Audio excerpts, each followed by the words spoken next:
you need a partner you can count on. Visit CordellCordell.com to schedule your consultation. If you or anyone you care about is facing divorce, contact Cordell and Cordell today. With over 100,000 clients served, we understand the challenges you're facing on a personal level. Call Cordell and Cordell today at 1-855-GET-LEGAL. That's 1-855-GET-LEGAL. CordellCordell.com. Every moment counts if you're at risk or living with lung cancer. And anyone with lungs can get lung cancer.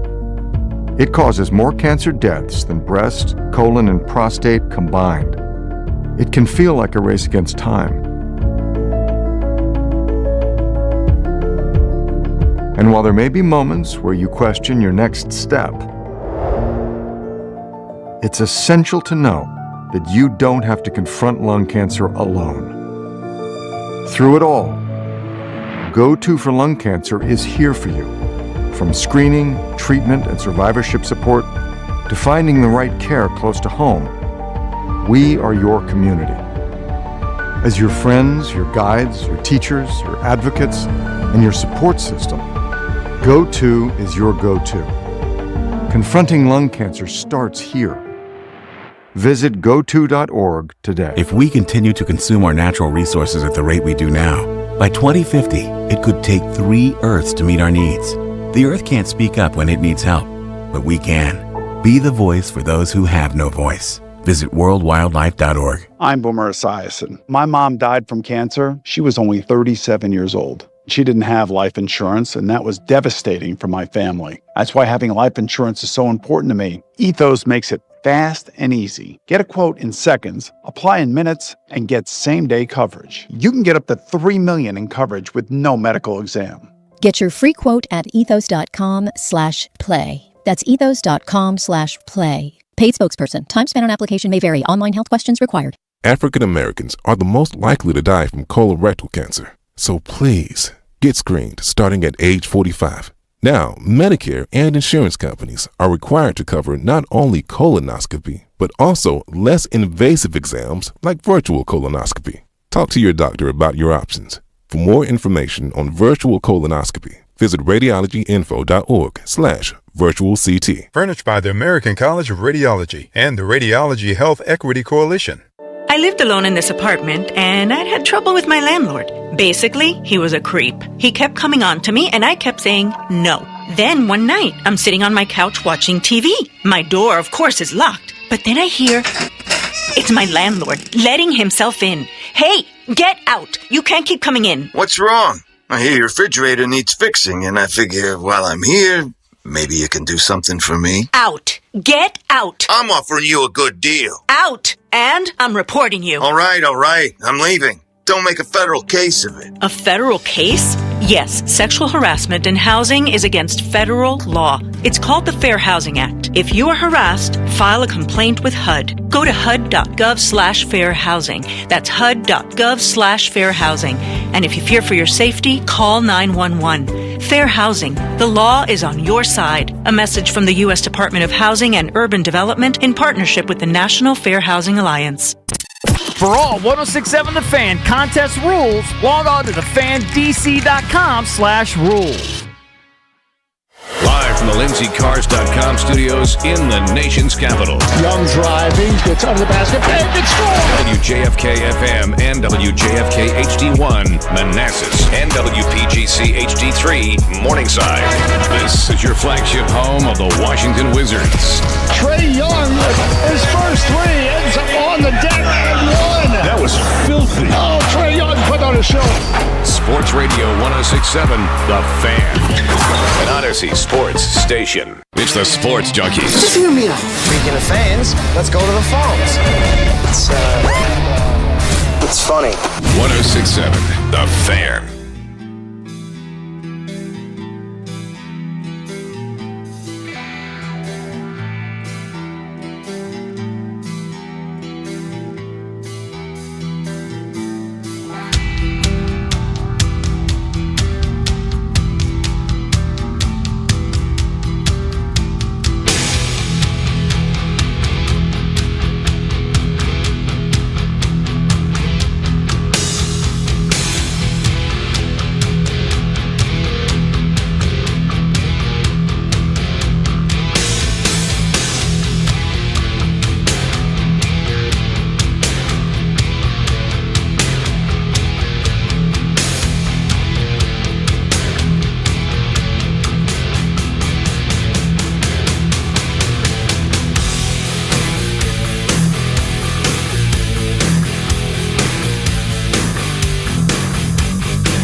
up, everybody? Happy Monday. Junkies back with you live on 106.7 The Fan and the Team 980 here in the DMV.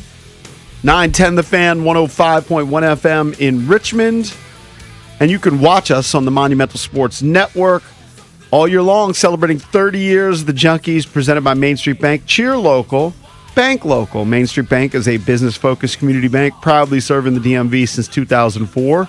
Visit mstreetbank.com to learn how to put their team in your office. Main Street Bank member FDIC, equal housing opportunity lender. We thank you for tuning in this Monday, March 16th, 2026. I'm John Paul Flame, joined by Eric Bickle. Good morning. Good morning. Johnny Cake Sawville's here. What's up? And Jason Bishop. Mr. Bickle's back from Philly. Back from Philly, that's right. Had a good time. How'd that go?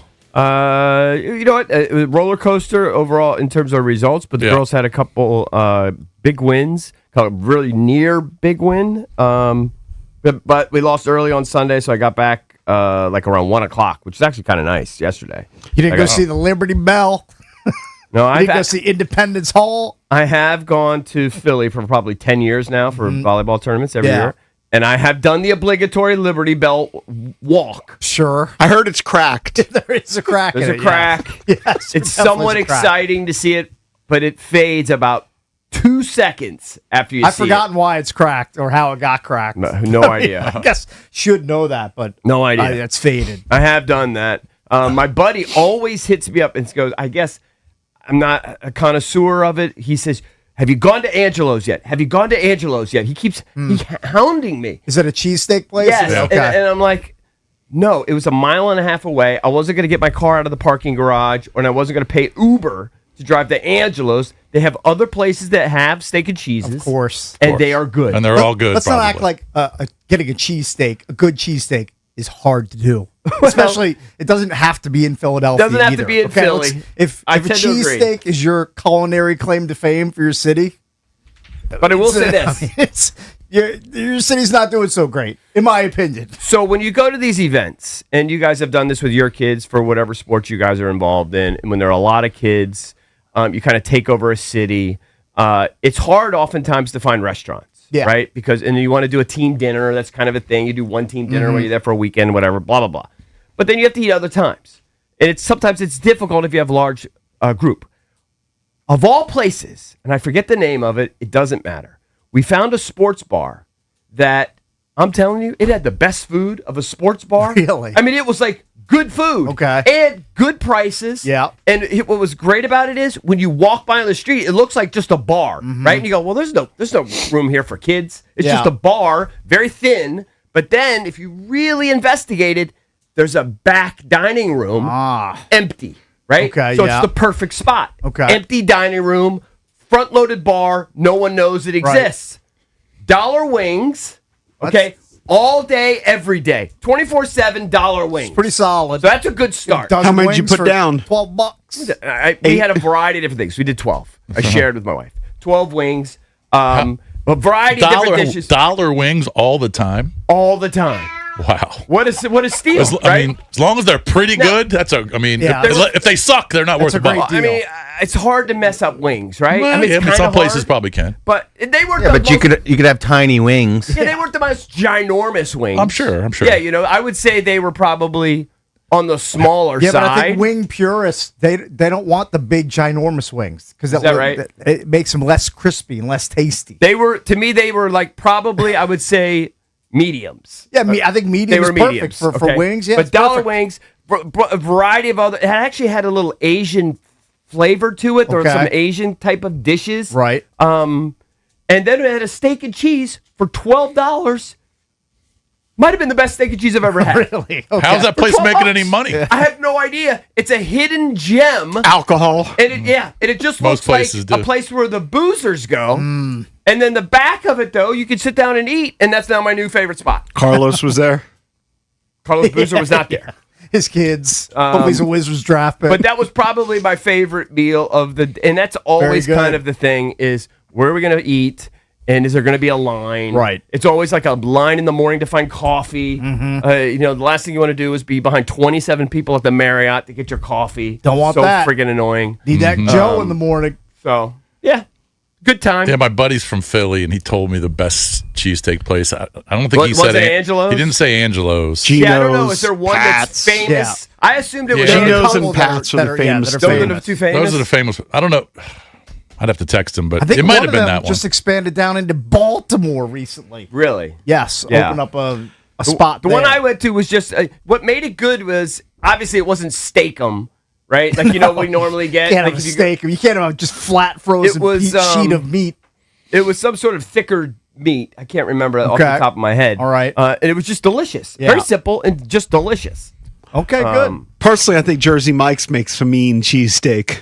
I've never had their cheesesteak. I tend to go with the Italian when I go to Jersey Mike's. But I told It's my you, go-to. and many people know in Philly about the Reading Terminal, right? That's where you go, and it just has, it's an unbelievable place to eat. I'm not that familiar with Philly, so I don't know anything about it. Okay, so if you've been in the city and you've been there for whatever reason, you've probably been to the Reading Market, whatever, and they just have a million little.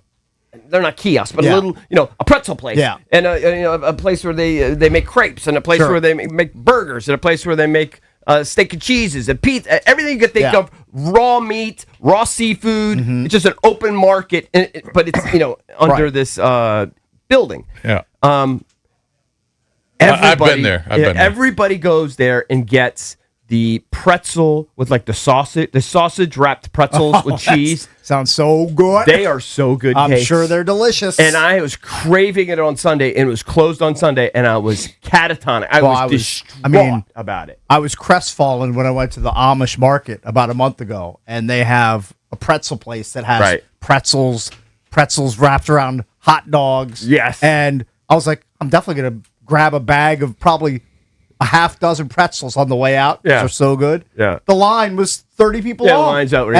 And I just couldn't wait in that line. The certain spots just have lines because people just like it. I walked by and I just smelled the aroma of the melting butter on the pretzels and realized I wouldn't be eating one on the way home. Yeah. And I was devastated. It made me think, even though it's not particularly healthy on any level, I should open a pretzel spot. Wow.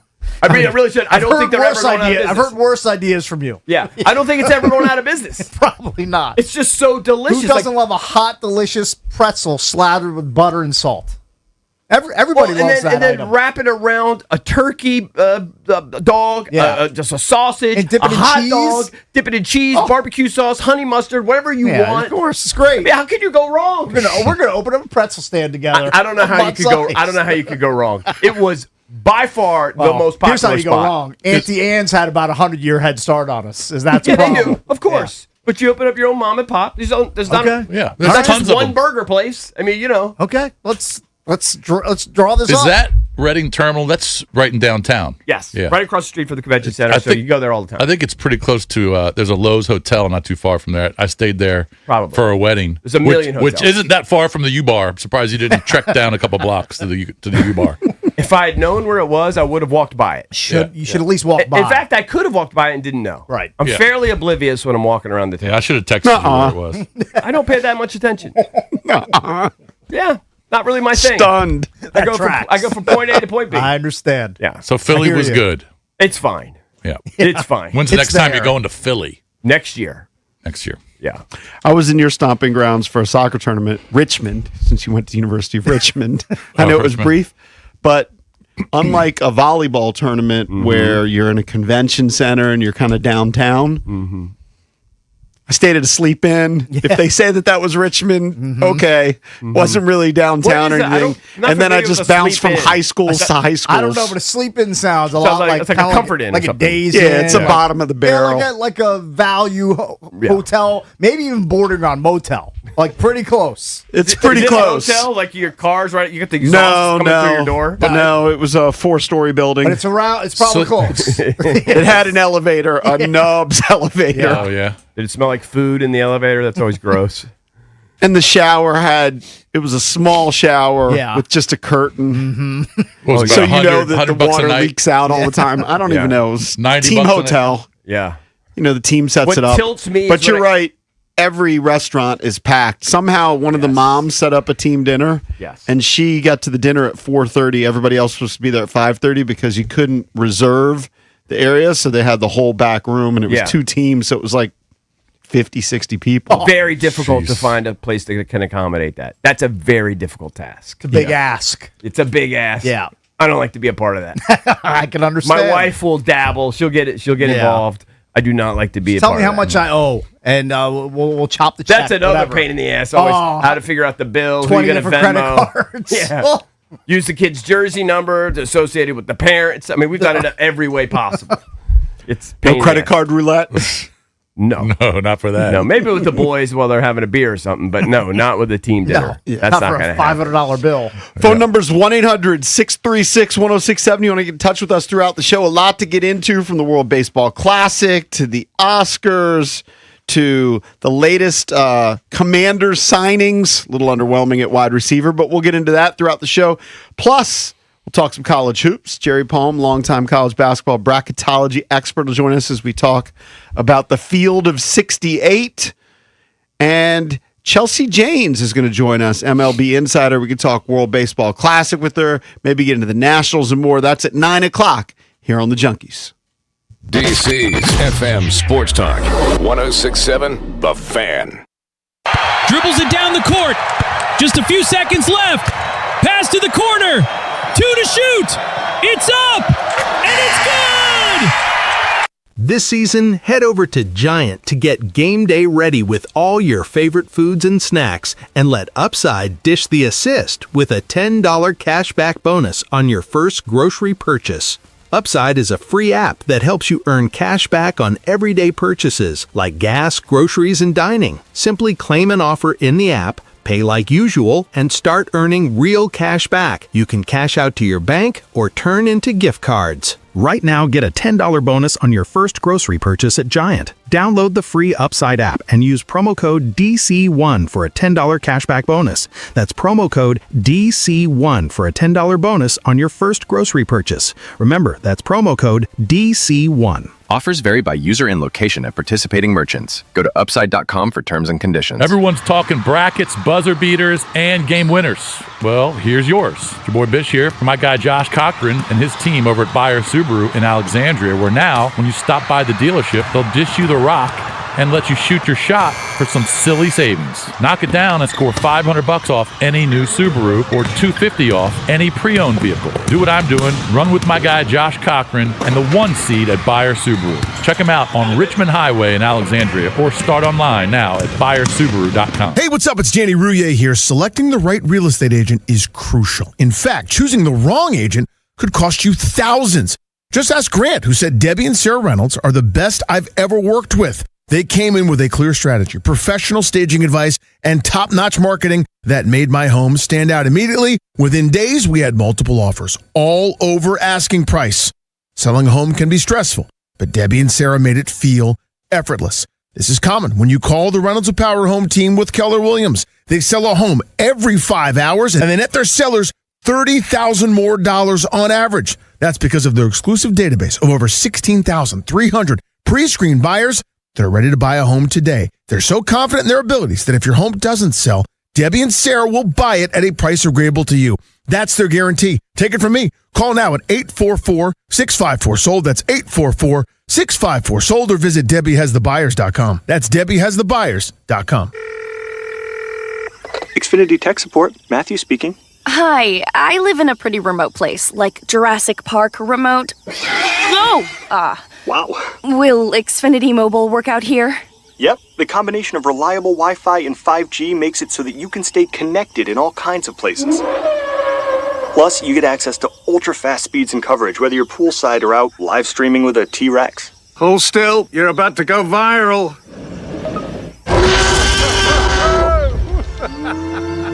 Welcome to a new era of Wi-Fi boosted mobile. Cut your mobile bill in half with 2 lines of unlimited. Learn more at xfinitymobile.com. Xfinity. Imagine that. Watch Jurassic Park with Xfinity. Restrictions apply. Xfinity Internet required. Savings comparison based on promotional rate for 2 lines of Xfinity Mobile Unlimited versus 2 lines of T-Mobile Experience More, Verizon Unlimited Plus, and AT&T Starter as of February 10th, 2026. Taxes, fees, extra. It's taco night at Whole Foods Market. Get 2 large Hass avocados for $3 with Prime through March 17th. Make a Mexican-inspired dish topped with fresh and creamy avocados. While supplies last, shop in-store or online. Terms apply. Baseball is back. Opening night is one exclusive game, and it's live on Netflix. On Wednesday, March 25th, the New York Yankees, led by 7-time All-Star Aaron Judge, head to the Bay Area to face Rafael Devers and the San Francisco Giants. A brand new way to watch Major League Baseball, and it all starts here. MLB opening night, Yankees vs. Giants, live on Netflix, Wednesday, March 25th at 8 p.m. Eastern, 5 p.m. Pacific. It all comes down to this, folks. Yep, the entire season is on the line.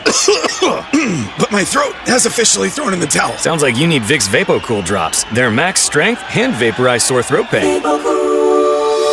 Whoa! These VapoCool drops hit fast! Speaking of fast, did you just see that play? Yeah, he vaporized that ball. That pun should have come with a penalty. Vaporize sore throat pain with Vicks VapoCool drops. Use as directed. Okay, class, let's begin. Psst, love your boots. I just sold a pair like that on eBay. Oh, really? Yeah, it took like 2 seconds to list, and they sold almost immediately. I've been selling everything lately. Some chunky boots, a faux fur coat I never wore, and a vintage chair that was more of an expensive clothing rack. You know, I actually bought these on eBay. Wait, are you Kitty Sell Stuff from Brooklyn? Okay, quiet, please. Find what you love. Sell what you don't. eBay. Things people love. I checked Allstate first and saved hundreds on my car insurance. Really smart. Unfortunately, I didn't check if I left the pizza box on top of my car before driving home. Not smart. Oh, and a semi just turned my deep dish into a thin crust. Yeah, checking first is smart. So check Allstate first for a quote that could save you hundreds. Potential savings vary, subject to terms, conditions, and availability. Allstate North American Insurance Company and affiliates, Northbrook, Illinois. Cloudy with rain developing, temperature in the mid-50s. Weather brought to you by Staples. From posters and presentations to labels and loyalty cards, Staples has all the print to boost your brand. Shop now in-store and online. Staples. That was easy. Celebrating 30 years of the Sports Junkies. That's got to be a record. Listen for details on events, exclusive merch. You'll like this. And follow or subscribe to the Junkies podcast feed for Throwback 30 segments every Thursday. Oh, wow. Presented by Main Street Bank. Cheer local, bank local. Main Street Bank is a business-focused community bank proudly serving the DMV since 2004. Visit mstreetbank.com to learn how to put their team in your office. Main Street Bank. Member FDIC. Equal housing opportunity lender.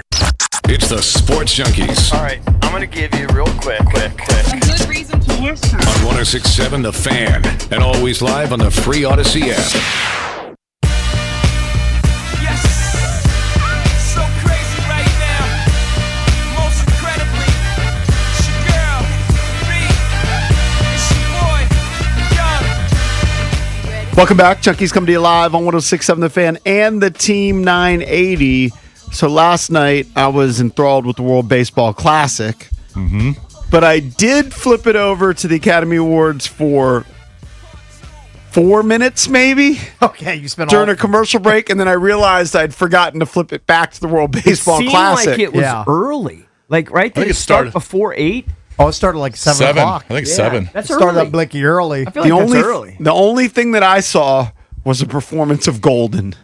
It was K-pop going out and singing their song. Didn't see that. That's the only thing I saw. So I didn't see Conan's monologue. I didn't see who won. You informed me this morning that your favorite movie of the year won Best Picture. Well, I didn't see any of those 8. Was it 8 movies that were nominated? Or 10? It's either 8 or 10. I didn't see any of them. No chance I saw anything called Hamnet. I mean, no chance. Hamnet, right. Hamnet. You think I would see Hamnet or Hamlet? No. Neither. Drab and I were commiserating about how I guess we're the only two people on the planet that thought one battle after another. Let's be honest. Was just okay? Just okay and or kind of stunk. And just wasn't a huge fan. Who was in one battle after another? Leonardo DiCaprio, Benicio del Toro, like some big names. Some big names. Penn. Yeah, Sean Penn. Oh, so great actors. Who won Best Supporting Actor and didn't even bother to show up. Who, Sean Penn? Yeah, really? Sean Penn didn't even accept his award. Oh. Kieran Culkin is like, Sean Penn is either, how did he frame it? He says, he either couldn't make it or didn't want to be here. So I'll accept on his behalf. Do you think he's ever happy? Sean Penn? He looks like perennially miserable. Maybe 10% of the time that he's awake, he might be happy. I think he's happy being unhappy. So I think he's happy being a bully, being a meanie. And he's I think probably he likes that. much more happy not being at an award show. Yeah. Like, that's like the last place he wants What's to the be. plot of One Battle? No, it's funny you asked because I was watching the Oscars with my daughter and my wife, and my daughter, who hadn't seen the movie, asked me, who's seen the movie? What's the movie about? And my brain started doing this. It froze up? Yeah. And I sat there for 10 seconds, befuddled, and I was like, it's something about it, like counter-revolutionary. And then I was just like, I can't remember anything more than that. So I had to go to Wikipedia to find out the plot of Do the you want movie the 2 sentence that I just watched. plot description, Jason? Sure. I just put it up on Wiki. Bob is a washed-up revolutionary who lives in a state of stoned paranoia, surviving off-grid with his spirited and self-reliant daughter, Willa. When his evil nemesis resurfaces and Willa goes missing, the former radical scrambles to find her as both father and daughter battle the consequences. Is it a murder mystery? No, it's like a chase film, kind of. Oh, okay. Yeah, I mean, it's one battle after another. There's a lot going on. It's just. It's a mess, is what it is. Kind Let's of a be mess. honest. So it's entertaining for a couple hours. It's got to be. I mean, sounds like it. It was fine. It's just a weird movie. I would never watch it Strange, again. okay. I would never sit down and watch it again for even 5 minutes. But it won Best Picture. It won Best Picture. Well, it's one of those. It was a box office flop, I'm pretty sure, and it has DiCaprio, and so I think people thought it was going to be this massive movie in the summertime that came out in the theaters, and just I don't think a ton of people saw it. It says here it made about $210 million. I don't know if that's good or bad, but that's probably worldwide. It just says box That office. seems like a decent amount. Yeah. I don't know. I just couldn't believe all the hype that it got. And I do. Best Del Picture. Toro is my guy, though. I like love him. Benicio del Toro. I like DiCaprio. He's a great too. actor. Well, obviously Leo's a great actor too. But it's a garbage movie. That's what I thought. I mean, you're welcome to watch it and tell me what you think, but man, that movie's just not for me, not for drab. I know that.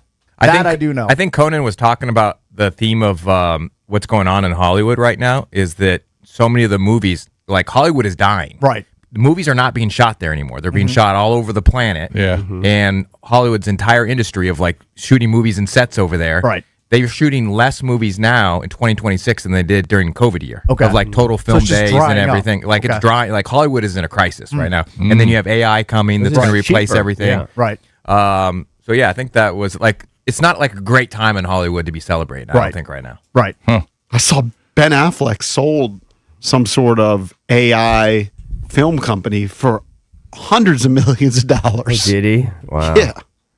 Want to hear some of Conan's monologue? Sure. For a minute. I listened to some of it, yeah. I am Conan O'Brien, and I'm honored to be the last human host of the Academy Award.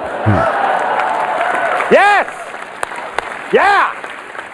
Next year, it's going to be a Waymo and a tux, so check that out. No, it's great to be back hosting the Oscars. Last year, when I hosted, Los Angeles was on fire. But this year, everything's going great.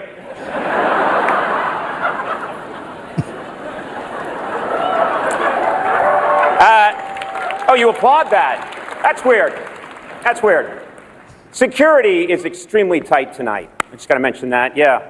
I'm told there's concerns about attacks from both the opera and ballet communities. Can you pause it there? Yeah. So that's when he looks down at the. Well, that stems from what's the Timothy actor? Chalamet. Timothy Chalamet made some sort of disparaging comments, I guess, about the ballet and opera. That people aren't into ballet and opera. He's accurate. Chalamet is one of those people, Yeah, yeah. not into ballet. And Yeah, I opera. thought a lot was made out of those statements, but he was pretty much I'm sure spot there are on. some people that are into ballet and opera, but I don't know if most of mainstream America is into ballet and opera at this point. His Am I girlfriend, wrong? Kylie Jenner, You're 100% looked correct. amazing. Yeah, you should see Kylie She in looked that red dress. ridiculous. I mean, I understand that she's probably AI She and has looked done great. every sort of improvement, breast looked- enhancement, whatever. He looked but like- she was sitting there, and I was like, "Wow!" I can't believe he gets to bang that. He looked like he let Mike Mara cut his hair before the Oscars. I know. He has What like was this, going on with his and haircut? a pencil thin mustache, cheesy mustache. I mean, what is and he I'm just doing? like, how does he get to climb on top of that? I mean, Because he did a ping pong movie. yeah, he table tennis. The Eric, you purists gotta say table I tennis. you got to see the picture. The She's got her signals are she's got her ridiculous. things out. Yeah, milkers or show. And she got the tiny waist and the enormous hips. What I don't know was what's going on. his stylist thinking? I don't understand. He just probably figures I can go show up and look like anything just because of who I am. So Conan starts by making the AI jokes. Yeah, Ben Affleck sold his stealth AI He startup. is such a nothing. I mean, he's a 4. Think about this. Hey, Ben Affleck, who's killed it in life, making movies and all that stuff, decides to do a AI startup called Stealth, sold it to Netflix for $600 million. I mean, what does Ben Affleck know about AI? How does he create an AI startup? I mean, that's amazing. Good for him. That's great. I just think the secret is, as dumb as he looks, he's a pretty smart guy. He's clearly a smart dude. Yeah. Apparently, it's AI which will bring advanced tech into film and TV production. So he's staying within his genre. Well, I mean, all the other actors probably hate him because he's bringing AI. Might as well cash in on your way their out. jobs away. But he sees the future. Yeah, I guess so. Good for him. I just can't get over, more to Valdez's point about him dating Kylie Jenner. I mean, I guess I get it. You're famous, whatever. He's not an attractive guy. He's average. Yeah. That's I don't just know. the way that's Hollywood, man. The way he grooms himself, too, don't like it. Don't like it. It's slovenly. He just got that gross slovenly look. Yeah. I'm sure I can He's talk not a about handsome guy. Slovenly. I'm wearing sweats head to toe. Yeah. Not about us, and a Cakes. beanie. Not about us. We're not at the Oscars. About him. Definitely not at the Oscars. Right. All right, can you play a little bit more of Conan? I like Conan O'Brien generally. Yep. They're just mad you left out jazz. I should warn you, tonight could get political, okay? And if that makes you uncomfortable, there's an alternate Oscars being hosted by Kid Rock. Yeah. It's at the Dave & Buster's down the street. A lot of tickets for that.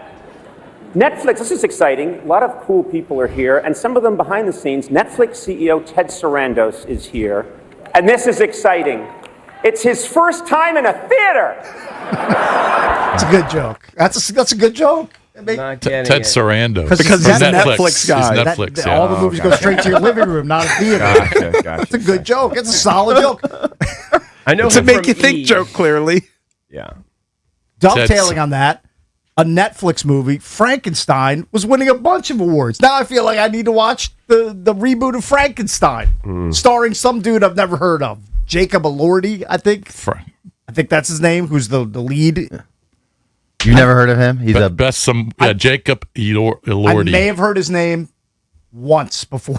Let me see if I recognize before him. I knew he was in Frankenstein. I don't know him from anything else. I don't know any of these actors. I know Michael B. Jordan. That's it. Only because he was in Friday Night You Lights. know Leo. And Leo. But most of these guys and these women, I had no idea who they were. Yeah. Elordi's going to be like the next big star.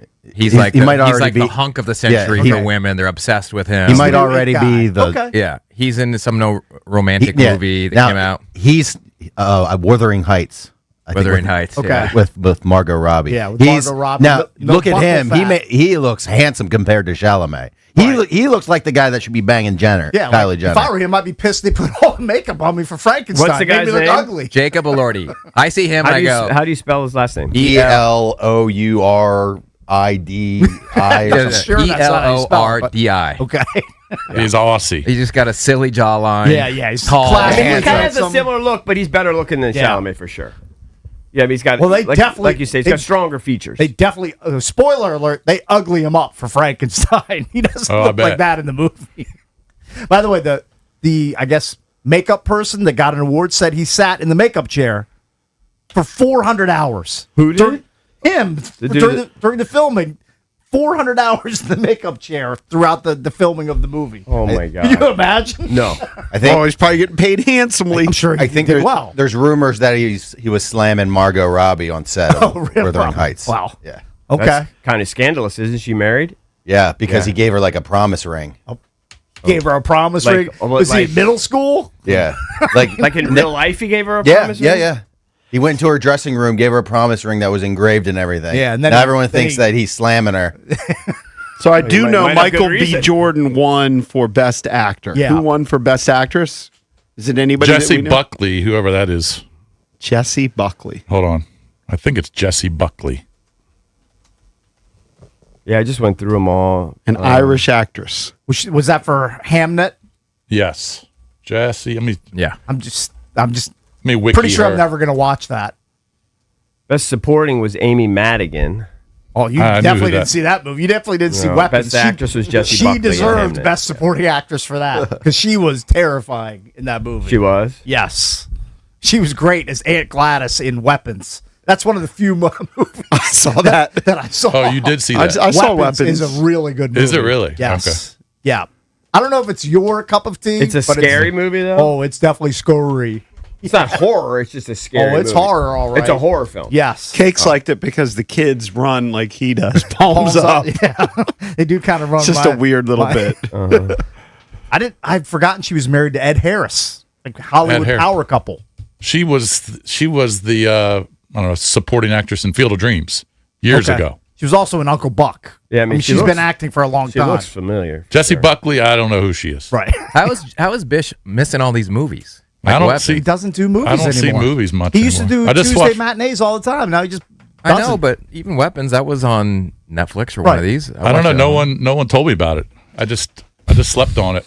Hey, you're sleeping on Weapons. It's Yeah. pretty good. It's a pretty big But movie. you're a TV guy. You're a series guy. You're a Taylor I get into Sheridan. my series and I just stick with that. And Here's especially why you're sleeping on Weapons. me see It's got Ruth from Ozark. And she's really good in it too. You know what? You should watch that this week. Catch up on Weapons. Maybe Part of I my will. theory is that people are just our attention spans are shorter. So we Well, can watch live sporting that's events. definitely true. You know, we can hang in and watch a football game, but it's hard to just set aside like 3 hours to watch a I movie. want to say Weapons though probably clocks in at an hour The last- 40, hour 45 minutes. It's worth your time. Matt, the last movie I watched it wasn't in the theater. It was on. I guess it was on that. Was Rip? No, I'm sorry. The Rip, right? Was that Yes. was Damon and Affleck On Yes. Netflix, yeah. That was the last one I saw. Right. And that was okay. Right? I agree. It was It's kind of okay. yeah. It was okay.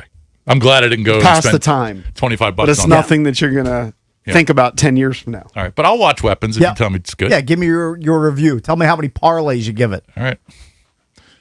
All right, what else? Who else won? Buckley, Madigan, Jordan. Who won Best Supporting Actor? Sean Penn. Oh, Sean Penn. That's right. Penn. He didn't show up. Didn't post. It was definitely not there. Definitely not in the mix. I mean, What if he has a bubbly personality behind the scenes? Like nobody's ever seen it, and he's Sean the life of the Penn? party. Yeah. he's That's a grumpy guy. impossible. He's just got a grumpy disposition. There's no chance. He's the classic guy that everybody tells you about a guy who's like, you'd really love this guy if you just sat down and Like had a Dan drink Snyder? with him. Yes. Right. Like maybe to his super inner circle, he's a good dude. But I'm guessing if you don't know him, he doesn't want to know you, and it's not going to go well if you try to go up and talk to him. What's his height? He's 5'8.5". Is that about 5'8.25"? Apparently. What are you, Cakes? Probably right Same. around there. You guys are the same height. Sean Pennish height. But you don't have the Same disposition. stature yet. in Hollywood, You have a too. much better disposition than Sean Penn. So immediately I thought, well, maybe he's just grumpy because he's short. Okay, he's got short man's complex. Yeah, so it was the obvious, but Yeah. you don't have that disposition at No, all. not at all. You have a pleasant demeanor, I'm do you? a silly short king over here. Yeah, you have pleasant demeanor. Well, he's had 3 marriages that have failed. That could make you grumpy. He's married to Madonna, I don't think he Robin cares. Wright, I don't think he cares about that. Yep, Robin Wright. Who's his third marriage? some lady named Layla George. So is he currently single or is he currently married? Well, I don't Layla think so. George, by the way, holy crap, is she Smoke beautiful? show. Yeah. Wow. Whatever happened to his brother Christopher? Did he pass away? He I died. think he died of a heart attack like 6 or 7 years ago. Yeah. I should say Maybe. 7 or 8 years ago. I'm not trying to do a 6 or Christopher 7. Fenn, bit. 06. Not Yeah, I trying feel to do like six. longer than it's like 15 years ago or 20 years ago. 20. He's been dead for 20 years. Yep. Life's flying by, buddy. Wow, that's crazy. Yeah, life's flying by. He's definitely in Murder by Numbers. He's the guy that that Ryan Gosling and the wimpy arts kid try to set up in Murder by Numbers, which, by the way, you probably sleep on that movie too. I do a little Sandra Bullock. bit. I just Pretty good. I think I saw it. I just can't Well, remember. that's a 25-year-old movie, 30-year-old movie. I just maybe. remember Chris Penn from friggin' Footloose. Yeah. Chris Penn was in Footloose. He was in Footloose, yes. He was the goofy friend. Mm-hmm. Well, I'm glad the Oscars is over. You barely knew it happened. I saw. I just watched a little bit of the red carpet. A tweet or an Instagram post. Our buddy Kevin McCarthy, who doesn't come on the show anymore, Right. sometimes people will tweet us, why isn't he on the show anymore? He moved to L.A. It makes it virtually impossible to have him on the show, Right. unless he's going to wake up at 5 in the morning. Yes. And They still have him on if there's some sort of big, significant movie event at the end of the show. But he's not going to be on every week breaking down the terrible movies that come out on a weekly basis. So if there's a big one, we'll have Kevin on. But I saw this picture of him, and he's holding an award. And I was like, oh, maybe he went to the Academy Awards. He won some sort of press award. Oh, good. Well, he probably deserves it. The guy works his ass off. I mean, we break his balls, but the kid works his ass off. And he was there? He's super enthusiastic about it all. He was there last night? Oh, I don't know. It was, let me see if I can punch it up. I don't want to punch up the politician. Got to put TV on there. You got to get the right guy. Here it is. Don't get mixed up. He said, surreal and unexpected to win the press award at the 63rd Annual Publicist Awards. The publicists love him, of course. Right? I've never heard of them. I mean, it's great that he won an award. The Publicist Awards? I mean, come on. I mean, that's great. He can put it on his mantle, celebrate it. That's awesome. He's got an award. Yeah, that's great. We don't get Good awards. for him. We don't win anything. I got nothing. Good for him. The 63rd Annual ICG Publicist Awards. That's why he can get all these great guests on his podcast. Is that like the award show we hosted that one time? Oh, we definitely hosted like an advertising award The show here in Addies. DC. Like It was the Addies. That was probably 20 years ago. Yeah, it was awful. It was a long time It was an ago. awful event for local advertisers. Whatever. We had to read a But script. you know what? It was a side hustle paycheck. Yeah, we got a little And we got those, paid. those have pretty much dried up. Yeah, we don't do a lot of those anymore. I don't see a lot of those rolling in anytime lately. Phone number's 1-800-636-1067. Coming up at 7:45. Going to give you a chance to win 2 tickets to see Dave Matthews Band. Nice. So listen for your chance to win those coming up at 7:45. Next, the brackets were released. We'll get into some March Madness here on the Junkies. The madness is here. For the win! He got it! Keep it locked on 106.7 The Fan for full coverage, expert analysis, the biggest guests, Throws it up! He throws it down! What a shot! and whip-around coverage of the biggest games on your bracket. You've seen it before, the underdog down at halftime, trailing, written off by the critics, but then something changes, a strategy, a spark, a comeback in the making. Your finances can be the exact same way. Maybe you've made some mistakes. Maybe your investments aren't where you want them to be, but it's not too late for that turnaround that you need. You need to start right now. Call Trajan Wealth at 202-929-6600. Trajan Wealth's fiduciary advisors are here to help. TRAJAN Wealth.com. They'll analyze your portfolio, optimize your retirement strategy, and make sure your money is working for you, not against you. Make your comeback today. Call Trajan Wealth at 202-929-6600. That's 202-929-6600, or visit TRAJANWealth.com. TRAJANWealth.com, because winning in the fourth quarter starts with planning in the first. Advisory services through Trajan Wealth LLC, SEC registered investment advisor.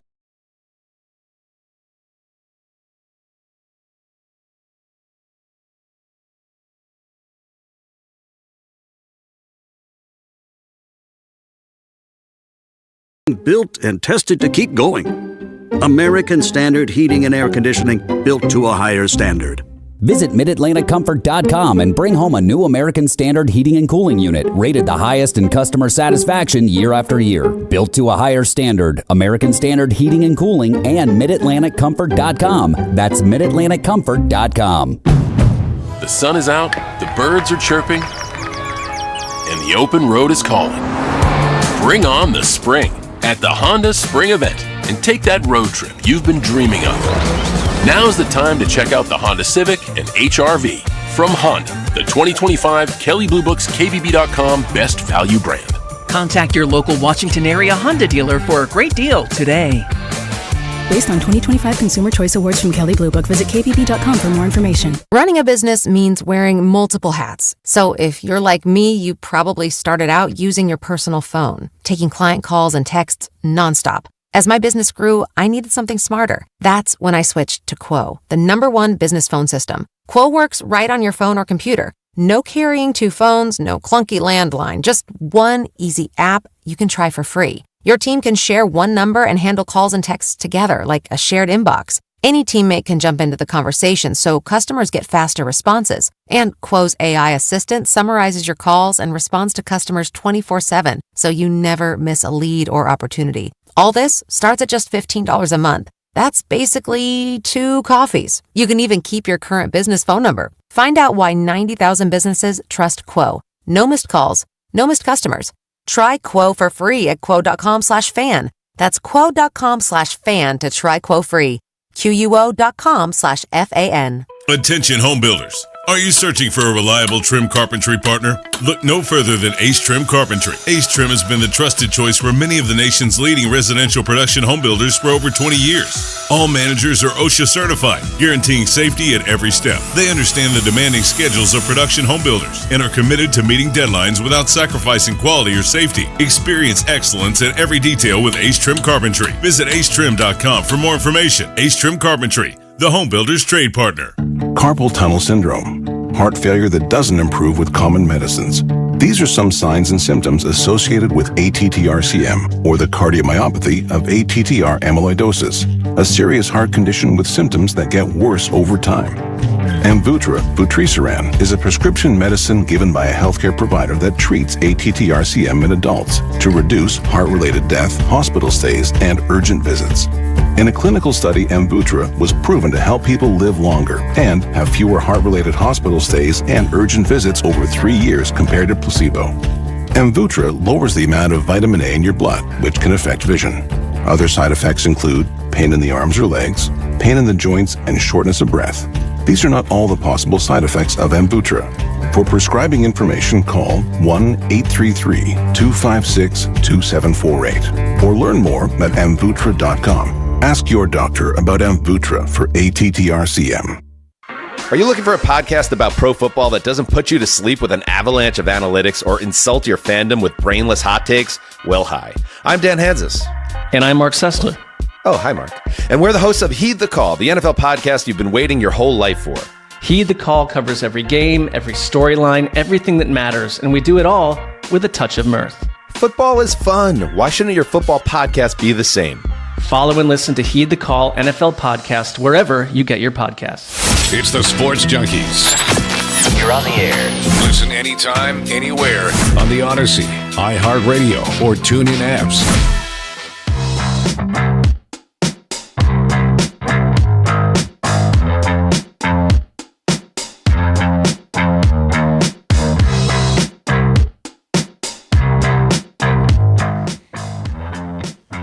So Duke is the number 1 overall seed. Tell me what's new. So annoying. Well, I mean, they have a tough path. I know. They've got 2 significant injuries, especially at point guard, and I mean they got through the ACC tournament, but they were playing basically 6 guys. So I don't know what the update is on those guys. Caleb Foster, the point guard, I think he's going to be out, if not the entire tournament, a significant portion of it. And then Cam Boozer's brother, is the point guard now, but he's just not Caleb Foster. Good player, just not as good at point as Foster. So that's, if they can't get those guys back, it's going to be tough for them to get all the way through. But we'll see. I mean, they're really, really good, and their defense is spectacular because they're long and athletic. But you need your point guard in the NCAA tournament. Mm-hmm. And Michigan, they lost their point guard for the year, and you saw how difficult that was yesterday when they played a really good team with a really good point guard. It didn't seem like, I was watching this casually from afar, but it didn't seem like some of these late season, tournament losses hurt some of these teams, right? I mean, 2 1 seeds lost, 3 2 seeds lost in their conference tournaments, I believe, right? And they're still very, very high. I mean, yeah, because Florida and Michigan still got the 1 seeds. Yeah. But just based on what they did all year. I mean, they were just really, really good. But I think 3 2 seeds also lost in the conference tournament. Yeah. But Miami got in as the last team in, right? Yeah. Miami after the long undefeated streak. Miami of Ohio. Yes. Yeah. Miami of Ohio gets in, and I think they were the last team in. They're going to play in the play-in. They're in the play-in, yes. Right. In Dayton. In Dayton. Yeah. What were we going to say, Drab? Well, there's just a lot of controversy. They have have any quad 1 wins, and That's they're an zippy. at-large team. I know you guys just see everyone sees the record and is like, well, that's amazing, and it is. 31 wins is 31 wins, but they're beating high school teams basically. Their schedule strength was 260. horrendous. Yeah, their schedule strength I think was 270. That's pretty low. That's Pretty low. Don't get much lower. But yeah, it's I'd I think agree you with have there. to put them in because. But they were ranked for most of the year. Do you think if they hadn't put them in, there just would have been such outrage that they felt like we're just going to throw them a bone and put them in, even though they might not be deserving despite. No, I think the committee. 31 wins. I think the committee leaves teams out all the time that they probably feel like they're deserving. I think I saw that they said it's the worst Ken Palm at-large team in history. Right. I thought Ken Palm had him at 92 or 95. Yeah. For most of the year, just based on their schedule strength and the lack of quad 1 wins. I mean, that's big. But I'd rather have them in than another team from the SEC or the Big Ten or one of the power conferences. Well, and they'll probably get spanked early. Maybe they lose in the play-in, but I'd rather a team gets in that has a great SMU's story. already 7.5-point favorite against them in the play-in game. So the odds makers, they don't love Miami of Ohio. Explain to me the rationale of the seedings when they have these guys. Like the last in is an 11 seed. They're playing in the play-in game, though. Because of the conference tournament winners that are guaranteed berths. Those are the last 4 So sometimes the at-larges. conference tournament winners, they get berths, but they're seeded 16th. Yeah. Right, like understood. In other words, like I was proud that the Ivy got a 14 seed, not a 16 seed. But Yeah. maybe that doesn't really mean anything. Well, the 12 seeds all won their conference tournaments. Right. So the last 4 at-large teams are NC State, Texas, SMU, and Miami of Ohio, the 11 seeds. But if Miami was the last team in, why wouldn't they be the 16 seed in the Because they're play-in? better than like a Prairie View. Like, but you think they are better than Prairie View? Yeah. I mean, it should be ranked higher than teams like Prairie View or UMBC, teams of that level. UMBC is decent. When you say I watched UMBC play, they're decent. I'm not saying they're gonna beat UMBC is Howard, going to be, but they're decent. I know, but Daryl Armstrong's son is their best player, and he was awesome against Vermont. That actually might be a great matchup. Actually, It kind of sucks for Howard because, I mean, they played Saturday afternoon in the MEAC Championship, and props to Kenny Blakeney and Rod Balanis and all those guys. Yeah. They're in for the 3rd time in 4 years. But they're on a flight in 3 hours. Yeah, game's tomorrow. They're playing tomorrow in Dayton. 6:40. Yeah. They were hoping they would be they're a just happy to be 15 there. seed. They're glad that they're in the field. Sure. It's just a quick turnaround. Yeah, it's tough. Because if they beat UMBC,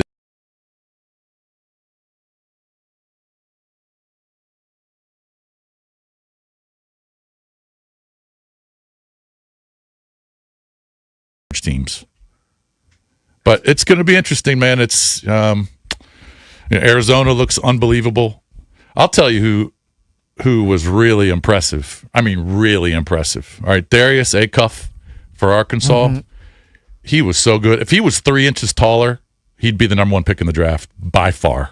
He is spectacular. Is he like Ja Morant? Sure. I mean, who do you compare his game to? He's not as big as him. I don't know. He's a spectacular point guard. He can score. He's got ridiculous handle. He can see everybody on the floor. He's a great passer. It's not like he's tiny. He's 6'3". He doesn't look 6'3". I mean, he's listed at 6'3". I know. I mean, he might be 6'1.5". He doesn't look 6'3". Yeah. But if he was 6'6", number 1 pick in the draft, easy, by far. Oh, he's still going to go like top 5 or top 7 at worst. But he was unbelievable yesterday. I thought he was the best player I saw. In the SEC tournament, he scored 37, 34, 24, and 30. He's incredible. Yeah. That's what I'm saying. I brought him up a few weeks ago in that everybody talks about DeBanza and Peterson being the top 2 guys, and then Boozer comes in.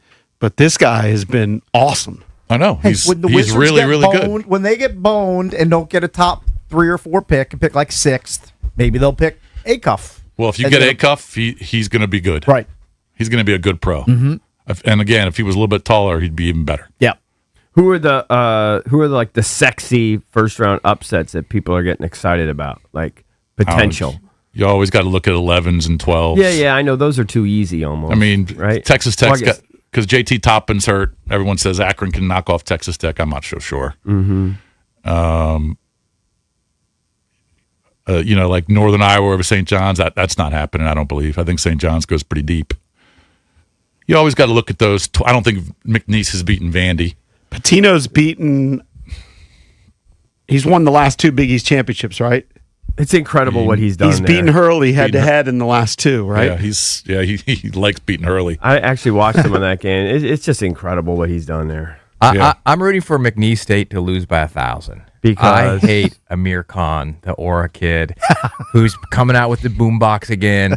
He was there last year. He transferred. The ball boy or manager transferred to NC State with Will Wade, and then he quit in the middle of the year, transferred back to McNeese State, is now their manager again with the boombox and walking the team out. Right. He's just and he's got NIL deal. He's so annoying. You want them to get smacked in the first round. Why did he leave NC State? Any idea? He missed home. I don't really know, but yeah, I think he thinks he's a star. Darren Peterson. Mm-hmm. Right. Yeah. He thinks he's the main character. Right. He's a dorky manager. He needs to know his place. Fill up my water bottle, Amir. Go put the laundry in. Okay. Got to maximize your AD's cakes when you can. I kind of understand that. 15 minutes. Yeah. I got to tell you, those team managers, though, they are beloved by the guys. But I can understand why fans wouldn't care. Eric, I don't know how much of the Penn-Yale game you watched, but I did. I was a little bitter. What a brutal loss for Yale. I mean, I saw the shot he hit at the end. Up 4 with 17 seconds to play. All right, the kid Power, who started at Duke, then went to Virginia, and now he's at Penn. Hits a deep 3. Okay, it's one 30-footer or whatever. All right, but then they foul Yale. Yale hits 2 free throws, up 3 with 5.7 seconds left. What should they do? Foul. You don't foul. Yeah. Power hits in the 25-footer OT. It was such a brutal loss for Yale. How are those Yale kids going to rebound and do anything with their lives after that loss? I don't know. It's going to be tough. As someone who, they'll be fine, but that's still a brutal loss. Yeah. I've watched Yale have their way with Cornell in a lot of sports, so it's nice to see Yale go down, to be honest with you. The whole fouling at the end of the game, I'm always a proponent of that. I was watching NBA. The Nuggets played the Lakers on Saturday night. It was a primetime game. I watched, I think, every second of it, went into overtime. But Austin Reeves pulled off something that never works. So end of the game, the Nuggets are up by 3 and they're fouling. And there's a couple of possessions. And then there's roughly 5 seconds left, and they foul Austin Reeves. Hits the first free throw. Now you're down by 2. He intentionally missed the free throw to the side where there was only one rebounder with the defense. Threw it off like hard, and it bounced right back to him, and then he hit the game-time shot. Rim? It hit the rim. He did. He did it perfect. He threw it off the rim. Right.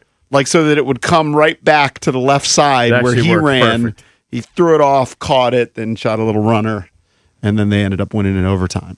But you never see that work. You don't. You're right. I mean, the odds of that happening are I'm going to small. Google that during the commercial break. I want to see it. It was an incredible play by Austin Reeves, who's a great player, but you just don't see that work in the NBA, in any game, NBA or college basketball. But look, games are going to start on Tuesday. Get your brackets in.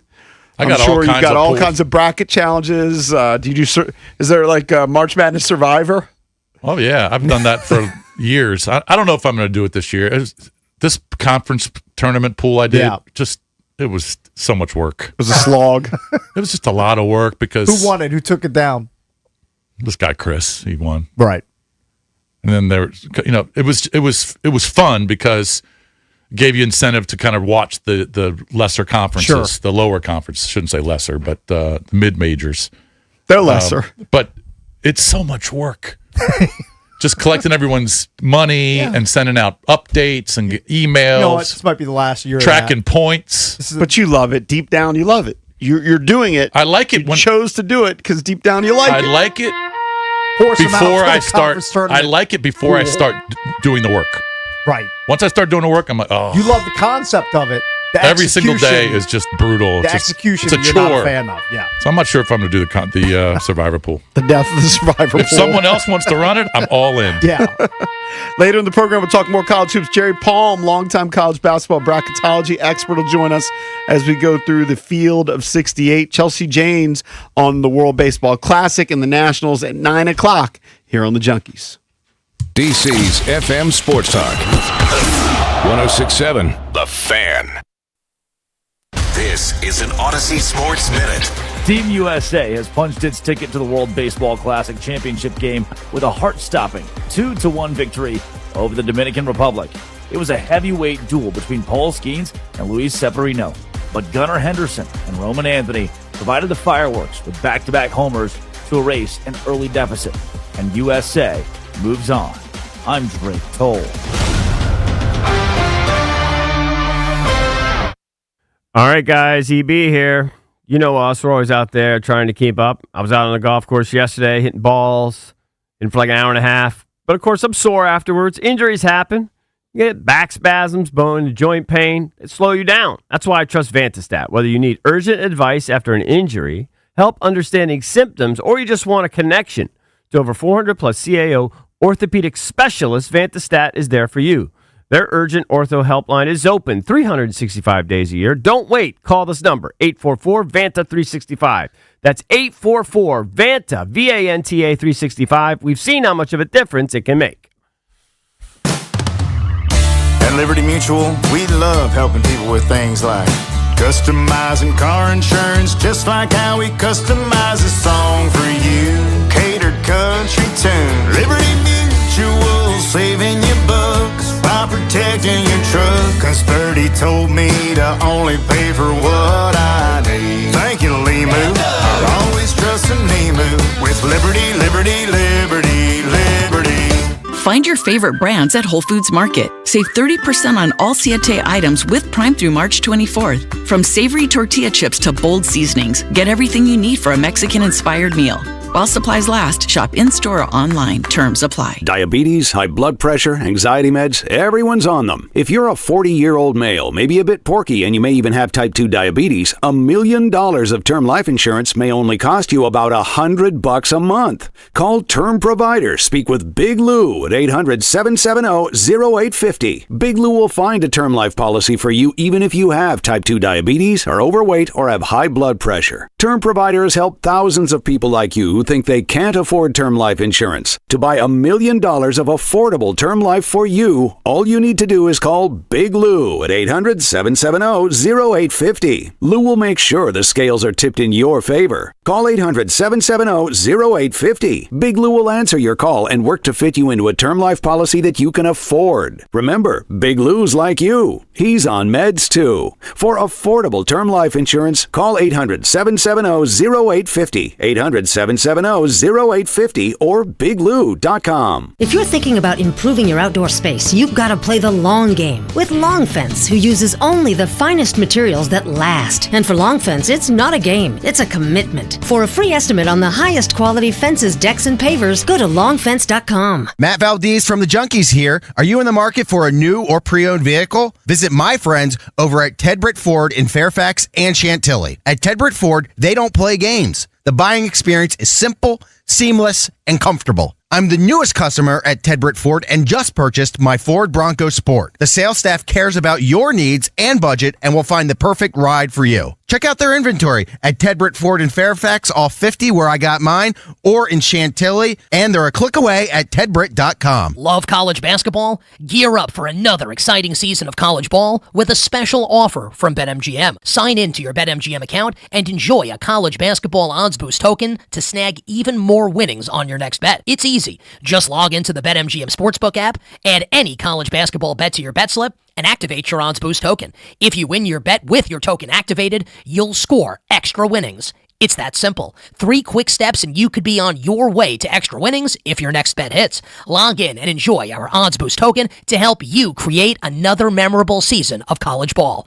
Get off the bench, join the huddle, and head for the net with BetMGM all season long. BetMGM and GameSense remind you to play responsibly. Gambling problem? Call 1-800-GAMBLER. See BetMGM.com for terms. Must be 21 years of age or older. D.C., Maryland, and Virginia only. Existing customer offer. Subject to eligibility requirements. For help in Maryland, can also visit mdgamblinghelp.org. In partnership with MGM National Harbor.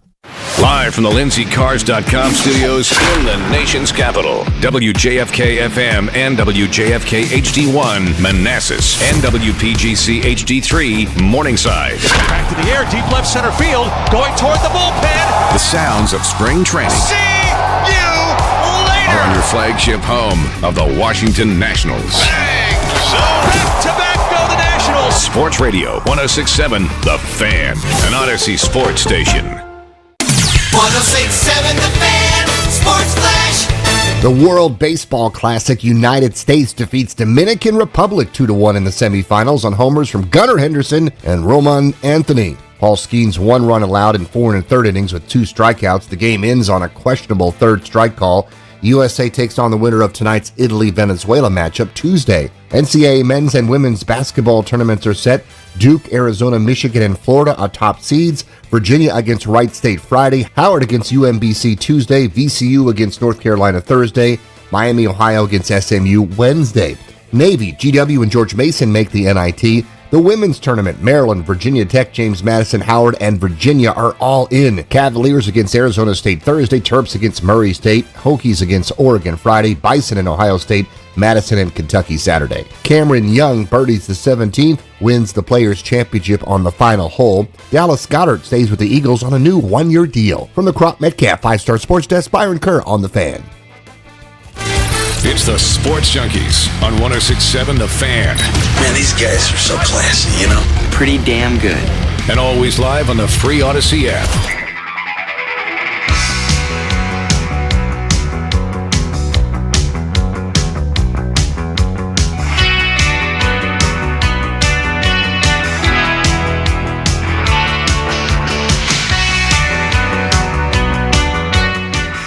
Welcome back. Junkies come to you live on 106.7 The Fan and the Team 980 here in the DMV.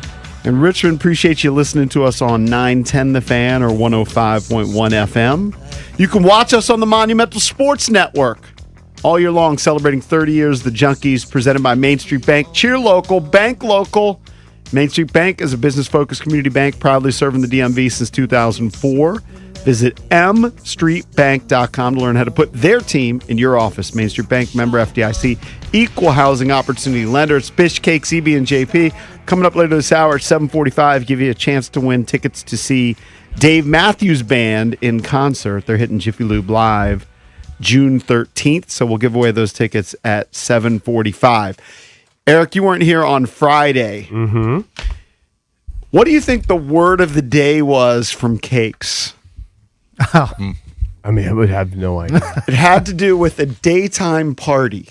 He was using lingo. Darty. Yeah, so, he maybe said it 150 times on the show. I mean, that's a slight exaggeration. He's but infatuated with the Darty term. Okay. So the Darty was being held by Mike Marr. All right. So Mike Marr lives on with Saturday, by the way. 5 other guys, I believe. Is it 5 or 4 other guys? I'm one of 5, so I have 4 roommates. Okay.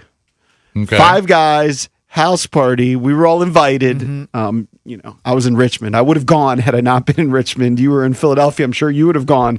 Cakes had a free Saturday, I believe. Yeah, I was at home. I was 10 minutes away. I didn't go. I told Mike Marr, respectfully on Friday, I appreciate the invite, but I'm just not going to be the oldest guy at the Darty and get hammered at 3 o'clock in the afternoon. Now, this was a St. Patrick's Day themed party. Yeah. Valdez and Drab apparently did go. They did take up the invite. So we need to get the observations from what certainly were probably the 2 oldest guys at the party. We do wish that Cakes went now. definitely the old heads. I never felt older in my life. Now, you are 37? 38. 38, and Drab is 45? Hey, Jesus. I don't know. Killer. 43, right? I mean, not that far off. You're all 2 years pretty big. Yeah. We were being called Unk 24/7 at the. Well, you have to tell me. I need to know the details. I need to know exactly, just give me all the details. It was a standard 20-year-old house party. Yeah. Where it's Right. in the backyard, plenty of alcohol. And it was what day? It was Saturday. Saturday. It was Saturday. Saturday, like at 2 or something, or So it started at 3 is what time we told people to come, but a lot of people started to show up around like 4 to 5, and then Right. the meat and potatoes was like 5 to 8 was Okay. when the most people were there. We peaked around 35 people. You mean the corned beef and cabbage, that portion of the party that Valdez wanted to bring for St. Patty's Day? Wanted to bring. Oh, he did bring. I couldn't believe it. Well, it became a bit. It became a bit. you think it was a potluck or something? No, you committed to the bit. Corned beef and cabbage to a kegger. It was a St. Patty's Day party. What other food was there? Let me guess. Pupatella? Yeah. We had a bunch of Pupatella appetizers, and then we got a Chick-fil-A tray of nuggets, which is always a hit at a party. Always. Did you take my advice and double dip on Pupatella, go get Friday and then Saturday to make sure you had enough? I didn't, but the owner of Pupatella, Michael, he was listening to the segment, and he reached out and he was like, "Hey, just let me know. I'll call in. Yeah, I'll call in an order, and you won't have to worry about your card. Just everything will be comp." Excellent. Look at that. guy. Yeah, so I didn't have to take him up on it, What but a thank guy. you. Yeah, thank you very much for that offer from him. But no, the corned beef and cabbage, as much as we were joning, it was a hit. Oh, really? Oh, Very people good. were devouring it. It was delicious. Look at you. What was the ratio of men to women? Oh, It would. It was 50. It was 50-50. really? You had some young That's ladies surprising. there. Yeah, I was surprised. You think the bro house there wouldn't be that many was females? I don't know what the weather was like here. Was it like an indoor party, outdoor party? It was indoor, outdoor. It was but the majority of the people were hanging outside in the Majority backyard. and it was nice enough to do Saturday that. was fun. Yeah, it was I have no fine. idea It what it was was like. maybe a tad chilly, but it was okay. What's the But he had backyard like? He had Is the it bonfire going. is He the had a bonfire. backyard well manicured? It's a massive backyard for Arlington. Really? Like he has a lot of land. Really? The backyard is Land baron. Our backyard is sick. Yeah, so we had a full beer die table that we were doing flip cup, beer pong, all sorts of drinking games on. Right. And then we had the bonfire going, brought a TV outside so people could watch the Nice. college basketball games. Perfect. And then there was just a lot of like hanging around. We have tables set up so people were just chilling. People are tossing the pigskin. Now the yard would be perfect if it wasn't littered with dog duty. Yeah. Oh yeah. You didn't pick up the Oh, you dog. gotta sit down before a party. How do you not pick before up the that's a party darty. foul? Whose dog is it? It's my roommate's, his dog. I mean, we all love the dog. Her name's Dottie, but like that's not our responsibility to pick up the dog. I know You it's what not, but then you tell your roommate, "Hey, dude, we're having people over. Can Yeah, you go out there yeah. and clean up the backyard?" I know. Hand up. Drab's shoe is so stinky and Oh, covered in dog ruined. duty. That It's would ruin ruined. the party for me. I As soon didn't as I either. stepped in, I'd have to leave. I didn't even realize till I left, and then I'm like, "What's that smell?" Did you smell it? It's just putrid. I mean, When we were you outside. break We were the outside. duty and smell. It's like it could be. It'd be fine, but when you break it with your shoe, it's catastrophic. It wouldn't come off. I'm scrubbing my shoe with a toothbrush this weekend. I was warning some people that were walking by Yeah, like, because be it was right next to me, and I'm going, "Hey, There's watch grenades out! Watch everywhere, out! There's yeah. a hurt thing right here." Landmines. And then Mike drunkenly just walks up right next to me. I watch him just stomp right in it, all over his white Nikes. Oh, really? It was about 20 minutes into the party, and I was just like, I could feel something on the bottom of my shoe, and I was like, "You got to be kidding me!" Hey, the so you worst. guys Thank God drove I didn't home, go. so you're under Ruined. control. You've now referenced drunken Mike. Like, how bad was he? Oh, he wasn't that bad. There were people worse off than him. I wish I could be 25, 26 years old, go puke on the side of the house at 6 o'clock. Yeah. And then then come still back. drink. Then come back to the party like it's Now, nothing. that's a move Why, that I who was did never that? able to pull off. One of Bunch of Mark's friends. Really? Yeah. If I ever got to the point of puking, the party's Party's over. Party's over. It's done. Yeah, if I ever there's puke, I no feel coming terrible. back from that. I'll be Exactly. honest, I've never seen a kid rally like this in my life. Yeah. I mean, he puked, and then 2 minutes later, I'm talking to Kyle, and it Yeah. was like he was completely sober. That's and he was like, "Nah, I do this unbelievable. all the time." Did he at He's a least? pro. It's halftime. Did he at least go Pro. inside and brush his teeth or something? I couldn't That's so smell it on him. gross. Couldn't smell it on He him. was gone for like 5 minutes, so he may have gotten a brush in. So The only thing I gross. didn't like, Impressive. we had a good time. The only thing that I didn't like, I felt like I was fitting in. Mm-hmm. Valdez would not stop talking about how old we were. Like to every girl, like literally, "Oh, we're the old guys. He's doing all these unk nicknames. Yeah. He's talking about his hokas that he's wearing. Yeah, they were jumping on my hoka so hard. Yeah, I'm just trying to fit in. With Trav, yeah. did you feel good? Nike unks, Air unks, yeah, all that good stuff. Drab, do you feel good with your new hair? We haven't really talked about his hair in We're months. gonna have to do an unveiling. Don't just. But I'm don't just wondering if waste he it has right like now. a certain sense of confidence. I You mean, feel yeah, different. For sure. More than I did ever in the past. Did you wear yeah. a hat? No. No. I only wear a hat on the show right now until we do We're gonna some do sort an of unveiling. unveiling. We'll figure that You out. know what Drab didn't wear? Green. The only person at a St. Patrick's Day party not wearing green. I'll be honest. I'm with you. I didn't really think that it was a St. Patrick's. I thought it was just a Saturday party. No, it's a Saturday I wasn't really putting it all together. St. Patty's Day doesn't really register with me either. Yeah. Not that big a deal. Felt kind of stupid. Everybody wore green. Every That's single. what the party was. Yeah. I missed that message. It was a St. Patty's Day party. There were some provocative shirts. Dude, he had beer pong tables out. It's not like he had much of a theme going. Oh, by the way, I will say, did he have shamrocks everywhere? Did he have some sort of decor? What do you think? He went to Party City before? Well, actually, yeah, the girls got there or a couple of the girls got there at 1 o'clock, and they set up the inside. So the inside was pimped out with St. Patrick's Day decorations, but the outside was just completely, normal. I didn't realize they do this because St. Patty's Day doesn't really mean anything to me. I don't care less. But I guess in Tampa, they dye the water. Sure, they do it in Chicago. They dye it's a the big water It's a big deal. Yeah, I guess seems gross. You know what was a big deal is the fact that the old heads just schooled the youngins in flip cup. Oh, really? Oh, yeah. It was old school versus new school, and we pounded them. It was awesome. Them in flip cup. I was a part of the old heads team. Okay, right. Yeah, I was like the captain of the team, you could say. Right. But we just went belt to ass against all my friends. They couldn't believe what we were doing to them. It was stomping. Belt to ass. Yeah. It was. What kind of drunk is Mike? Is he a happy drunk? Is he a? Oh yeah. He talks a lot. No, he talks a lot. Yeah, he's funny. He's just Yeah. he's hyped. So no different. He's high. Yeah, he's hyped. Yeah, He's high a hype energy. guy. Yeah. By the time we were getting ready to head out, we're talking about a golf trip and how Mike would be awesome at our golf trip because he's Just the always vibe fun. guy and he's all fun. And then Mike started getting on the ground like a dog and started barking because he was so excited. He loves that Poop in bit. the yard too, like the dog did. That's hilarious. But yeah, these guys, they were like celebrities there because some of my friends, their parents listened to the Junks. Yeah. Yeah, So that they was were that was so depressing.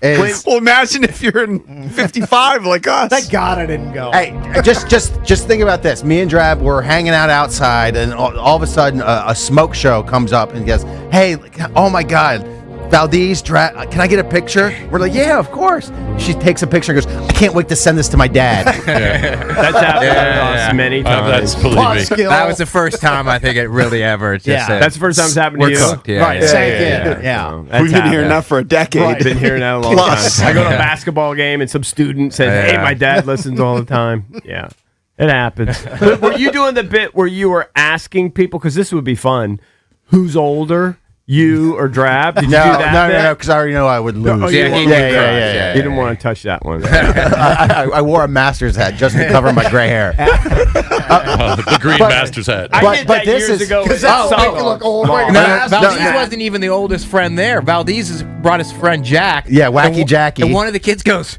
"Are you the landlord?"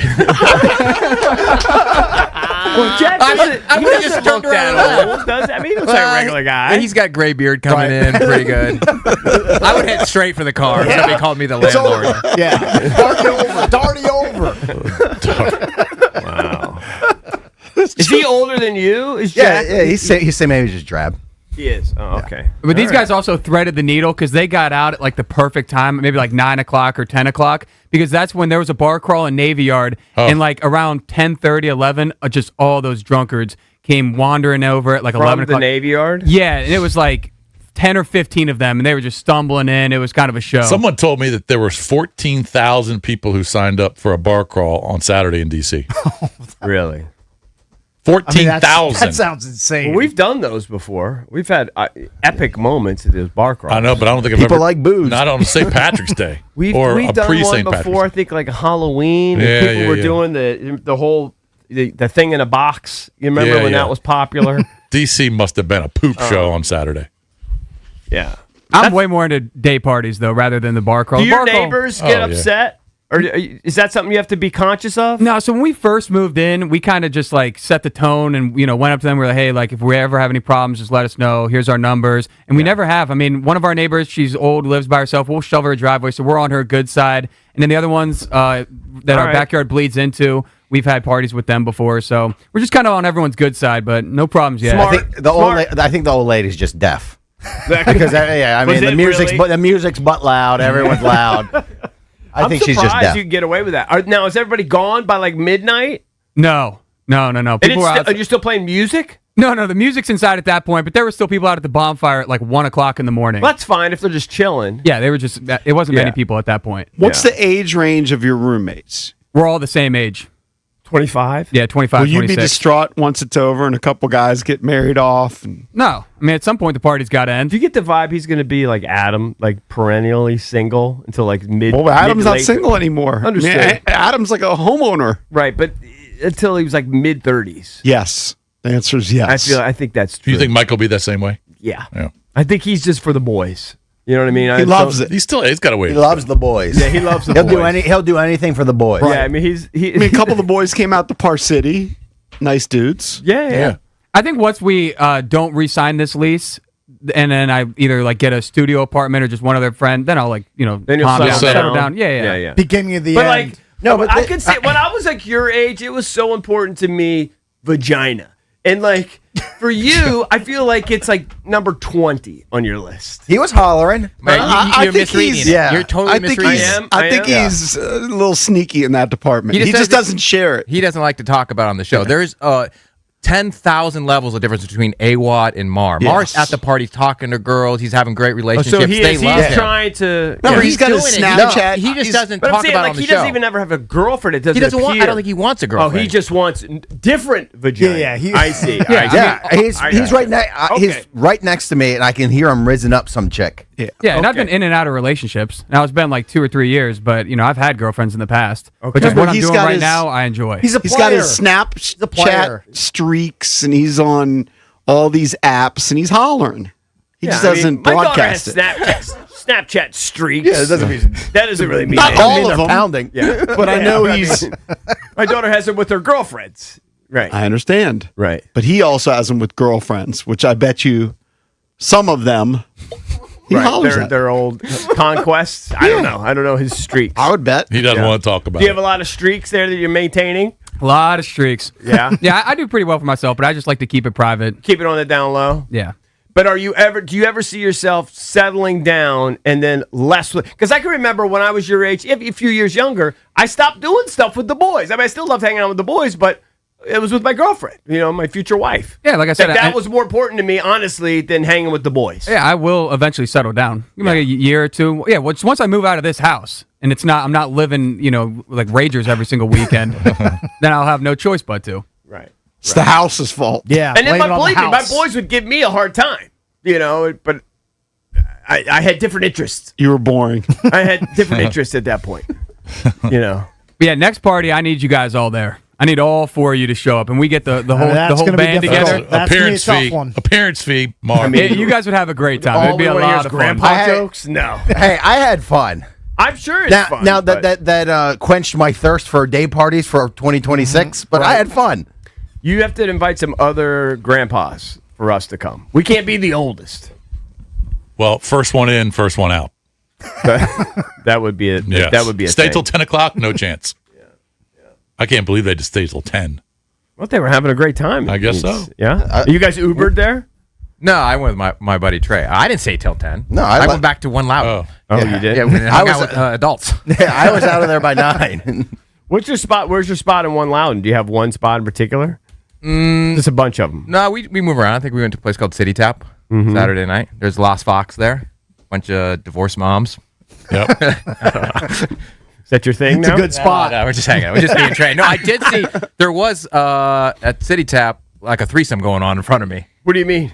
A guy and 2 women, and everybody was making out with each other. You're kidding. At the bar. It was a bit of a show. Hey, let's do an appearance there. I'm not surprised.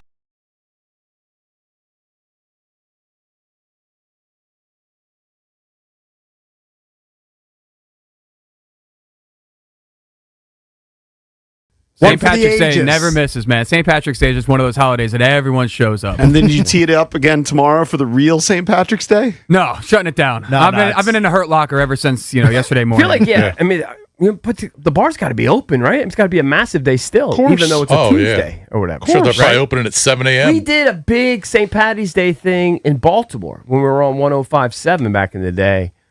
Was that on a weekend or was that during I have the no week? recollection to that. You don't remember? Don't know. We did it was a bar crawl. It was probably a weekend. We did a big bar crawl on St. Patty's Day. In Baltimore? Yep. 100%. No 100%. I vaguely remember it, but I think, yeah. Maybe I was on vacation. But I think it was a weekend. I don't think we would have done it during the I week. feel like it was a weekend, too. Yep. Yeah.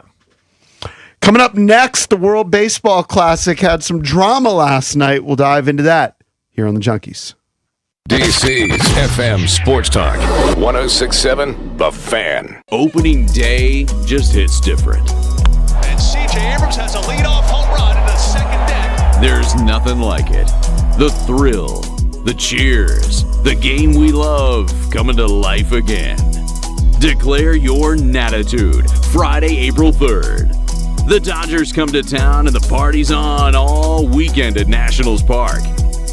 RSVP now at nationals.com/tickets. Hey, it's your boy Bish here for Foley Mechanical. When my HVAC system went down last summer, I needed a team that could handle the cold. I called Foley Mechanical. Dan Foley, that's my guy. This isn't some big corporate outfit. Dan Foley owns the company, and his crew really knows their stuff, especially if you've got an older home or radiator heat. These guys are pros. They did a great job at my house, and Foley Mechanical serves D.C., Maryland, and Virginia. And they proudly install Amana HVAC equipment. When the cold comes at you like a breakaway, you want the right team in net. Call Dan Foley and his team at Foley Mechanical. They're the real deal. What's up, guys? It's Grant and Danny for our friends at Quo. I have a buddy who has a small business, and he was complaining to me about being super busy. He's coaching a youth sports team. He was missing calls, and he's missing out on money because of it. And I said, dude, Quo is the way to go. QUO, Quo. Missed calls are missed money. You've got to make sure that wherever you are available to answer the phone and work with your team, and Quo will help you to do that. So I always tell people it's time to try Quo. Quo is the #1 business phone system that streamlines and scales your customer communications. It works wherever you are. We are all so busy, right from the app on your phone or computer, so you can run your growing business without juggling devices or systems. Quo makes response times faster than ever. Your team can share one business number for calls and texts, creating seamless collaboration so nothing is missed and customers never have to repeat themselves. Keep your existing number. That is the best thing about Quo. Right there on your phone, your calls come in. No missed calls, no missed customers. Try Quo for free at quo.com/fan, F-A-N, QUO.com/fan.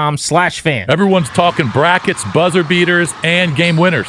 Well, here's yours. It's your boy Bish here for my guy Josh Cochran and his team over at Bayer Subaru in Alexandria, where now, when you stop by the dealership, they'll dish you the rock and let you shoot your shot for some silly savings. Knock it down and score $500 off any new Subaru or $250 off any pre-owned vehicle. Do what I'm doing. Run with my guy Josh Cochran and the 1 seed at Bayer Subaru. Check him out on Richmond Highway in Alexandria or start online now at BayerSubaru.com. Dribbles it down the court. Just a few seconds left. Pass to the corner.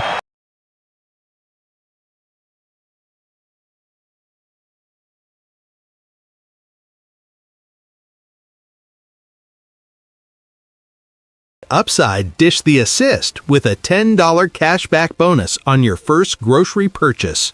Upside is a free app that helps you earn cash back on everyday purchases like gas, groceries, and dining. Simply claim an offer in the app, pay like usual, and start earning real cash back. You can cash out to your bank or turn into gift cards. Right now, get a $10 bonus on your first grocery purchase at Giant. Download the free Upside app and use promo code DC1 for a $10 cashback bonus. That's promo code DC1 for a $10 bonus on your first grocery purchase. Remember, that's promo code DC1. Offers vary by user and location at participating merchants. Go to upside.com for terms and conditions. Let's see, is she a princess? Should it be round? What in the world is a cushion cut? You need Dominion Jewelers. I need to get this right. There's the fun-loving princess cut, traditional round, or cushion cuts. The setting needs to be just as special. Don't worry, they can help with that too. Dominion Jewelers is where you design the ring that says, I want to spend the rest of my life with you. Handcrafted, custom-designed jewelry. Dominion Jewelers. In the heart of Falls Church, we make it beautiful, you make it yours. Appointments preferred. Tournament time is here, and there's no better place to watch the game than MGM National Harbor. Head to Tap Sports Bar at MGM National Harbor, where B. Mitch and Finley and Grant and Danny will be broadcasting live for the first-round game. And if you really want to feel every shot and every buzzer beater, take it next level at the BetMGM Sportsbook and Lounge. Grab your crew, lock in your seat, and ride every game all the way to the final. Tap opens at 11 both days, so get there early. This is your tournament headquarters. Only at MGM National Harbor. Monumental happens here. At Uline, they know going the extra mile takes hard work. For companies pushing to go further, Uline will go the distance with you. 24/7, they answer the phone to get you the shipping and industrial supplies you need. Business can move fast. Unexpected large orders, adverse weather, new safety guidelines, and changing economic trends. Uline works hard keeping 41,000 items ready to ship, minimizing detours on your way to the extra mile. Visit uline.com. Shopping with your parents can be embarrassing. Why would they sell jeans with holes in them? I'm going to speak to the manager. Mom! That hoodie is giving. You should get it. YOLO. Thanks to the Chase mobile app, your kid can shop independently while you keep an eye on their spending. So you can go from... We can be twinsies. ...to... How was shopping? Saw you stayed on budget. Thanks, Mom. Freedom for kids, control for parents. That's family banking from Chase. Account subject to approval. Chase mobile app is available for select mobile devices. Message and data rates may apply. JP Morgan Chase Bank N.A. Member FDIC. Jake from State Farm. I just beat my running PR, so I'm celebrating with the Banana Bonanza smoothie. Hey, and you can keep celebrating when you create an affordable price just for you by bundling your home and auto with the State Farm Personal Price Plan. Go bananas. I will. Hey, make it a large. Bundling, just another way to save with the Personal Price Plan. Like a good neighbor, State Farm is there. Prices are based on rating plans that vary by state. Coverage options are selected by the customer. Availability, amount of discounts and savings, and eligibility vary by state. It's the Sports Junkies. Let's talk it out. You can watch the show live or on demand. What are we watching for? As I said, we're not sure. On YouTube.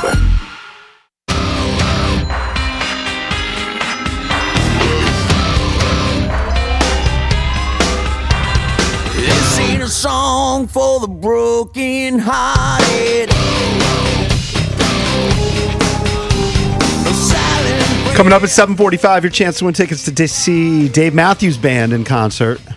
Hit Jiffy Lube Live. Last night, some riveting baseball. As the World Baseball Classic pitted two powers. The United States, who advanced by beating Canada in the quarters, faced the Dominican Republic. And Paul Skeens was on the mound for the Americans. Really powerful lineup. The Dominicans have Fernando Tatis. They've got Soto. They've got Julio Rodriguez.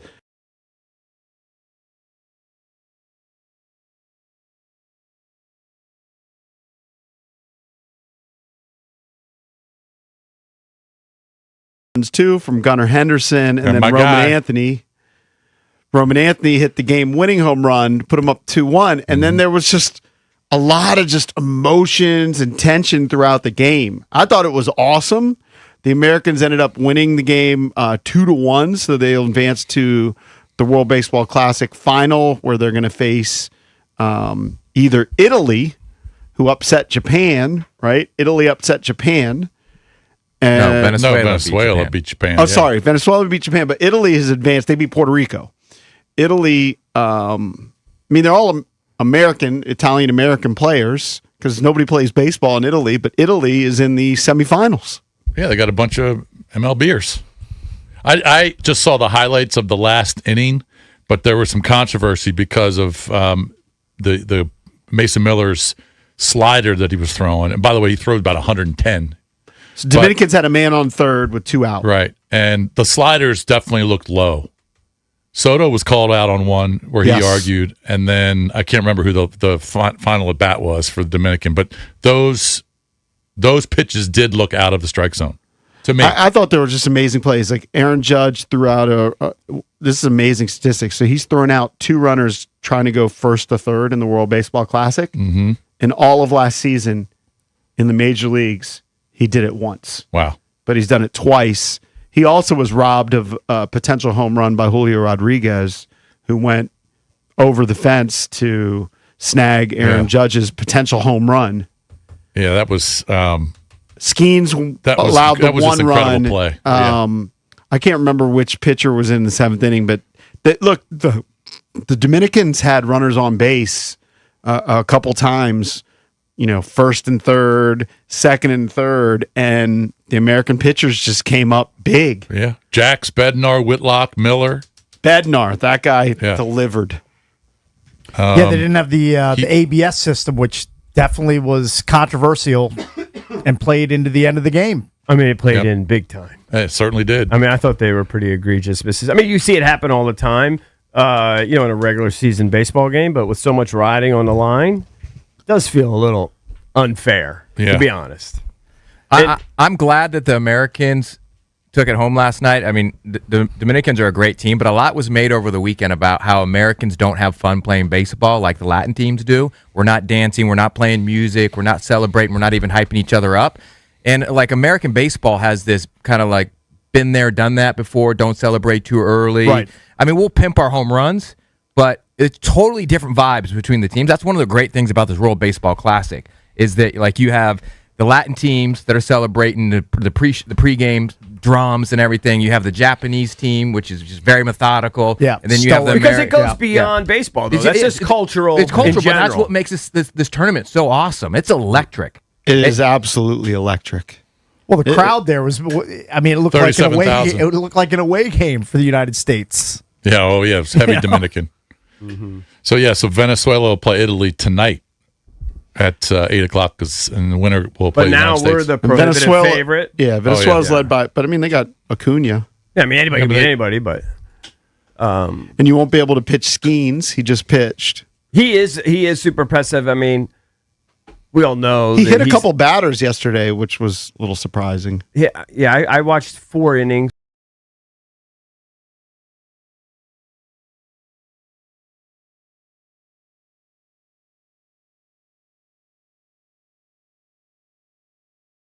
Pitcher Stunned by it. The Dominican pitcher, the starting He was a pitcher. pretty big dude too. Yeah. I mean, he was throwing 99, 100 consistent. Severino. Yeah. 100. Yeah. And then, if he had like an off-speed pitch, it was 97. Right. He was throwing straight gas. Yeah, but you can really tell that how much work these guys have to do to get ready. That's why it is kind of interesting about how like Scooble wouldn't pitch in this tournament, because Severino, you could see 60 pitches in the 4th inning. Yeah, he was gassed. He was gassed out. Yeah. The body just isn't built up for it yet. No. And also, I think the emotional investment in these guys. Maybe they should do what because when they would get a strikeout in the regular season, or you just don't see the emotions. These guys get a strikeout at the end of the 2nd inning, and they are so fired up. Maybe they should do what the NHL guys do and just have a 2-week break or something and play it. Or you know what I mean? Play it in the middle of the summer. Yeah, I mean, at least then you'll have guys at full strength. May not like that. Guys get hurt. Things could happen. People have pitched that before. Yeah. Where they're kind of in mid-season You're in form. more form, yeah. The only problem is, I mean, the World Series is going to be played in December. Yeah. Yeah. The other thing about it is it's That's single not- it wouldn't- elimination. it wouldn't work. It's why March Madness is so great, right? We were talking about the brackets earlier. Single elimination changes the game. Yeah. Where Major League Baseball, look, the World Series is great, playoffs are great, but if you have best of 7, it's not the end of the world when you lose a game. Here, it's 1 and you're done. Mm-hmm. I guess So I like thought it was I awesome. guess I like it. It just doesn't. You just don't know if the best team won or not. What are they doing? It every 3 years or every 4 years? Every I think the next one's in 28, right? The last one was 2023. 23. Every 3 years. Let's go to Steve in Laurel. He wants to chime in. Steve, what's up, man? You're on with the Junkies. Thank you. What's up? The great atmosphere of the baseball tournament, almost like a soccer tournament feel, with the crowd and everything. I remember taking my daughter to a Olympic soccer at RFK, and it was flags flying from all kind of countries and stuff. Great feel, and just good baseball too, man. For preseason, this early in, these guys are they're doing okay, given that they've got a way to go to get ready. Now, this was played in Miami at Lone Depot Park. Mm-hmm. And yeah, it was heavily Were there any populated by the Dominicans. notable names? I guess you mentioned the one pitcher that just said, "Yeah, I don't want to do it. I don't want to do it." Like big stars. Well, a lot You of the mentioned stars weren't pitcher. able to play because of their insurance. Okay, but were there any that were like kind of like No, I don't LeBron think back in the day or something? It's like, yeah, my body, too much wear and tear on my body. I want to save myself for regular season or whatever. You No, know what I don't mean? think so. But some of the big stars were not. Like Altuve can't play in this. De La Cruz couldn't play in it because they missed too many games last year, I think, and their insurance won't cover it. I thought it's awesome. It's almost like an all-star game, like in particular that game with the star power. Like I mentioned, the Dominicans got Tatis, Soto, Guerrero, Machado, and then the Americans, Bryce Harper, Aaron Judge. Witt. Yeah. Yeah. Incredible guys. Hall of Famers. So Italy will play Venezuela tonight, and then when is the finals? Tuesday. The Tuesday is the final. Okay. Yeah, that'll be fun. So It'll be fun to watch. who will likely be our starter then if Skeens can't go? That's a good question. Would Rodgers go? I saw they deactivated Kershaw. It might be Logan Webb. I'm not sure. Okay, yeah. Because Rodgers pitched last night. Okay. Kershaw, I guess, did the weird bit. We talked about it last week where he retired, but then he suddenly made himself available for this, although they never used him. And then he didn't pitch at all? No, and then they took his roster spot and they named another pitcher. By the way, I think DeRosa got a lot of criticism as the manager because he didn't know he pulled the Ron Rivera and he didn't know that they could have been eliminated if it didn't work out. I really like him though, so I don't want to criticize him. I think he deserves credit here because he started Gunnar Henderson at third base instead of Bregman, who had been cold, and Gunnar Henderson delivered with a home run. He hit a bomb, yeah. Who was playing second? Terang. That's Tress Way's brother-in-law. He made an unbelievable Bryce play. Terang. I think it was in the first inning. Just perfect. Yeah, he's a stud. Yeah.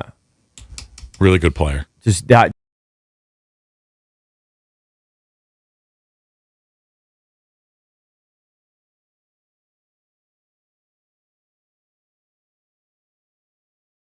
They're fun to watch too. Yeah. But I don't know if the best team won. We kind of got away with a couple calls. Doesn't matter. I guess it doesn't matter. United States was a slight favorite in that game. They were. Yeah. Yeah. Slight. It's basically a toss-up. Have you ever seen a side-by-side? No, the Nationals are 7-3 in spring training. Yeah, I can't pay attention to that. The spring training results are Have so you seen indicative of what's going to happen in the regular 7-3? season. That's what he says. They played so many more games than that. Maybe they're 7-3 in their last 10. That's what it says in the Grapefruit League. Well, they played like 20, 20 games. They played 11, 7-3. Yeah. 7 losses and 3 ties. Big Tom Glancy right there. Right. Just misread it. Yeah. But still, 6-11 winning percentage. Where does Livy Dunn stand up against Skeens? Is she like to his waist? Yeah, she's tiny. I mean, it has to be, right? I mean, he's 6'5". She's not as tiny as you think. Remember, we bet on this the other day when we were talking about Baywatch. Right? She's like 5'6" and a half. Okay, so she's not a 5-footer, but Right. he's massive. Sure. Yeah. She's almost my height. Closer than I'd like it to be. What can you do? Hey, AV is built for DC. Here in the nation's capital, AV is creating solutions that protect our troops, our homeland, and our way of life. From autonomous unmanned aircraft and counter-drone technologies to advanced satellite communication systems and next-gen missiles, they're delivering innovation where it matters most. Battle-proven, warfighter trusted, engineered for the future, and proud sponsor of the Washington Commanders, Capitals, and DC United. Visit avinc.com to learn more today. The sounds of spring training are here, and it's a new era of Nats baseball. See you later! Follow every angle of spring training on your flagship home of the Washington Nationals. 106.7 The Fan.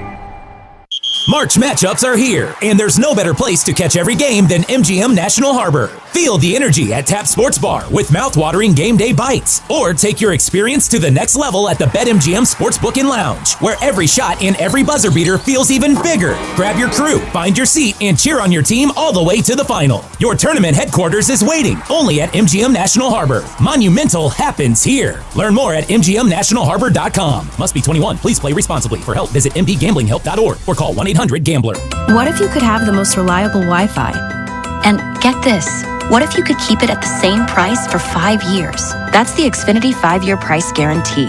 Just 5 years of fiber-powered Wi-Fi that boosts speeds to the devices that need them most. That finds and fixes problems before you even notice them. Like super intelligent Wi-Fi with a sixth sense. And that keeps you gaming in the fast lane, even when the whole family's banking on bandwidth. And here's the best part. No annual contracts, no hidden fees, and our best equipment included. Plus, get online in minutes with same-day Wi-Fi. Hey, let's face it, a lot can change in 5 years. Kids grow taller, dreams grow bigger, but your Wi-Fi? It would stay reliable and the price would stay put. The Xfinity 5-year price guarantee. Lock in your price and unlock the possibilities. Xfinity, imagine that. Select plans only. Restrictions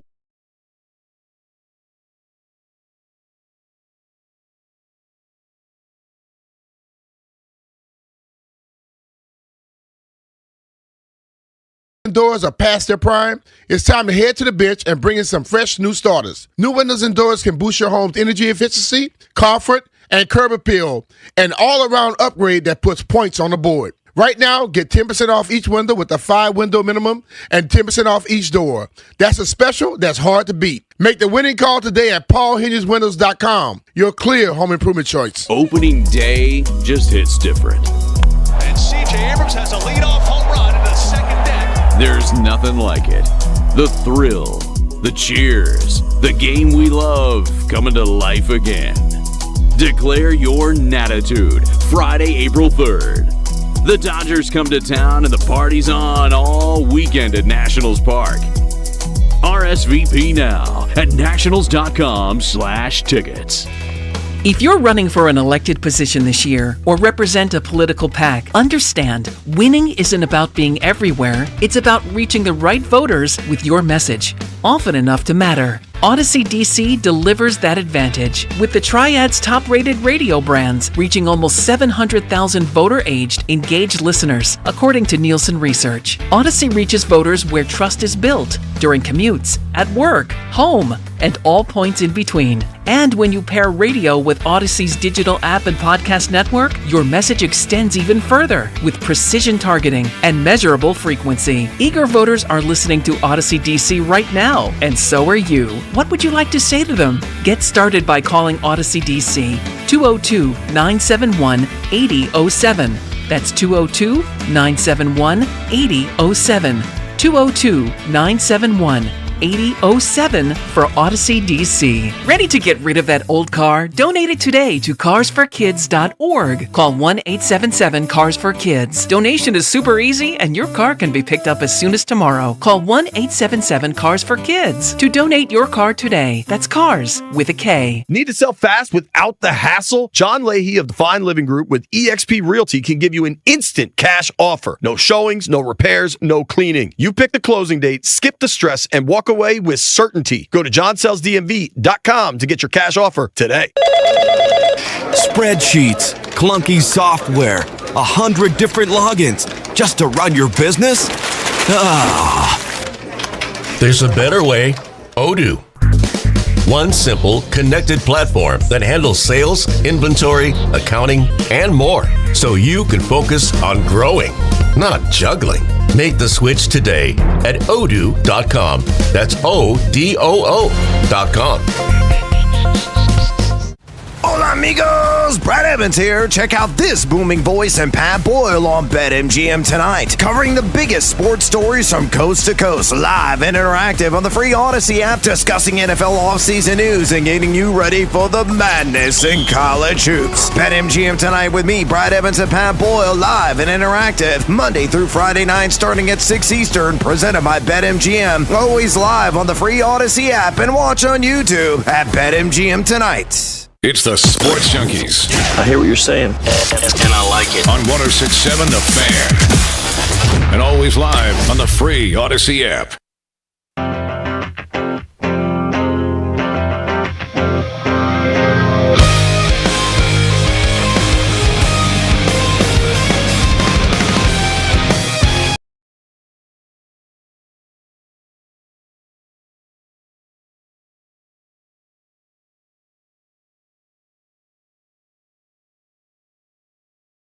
Now is your opportunity. Just be caller number 10 at 1-800-636-1067. We'll hook you up with 2 tickets to see Dave Matthews Band Sunday, June 13th at Jiffy Lube Live. Tickets are on sale now. For tickets and more event information, visit thefanddc.com/events. By the way, I may be joining Jason Bishop and getting new headphones. So look at these jobbers here. Hold on. Look. The foam falling. Oh, yeah, you're done. It's over. You could try. Look at these. I mean, I guess I could super glue. You could try to super glue. I could super glue. You might be able to salvage a little bit. These are old. What's the brand? Sennheiser. Yeah, but they're cheap. Half decent brand. I mean, they're probably $40 tops. I mean, this is time. Look It's at this. time. It's embarrassing. Yeah. I'm a radio professional. I can't wear these on a daily basis. We used to buy expensive headphones. Jason still has some nice ones that Bose gave us. Right. But it's just not worth it because you just beat them up. I'll go to TJ Maxx, or I'll just go to Amazon. Just order a pair, and they'll be on my doorstep. These are later today or tomorrow morning. I think these are $19 max.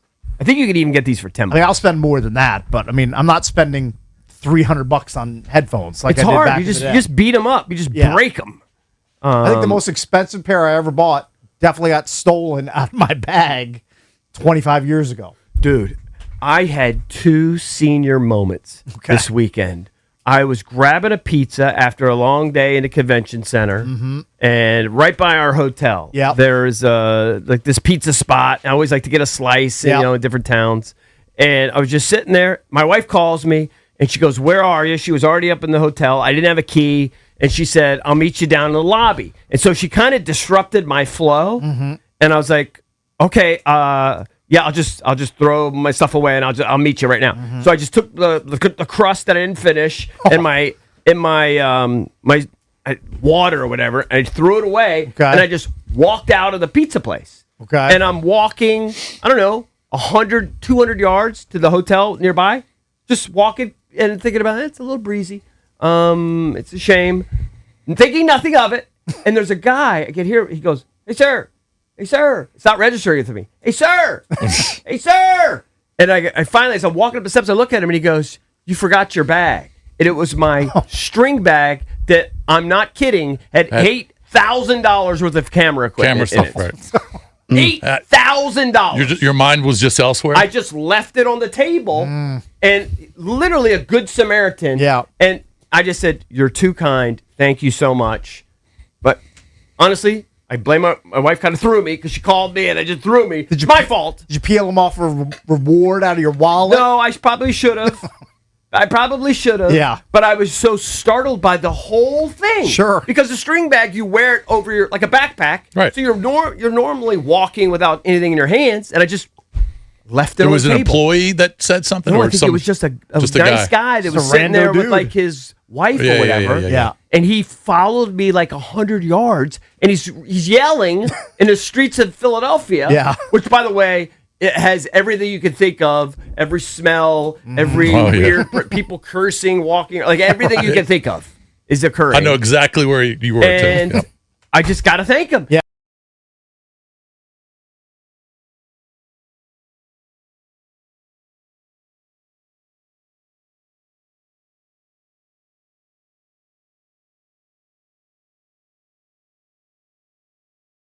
Yeah.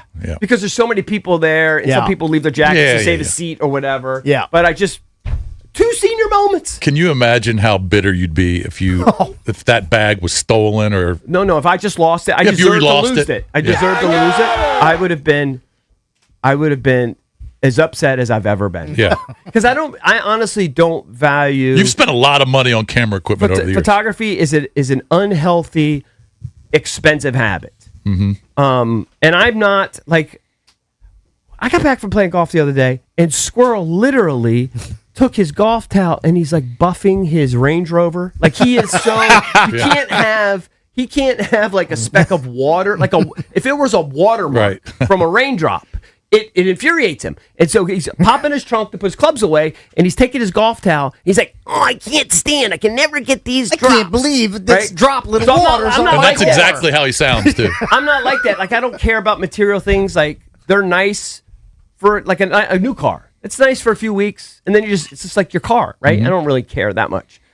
My cameras, it's a very expensive camera. I don't really care, but I spent so much on it. You would be. I would be It would so crush you. pissed. It would crush It's you. not that I care about the camera. I don't. I care about the cost. Expenses, right? Yes. Because you spent a lot of money over the years on that stuff. A lot. And you've upgraded. Yeah, I got really, really good equipment. Yeah. Speaking of cameras, we had a photographer last week take pictures of the Junkies. We did a photo shoot, publicity we did. photo shoot. It actually lasted 2 days. Yeah. The guy came back for the second day for us to do wacky bits. I won't be shocked if he comes back for a third, just for the record. But he came back a second day, and we did and he was a more nice shots. Guy. Nice guy. And this is something I've noticed in myself, and it's probably all of us because we are all the same age, starting to develop the jowls. Jowls, like the neck stuff? No, the jowls is like on your jawline right when here. the skin starts to sag. Oh, yeah. And There's an article here about dermatologists saying what to do. 56-year-old skin, bro. Well, the best analogy is a couch. If a couch has a lot of use, eventually the cushions. Yeah, you get your ass imprint. Yeah, you start getting that ass imprint in the cushions. Right. They start to sag, and I guess the same thing happens with your face. And Cakes brought up the story the other day about I guess it was Margot Robbie and the buccal or buckle fat. Buckle fat in her face. She whatever it is. Yeah. She didn't like it. She got buccal fat removed. She looked beautiful. I mean, she's still beautiful, but you can tell she's a lot more fat gaunt. Pockets like in your under your eyes and into your cheeks. Got it removed. Okay. Now did herself a disservice. She doesn't look as good now. For the jowls, they say Yeah. that it's all about collagen. I don't know what the heck you can do with it. Some people do rollers, whatever. I think, we always talk about how social media will figure out who you are and then send you the ads.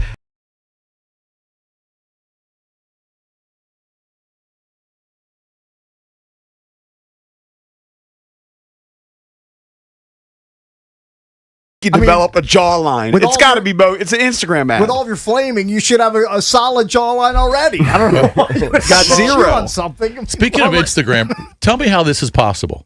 Terrible jawline. So my wife and I were taking a walk a couple days ago. Yeah. And we walked by this house, and the owners of the house are in the backyard talking to a guy. Okay. Looking at the house and blah, blah, blah. Ended up being a painter. He was a painter. Okay. Has his own painting company. Sure. My wife started getting Instagrams for that painting company on her phone. Well, she heard them talking about it. The phone heard it talking. The phone overheard the conversation. I mean, they were like 50 yards away. The phone's powerful. How is that possible? I don't know. I don't know. How's that possible? Could you hear it? No, I had no idea what he was doing there. I thought they were just looking at gutters, or I thought he might have been looking to put a deck on their house. Yeah. It was a painter.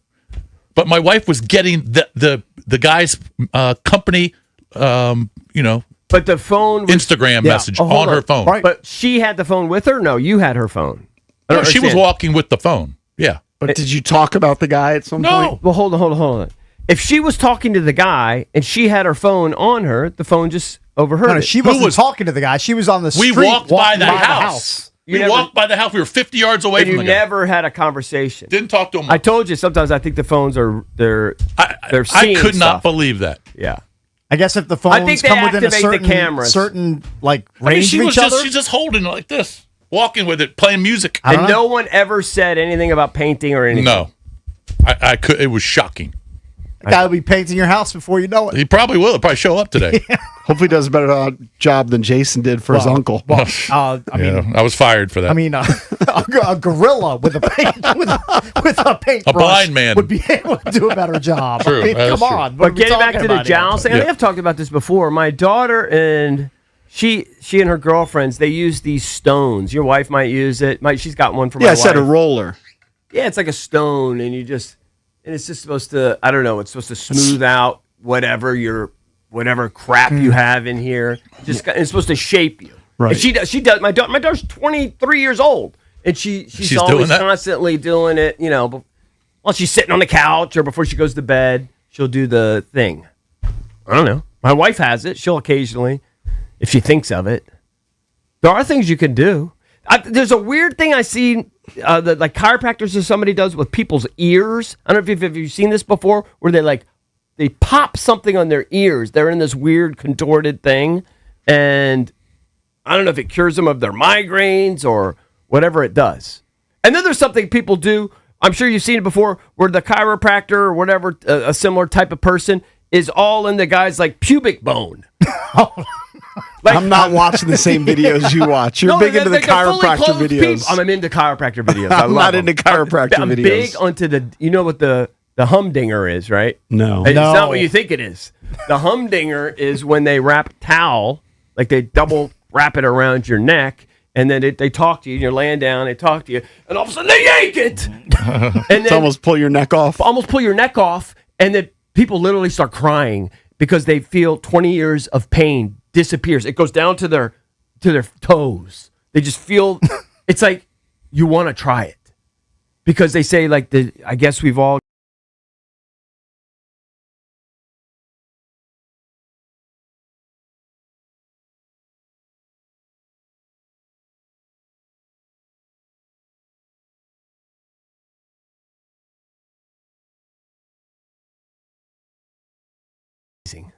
I remember hearing a lot of noise and walking out feeling the exact same. You never felt more range of motion? No. Oh, I definitely have. This 1,000%. This is a trend that I saw over the weekend. I just Googled it. I know I'm not going to undergo this trend. Worrying, bone-smashing trend taking over social media has people hitting themselves in the face with a hammer. JP, what? Not with a hammer. No, with a like a legit hammer from Why are they doing? What is the? They're look smacking. It's supposed to improve their looks. They're trying to hook up their jawline. Where did you see that? Maybe break it. Is it on YouTube? I mean, I've got it right here. I got the Is that headline what right here. clavicular, whatever his name is? Clavicular. Clavicular. Is that what he did? I don't know. I don't know if he broke it or he does the. I mean, he does the bit where, again, to hook his jawline. Is it called mewing?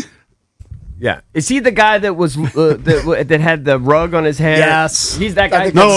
I think that was a different guy. Oh, it's a different. Was it that different guy? It was looks maxing. I don't need to know all these looks maxers. Okay. Guy looked silly, and then all of a sudden his toupee fell off. You're like, oh, he's kind of hurting actually.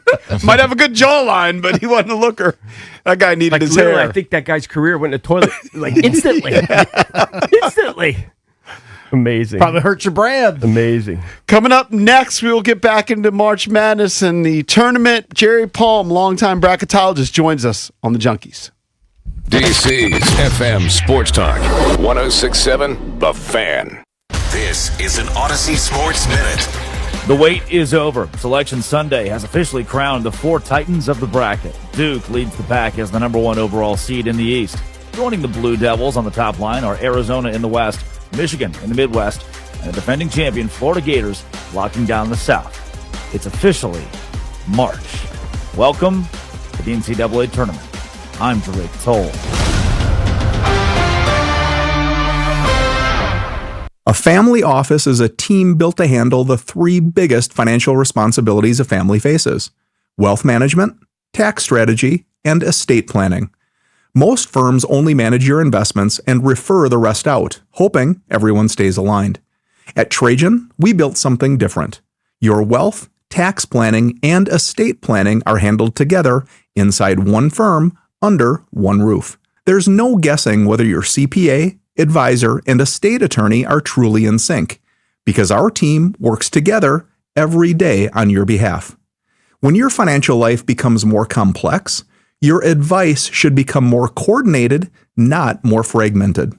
One plan, one trusted team. Call Trajan today, 202-929-6600. That's 202-929-6600. Trajan Wealth, an SEC-registered investment advisor. Additional services through Trajan Estate and Trajan Tax. Additional disclosures and accreditation at TrajanWealth.com. Guys, it's Grant and Danny for our friends at Window Nation. We absolutely love Window Nation. They have taken care of me in multiple homes over the years, beautifying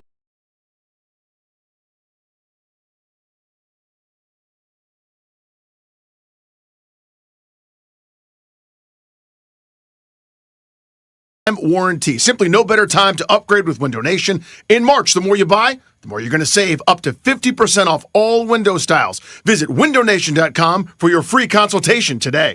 Dribbles it down the court. Just a few seconds left. Pass to the corner. 2 to shoot. It's up. And it's good.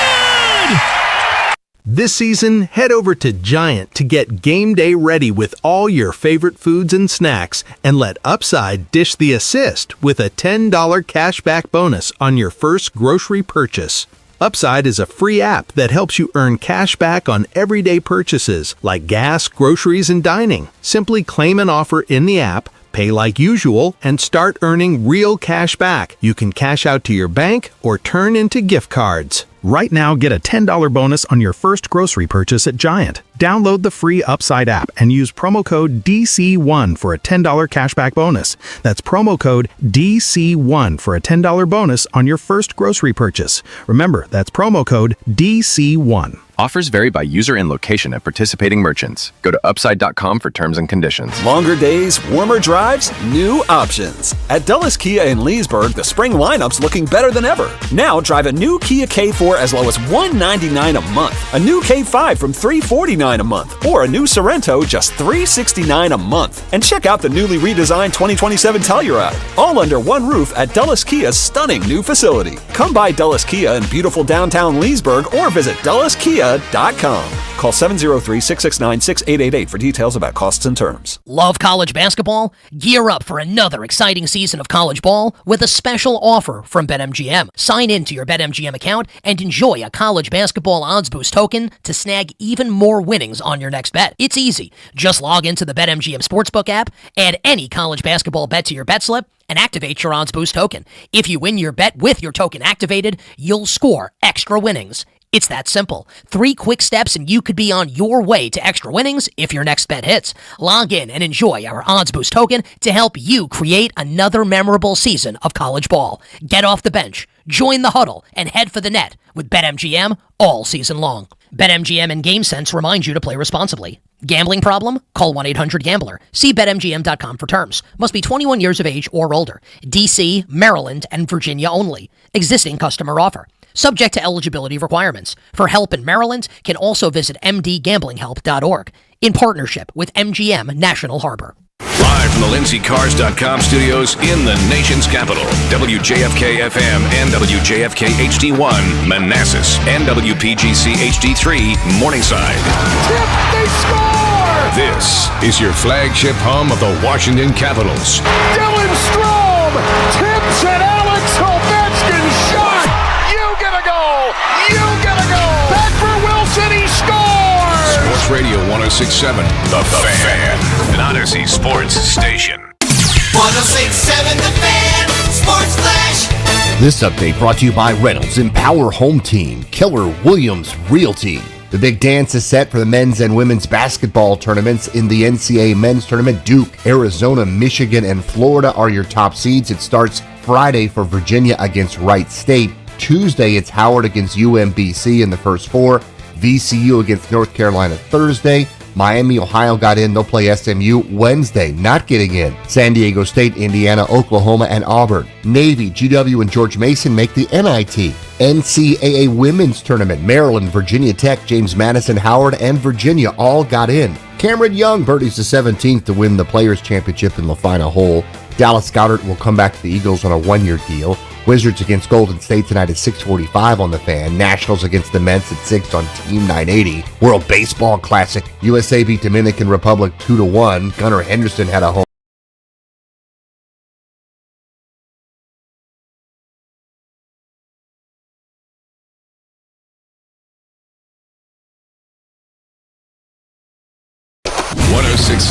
The Fan.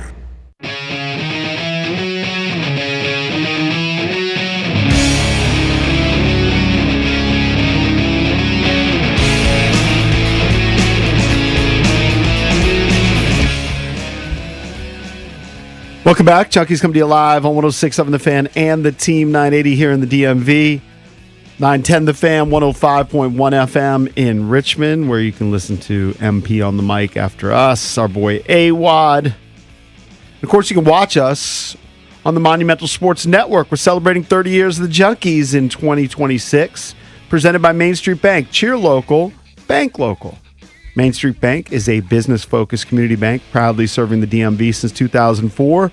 Visit mstreetbank.com to learn how to put their team in your office. Main Street Bank member FDIC, equal housing opportunity lender.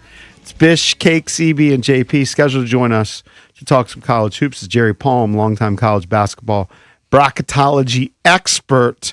The 4-1 seeds. I think he's a Purdue guy. Is he a Purdue guy? He is a Purdue guy, yeah. The 4-1 seeds are Duke, Florida, Arizona, and Michigan. Who do we have on the show that said Michigan was the best team in the country? Tim Brando. Tim Brando. Yeah, and I disagreed with him. I said Duke and Florida. We're on a collision course, but now Duke has 2 significant injuries. Michigan has a significant injury at point guard as well. But, we'll see. At this point, you're vindicated because they were the 1-1 overall. Yeah, I don't know. I based it on a lot of it on head-to-head when they played each other head-to-head, and Duke won. Yeah. But it's going to be, the tournament's just going to be crazy. It's just going to be awesome. So are you pulling for anybody? Pulling for Howard.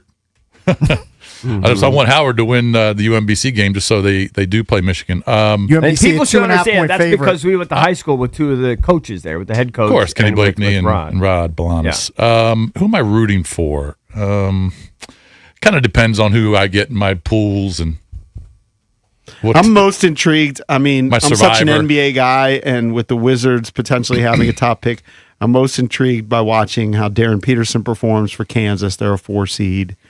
DeMansa. You just want to see the top guys? At BYU. The top 5 or 6 guys that the Wizards could potentially get? Boozer, obviously, with Duke. Yeah. And then you were hyping up the kid from Arkansas who's a stud. Oh, he's awesome.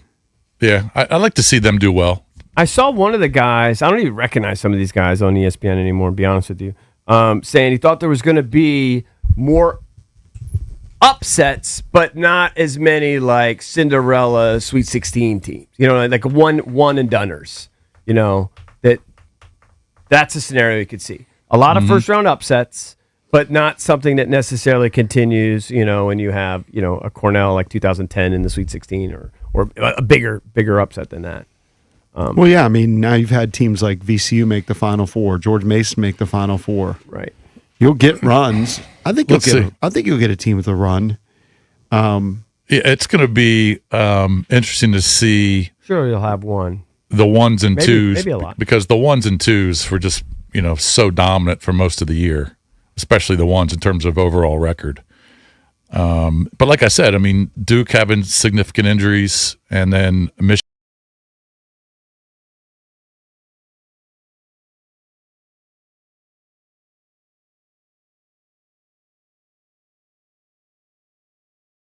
Kind of like the most returning guys. Like it's not just a 1 year. Purdue's got a lot of guys back. They got a lot of guys that have been there 2-3 years in the program at least. Yeah, Braden Smith and Lawyer and all those guys. Well, that's one to watch. Florida's got some guys who've been there a few years. Yeah, what's his name? Condon? Yeah.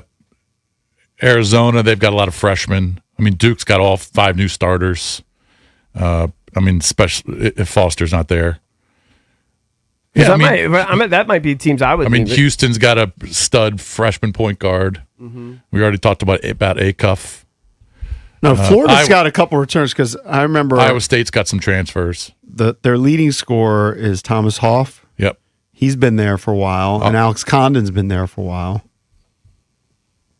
Yeah, I mean they lost some guards from last year, but Condon's a junior. They're just really, really good. But they just ran into a hot Vandy team. Vandy couldn't miss when they played Vandy. Boogie Flan's a transfer. He was with Arkansas under Coach Cal, but then he transferred to Florida, so he's new. But yeah, they got some new guards, but their big guys they're best friends too. It does kind of sting that there's not a lot of local representation from the area schools. No, you've got Howard, you've got UMBC. Puts a damper on the tournament. I mean, you've got UMBC, which isn't really local. Okay, but it's Howard, Baltimore. okay, that's great. But I mean, one of them is going to get knocked out, then one is going to be cannon fodder for a 1 seed. Correct. I feel like UMBC's local. I mean, that's right there at BWI Airport. It's like right there. Yeah, I consider that local. Local-ish. I mean, VCU's in. Baltimore, We're heard in Richmond. Okay, you can lump them in.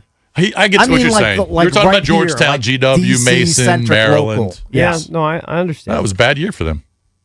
Really bad. I mean, they didn't even have winning records. Maryland or Georgetown. There wasn't even close to a postseason sweat.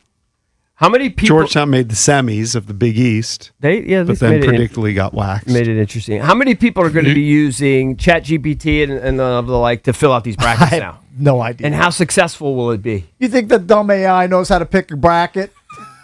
That's the most depressing thing I've ever heard of. AI was botching they're going to do it. AI was botching your mock draft over and over. And over for sure they're going to do it. Have you seen commercials for? And maybe this is only online. Happen. Have you seen commercials for Prop GPT? No. There's an app out there that swears it's going to help you get your correct props right.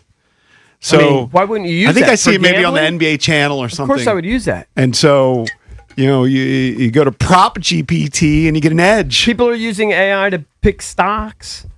I mean, they're gonna be definitely using AI to help make predictions on games. I mean, I understand, Valdez. You like the joy of picking your own bracket. Taking your Sharpie out and crossing off stuff in your own bracket. I mean, yeah, but honestly, there's nothing more American than that. I could get it, but listen, if let's say you fill out your own bracket, so you have that personal identification, and then if you want to win, you put it in your AI. You get a side bracket, side hustle. You want to win money. That's the American way. All right, join us right now to talk some college hoops. Jerry Palm, he jumps on the Rude Guest Hotline. Rude's the most reliable heating and air conditioning products in the DMV. Jerry's a longtime college bracketology expert. You can visit palmbrackets.com. Hey, Jerry. See, Jerry won't be using AI. No, he'll be filling out his own bracket. That's for sure. Yeah, I'll be using my eye. Yeah, exactly. You're right. Exactly. Hey, Jerry, did you have Miami O in? I had them all in. You had them all in, yeah. Marches, yeah. And VCU doesn't win the A.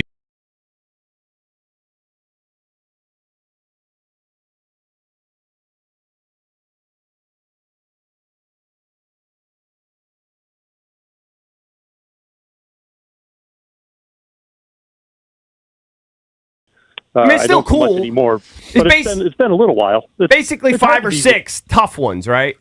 Yeah. Yeah. Yeah. There's, the last few are always, bad in different ways, equally bad in different ways.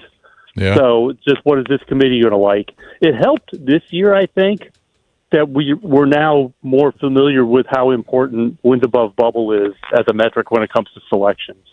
The committee's been pretty open about that since they added it to the team sheets last year. The WOB. Yep, WOB. And so, that makes it easier. There's just some teams that you might otherwise look good, but you see that they're 50 and wins above bubble, and that's just not going to get you in. That's like an eliminator. So we mentioned we had Tim Brando on the show last week, and he is a believer in Michigan being the best team in college basketball. What do you think? That's my pick. The thing about Michigan is they're not just good at every position; they're a matchup problem. I mean, a guy like Yaxelberg he's like a 6'9" guard type, except for he can play anywhere on the floor. Does play anywhere on the floor. Last night when they were playing Purdue, they were throwing him at Braden Smith to try and throw off their offense, and it gave them problems because he's a foot taller than Braden almost. So.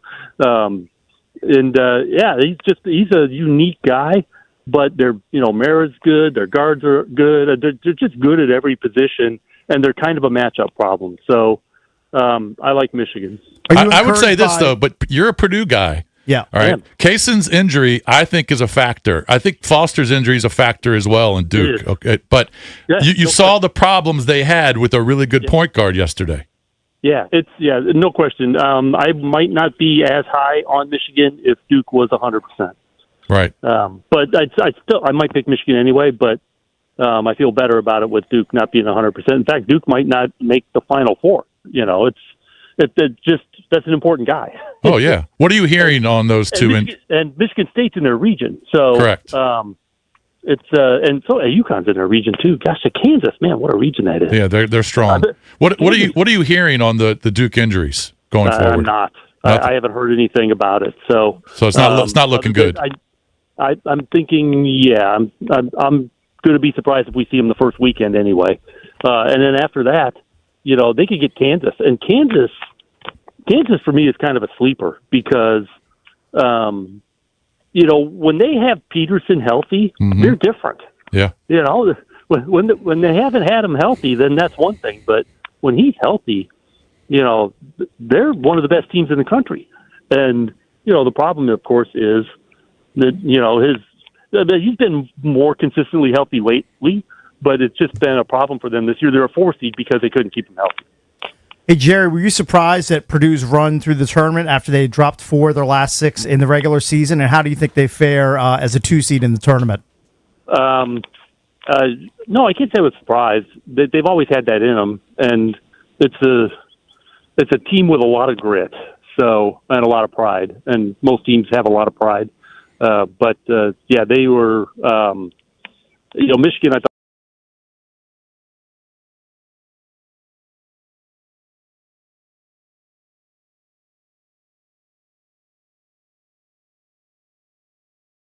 He was incredible all year, really. Yeah. He's very quiet on the court. You can tell he's got a motor. He sees the floor so well. He can score from, he gets in the lane. He sees guys. He's a great passer. I don't know how great their defense is as a team. They look like they kind of have to outscore you. But, man, I could see them. If Wisconsin and Arkansas play in the second round, that game will be like an NBA game. It will. Yeah. Wisconsin, I like Wisconsin a lot. They're a really good offensive team, but I don't know what they do with a guy like Acuff. Right. And that's not just Wisconsin. That's most of college basketball. What do you do with a guy like that? He's an elite player.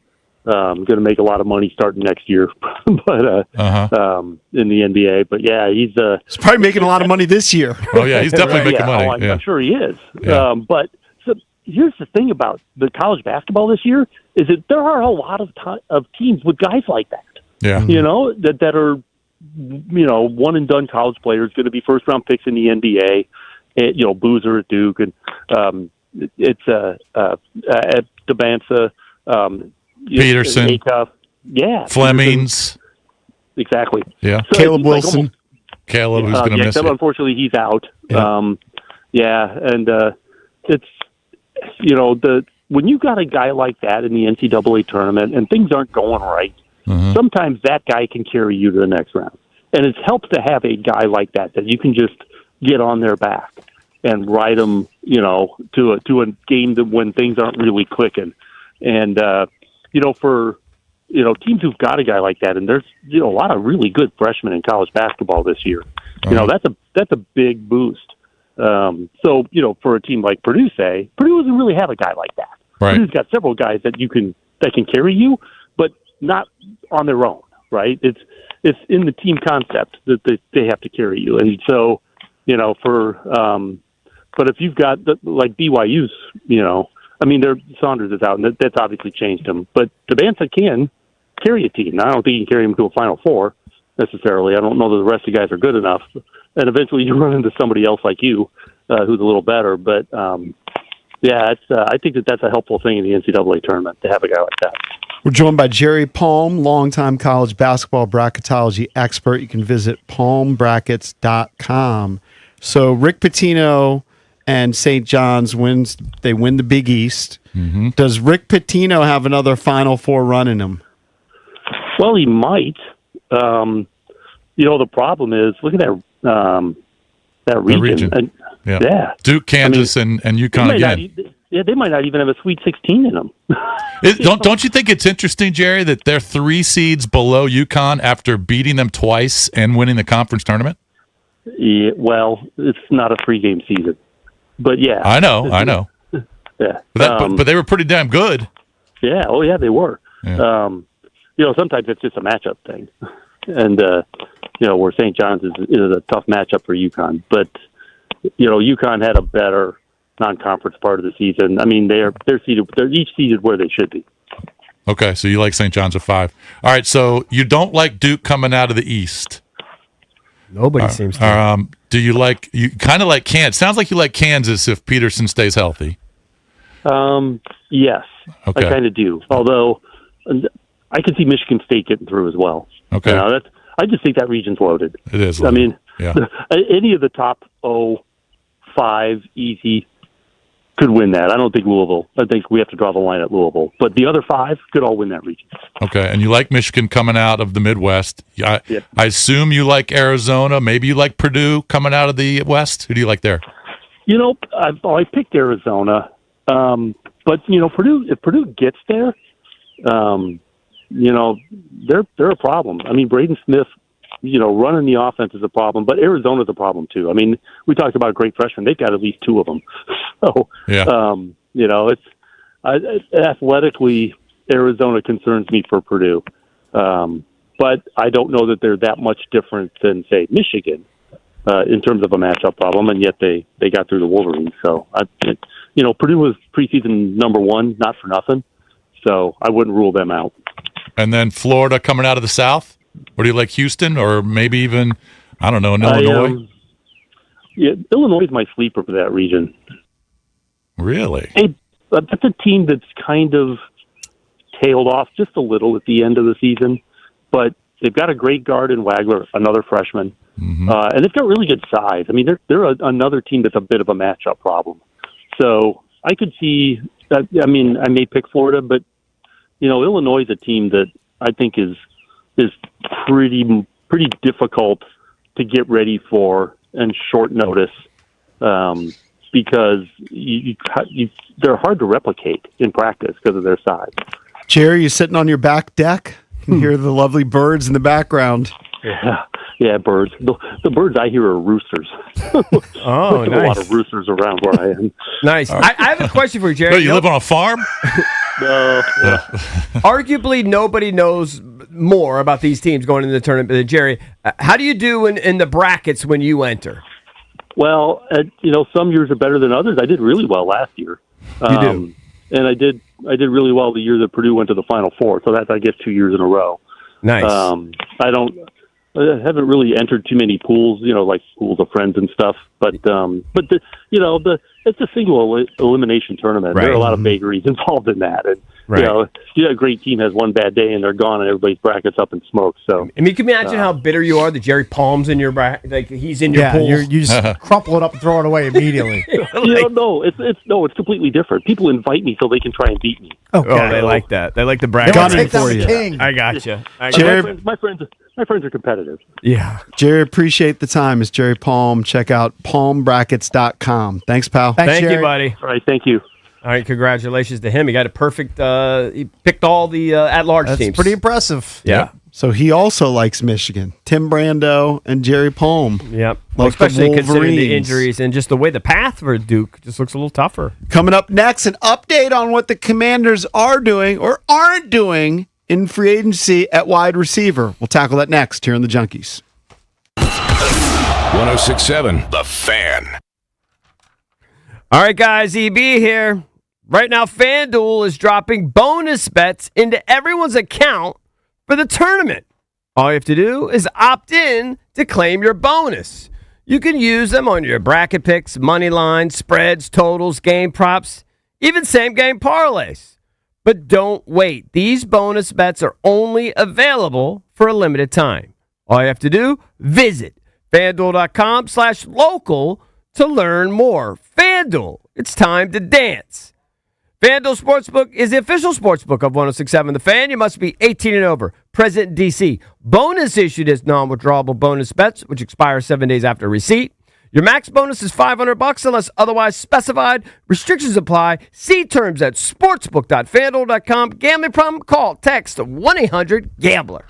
What's up, guys? Danny Rouillet here. Slam Dunk deals are here right now at Ted Bird Ford in Truck Month Sales Event. My team over at Ted Bird is going hard in the paint with 0% APR for 60 months plus $0 down payment and 0 payments for up to 90 days plus $1,000 in Truck Month cash or $1,000 on Ford accessories on select Ford trucks. You can score up to $10,250 off a new 2025 F-150 from Ted Britt, your F-150 HQ. Plus, again, 0% APR for 60 months and no payments for 90 days. Go see him and tell him Danny sent you. Get more out of every mile when you share the ride to work. With carpooling, you'll have time to relax, save money, and pick up new friends. Commuter Connections can help you find carpool partners who live and work near you, even if you're commuting just a few days a week. It's a free service. Carpooling. Every dollar saved, every friend made. Register for free carpool partner ride matching at commuterconnections.org or call 800-745-RIDE. That's commuterconnections.org. Hey, it's B. Mitch here. Don't get caught melting in the heat with an outdated AC unit. Rude Pro Partners have access to 60 months of same as cash promotions on qualified equipment until April 30th. As temperatures continue to climb across the DMV, make sure you're keeping your cool and your cash with the most efficient HVAC equipment on the market. Rude makes it easy to upgrade your home's comfort so you can beat the humidity without breaking the bank. Find a Rude Pro Partner near you at rude.com. Remember, if it ain't rude, it ain't right. Your ring. It's beautiful. Way to go, Dave. I know. I love it. He went to Dominion Jewelers where they asked him all the right questions about me. Then designed a custom, one-of-a-kind ring that was made just for me. I can't wait for my turn. I just hope my boyfriend knows to go to Dominion Jewelers. I'll make sure he will. Dominion Jewelers. We make it beautiful, you make it yours. DominionJewelers.com by appointment only. If you don't build your dream, someone will hire you to build theirs. For over 20 years, Main Street Bank has had the pleasure of helping entrepreneurs from all walks of life start and grow their dreams. From business to personal, let us help you dream big. Main Street Bank. Put our bank in your office. Visit mstreetbank.com to learn more. Member FDIC, Equal Housing Lender. Celebrating 30 years of the Sports Junkies. That's got to be a record. Listen for details on events, exclusive merch. You'll like this. And follow or subscribe to the Junkies podcast feed for Throwback 30 segments every Thursday. Oh, wow. Presented by Main Street Bank. Cheer local, bank local. Main Street Bank is a business-focused community bank proudly serving the DMV since 2004. Visit mstreetbank.com to learn how to put their team in your office. Main Street Bank. Member FDIC. Equal Housing Opportunity Lender. Pump up the volume. Business moves fast. Orders roll in, deadlines close in. When you ship with USPS Ground Advantage, you can keep up with confidence. Every package stays in our secure network from dock to door.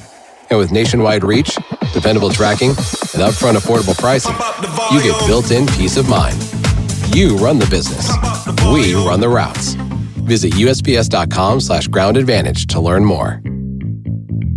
My name is Whitney Allen, and I'm a widow. My husband, Ryan, died. We never thought we'd ever have to use life insurance, but the unexpected happened. With Ethos, signing up was fast and 100% online. You can get a quote in seconds, apply in minutes, and get same-day coverage. No medical exams, and you can get up to $3 million worth of coverage. I'm grateful we were prepared. Get your free quote at ethos.com/radio. That's ethos.com/radio. Paid spokesperson. Time spent on application may vary. Online health questions required. This is the Game of the Week report, brought to you by Hyundai. A full slate of pro basketball action tips off on Monday night as we push closer to the postseason. We kick things off with LA versus Detroit, OKC versus Philly, and Indiana against Orlando. Down in South Florida, San Antonio takes on Miami, followed by Memphis, Atlanta, and Houston, Chicago matchups. The Game of the Week report is brought to you by the all-new Hyundai Palisade Hybrid. Learn how it's so much more than just another SUV at HyundaiUSA.com. Get into the Hyundai Getaway Sales Event and get away with a deal so right it almost feels wrong. Because right now you can get great deals on our most popular models, including our adventure-ready SUVs like the Hyundai Santa Fe or Santa Fe Hybrid and the Tucson or Tucson Hybrid. Plus, there's our bold and stylish Elantra, loaded with the latest tech, or go all-electric with the Ioniq 5 or Ioniq 9. So get down to your local Hyundai dealer and get away with a deal you'll love during the Hyundai Getaway Sales Event.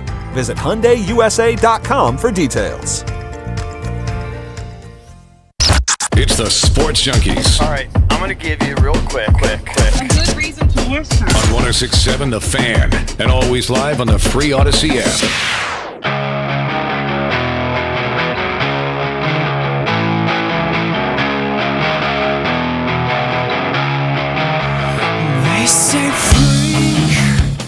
So last Monday, when the NFL tampering period started out, the Commanders' first target apparently was Alec Pierce. I'm sure they were targeting different people at the same time. He was, but the big, first big one money. that was reported was they're going after Alec Pierce, the wide receiver from the Indianapolis Colts. Mm-hmm. Ultimately, he decided to stay in Indianapolis for big money. Some fans actually said at that price, they were happy that the Commanders didn't get him. I'm actually in that camp. So once Alec Pierce was off the board, we started looking at the board and we're like, well, maybe they should go after Romeo Doubs. Apparently they did. Mm-hmm. Yep. He signs elsewhere. Close but no cigar. So the dust settles and the Commanders have signed 11 guys, and the majority of them have been defensive players, which they desperately needed. They did sign via free agency a tight end. Yep, Chig. But wide receiver remained this hole. Yep. Now they have filled the hole, stopgap-wise, with one name you're familiar with, and another one, actually you might be familiar with both. Well, you know both names. I mean, Van Jefferson is the second name. I don't know if your average fan knows that much about Van Jefferson, but the name you're familiar with is De'Ami Brown is back in D.C.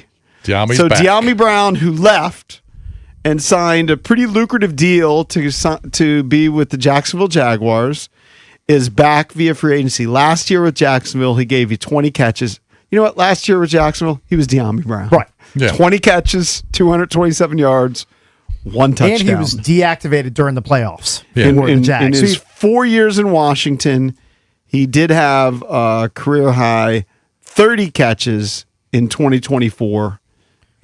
His career high in touchdowns is 2. Well, what this tells me is they're not done adding to wide receiver. Right. Like, especially if Jeremiah Love You gotta is have picked- guys. If he's picked before they pick at number 7 and Carnell Tate is there, these signings indicate to me that Carnell Tate is clearly in play to be selected at number 7. Sure. Because So the second these are name- both 1-year I signings. would agree. Diami signed for like 1 year, $3 million. Jefferson's numbers haven't been disclosed, but it's also a 1-year deal. Again, this does not preclude them from taking I don't think- Tate. yeah, this So, is so depth. second upgrade name that is room. Van It's just depth. Jefferson. Right. Yeah. Just to set it up, Van Jefferson last year, 29 catches, 350 yards, and a touchdown. In 2021, he had a career high 6 touchdowns, but the last couple years, kind of De'Ami Brown type numbers. Right. He's like a 20 catch guy, maybe a touchdown or 2. Yeah, they're just a guy. He's just a guy. These are bottom of the wide receiver room type signings. Yeah, but the idea, maybe- I think, is that it upgrades your bottom of your. So instead of having Chris Moore Yeah. and some of these other guys at the Yeah, I'm bottom, fine with that. What's the guys from Brooks the and Jets who Jones. changed his name? We don't have Robbie him anymore. Robbie Yeah, we don't have Chosen, Robbie. yeah. Yeah. So Right. instead of those guys, some guys maybe Yeah, I'm fine you're with a right. little younger, a little more in their prime. Yeah, you're right. Is your bottom. But depth these guys are battling for the 5th and 6th wide receiver spots on the roster. I think and that's so. kind of what they should be at this point in their careers. I think so. But you got to have guys. They don't have enough guys. So Brandon Ayuk is still out there, Yeah. and people want to connect the dots and say he's going to end up here in I Washington. mean, I'm convinced he's going to be You're here. convinced. Convinced. I've been convinced for a couple weeks now. Convinced. Unless they just do something to completely sabotage it, and just hold on to him as long as they can, and maybe there are some sort of like signing bonuses due or something that What the if Brandon Ayuk- Commanders wouldn't want to pay. What if Brandon Ayuk surprises you and signs in Chicago? Possible, but it seems to me he torpedoed an entirely beautiful situation for one reason. Okay, he did that, but there's still 31 other teams. You think it's for the one reason that he wants to reunite with Jaden Daniels? For whatever reason, he wants to play with Jaden. Yeah, they're best buddies. He loves them. He wants to play with that. That's what it appears to me. A field. I'll take the field. I mean, obviously, a million things can happen. They can hold on to him. Are they best buddies? I don't know what the contractual obligations are in terms Right. of if they release him now, they still owe him this. I don't know how that works. Didn't I hear Jaden Daniels is best buddies with the running back they just brought in? Yeah, he's got a lot of best buddies. Oh, with Rashad White. Yeah. They're tight. Yeah, they played. They're Yeah, he played buddies. at AC. I know, but which one's his best buddy? Like, are Brandon Ayuk and Jaden really that close? They're I pretty understand tight. that they were at some point. They're pretty tight. Remember, I told you they were tight before the draft. Yeah. But getting back to the position, they clearly are going to address it either with a guy like Ayuk or in the draft. I think they're going to address it with both. Yeah. I think they're going to try to get Ayuk, and I think they're going to draft the receiver. This also tells you they're out of the Debo Samuel business. It seems like it. Or else he would have already been signed. Has Debo signed his $20 million deal yet, Case? But why not? But what if his price is going down and now you get it for $7 million a year? Why wouldn't you sign him? I mean, you just never know. I wouldn't. I think they would have signed him by now. Can I collect on that bet already? What, the $20 million? You already owe me not $3 Not yet. from different bets I'm last still week. I've waiting. lost Still track. But I holding do out. think also Debo's not signing a $20 million Oh, I deal. think I still owe you guys money for the. Yeah, you do. You owe me like a $5. Put it this way. I owe you $5, And then EB would owe Cakes $5. Like, we split on that projecting Yeah, the Commanders free agent deal. That's right. I do believe that Love is out of the equation. Actually, there's no scenario where he's going to be You don't think available. he makes it to 7? At 7. No, Jason, no. I stand corrected because he got one right too on the free agency. So you owe each of us 166. Shit, Is that right? Here. I'll let you handle that. Yeah, you can chop it. If you're paying attention online to any of sort of the gossip, apparently the Giants now covet him. Harbaugh's all in, right? And the Titans cover. I mean, I just don't And see the a Titans are scenario. at 4, And that's Yeah. okay. That means Carnell Tate will be available, or a pass rusher that they want to add to the mix falls down to 7. What if they whiff on Ayuk, EB? Okay.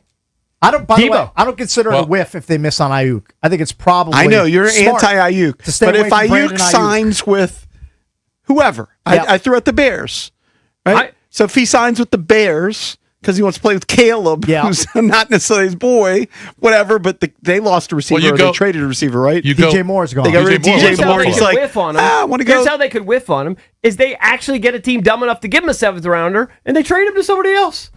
Right. Then that's how you whiff on him. I think if he's available via free agency, they're going to get him. I think they're going to get him. And I would rather have. But it can't happen until after the draft, correct? That's allegedly what they're threatening now, but who knows? That's the way they're posturing. They may find somebody else that they want the roster spot for, and they see that no one's biting. I just worry about a guy I haven't seen play in a couple years. I'd be worried too. Well, you should worry it. I mean, that's a serious injury. If I'm Adam Peters, I'd worry about it too. That's why they're not going to give him much. But I'd like the first crack at him. I'm not and saying if he sucks, cut his ass. Yeah. Who cares? I'm not saying. Well, then you didn't address the position because you were banking on a guy. Dude, they're dressing. Well, you don't know what they're going to do in the draft. They're not. It's not just Ayuk to solve the problems. No. I'm almost convinced they're going to draft one with that first pick. I don't think they're going to get Love.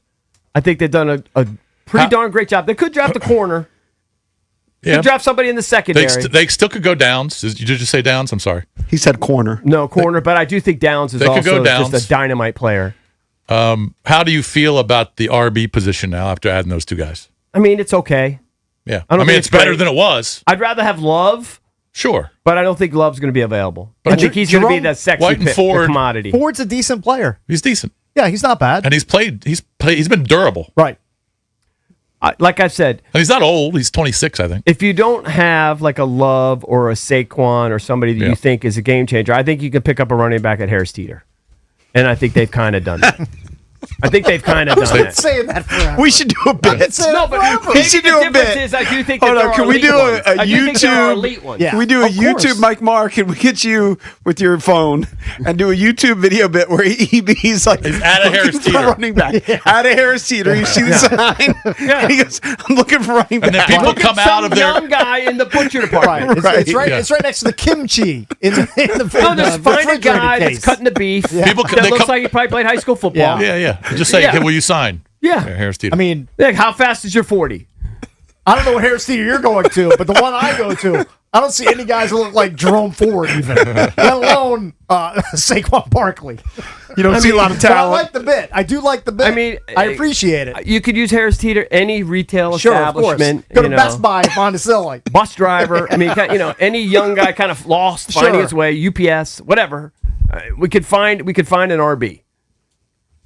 Well, they found a convinced of couple it. of them. Yeah, they found a couple of them. I said this 5 years ago, and I got roundly mocked. No, but I still Mocked. think there are guys worthy of the first round I just pick, think though. that Yeah, I do too. If those guys are on another level, I think they are worth the top 10 pick.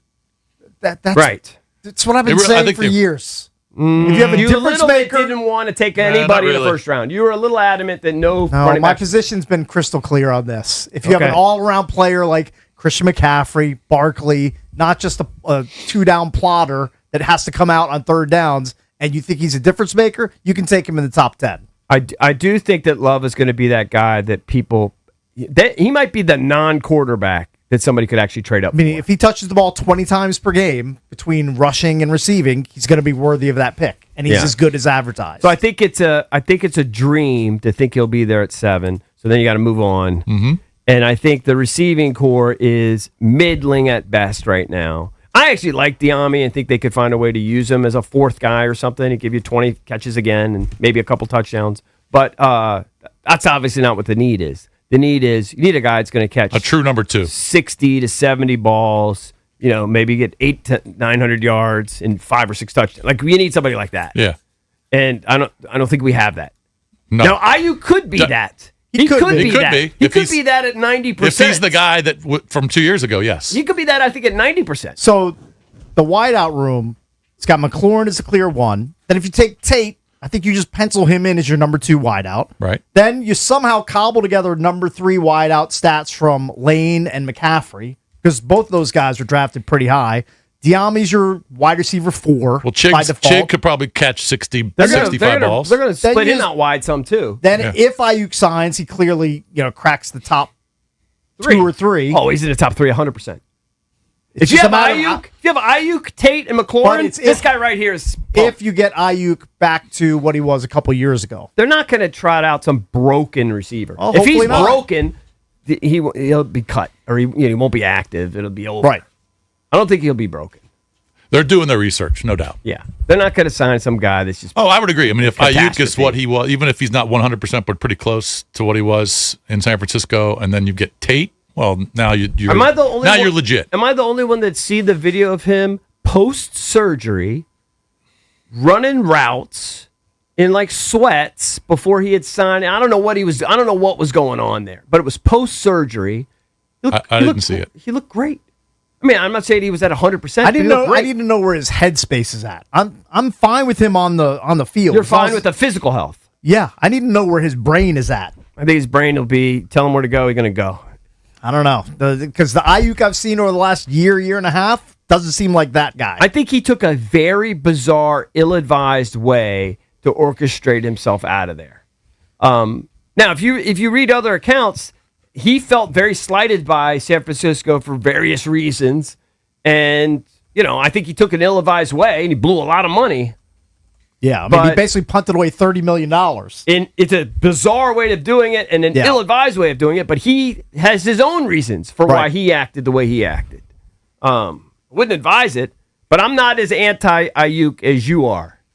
I would just be wary of him. I'd be concerned. Do you trust Jaden Daniels' character, like his judgment of character? I mean, he's a smart guy. I would lean towards trusting him. And he seemed like a pretty character-driven guy. Yeah.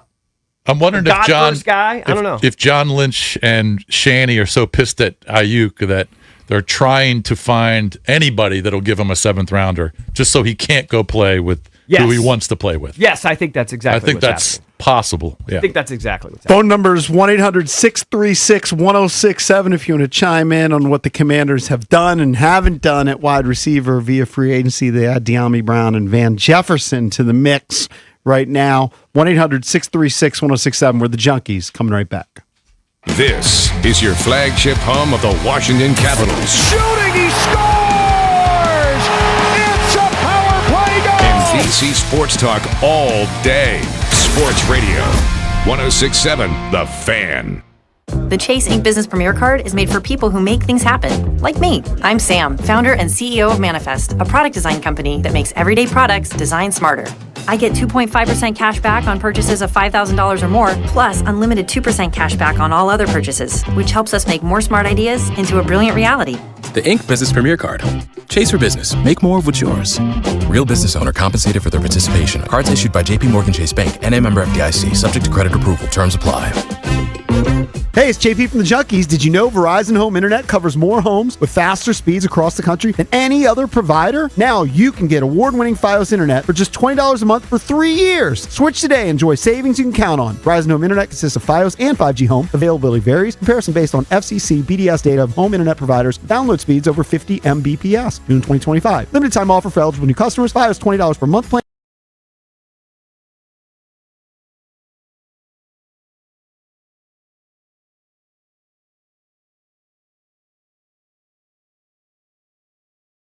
Celebration with the National Symphony Orchestra and many more will be at Wolf Trap this summer.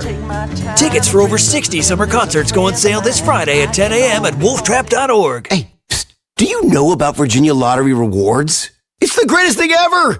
I earn points for playing the lottery like I always do. Play any lottery game and you earn points. Look, why just listen to me yap about it? Log in or sign up today at valottery.com/rewards and start earning rewards just like that. Honestly, how did I ever play without it? Must be 18 or older to play. Please play responsibly. 888-532-3500. The Virginia Lottery. If you're running for an elected position this year or represent a political PAC, understand winning isn't about being everywhere. It's about reaching the right voters with your message, often enough to matter. Odyssey DC delivers that advantage with the Triad's top-rated radio brands, reaching almost 700,000 voter-aged, engaged listeners, according to Nielsen Research. Odyssey reaches voters where trust is built, during commutes, at work, home, and all points in between. And when you pair radio with Odyssey's digital app and podcast network, your message extends even further with precision targeting and measurable frequency. Eager voters are listening to Odyssey DC right now, and so are you. What would you like to say to them? Get started by calling Odyssey DC 202-971-8007 That's 202-971-8007. 202-971-8007 for Odyssey DC. Dribbles it down the court. Just a few seconds left. Pass to the corner. 2 to shoot. It's up. And it's good.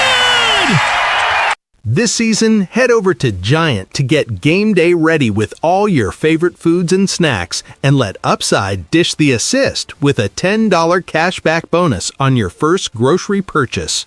Upside is a free app that helps you earn cash back on everyday purchases like gas, groceries, and dining. Simply claim an offer in the app, pay like usual, and start earning real cash back. You can cash out to your bank or turn into gift cards. Right now, get a $10 bonus on your first grocery purchase at Giant. Download the free Upside app and use promo code DC1 for a $10 cashback bonus. That's promo code DC1 for a $10 bonus on your first grocery purchase. Remember, that's promo code DC1. Offers vary by user and location at participating merchants. Go to upside.com for terms and conditions.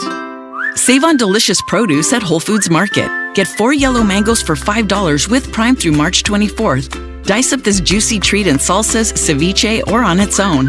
While supplies last, shop in-store or online. Terms apply. DQ presents the Spicy Menu. For a limited time, try the new Flamethrower Chicken Strip Basket for $6.99 with spicy, bold strips that heat you up. Served with a side of famous DQ soft serve as a dip to cool you down. That's right, dip those spicy chicken strips right into soft serve. Plus fries and toast, all for just $6.99. And add a new pineapple lemonade sparkler or cooler made with tahini. It's the limited time only Spicy Menu. Get it delivered in the DQ app. Happy tastes good. Participation may vary. During Lowe's Pro Savings Days, save more on what goes into the job. Add power to your lineup with a free DeWalt 20-volt max 5-amp-hour battery when you buy a select DeWalt 20-volt max tool.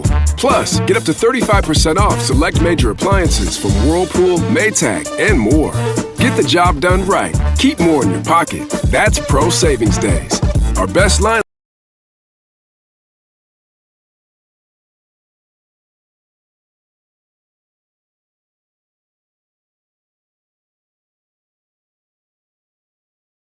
Radio or tune in apps.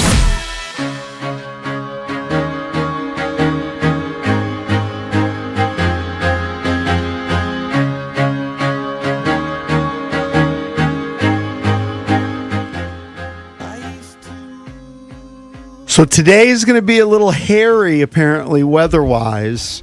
I know this. My kid's out of school at 12:30. I know the schools are getting distraught. out early. Why are you distraught? Because you have to be home. Yeah, because that's prime nap time. Yeah, but you can nap and let her do her thing, right? You can't It's really. a little trifling. She's old enough. How old? She's 8, almost 9. Yeah, she can hang around. Yeah, she could. Daddy's got a nap.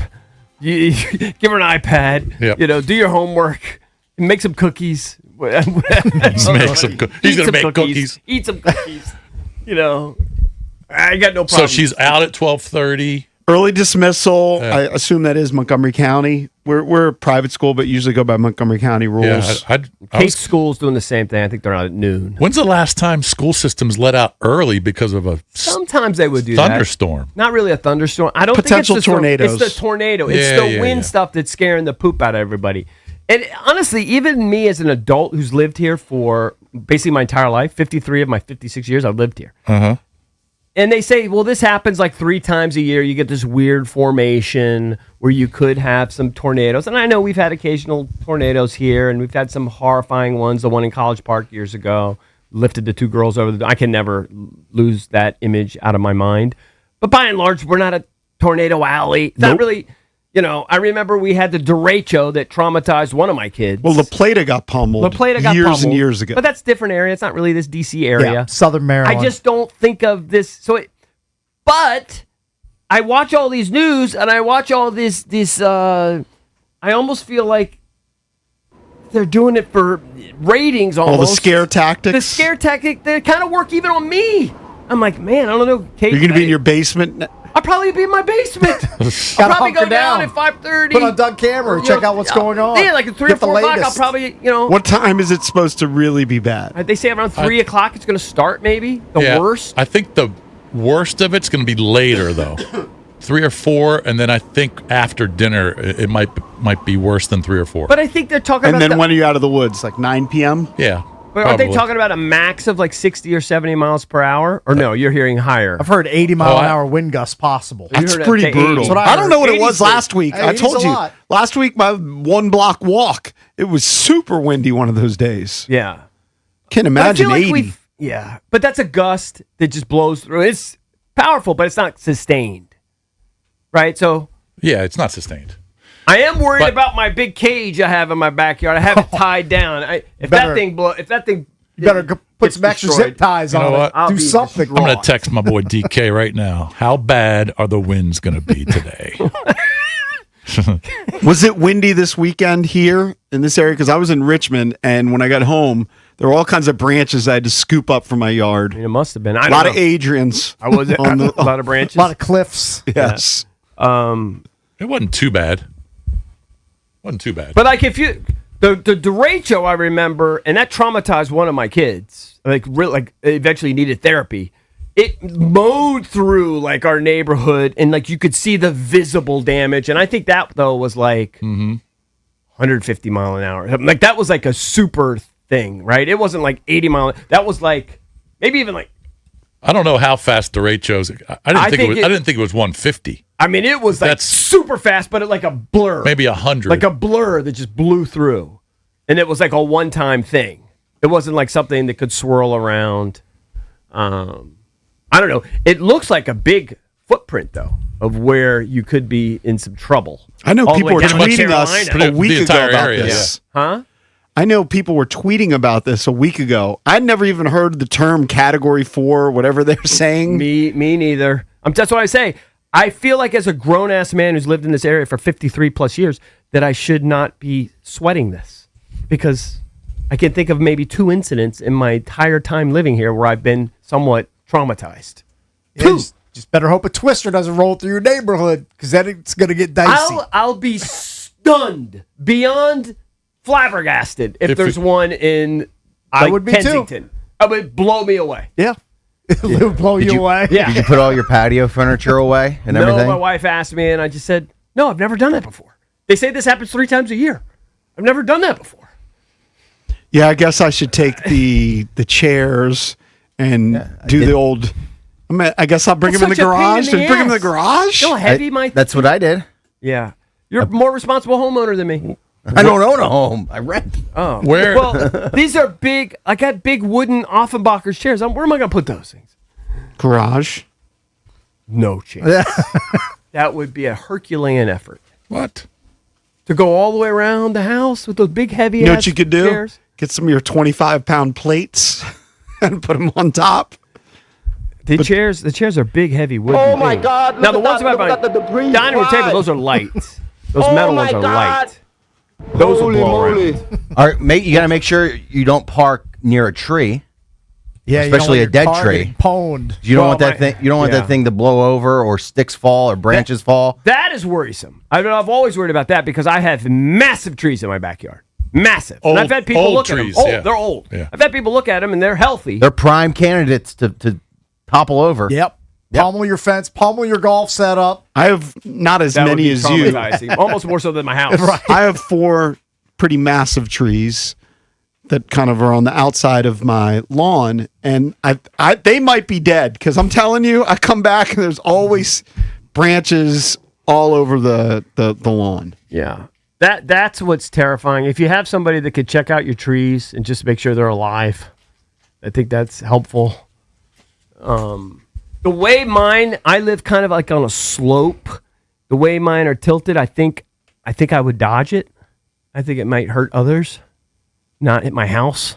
You know what I mean? Like the way the hill is sloped, I feel like it would probably go in a different direction. But you never know. All I know is those guys who drive the Ashblund orange trucks, they're going to be making bank over the next few days. Bank. There's going to be a ton of trees down, and they're going to be printing the dollars. So it's going to be You will buy a wood chipping truck.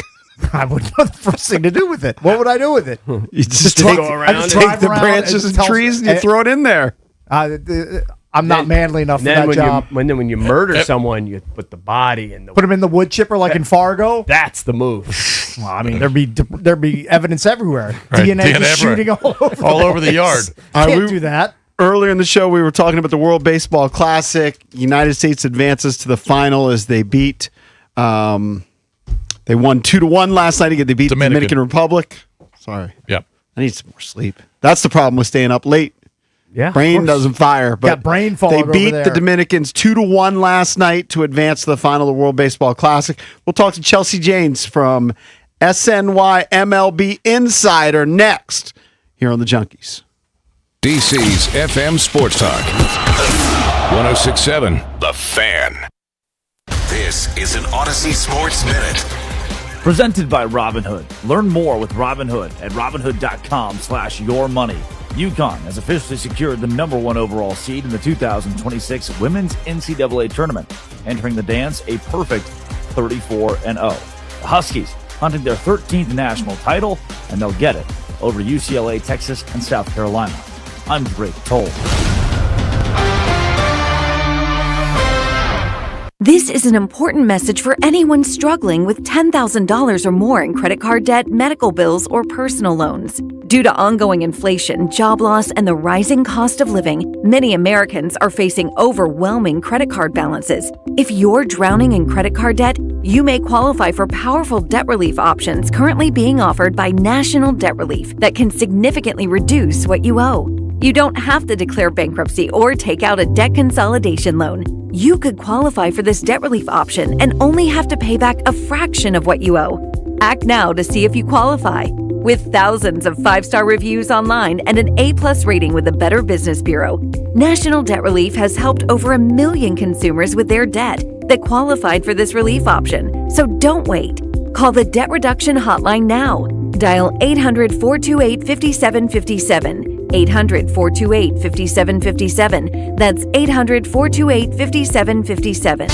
Improving your outdoor living space can really increase the value of your home, but only if that new fence, deck, or patio is sturdy and can stand the test of time. You know you can count on Long Fence to provide only the best materials and craftsmanship that guarantees longevity. And it's the perfect time because financing is available for qualified buyers. Terms and conditions apply. Go to longfence.com for a free estimate today.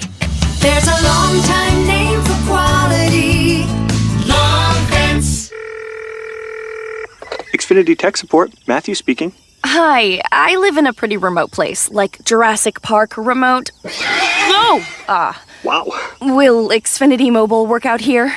Yep, the combination of reliable Wi-Fi and 5G makes it so that you can stay connected in all kinds of places. Plus, you get access to ultra-fast speeds and coverage, whether you're poolside or out live streaming with a T-Rex. Hold still, you're about to go viral.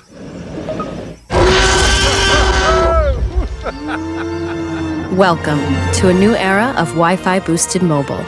Cut your mobile bill in half with 2 lines of unlimited. Learn more at xfinitymobile.com. Xfinity, imagine that. Watch Jurassic Park with Xfinity. Restrictions apply. Xfinity Internet required. Savings comparison based on promotional rate for 2 lines of Xfinity Mobile Unlimited versus 2 lines of T-Mobile Experience More, Verizon Unlimited Plus, and AT&T Starter as of February 10th, 2026. Taxes, fees, extra.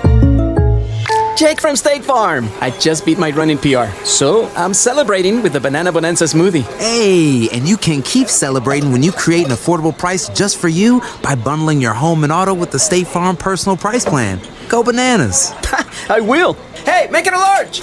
Bundling, just another way to save with the Personal Price Plan. Like a good neighbor, State Farm is there. Prices are based on rating plans that vary by state. Coverage options are selected by the customer. Availability, amount of discounts and savings, and eligibility vary by state. Presented by Robinhood. He crosses, spins, pulls up. With Robinhood Prediction Markets, buy or sell your predictions all game long. No house odds, just you versus the market.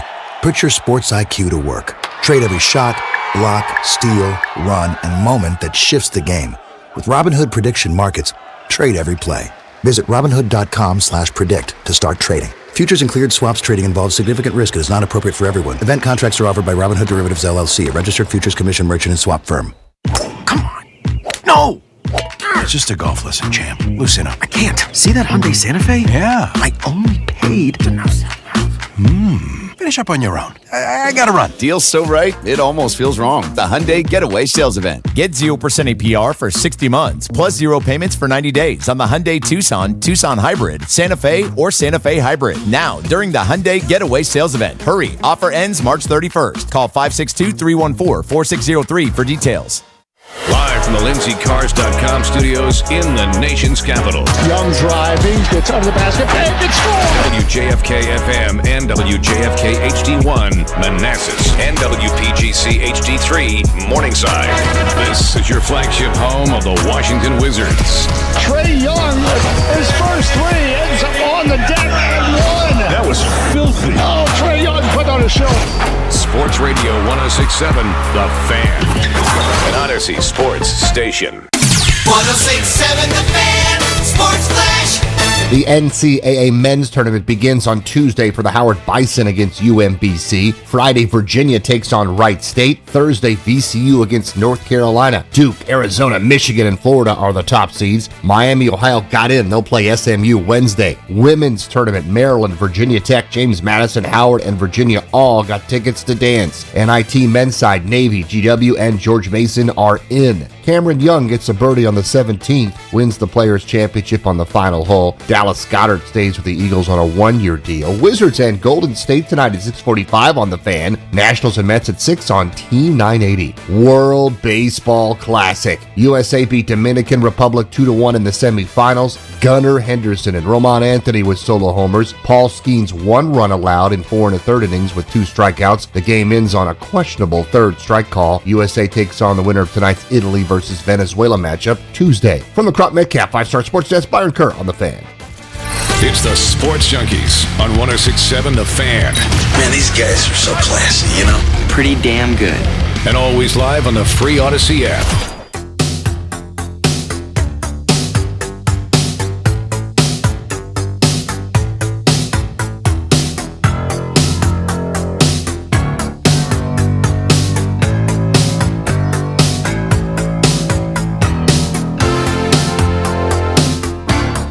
Welcome back. Junkies come to you live on 106.7 The Fan and the Team 980 here in the DMV.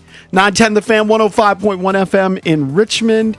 You can watch us on the Monumental Sports Network all year long, celebrating 30 years of the Junkies, presented by Main Street Bank. Cheer local, bank local. Main Street Bank is a business-focused community bank, proudly serving the DMV since 2004. Visit mstreetbank.com to learn how to put their team in your office. Main Street Bank, member FDIC, equal housing opportunity lender. I'm John Paul Flame, joined by Eric Bickle, Johnny Cake Sawville, and Jason Bishop. Scheduled to join us shortly is Chelsea Janes. Used to write for the Washington Post. Covers Major League Baseball. She's now with SNY. She got snatched up right away. She did. Talk about the She's good at what she does. World Baseball Classic last night. Paul Skeens on the mound. She's not happy about the Yale-Penn game yesterday. Oh, she's not. She's not feeling that. She's a Yale grad. Yeah. Paul Skeens was on the mound, held the Dominicans to 1 run, and then the Americans got home runs from Gunnar Henderson and Roman Anthony, and they held on to a 2-1 win, so they're going to be in the World Baseball Classic final. And joining us right now is Chelsea Janes on the Rude Guest Hotline. Hey, Chelsea. Hey, how's it going? Yeah, I was pitching a fit over the Yale-Penn game. I bet you were. A little late arrival, yeah. I mean, that's just a horrible loss for your boys when you're up 4 with 17 seconds left. And it's such a great coach, too. I mean, he is unbelievable. Jones? Oh, yeah. He's unbelievable. Yeah. I like him a lot. Yeah. Yeah, that's why we go there, the sports. So. Oh, yeah. Right. That's completely why. Right. So, watching that game last night, just the emotion, the ambiance, the environment is so amazing, and just these pitchers getting fired up, in the second inning when they strike somebody out, it really makes the World Baseball Classic special. What are your kind of thoughts on that before we get into the nitty-gritty? Yeah, I think it's in a really good place. I think, we always kind of hear people say, well, would be better if, you had all your pitchers at full strength. It'd be better this time of year, better that time of year. Like, I think it's just better that it exists. I think it's a really fun thing. Everybody's now bought in, and the Dominicans, frankly, really make it. I mean, the energy and the light they show is incredible. And it's become like a really cool clash of cultures kind of thing. And I think it's a positive. And I think they've made a really positive case, too, over the years to get the guys in the Olympics at least next time around. Mm-hmm. Well, I mean, some fans say, well, why can't you just play it in the middle of the year? And because like the NHL did, and they took a 3-week break, but that's impossible for an outdoor sport with baseball because you'd be extending the season, and you just can't do that. You kind of have to play it. You can't really start earlier. Yeah, you kind of have to play it in March. Yeah, I think you do, and I think we'll see what the middle of the season looks like when they try to get the guys in the Olympics, which I think will happen. It might turn out that actually works pretty well. I also think eventually you're probably heading for a 154 game season or shorter. So really? I think there will be, in time, 5-10 years, maybe this becomes more of a priority. But for now, given all the travel that goes into this and all the, organizing, it really doesn't disrupt the schedule that much. And I think, for what it is, I think they've really turned it into something pretty special from something that even a few iterations ago, I barely cared about, let alone the average fan. Right. So where do you stand on sort of the controversial, balls and strikes? It certainly had an impact on the game. Is this good or bad for baseball? Good in the sense that maybe we will have this automated system sooner rather than later? The Dominicans have a legitimate gripe, in your opinion. Yeah, I think the call to end of the game last night was pretty rough and would have been overturned and challenged in ABS.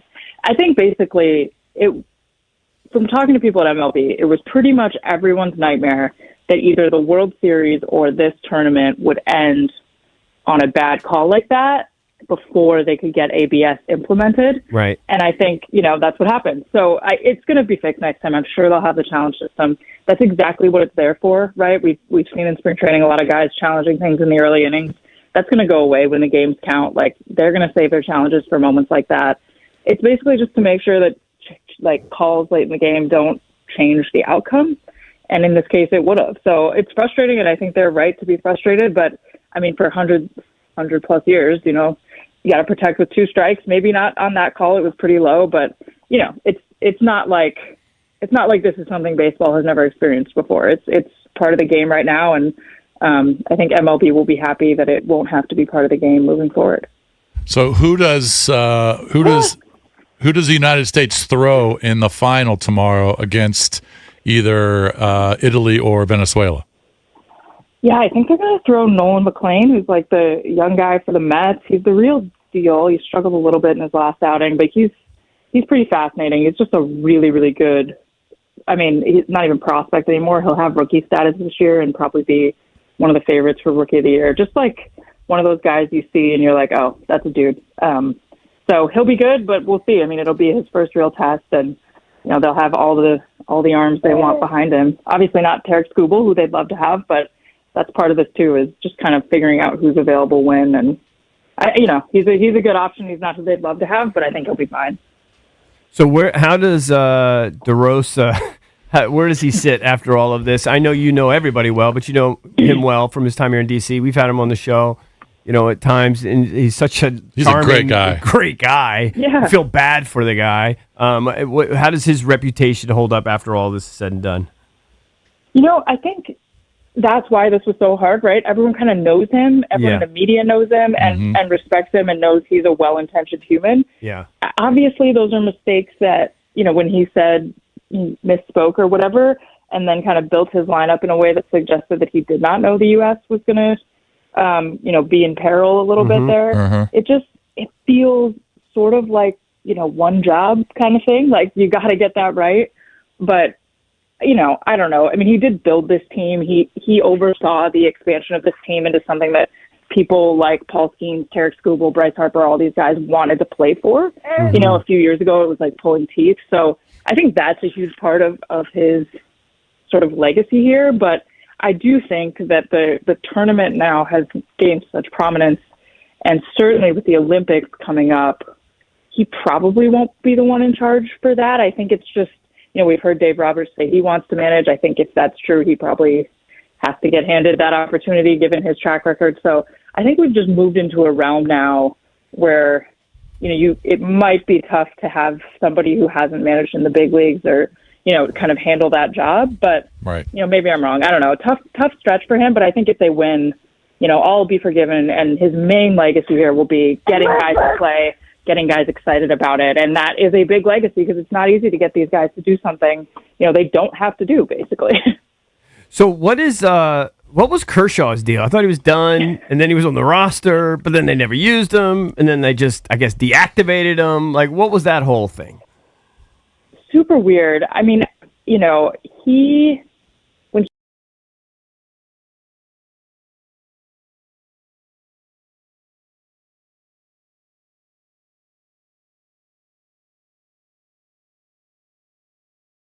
when he came into that game, I think everyone who has known Clayton Kershaw or watched him over the years was thinking, just don't get crushed. Like, don't let your career end on a bad moment. And he survived it, and I think all of baseball took like a collective sigh of relief.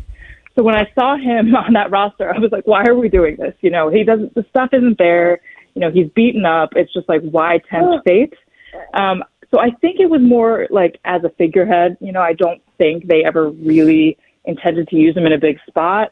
That is why it was so confusing when he warmed up in that game after DeRosa kind of seemed iffy on whether he knew the U.S. could get eliminated. But I think he was there as a figurehead. I don't know why they deactivated him other than maybe they wanted his roster spot for someone who they could throw in there. That's what it seems but like. Kind of a weird thing for him, but I think just a ceremonious goodbye kind of deal. Right. What do you make of this Italian run? It's so crazy. I mean, honestly, one of my thoughts is like it makes you think Ireland could really make a push here, just with all the the white dudes who play baseball right. in there. It's telling of like what you can do when you get guys to buy in, because it's not that hard to prove you're connected enough to these countries to play. So, but I mean they're good. I mean they've got some really good players, and they've really kind of mined the big leagues for everyone who would qualify.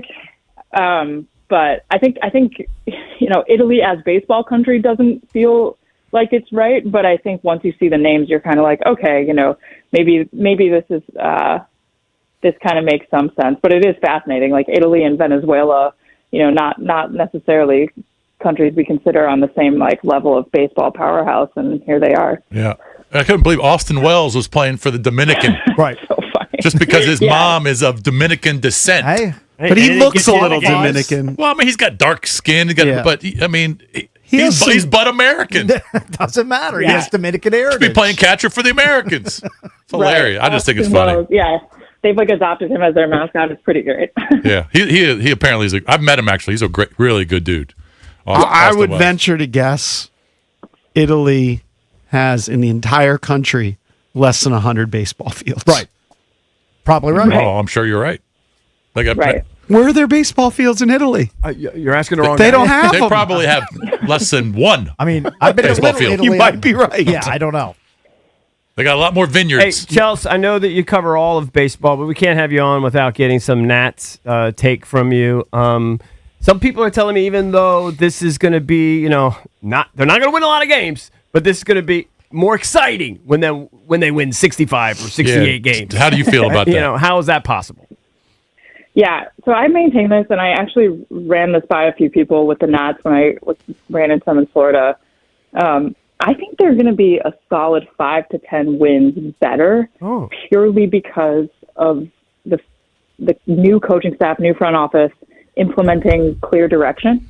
Like, obviously, no disrespect to Rizzo or anything, but I think that what is in place now is a system whereby the players that are given chances are given those chances because of a very clear reason, whether it's, a pitch, when it comes to relievers or, something a hitter does well. And then they're also given very clear plans for improvement that can be measured. So I think everyone who is getting time is going to be getting time with purpose. And I think down the stretch, frankly, you saw the effect of like just kind of them spiraling a little bit with no clear plan to pull out of it. I mean, I think a lot of what you saw from James Wood down the stretch, yeah, he might have been a little tired in his first kind of full year, but I think he was kind of demoralized. And talking to people, I think that is, applied to Mackenzie Gore and others as well. So I really sense that they now believe that the people in charge have a plan for them, have a way to make them better. And I cannot tell you how important I think that is to morale, because I think it's just going to put guys in the right positions. Everyone's going to understand why they're doing what they're doing. And I think they're going to do a really good job evaluating talent in the way that teams do that these days, right? Like you might see guys in the bullpen you've never heard of, but they're there because the stuff could play. It's all a very, calculated experiment, and I just think that matters a lot. Chelsea, do you expect Mike Rizzo to resurface in another front office? What are his plans going forward?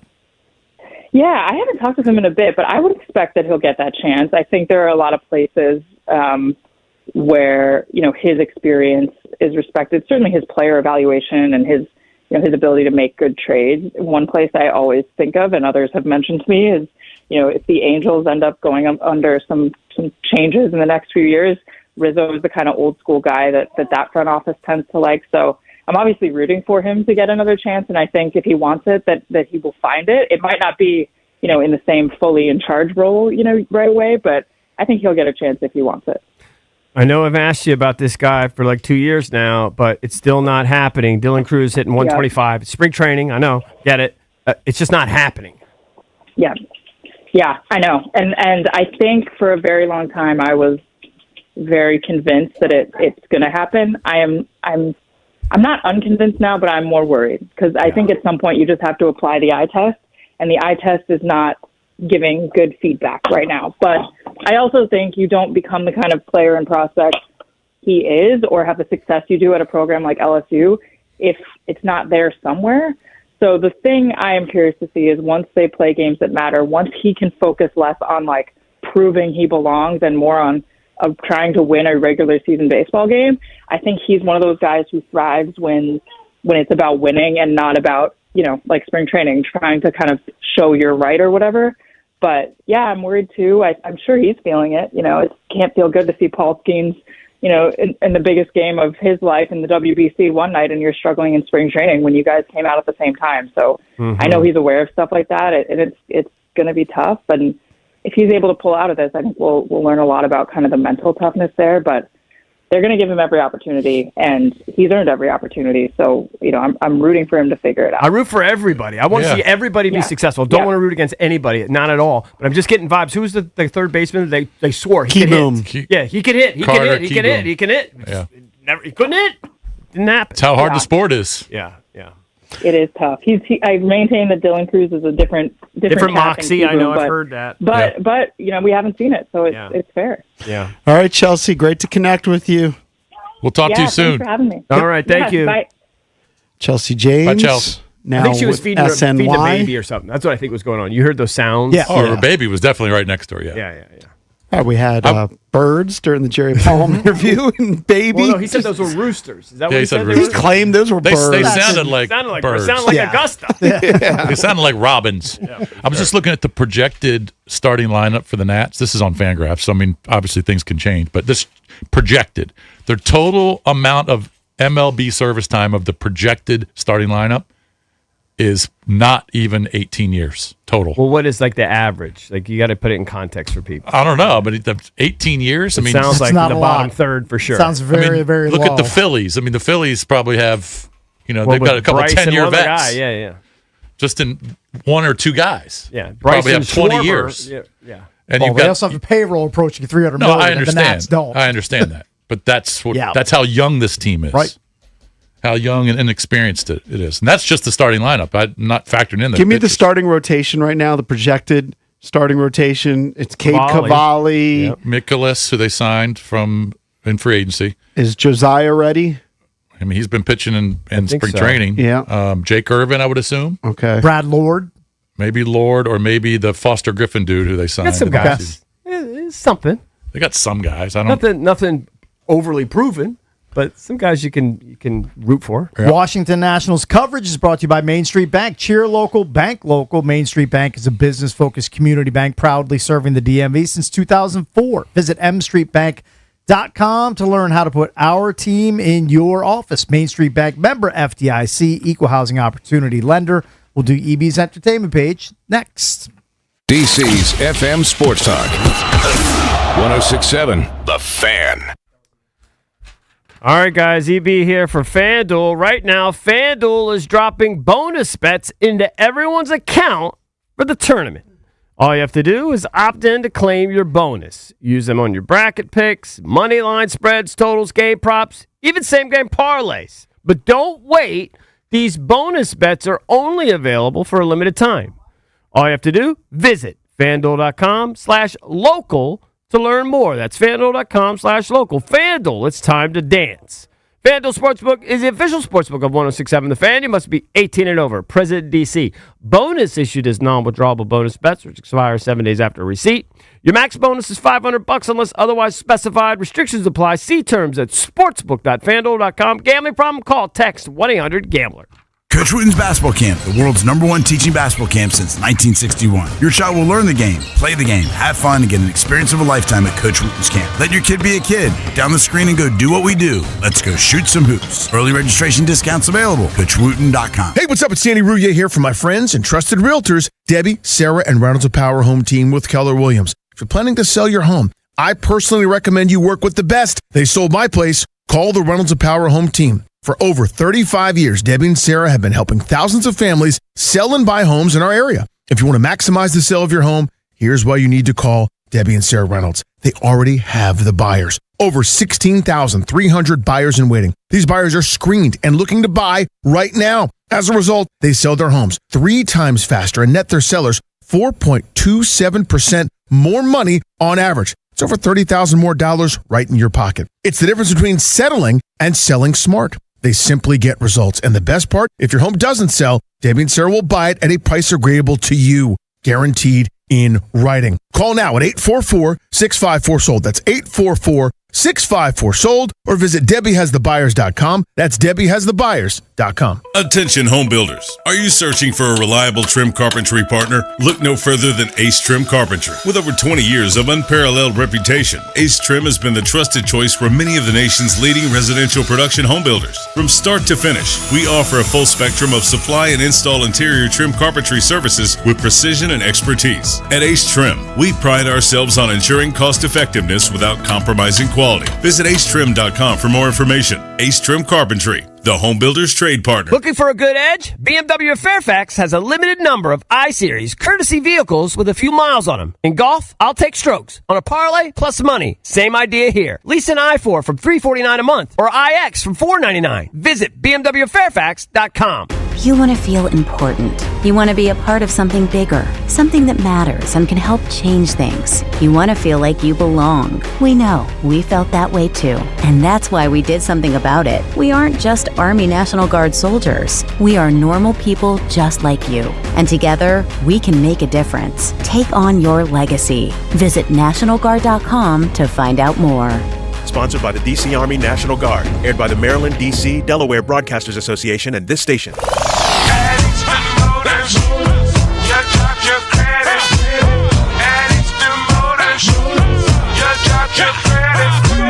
Ford, Honda, Chevy, Beamers, and minivans. Over 600 cars, trucks, SUVs. If you grew up in the DMV, you don't just recognize that sound. The jingle is part of the area's DNA, like cherry blossoms and Old Bay. It's there for morning drives, after-school pickups, commutes, work days.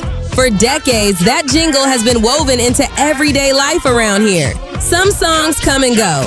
Good ones stick around. The great tunes, they become part of the culture. Now, Easterns is writing a new chapter in the history of our jingle.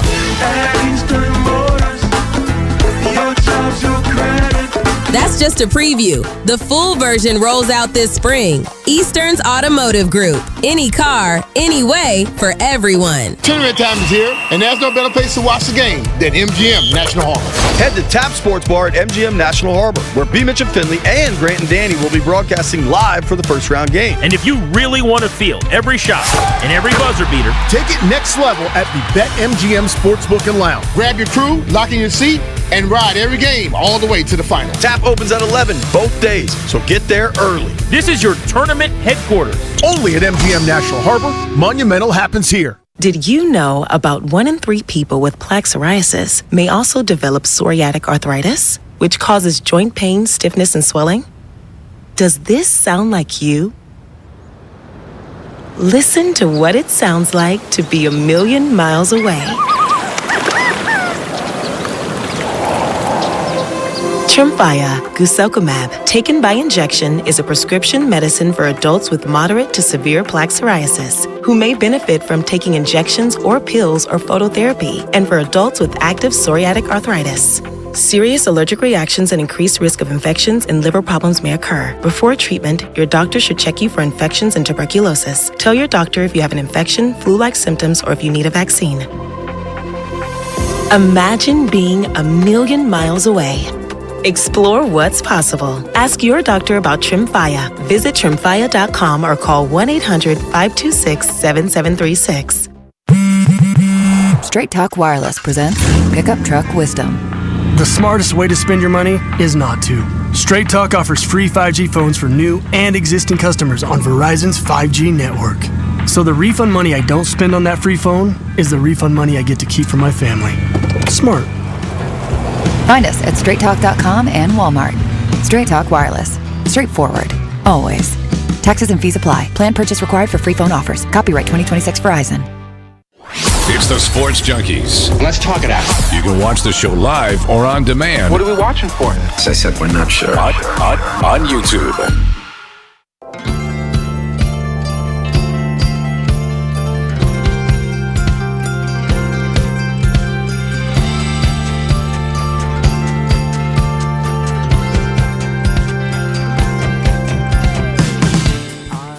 Time now to open up EB's entertainment page, driven by BMW of Fairfax. That's right, Ricky. DC's only BMW Center of Excellence Award winner for the ultimate buying experience on your ultimate driving machine. Get over to BMW Fairfax. Ask for my girl Miriam. She's the general manager. Of course, you can check out their entire selection of certified pre-owned and brand new vehicles right there on their website.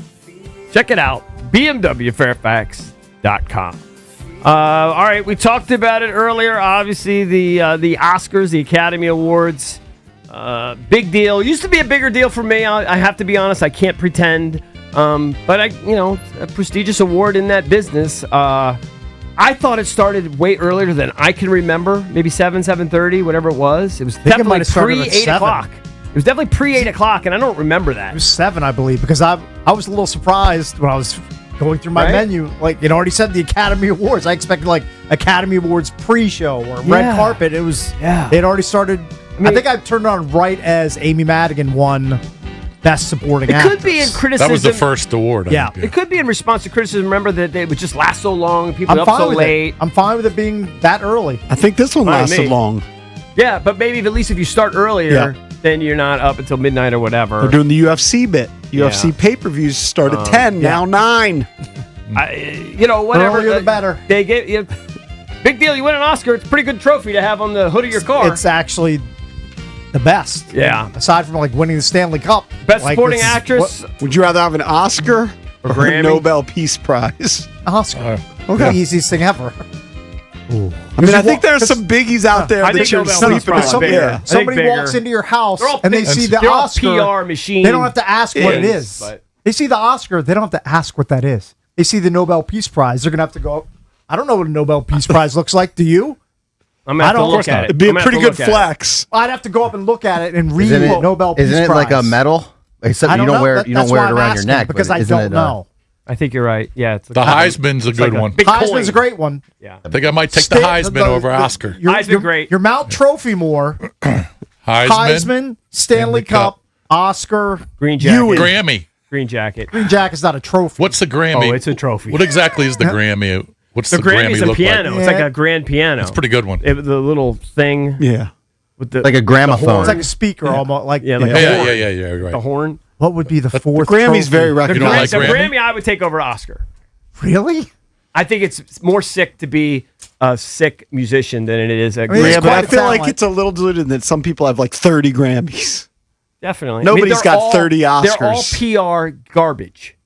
In reality, they're all just PR garbage. Well, then why does it mean anything? It means less than ever. I'll be honest. The fact that one battle after another won Best Picture, to me, devalues the Oscar a little bit. Yeah. Did Nomadland win with Frances McDormand, like during one of the COVID years? That's a terrible movie. That won Best Picture. That's like winning an NBA title during the devalues the award. Yeah. Honora last year. I thought Honora. I liked Honora. I was not. You know what?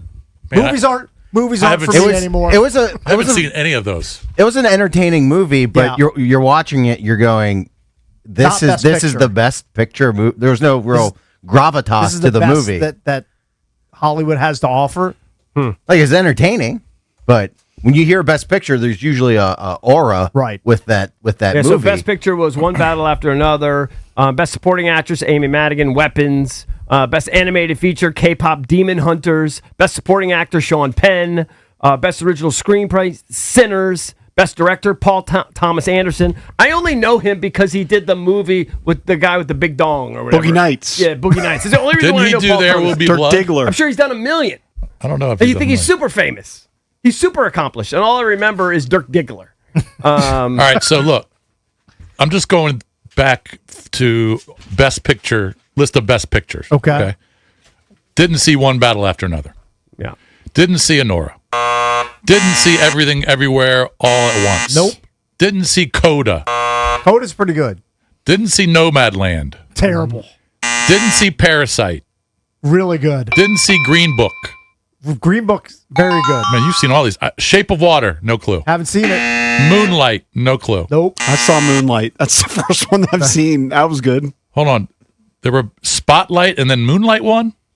That was the mix-up year, wasn't it? That's crazy. Or Kimmel read the wrong winner. Okay. And, That's embarrassing. Birdman. Haven't seen it. Saw that one. Terrible. That was 10 years ago. Yeah, about 10. Weird. About guy floating around and stuff. 12 years a slave. Chris Anderson?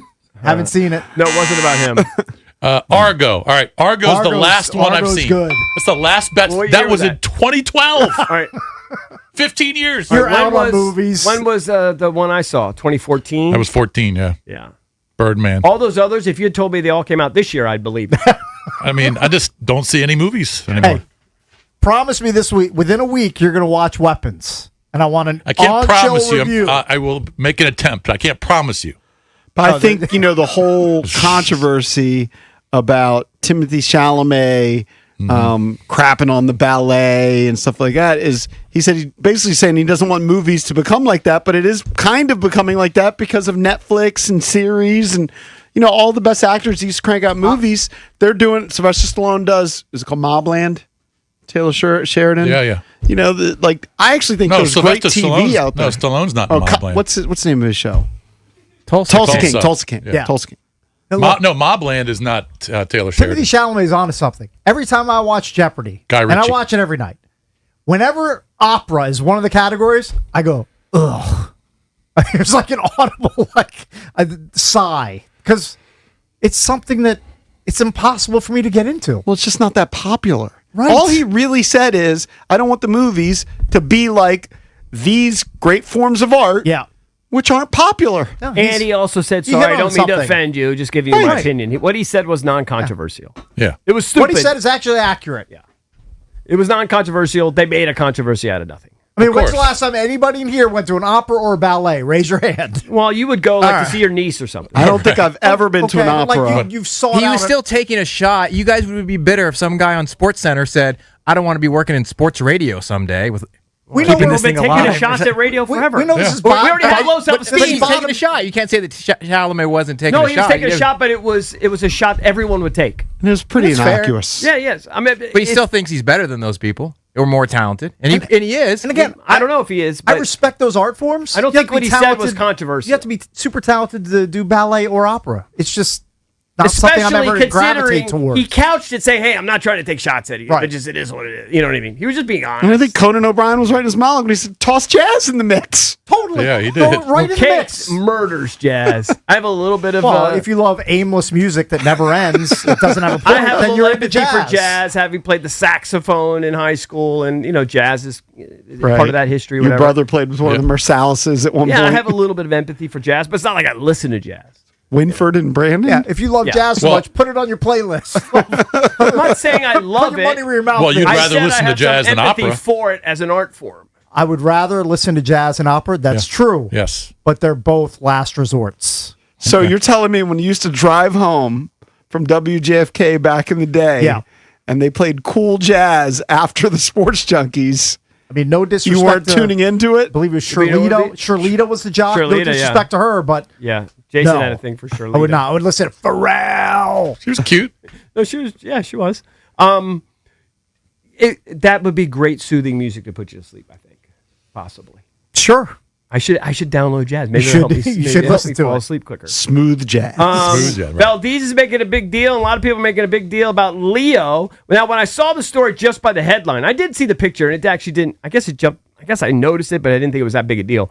Leo, they say, did something totally different at the Oscars in 2026. He didn't bring eye candy? Well, I thought it said was sitting makes next to a a rare hottie. move with the Oscars 2026 date. So I look at the woman and I go, oh, she looks like she's probably over 25. So I think that's the story. Valdez says the story is he's got a mustache. That's the okay. I think that is the story. Yeah, I But mean, why it's does it say with Oscar 2026 date? that's the New York Post story. But I wanted you to For look. you, it's the mustache. Oh, definitely. Yeah. And for Drab, who's walking around, he's so in love with Leo. He's asking me if he would look good with a mustache, and he wants to start growing one. Someone somewhere along the line has told you look like Well, Leo not DiCaprio. someone, hundreds of people. It's happened to you hundreds of times. Hundreds of people. Hold on. Put your hand to God. Hand to God, right hand on. Get a Bible. Are you? I mean, you believe in heaven and everything? Of course, come on. Yeah. And you're raised as a Catholic or something? Yeah. Huh? You Went to church yesterday. Okay. You believe. You've been told. I said I've been told. You believe you've been told over 100 times that you look like Leo More DiCaprio. so when I was younger. You're losing that a little bit. Now when the hair started going a little bit. Yeah. Yeah. All right. But he kind of looks like my when dad. you see, so when you see that, now you want to see how I you think- would look. I think I could rock the mustache. I think you should do it. Yeah, yeah. Grow I've always it for hated the next him. month to see what Why happens. don't you do it? You got hair growing everywhere now. Why don't you do it? Drab looks like Gilbert Grape Leo. Get Dr. Burke on that upper lip immediately. Yeah. Could you grow a thick one? I know you've done that weird thing under your chin for years. The soul patch? Yeah, Yeah, it's but just that's so gone. weird. Yeah, pretty much. Yeah. Yeah, I could do that. Will you Easy. do that? Would you do it for the show? Bit? I mean, I don't like show bit. if Leo keeps Show it. bit. I'll keep it. I'll grow it out. Well, what? Just grow it out for 2 weeks. Like we did it Because I don't want to look like Mike Marr when he has his mustache and it looks remember terrible. when we did it for the Caps or whatever. We raised money. Yeah, Well, you did a Movember. beard. Yeah, Oh no, we did mustaches. The beardathon. No, I Yeah. did. I remember I did a mustache. One year it was a mustache. Maybe, I did I a don't know. mustache, and it's trifling. I had pictures of me with a mustache. It's a distinct Yeah. look. And yeah, I mean, I just comical. Kicks will always have it. I will never grow another It's mustache. gonna look weird when his lips are bigger than his mustache. He does have some big. I'll still flipped look lips. better than JP with facial hair. That was a weird thing he was doing a few weeks ago. Nobody just- liked that. JP can't rock the facial hair. Yeah, it's a weird thing. Yeah. I don't know why. Maybe it's because his head's tiny. I don't know what it is. Just doesn't come in that great. It just doesn't look right. Cakes, the Motorhead guitarist, Phil Campbell passed Motorhead. away, 64. Pour some out for him. I can't say I have a big file on him. I thought this was You interesting. sleep on Ace of Spades by Motorhead. That's a silly. Just a couple other quickies here. They're saying J-Lo, this is the rumor, that she is eyeing a Bad Bunny romance, JP, she's kind of targeting him to pump up her career. They say she's got to be at least 25 years younger. Yeah. J-Lo is 56 years old. She's our age. I think And he's by the way, about 30. She dynamite. looks like she's 36. She looks dynamite, Yeah. but they say, is desperate for a career boost, and she's convinced that the 32-year-old rapper, Benito Antonio Martinez Ocasio, is exactly what she needs to revive her Benito ailing career. Martinez. Did he play Benito for the Indians? Antonio Martinez Ocasio. Yeah, that is Bad That's a lot of names. And I'd then- seen a story that she was upset. I mean, I'm sure it was bogus, but maybe it's true because it was Bad Bunny related that she wasn't included in the halftime show. It's possible. Did he? 'Cause she's Did he she's have a Puerto bunch Rican of other descent. artists that I don't remember? Yeah, but Just Ricky remember. Martin was in the middle, and then he had some people dancing. But she hosted. She performed like 5 years ago. Yeah. Yeah, but she still wants to be relevant. That's her whole thing. Like she wants to be She had relevant her shot. today, huh? She had her shot. I know, but She did the one with Shakira, right? Yeah. You know what? If you do a Las Vegas residency, you shouldn't be doing halftime. Yeah, it's over. Yeah. And last but not least, Cakes. This will just send him off. He'll do his whole spiel. Britney Spears. They're saying shocker, financial fears after selling. We talked about this. Her song archive. I think she only got $200 million for it. Just $200 million. I mean, it's a lot, but I don't believe she has any rights to her music anymore. So all those hits, she's done. Right. That's it. She cashed out. That's it. No more. Can't get well anymore. Mm-hmm. $200 million, and they say she's spending like a maniac. Of course. They say What is it's she doing? basically like a teenager having money. She needs Jason Bishop to step in father and stop that immediately. Ran her conservatorship, right, until 2021. They freed her, right? And then I'm not sure they did her any favors. Now she's free to spend. And now they say when she breaks up with a boyfriend, she rents a $20,000 a night villa. She takes a bunch of friends. She hires a personal bodyguard that just walks around with her dolls. Like, she is spending uncontrollably. Yeah, it turns out the Free Britney movement The Free was Britney wrong. movement. Yeah. They probably needed to keep her in check. I mean, you do want people to have personal freedoms. They can spend their money wherever they want to. Yes. But if they've Yes. got mental issues, It might She have might need some been help. for the greater good. Might need a We'd like her helping to have hand. more freedom to leave and access some of her money. But you know what? What they did with Iverson seems to have worked. They kind of Give him a trust when he hits a certain age. and you give it to him a little at a time. Yeah, Now, give him that's- allowance. That's kind of anti-American. Not sure I love it. It's better for him, though. Might be the way to go in those instances. Red Wing, the legacy footwear brand that has set the global standard for purpose-built boots since 1905, it is expanding beyond shoes for the first time. Known for its unmatched quality, fit, and durability on the job site, Red Wing is now taking that same craftsmanship with a new work apparel line. The collection features hoodies, long-sleeve shirts, and pocket and graphic T-shirts for both men and women. Every item is crafted with care and built to last, designed with trades workers in mind so they can feel comfortable and confident on the job site. Visit redwing.com/apparel today to see the new collection. 106.7 The Fan. Brad Evans here to help you beat the Bulls with Westwood One Sports. Holy Toledo! With Miami, Ohio's historic undefeated streak over, the MAC tourney really opens up. UMass, who took out the Redhawks, may be riding high, but the Rockets should blast off. Toledo, which has shot a blistering 41.2% from three over last month, travels to the moon. Give me the Rockets minus 2.5. Bet smarter and beat the books. Download the BetMGM app today.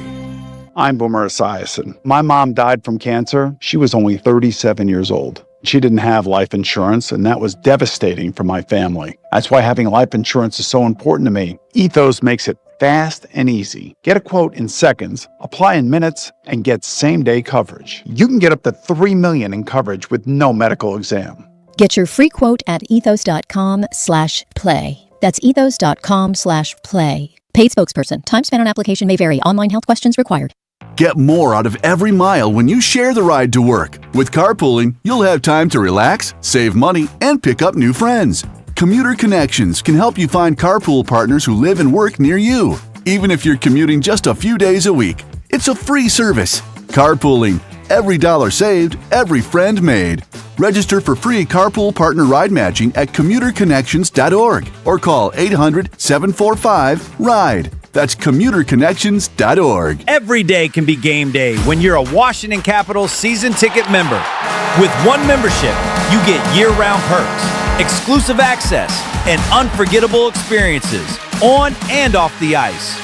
Don't just watch the action, be a part of it. Visit washcaps.com/season tickets and join Capitals Club Red 365 today. Hey guys, it's Grant and Danny for Window Nation. Spring weather is unpredictable. You never know which way you'll be adjusting your thermostat unless you have the right windows. With Window Nation, you can count on your home being comfortable regardless of the weather. Their windows are customizable and energy efficient. Expert installation takes just one day, and Window Nation products are backed by a lifetime warranty. There's no better time to upgrade with Window Nation. In March, the more you buy, the more you could save. Up to 50% off all window styles. Visit windownation.com for your free consultation today. Dribbles it down the court. Just a few seconds left. Pass to the corner. 2 to shoot. It's up. And it's good. This season, head over to Giant to get game day ready with all your favorite foods and snacks, and let Upside dish the assist with a $10 cashback bonus on your first grocery purchase. Upside is a free app that helps you earn cash back on everyday purchases like gas, groceries, and dining. Simply claim an offer in the app, pay like usual, and start earning real cash back. You can cash out to your bank or turn into gift cards. Right now, get a $10 bonus on your first grocery purchase at Giant. Download the free Upside app and use promo code DC1 for a $10 cashback bonus. That's promo code DC1 for a $10 bonus on your first grocery purchase. Remember, that's promo code DC1. Offers vary by user and location at participating merchants. Go to upside.com for terms and conditions. If you or anyone you care about is facing a family legal matter, call Cordell and Cordell today at 1-855-GET-LEGAL or visit CordellCordell.com to schedule your consultation. There's a lot on the line in divorce. This is Joe Cordell of Cordell and Cordell, the largest family law firm in the country, with over 35 years of helping clients navigate divorce. But being big doesn't mean less personal or less local. Our attorneys live and work in your community, and as neighbors, they understand the challenges your families face. Divorce touches all areas of your life: your home, savings, retirement, and of course, kids. So when you find yourself facing divorce, you need a partner you can count on. Visit CordellCordell.com to schedule your consultation. If you or anyone you care about is facing divorce, contact Cordell and Cordell today. With over 100,000 clients served, we understand the challenges you're facing on a personal level. Call Cordell and Cordell today at 1-855-GET-LEGAL. That's 1-855-GET-LEGAL. CordellCordell.com. Indeed presents hires you can't afford to get wrong, like a cybersecurity engineer at a publicly traded company. We've been hacked! They're through our firewall! How is that even possible? They got my password. Please don't tell me your password was password. It's actually password 1. This is your job for sponsored jobs. This is what happens when you don't sponsor your job on Indeed. Next time, get matched with quality candidates with Indeed sponsored jobs. Visit Indeed.com/hire now and sponsor your job today. You know that Chick-fil-A sells more than chicken, right? Hello, my name is Jaleesa, and a little thing I love about the Chick-fil-A sausage, egg, and cheese biscuit is how it's all of my favorite breakfast items in one good bite. That fluffy egg, that melty cheese with that perfectly grilled sausage. It just gives you that warmth, that comfort food that you love. It is the best possible option for a classic breakfast. Comfort is calling. Order a Chick-fil-A sausage, egg, and cheese biscuit with Simply Orange Juice on the Chick-fil-A app today. Real guests paid for their testimonial. It's the Sports Junkies. I hear what you're saying, and I like it. On 106.7 The Fan. And always live on the free Odyssey app.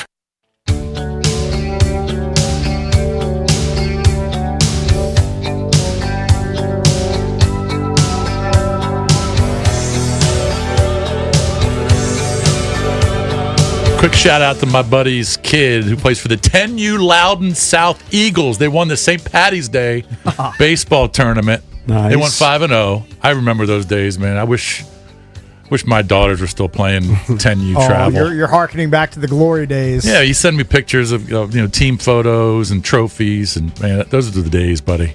Dude, we have friends. Congrats to the 10U Loudon South Eagles. Still plenty of time, dude. My grandfather had my uncle when he was 60. Yes, plenty of time for you, Jason Bishop. I think those days are over. He's going to reset the All clock. I'm saying is, in my immediate family, my Uncle Carlos was born, and my grandfather, his dad, was 60. Yeah. And I think his mom was 42. Is there a book that would take a bet that he's never going to procreate again? Because I would shove all my chips in. All of your entire 401k. Put it all in there. I know you don't want to hear this. You would but lock it. You would lock it up. There's two options, and I don't think you'll do it, but you could, like, we send YouTube links to friends that miss their days when they're kids, and they watch our kids play. Right. They watch my youngest play because they miss it. You could do that with a friend, or just wait for your grandkids. You're going to go to all your grandkids' stuff. Okay. All right. But if I'm alive, hopefully I'm alive then. Still a few years away. Right? But yeah. You think he'll be on the on the right field line coaching his grandkids? I'll probably chill out for He'll my just be in the grandkids. stands, just hanging out. I tried to do it. I coached for a couple of years, so I tried to go back, but not the same. Not the same. Yeah. It's not when the it's same. when you're not coaching your own kids. When you're on your kids, yeah. You can't. That is definitely a way you to don't stay get the involved. same fulfillment. Not the same connection. Yeah, but it's pretty cool though. Yeah, very Travel much so. tournaments, All right, bro. So what is the latest with the weather? That's the biggest story. I actually don't think here it's the baseball classic or the Commanders or anything. I think it's the weather today. I think it has people in a tizzy. People are scurrying. Definitely has a school system in It's a got tizzy. everybody trying to figure out what they're going to do with their kids. Got to pick up a kid at 12:30. You got to manage where you got to work from home. You're going to go pick up your What's kid. PG County? Are they going out early too? I believe they are releasing early. Yeah. I mean, it actually makes sense. I often don't advocate for it, but these weather people have us in such a tizzy but tweeting about it. Will I and be in my basement? Because isn't that what they recommend? I'm going to hang in my I think you normal have to level, unless you see chaos. But if stuff starts going downhill, if Doug Cameron says there's a twister going down George Avenue towards Emery Lane, I'm going to abscond to the basement with the quickness. I don't think it would be just a twister. I think if I saw like all the furniture in my backyard that I didn't tie down didn't secure like all these, if I saw them blowing all the way around and like the trees really leaning over, that's enough to get me to get everybody in the basement. Would Cakes be distraught if a tornado pummeled the tree in front of his yard? I mean, Like, if it's an act of God that takes it down, it takes it down. What am I going to do? I'm powerless against the forces. You could of actually nature. see the front of his house. I think my tree would withstand. I was going to say that tree can withstand an F5. I think it would withstand the twister that was in Twister, where Bill Paxton and Helen Hunter Big, hold but it I on will like say, this. since we broke Cakes' balls about it, since basically we discovered that he had this enormously outgrown tree in front of his house, they've responded. They groom it a little better now. I've noticed. You guys hire a company to do some trimming? A little bit. Maybe every couple of years. Yeah, I think when Meadows Farms came and did my yard, they tweaked it a little They bit. tweak it underneath a little bit. yeah. They put a little mulch around it. It doesn't look as unkempt as like his beard. If the tornado comes, you can seek shelter. Beard's looking good right I now. can go underneath the tree. That's true. I can hide under the biggest tree in the O-Town. It would provide protection. By the way, is there going to be a lot of lightning and all that too? It's like Could storms be. like that. I guess, Thunder yeah. boomers and the lightning and all that. It says showers starting at basically in 10 minutes and then all the way through 10 p.m. See, you always mock me when I ask this. Yeah. You guys just think I'm a buffoon. About what? But like I have many things. Well, true. But. I know. I have my putting thing set up in my family room, much to my family's chagrin. I don't think I should be holding a golf club even in my house when there's thunder boomers all the way You're around. worried about that. I've seen lightning strike in my uncle's house. I think you're going to be okay. I don't think you guys holding mock a me. putter I've seen in your living room is going to... You saw a lightning bolt? Lightning bolt hit the phone and went right all the way across the phone line, and a bolt came out of like. When was this? I've told you the story many times. I was probably 10 years old. The lines out in the country aren't secured the way lines are, today. And this was like 1980. Yeah. Us city On the slickers farm. have... We have secured lines. That sort of thing doesn't happen. But I've seen it. I've seen lightning hit the phone line, go through, and it zapped the Who has a phone. phone line in 2026? Well, I know. phone line? I mean, I guess. But I'm just saying, in other words, I think you could have lightning in your house, like somehow. Cakes lived with lightning. Chuck lightning. Chuck Lightning. That was my guy. Eric, we've talked about this. I know. It goes through the electrical line into the phone. Right, It's right, not right. going to come through your roof and hit your golf club. I know. It just scares me. Because you're a donk. I don't know what else to Do say. you shower in thunderstorms? Of course. I do everything. I would do You would anything. never give us pause. You're not supposed to be in a pool. I don't. Of course not. I don't take I like to take baths. I'm not going to take a hot, silly bath with a Today thunderstorm going. at 7 o'clock, you're not Cakes going who No way, no practices chance. more golf? Scotty Scheffler or EB? Well, I need to practice. Probably Scotty Scheffler by a little bit. He's got Okay, a gift but- from God. You definitely practice more than Tiger Woods. Are you kidding? Oh. Those guys have gifts. I'm terrible. I need the practice. I need the practice. No, I don't think it's an outrageous. You guys are mocking me. I don't think it's I outrageous. think you'd be okay putting. If you putted all You know day what, Travis, today, do me you'd a be favor. fine. I want you to hold up a 9-iron all afternoon today. Just hold it up in your family room. I'm not going to do that, but I mean, I'll pay you to do it. okay. I want video evidence, time-lapse photography. Do a live Just hold stream. it. What are you going to live pay him stream. for 6 I hours need outside? $100. Just Yeah, right. hold it everywhere you go. Attach it to your Your hat. arm's definitely gonna be sore if you hold it up for 6 hours. I just don't think you should do that. I don't think it's something we should do. I know, but you drive and look at your phone. It's 1,000 times more dangerous than swinging a golf club in a storm. 100%. Yeah, I mean- Okay, no, that's true, but I feel like I have somewhat of control over that. I don't have control over where lightning's going to strike. That's what I don't like. Yeah. I would guess. That's what we looked up. Could I hit golf balls in my garage? Yes. 100%. During 100%. during a thunderstorm.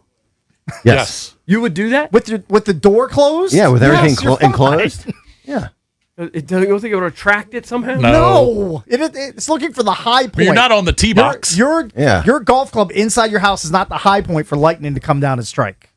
No chance. It might be It's the high the metal low point. It might be the high metal point.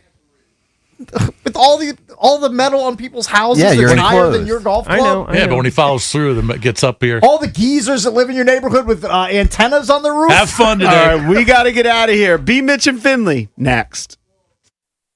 This is an Odyssey Sports Minute. Out of all 4 1 seeds in the NCAA tournament, Duke, Florida, Arizona, and Michigan, the one that I think is on biggest upset alert is Florida. Florida might have to play Vandy in the Sweet 16, Vandy thump Florida in the SEC tournament, and then potentially Houston in the national championship game rematch in the regional final. I think Duke makes it. You can make the case for Arizona and Michigan. Florida on upset alert. I'm Nick Costos. Running a business means wearing multiple hats. So if you're like me, you probably started out using your personal phone, taking client calls and texts nonstop. As my business grew, I needed something smarter. That's when I switched to Quo, the #1 business phone system. Quo works right on your phone or computer. No carrying 2 phones, no clunky landline, just one easy app you can try for free. Your team can share one number and handle calls and texts together like a shared inbox. Any teammate can jump into the conversation, so customers get faster responses. And Quo's AI assistant summarizes your calls and responds to customers 24/7, so you never miss a lead or opportunity. All this starts at just $15 a month. That's basically 2 coffees. You can even keep your current business phone number. Find out why 90,000 businesses trust Quo. No missed calls, no missed customers. Try Quo for free at quo.com/fan. That's quo.com/fan to try Quo free. QUO.com/FAN. Imagine never having to worry about your home again. No surprise breakdowns, no stressful who do I call moments. Just the comfort of knowing it's all taken care of. That's what a Crop Metcalf membership gives you. Our expert technicians handle everything from routine maintenance to worry-free repairs, so your home runs exactly the way it should. No DIY disasters. No taking your chances on some guy with a 2-star review. Just year-round peace of mind. Stop worrying about home care and start enjoying your home again with Crop Metcalf membership starting at just $15 a month. What if you could have the most reliable Wi-Fi? And get this, what if you could keep it at the same price for 5 years? That's the Xfinity 5-year price guarantee.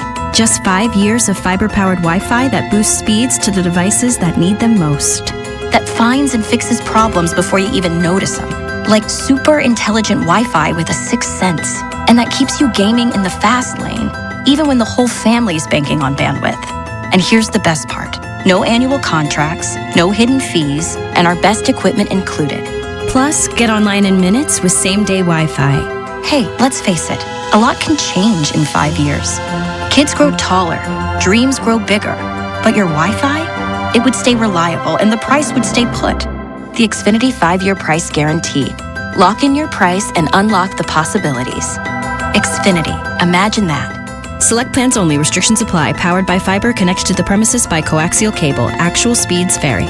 EB here for Par City Golf. If you love golf, or even if you don't, you've got to check out Par City Golf. This isn't just a simulator sport, it's hospitality, golf, and entertainment all in one. Premium indoor golf. Awesome social atmosphere. You could practice, play a full round, or just hang with friends. Serious golf, but without taking yourself too seriously. Par City Golf is community driven and built for everyone, players and non-players alike. They're in Arlington on Columbia Pike, and a second location is opening soon in Bethesda on Old Georgetown Road. Par City Golf. Indoor golf reimagined. March matchups are here, and there's no better place to catch every game than MGM National Harbor. Feel the energy at Tap Sports Bar with mouth-watering game day bites. Or take your experience to the next level at the BetMGM Sportsbook and Lounge, where every shot and every buzzer beater feels even bigger. Grab your crew, find your seat, and cheer on your team all the way to the final. Your tournament headquarters is waiting, only at MGM National Harbor. Monumental happens here. Learn more at MGMNationalHarbor.com. Must be 21. Please play responsibly. For help, visit mdgamblinghelp.org or call 1-800-GAMBLER. Hey, what's up? It's Danny Rouillet from my guys at Ted Britt Ford. When you buy from Ted Britt Ford, you get peace of mind for life with Ted Britt for life. That's powertrain coverage, battery replacement, complimentary service loaners, Virginia state inspections, and so much more. Some great deals to tell you about now. Do a little electric like I do. 2025 Mustang Mach-E up to $11,500 off and no payments for 90 days. How about a 2026 Explorer from Ted Britt? $8,500 off, 1.9% APR for 36 months, and No payments for 90 days. Go see him and tell him Danny sent you. Spring is in the air, and that means one thing.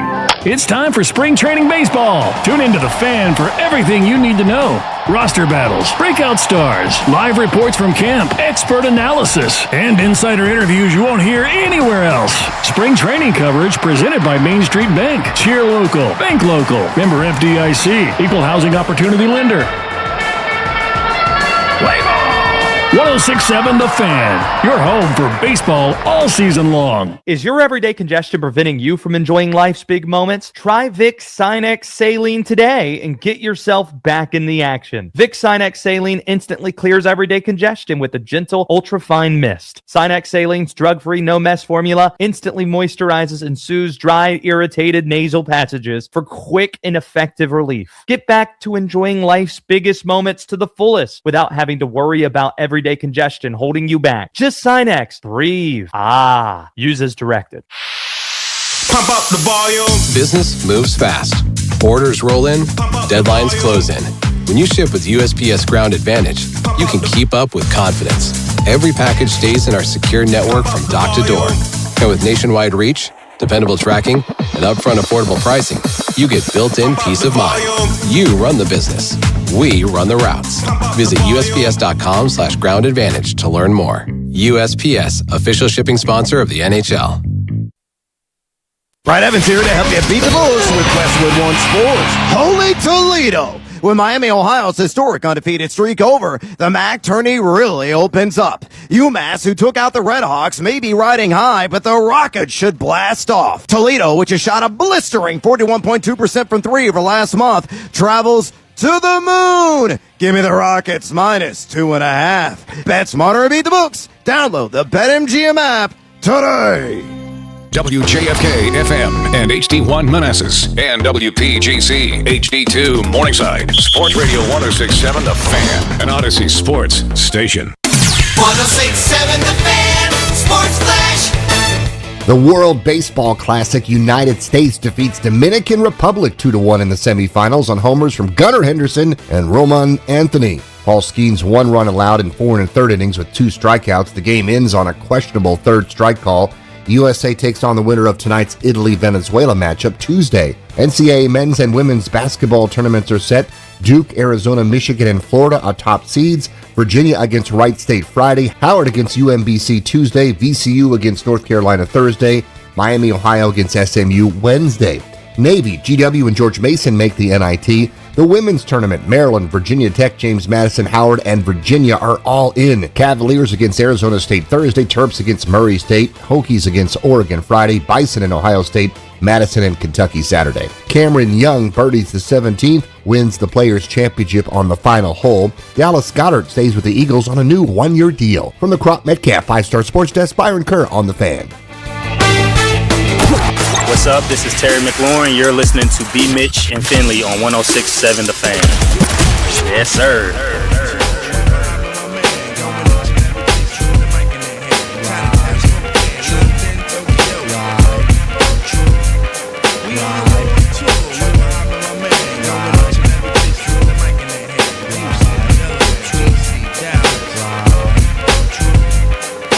Back in 89, I simply slid into place. Buddy, all up in your face. A lot of kids was busting rhymes, but they had no taste. Some said Quest was whack, but now is that the case? I have a quest to have a mic in my hand. Without that, it's like Kryptonite and Superman. So Shaheed come in with the sugar cuts. Fife Dog's my name, but on stage call me Dynamite. When was the last time you What up, everybody? It is 10 a.m. in the District of Columbia. Points north, south, east, and west. We got some crazy weather coming in, so everybody That's what we hear. Be careful out there. It even feels crazy. I had to drive the girls to school this morning. I walked out to start the car because I'm used to it being cold, and I usually go start the car early to warm it up. And I was like, what the hell? It was like 80 degrees this morning. Dude, I walked outside with just like workout shorts and a T-shirt on and didn't have any problem. Yeah. That humidity is out there, bro. I think that's probably why this craziness Listen to Doug last night. He said it's a battle of the temperatures. Basically, hot and cold coming together, and you're going to have some level of a thunderstorm. So be careful out there. They said, I saw things hit up to 90 miles per hour wind. So pay attention. Listen. Don't do like most people do. Oh, man, the weather, man. All it takes is that one damn time when you out and about, not paying attention. Yeah, man. It feels weird out there. You know what I mean? And I don't know. I think that is problematic. How was your weekend, sir? My weekend was good. Played golf on Saturday. Saw you yesterday. Yeah.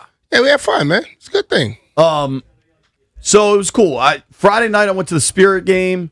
I met a couple of the guys that are on the grounds crew that listen to our program and are big time listeners. It was great to meet those dudes. My man, it was like when I was walking out, it was like 5:30, and he was drinking a Celsius. I was like, "Oh, you got a long night ahead of you." And then he showed me his tin of Zins. He was ready for work. Yeah, Zins and Celsius, boy.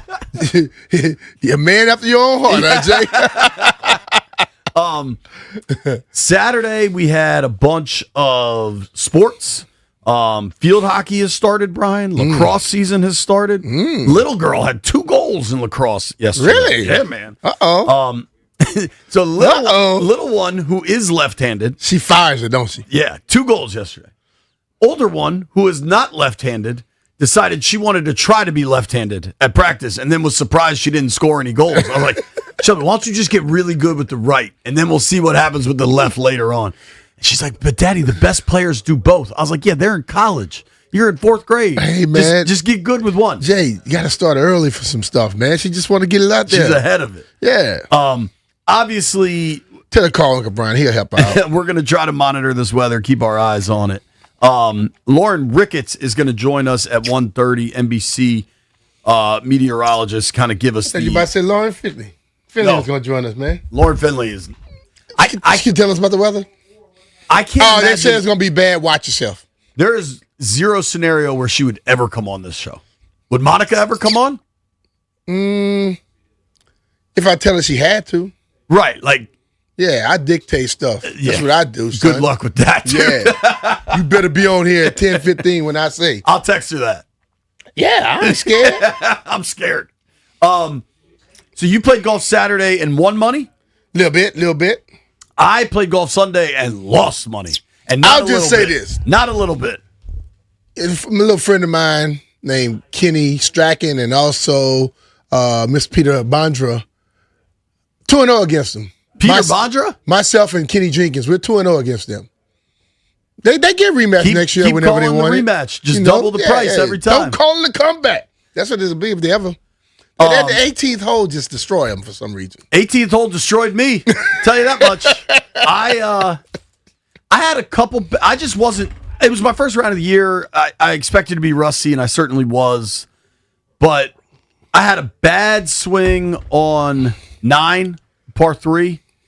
I had a really, the other part, so we were playing at RTJ. The other part, is it 13, the one that you have to carry all the water? 12, maybe? No. That's number 11. Okay, 11. I had a really good swing on that. Yeah, that's 11. I put that to like 6 feet for birdie and promptly left the putt short, so I parred it. Oh, okay. Full disclosure, I'm a full disclosure kind of guy. Guess how much money I lost playing golf on Sunday? The boys in the aquarium. I think you lost $80. Well, that was in the individual match. Well, you told me you lost $80 to Bees. That's what I thought you were talking about. I lost $80 to Mike Beasley. Which, hold on. For those that know Mike Beasley. You saying that like my dog can't play, man. Bees is a streaky guy now. He is a streaky guy. He can get some pars real quick, and then he'll get some 3s, 4s over. He didn't blow up much. Yeah. What do you think my total cash outlay playing golf Sunday was? Playing golf? Not like bets lost. 3 digits? Yep. Okay, I would say 275. More? Under 275. 250. Jeffrey, I see you looking at me. 200 flat. Close. I'm gonna say 235. $180. 180. Ain't that so bad. That's not bad. We lost the match, so we just covered the caddy. It's not bad that your Oberg just destroyed you. Dude, what a day Ludwig Oberg had. Bro, I was watching him. I love Cam Young, too. I'm really happy for him. I was happy for Cam Young, but the thing about me is when I'm watching, I remember when Tiger would be leading, and Tiger be on in 2 putt. Might make birdie on you. Oberg was chipping up and having to make 8-footers like all morning. You can't scrape around pars and win a golf tournament. Then he dropped it in the water. He dumped it in the water on the par 5, got a 6, followed that up promptly with a double bogey on the next hole. It was over for him at that point. Yeah, man. Brian and I went to an event last night at Beth Shalom. Is that Beth Shalom. Beth Shalom congregation. Beth Shalom congregation. It was really cool. Awesome food. Whole rack of booze. I forgot how many bottles of liquor do you think were in there? Ooh, hundreds. Yeah. But I forgot the lady that we met last night, the big fan, and then I met Barbara. Maybe might have been, and then I met the chef who had cooked the chicken. Bro, look, that chicken was good. Yeah, man, real good. Good. Beth Shalom. And we're gonna eat something today. I bought 2 big buckets in here. I love that. Got some ribs too, Jay. Love Bone that. in. Love that. I'm in. Sold. It was a really cool event. Good cause, fundraisers type stuff. Good to hang with Doc. Good to hang with Buck Hance. It was a fun night. But Doc is hilarious. Listen, bro. Doc was telling me and Buck a story about his mom. And he said, bro, when I was young, he said his mom would like, every time he come from a game, mom would never ask, how did you do? Or when all she asked, did you win? He said, bro, as I got older, I realized she ain't kept nothing about I did okay. She wanted to know, did you win? And then he could understand, like now, he said, man, whenever my mom, his mom lives up here now with him, he said, I can tell you when she's doing okay. He said, man, my mom talks ish. So, Doc's 70, so imagine his mom. He told me yesterday, she's 93. 93, talking trash to you. He says, because his mom, has up and down health days at that age. He said, when she's talking trash to me, I know she's feeling all right. Dude, Doc, I'll tell you off air some other stuff he told me. Sure. Doc also told me that his mom still watches professional wrestling. Oh, yeah. And has for 60 years. And look, which was just and you amazing. bet not tell her it's fake. She might pick you up and body slam. That was a really, really cool night that was cool to hang. And then brackets come out. I want to celebrate it, so I'm going to try to I'm going to criticize this once. I'm going to do this. That's what you always say. You'll argue about something once, right? And then you move forward. I absolutely hate that they make the 16s play in Dayton in the first 4. And that's both Lehigh. Who is Lehigh playing, White Brian? Who's PVAMU? Prairie View? Prairie View A&M University. Okay. Houston, Texas. I hate that Lehigh and Prairie View have to play on Tuesday night. And more than that, I hate that Howard and UMBC have to play on Tuesday night. Mm-hmm. Let them go to the tournament. Now, I have heard the argument for the small schools that get in that 16 game that they like having the national spotlight because that's the only that's all game. they're playing that night. So if that's how they feel, then cool. Yeah. But, so when Howard and UMBC's tomorrow night? Yep, that'll kick off March Madness.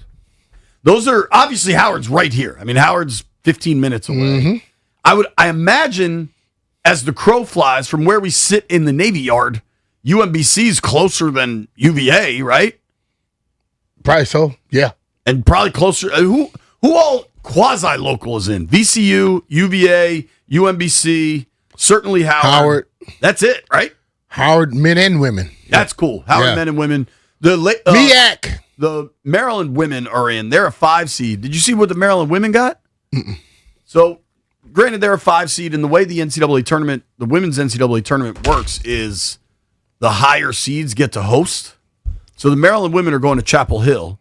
Should they win their first round game, and should the Tar Heels win their first round game, they get to play the Tar Heels in Chapel Hill at the Dean Dome. Wow. Might be a little home cooking there. We'll see. Yeah. You know how that goes. Go to Sunrise Biscuits for breakfast. But the brackets are just the best. And everything has become online. Like the entire universe has become online. I understand all that. But give me a paper. It is. Stallion gives us papers. I think Stallion has destroyed like 4 forests. I think Stallion's. Do you think he's diabolical enough that he invested in paper before he took over this job? Not that smart. And now he's just trying to run up the dividends. He's cool, but he ain't that smart. The B. Mitch and Finley March Madness Bracket Invitational begins today.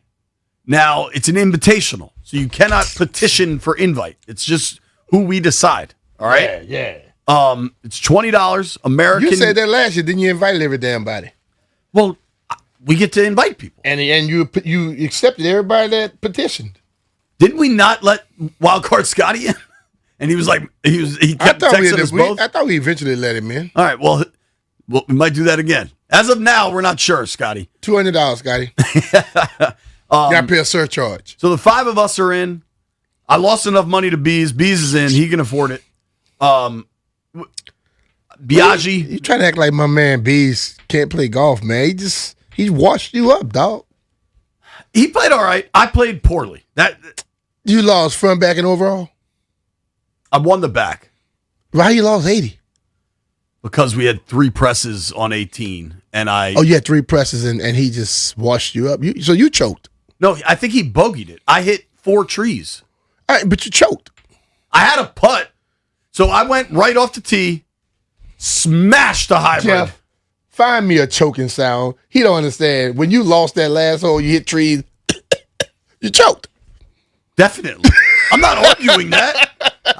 Zero argument. Like, I choked. We went to the 18th tee, and everything was in play. Bruh. You must have pushed that thing far to hit those trees on the right. Well, you hit the trees before the gully or after the gully? I was on the upslope of the gully. So you must have hit the trees before it then? No. No, you hit the trees over. So my tee shot, I'm off to the right, and then I'm sitting upslope here. I honestly had plenty of space. I drilled this thing, and it hit the last tree on the tree line out. On the right side? On the right side, and then bounced towards, like, the first tee. I was over by the first tee. Then I just tried to hit it again. At that point, I'm cooked. Yeah, because you got too many trees. And then I smoked it again, and that clipped a tree down towards the green. And then I was, like, up on that hill trying to chip down. I actually hit a decent chip. I probably hit the ball its most pure on those 3 shots that hit tree. Yeah. Yeah. So I stink is in short. No, just you playing a little spider monkey I didn't putt like well. in Barbados. I like to think I could putt well. I didn't. It wasn't my day, but it's all right. It was a fun day. Did you play like you normally play golf? No, we weren't really drinking. Is that what you're asking?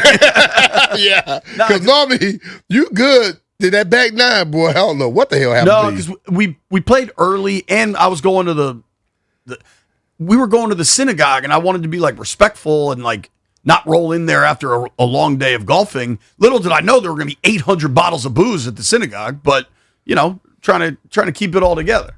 I think as exciting as the brackets are, knowing that I don't have a dog in the fight, I wasn't as fired up for it. The golf was incredible. Credit to Cam Young. His drive on 18 went 375. Yeah. Now, I know it was downwind, but still, dude, you step up and deliver in the moment like that. I was watching this little thing before the tournament actually came on TV. It don't come on until about 3. So I was watching the Golf Channel, and they had this thing called Ask Rory. And they showed this one hole. They were talking about how well Rory can drive. The hole was playing 365. And Rory was 6 feet from the hole after his drive finished. So when you're playing against someone and you're up and you're putting for eagle on a par 4, says what you need to say. For sure. And then Cam Young hit it 375. He can smoke it, dog. He can smoke it. I think the most exciting sporting event I watched was last night. Was Skeens against the Dominican, man. Yeah. It was electric. You got pitching and electric hitters, bro. There's a lot of hitters in the Dominican, man. I mean, that team is loaded. I thought it was just a lot of fun to watch that game. And Skeens was electric. The bats on the Dominican. Stallion, I know you were locked in last night. How much did you enjoy watching that game? Dude, it was awesome. I mean, like, I lived for the World Baseball Classic, and honestly, last night, we kind of got, like, a glimpse back to 2017. Remember when Manny Machado got robbed by Adam Jones from the Baltimore Orioles in the World Baseball Classic? You saw that last night with Julio Rodriguez robbing Aaron Judge. Like, it was just, it's obviously a rivalry now. Aaron Judge just snake bit, dude. I He mean- just like in big moments, just things don't go his way, and then to get robbed of the home run when he finally like did something big. I know. It's crazy. It's crazy. But you finally get the big moment with Gunnar Henderson. Gunnar Henderson. He's a dude, man. He's a dude, man. He's good. And then, of course, Roman Anthony, the 21-year-old, game-winning home run eventually. Like, Team USA is good, man. Like, they're good. Tressway's brother-in-law made a couple of really nice plays in the Insane field. plays. Yeah. What do we all think of the way it ended? Because if you believe the internet, blatantly incorrect call ends World Baseball I'm gonna be Classic honest game. with you. I watched it, and when you looking at it live, and they have the little box sitting up there, Yeah. it looks like the ball clipped the bottom half of, the bottom little part, and then the catcher caught it below it, of course. Yeah.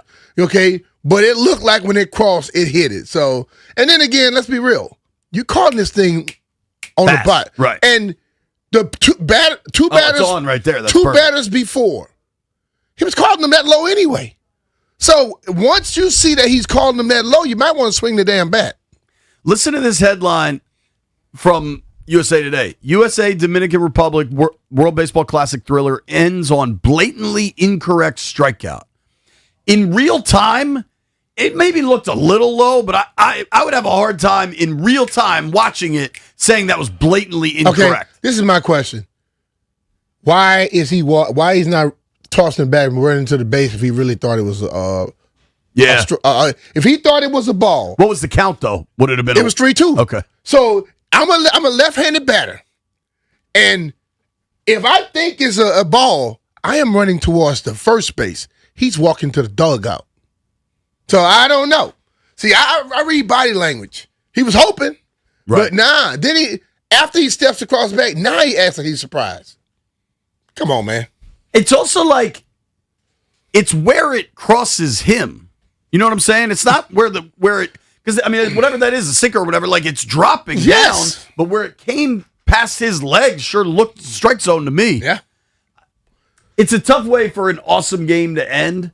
And I think, everybody that screams about robot umps and everything else, like, I don't know, man. It was an electric baseball People game. complain about robot umps too. They complain about when they go in, they do the replays. So they're complaining, they never go. No. No. The complaining will never go. Yeah. What did you boys see? Strike or ball? I mean, it was a ball, but also the ump, we actually just looked this up, why Brian and I did. The ump nailed 96% of the calls last night. Like, he wasn't bad. He had a pretty consistent zone. So it's like, who cares? Like, yes, it was bad to I bet end people like in that. the Dominican care. I know. Like, if the roles were reversed, I would be a little mad. I'm not going to lie. But also, the ump was not bad last night. That dude also throws gas. I mean, yeah. he's insane. Everything was 100, 101, 102. The sinker was 101. He comes in and it's like noticeably faster than Skeens. You know what I'm saying? Which is crazy. A 92-mile-per-hour slider also. Think about that. That's crazy. What is the World Baseball Classic schedule now? What do we got? We got the finals coming up on Wednesday. We play the winner of Venezuela and Italy tonight, and so we'll see what happens. I can't believe Japan went down, dude. That was crazy, man. Yeah. All right, we got a very busy day. Got plenty of NFL news to catch up on from over the weekend. The Commanders just keep signing people. I got to run through our brackets. We're going to talk to Brendan Marks when we return. You're listening to B. Mitch and Finley.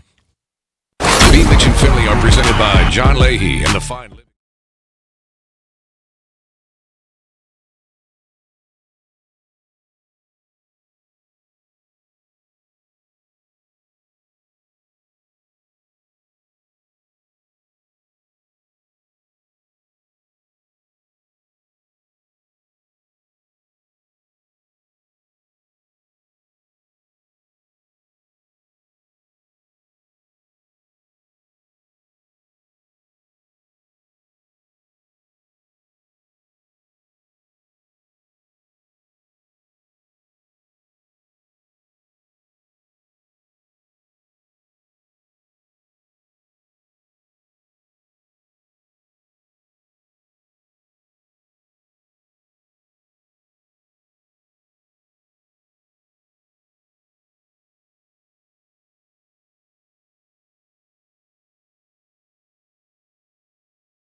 We're excited to get to the Rude Guest Hotline. Welcome in Mr. Brendan Marks from The Athletic.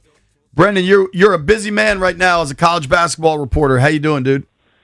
Yeah, I'm doing great. Thanks for having me, guys. This is the best time of year for me and the worst time of year for my wife. I know the feeling, dude. So what I saw this, I think Big Cat tweeted this yesterday. It was a very odd bracket reveal because there's really nobody that's mad. Like, I don't know that anybody got screwed or got in that shouldn't, anything like that. Does anything stand out to you? No, I kind of agree with that. I think most years we traditionally think of there being at least a couple of quote-unquote snubs of teams who, either made a late push and had great metrics, or teams who had won a bunch of games in the non-conference but maybe had slipped in league play. It's really hard to find any teams to be upset about this year. Obviously, the big one is Auburn. The NCAA Tournament Committee had never put in a team that was one game over 500. Auburn had so many losses, so many not great losses, too. Like, if the Tigers had won more games in the SEC, this wouldn't be a conversation. So, yes, they had some good wins over Florida and St. John's and Arkansas, but ultimately you got to win games. That's what matters. For me personally, I was just thrilled to see Miami of Ohio in the field. Yeah. They're the 21st team in Division I history to go unbeaten in the regular season. They won 9 games, either by one possession or in overtime. Like, continually showed to be one of the most clutch teams in the sport. Are they elite in terms of the advanced metrics? No. But if you win all the games, you deserve to be in the dance. The fact they won in the conference tournament doesn't diminish that for me. So was glad to see them get in, and otherwise I think it's a pretty good bracket. Brendan, I can't tell you how happy I am. One of our producers is an Auburn guy, and we were giving him grief, but I didn't even lead the witness right there. He just went right. He just went right. Went to the juggler. All right. So looking at this bracket, I watched Duke UVA Saturday night. It was an excellent game. Duke. How dangerous is Duke now with the injuries? Yeah, it's something I've been grappling a lot with. I'm based here in North Carolina in Durham, so really close to UNC, Duke, and NC State, and I was at that game too. And frankly, I didn't think Duke was going to be able to win the ACC tournament with its injuries. Point guard Caleb Foster is out for the foreseeable future with a broken right foot. Duke is hoping that he's going to be able to pull a Carlos Boozer from back in 2001 and return for the Final Four. I think that's on the table, but unlikely, obviously. As a Maryland guy, I do not remember that fondly. Right. And then their starting center, Patrick Ngongba, missed the ACC tournament with foot soreness. Now, he is expected to be back. I don't know that Duke's going to need him in its first game against Siena. Might not even need him in whoever it plays against Ohio State and TCU, although you'd love to have him back. But what I saw in the ACC tournament makes me as confident as ever that Duke can still make the Final Four given its situation. They have the best player in the country in Cameron Boozer. They are very much the sum of all their parts. And, this is probably crazy, and I didn't even realize this for a while, guys, but you think about last year's Duke team and how good they were with Cooper Flagg. This year's team, analytically speaking, has been even better. Wow. And so after losing all 5 starters to the NBA, it's just been an incredible job by John Sire. I absolutely think Duke can not just make it to Indy, but win it all. Duke, Florida, Arizona, and Michigan, number 1 seeds. Anybody out there that they all need to be concerned about? Yeah, I think all 4 of those are capable of making it. But, the top of college basketball this year is so good, guys. If you'll let me nerd out for a little bit, historically, there's been this stat called net rating, and it basically measures how many points do you outscore opponents by per 100 possessions. And so that standardizes for style of play. You think about like Tony Bennett's Virginia teams and how slow they were, and then you think about like Alabama when they're gunning 35 threes a game, right? So it levels the playing field there. If you've been above a 30 in net rating historically, you've been an elite team. And most years we're lucky if we get 1 or 2 of those teams.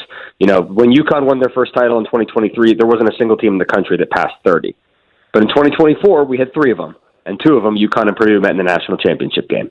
Last year we had 6 of them, and all 4 made the Final Four. Wow. This year we have 8 of those teams. It's all of the 1 and 2s, basically. And so, I say that to your point because the 1s are great, but the 2s are all deserving and capable of making it to Indy, too. So I wouldn't be surprised if Iowa State makes a run.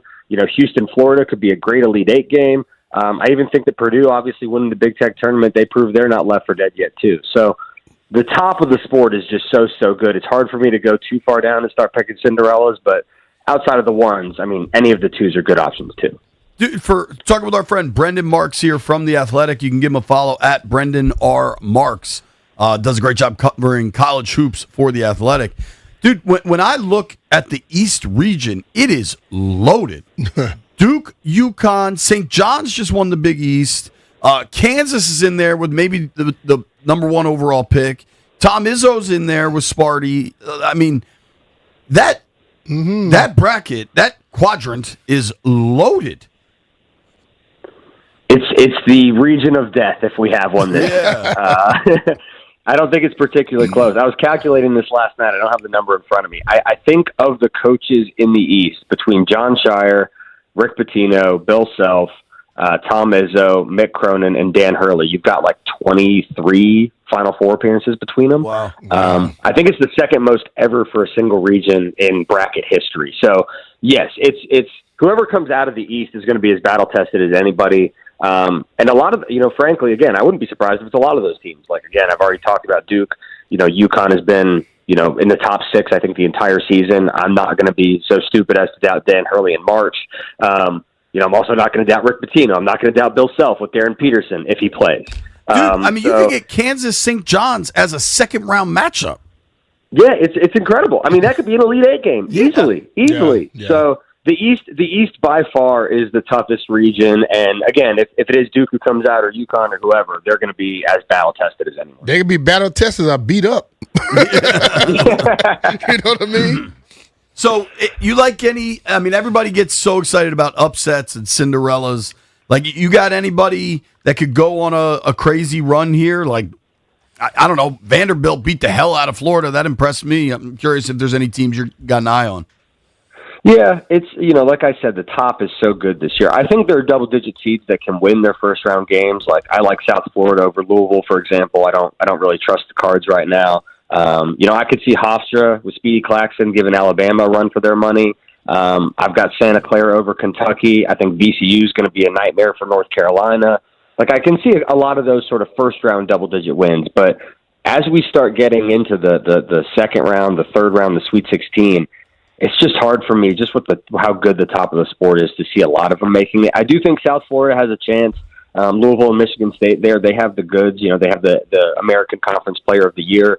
Brian Hodgson, the coach at South Florida, is one of the favorites to get the job at Syracuse or Providence right now. So fans from up there should certainly tune in and watch the Bulls play. But I'm not picking any double-digit seeds in my Sweet 16, but those were a couple of the ones I like to hold the upset in the first round at least.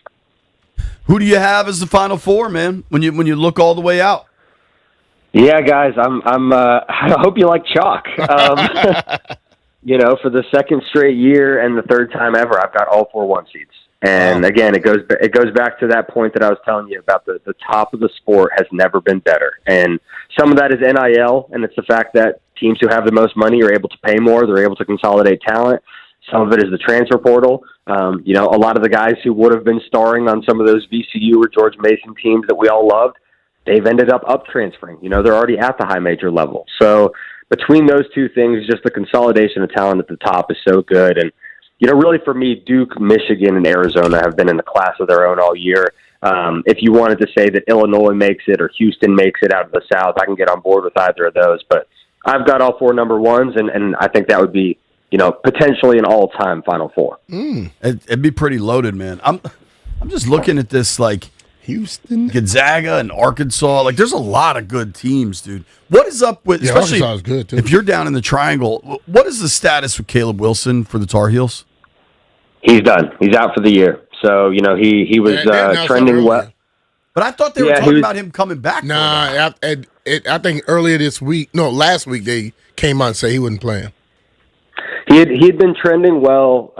He broke his hand earlier in the year after UNC beat Duke at home on that buzzer beater, and he had missed basically every other game in February. He was on pace to return and play in the regular season finale, the rematch back at Duke, and then 2 days before that game, he was dunking in practice and he broke his other hand, and so he's now had season-ending surgery. He's done for the year and probably done for his college basketball career. I mean, the guy's going to be a top 5 pick. And he's good. I mean, North Carolina probably could have made a run with him, but without him, it's hard to envision it. Yeah, he needs to just realize, stop dunking.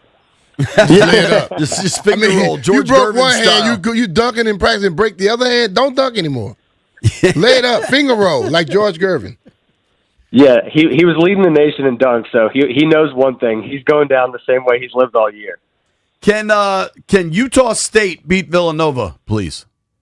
100%. Hell yeah. 100% they can. Villanova, they just lost one of their better big men to a torn ACL, and like Utah State again. If you're somebody who is in need of a head coach for your program, like the guy at Utah State, Jared Calhoun, is one of the hottest candidates in the cycle right now. Is that Calhoun's son? It's not. It's not. But he's. If I was betting today, I think he's probably going to be the next head coach at Cincinnati. He went there. He's like a lifelong Rust Belt guy, but he came into Utah State last season, made the tournament his first year, has now made it again. He's the only Mountain West team to make it in this year. I think a lot of us think back to like San Diego State making their run. You've had a couple of upsets, Colorado State over the years. He's been the class of the Mountain West ever since he got in. They absolutely can beat Villanova. Not that Kevin Willard hasn't done a good job in his first year. He hasn't. He's terrible. But Utah State is legit. They're for real. I'm a giant Utah State fan this week. I promise you that much. My Maryland colors are coming out throughout this interview. Totally not bitter at all about the year we had. Brendan, thank you so much for the time, man. Appreciate it. Absolutely, guys. Good luck with your brackets and enjoy the madness. Will do, man. Brendan Marks from The Athletic. Give him a follow at Brendan R. Marks. Good info right there. All right, let's talk some football. A whole bunch of signings over the weekend. It's almost like they filled out a bunch of positions of need. Nobody go anywhere.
Appreciate everybody hanging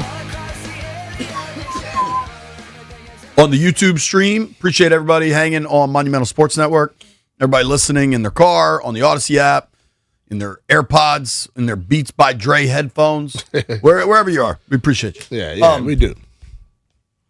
Speaking of people we appreciate, De'Ami Brown's back in town, B. He's back. Oh, yeah. Mr. January. Still can run. I think when you look at he has a skill. What they've done, they've added some speed to this team. Drastically compared to what they had last year. Especially on the defensive side of the ball, but everywhere. Yeah, and I think we talked about getting younger, getting faster, and I think they've done that. They've still got to go play. I understand that. But from the first day of legal tampering, all of the vitriol we were getting, it was crazy. To now, I think crazy. They changed a lot of people. I saw people backtracking like hell on social media. The guys at the dinner last night were like, "Oh man, I'm really excited about what they've done." But it's still you still got to play. And now this is about building that chemistry. And I hope to God they can just get that going. So I ran into the guy that sold me my house, actually, Matthew Morey, realtor. Ran into him at 7-Eleven on Saturday. And he said, so at that point, they had added Jerome Ford, the running back, and they had added Rashad White, the running back. Obviously, they have Bill under contract. And he said, well, I guess they're out of the running for Jeremiah Love. I don't think so. I don't think any of the moves that have happened exclude anyone from being drafted at number 7. Yeah. One, just from a straight roster build construction, a lot of these contracts are 1 year. Some of them are 2 or 3. A rookie is a 5-year contract, and you get to grow with that player. And there's significant control on a rookie deal. And I think adding De'Ami Brown and Van Jefferson does not mean Carnell Tate is off the books. What they did, even if they eventually get Brandon Ayuk, they put themselves in a situation where they can make any move they decide to make. Totally. And I think us as fans of the team need to sit back and just watch what move they make. They're not going to please everybody. As long as they get better as a team, that's all I give a damn about. So if you ask people, man, who you want them to pick? Anybody they pick, I just hope they help the team out. That's all I care about. Yeah, and I think people keep asking me who I think they're going to take. I think the pro days are going to matter. I think they want to see these guys in person. I bet they'll be in South Bend. I bet they'll be in Columbus. I mean, that Columbus pro day, the Ohio State pro day this year is nuts. When you think about the amount of first-round prospects. Lots of them. But I think everyone in Washington, here's what you need to remember about De'Ami Brown. The 2024 playoff run 2 years ago. Do you remember how nuts he went? He went nuts. I just pulled up the stats. 14 catches, 229 yards, and a touchdown in 3 games. He was just crazy good, man. Yep. The deep shot in Detroit was just electric. De'Ami gives you speed. They didn't have that last year. Van Jefferson, I remember when the Rams drafted him, I was really excited about Van Jefferson. The production has never really followed, and so he played for the Gators. Then he's drafted by the Rams. I want to say it was like a 3rd rounder, 2nd rounder. Yeah. I really thought he would emerge there. His 2nd year, he went for like 800 yards from scrimmage, had 6 touchdowns, but the production has never really followed there. And that's certainly a coach I would say can maximize offenses. 6'1", 2 bills. We'll see if this is kind of the right spot for him. He's bounced around a fair amount since the Rams. He was in Atlanta for a little while, Steelers, Titans. We'll see, but I like that you're going to go into camp. Let's exclude Ayuk from the discussion. You're going to go into camp now with Terry, Luke, Jalen Lane, Burks, De'Ami, Jefferson. Yep. That's 6. And there were other players on that roster from last season that'll probably at least be back for camp. Just a much more complete wideout room, I would say. Yep. Really just bringing De'Ami in, even though he didn't have a ton of success in Jacksonville or here, like he's a pro receiver with real speed, and they've needed that. Ja'Cory Brooks still on the roster, Jacoby Jones still on the roster, and then if you add Ayuk, it gets the way I look at it, man. More speed, more competition. Yeah. And I've always felt you give me a lot of players that can run and play, and you let them know we're picking the best. Let them go off. Let them go out there and compete for this. And pick the best. You know what I'm saying? Yeah. I think you're in a position now where you say we're going to get faster, we're going to get stronger, we're going to get younger. Now, let's see. Competition will make this team better. When we return, Washington just signed another running back. We'll tell you who it is.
Byron just had this in his update or not.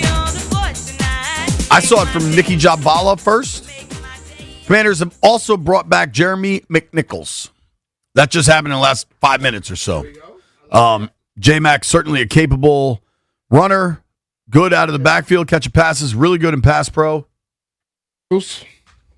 So now you got Bill, J-Mac, Rashad White, Jerome Ford. All those guys probably won't make the team. So they're creating competition. Yep. Maybe we could track somebody down from Cleveland because I think Ford had a bad injury at one point. Ford in 23 had a monster year. He went over 1,100 yards from scrimmage, 9 touchdowns. In his career, he's averaged over 4 yards per carry. A little more like lower the shoulder kind of guy, 5'10", 210. J-Mac's a player I've liked a lot since he arrived in Washington. He's been really good for them. Really good quickness. The pass pro obviously stands out to me. But again, B, I don't think any of this. Now they have 4 running backs on the roster. Doesn't mean they won't take Love. I'm not sure they should take Love, but like if they decide that's what they want to do, none of these moves preclude it from happening. Same with pass rusher. Same with a linebacker. Same with a safety. Honestly, I don't know who asked me this, but like as of today, how I feel right now, I kind of this is not a flag planting. This is just a March 16th at 11:05 a.m. I kind of think it'll be Caleb Downs. That's how I feel right now in this moment. Well, and I think it would help. I think from a big roster construction situation, I think wideout makes the most sense at 7. I don't know if any of these dudes are going to emerge as the clear guy you have to take. Because people are going to talk about Lemon, people are going to talk about Thomas, people are going to talk about Tate. You know what I mean? Well, what you said about they're going after all the pro days happen, they'll start to see what they think because some guys are going to move the needle. Some guys aren't. Some guys are going to start to say, "Hey, I'm getting better. I'm ready for this." Some guys are going to be like, "Look, man, I'm tired. I'm not improving," and then it'll make them make the decision. So, I'll wait and see because I think they're now in a position to where they don't have to go one way or the other. They can go where they want to go, or where that best player available ends up. Some people say it's Tyson from Arizona State. Some people say it's Tate. Some people say it's Lemon.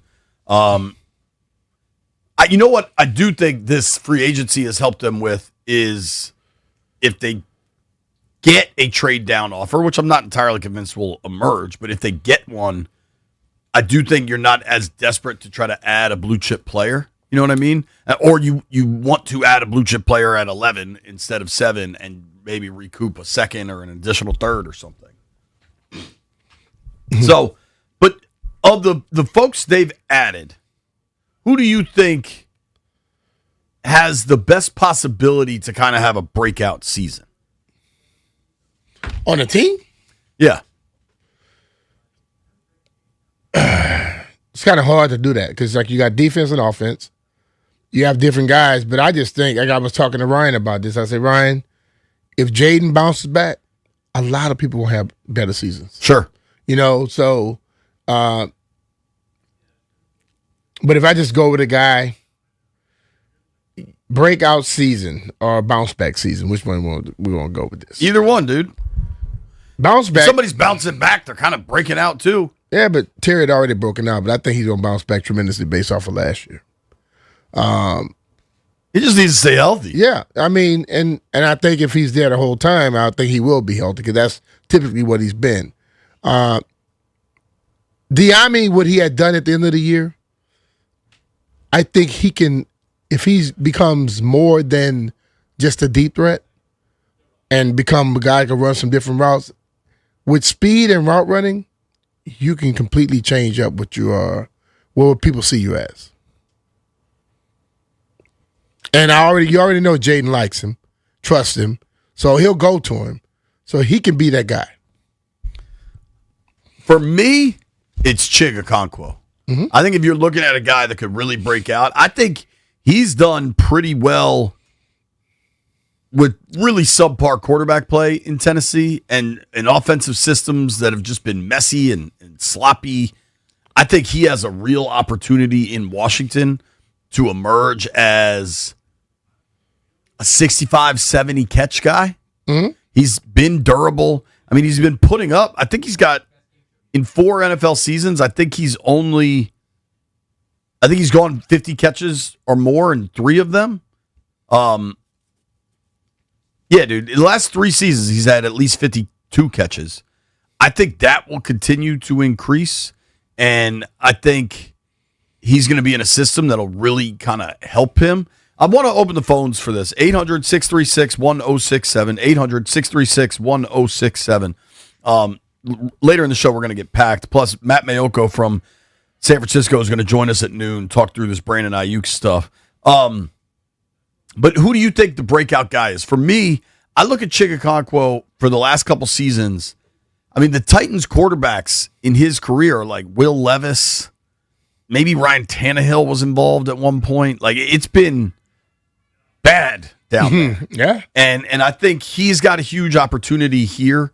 Last year he went for 56, 560, and only a pair of touchdowns with a rookie Cam Ward and an offense that really struggled. So I think Okonkwo has a big opportunity. From a defensive side of the ball, I also think Chenal has a big opportunity. Yeah. I think Chenal already has shown what he's capable of. So if he were to come in having a big year, I think he's just doing what he's always done. He's super athletic. He can do multiple things. You know, the dude, and he has a mindset that I want to play. You know, he's not trying to get out of practice, not trying to get out of playing and work. He wants to be out there performing. So I think what Chenal can do is change some people's mindset on this damn football team. Listen to Chenal's mindset. You're going to like this one. This is Leo Chenal, the new Commanders linebacker, talking about what he brings to the team. I've said it before. I'll say it again. I bring violence, physicality. Game day, I'm bringing that energy, that juice. I'm ready to get these guys rolling. Not that they need it anymore, but I'm ready to uplift any way that I can, supplement any way I can, and again, get this rolling. Doesn't that sound like Dan Quinn? Mm-hmm. On game day, I bring violence. Mm-hmm. I love it. Isn't that what you want from a linebacker? And he will hit people. He's a sure tackler, and that's something we need because we saw a lot of missed tackles last year. Lots of them. All right, so this is already happening. If you want to call in, 800-636-1067, 800-636-1067. Who was your breakout player for the Commanders? But, dude, so 2 people in the last 10 seconds after the Jeremy McNichols signing. This means we're not taking Jeremiah Love. Stop, people. So you're saying the chances of Jeremiah Love are gone? No. See, this is the problem. It's a 90-man roster. It's a 90-man, and that's where, and when you tell people, like, you don't understand this thing sometimes, they don't. Just because they sign one player don't mean they're completely not looking at another one. But you got to have bodies. You got to have bodies. You're not going to go into camp waiting around just to sign one guy. You still need other guys around. You want competition. So we'll see what happens. And if they don't go with Love, they'll go and get another damn good player.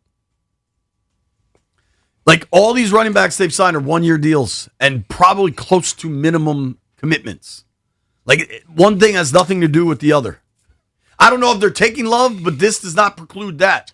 90-man rosters.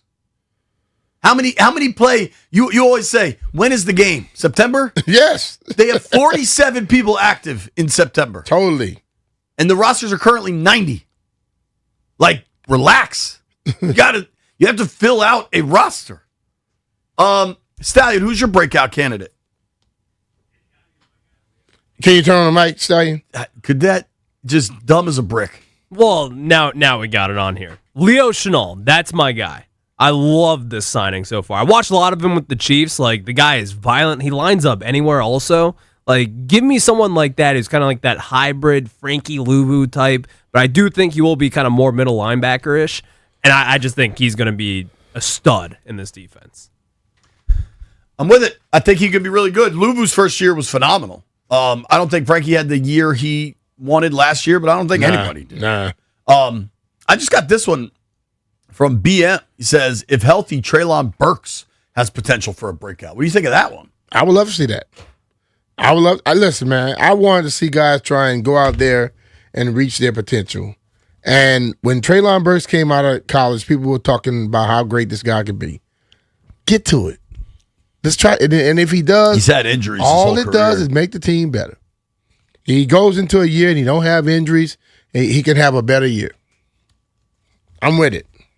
I think it'd be, Burks, I wonder if Burks and Okonkwo were close. Like, they were both in Tennessee together, both on some bad offenses with bad quarterbacks. There isn't much to suggest a Treylon Burks breakout outside of the outrageous touchdown catch. He finished last season with 10 catches for 130 yards, but there were glimpses. Seemed like he mostly played with Marcus, I would say, and then like Josh Johnson, really. Mm-hmm. But I can see the Burks excitement. Jeffrey, what about you? You got a breakout player? Signed a lot. I'm going with Okonkwo. What? Who? Ain't that how you say it? Okonkwo? Okonkwo, yeah. Doc was funny on that too. I'm just thinking, like, when Zach Ertz was healthy, Jaden targeted him a lot. And I just think with Okonkwo, how you say it? Okonkwo? Okonkwo, yeah. I just think if Okonkwo, routes are sharp and crisp, he's going to get targeted a lot. And he's young, he could run. And have y'all seen how this man bounce off tackles after he catch the ball? Yeah. That's what I'm looking for. He does. It's Cooley-esque. He was discussing it the other day. He said, yak. I like the yak. And he wasn't talking about cognac. Talking about yours after catch. Our guy Tay hit me on Twitter. He said, I'm saying Terry is the breakout guy. If Blau really makes sure he gets 10 targets a game, Terry will go crazy. I agree with that. Yeah. I'm almost curious. I don't know that I'll be able to pull this while we're up, but what does Terry average targets per game over his career? I bet it's nowhere close to 10. I don't think it's 7. In 7 years, he's gotten 786 targets. So that's over 100. We can maybe divide that math. 107 games, 786 targets. So that's less than 7, right? 7, you say what? 786 targets in 107 games. Right around 6 something. 786. Now, some of that is the target count is down from last year. How many? This surprised me. Jeff, how many games do you think Terry played last year? 7.3. 7.3. What, Terry played 6 games last year? Stallion, how many you think he played last year? He played like 8. B?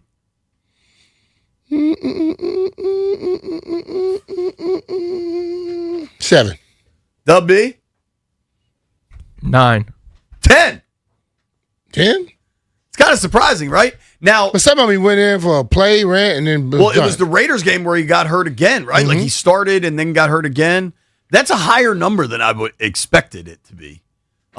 Terry finished last season 10 games, 60 targets, 38 catches, 582 yards, and 3 touchdowns.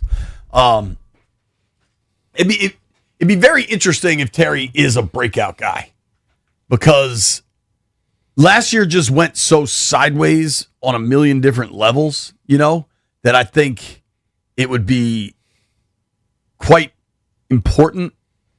Like, pro ball players at that level don't need necessarily extra motivation, but I think Terry wants...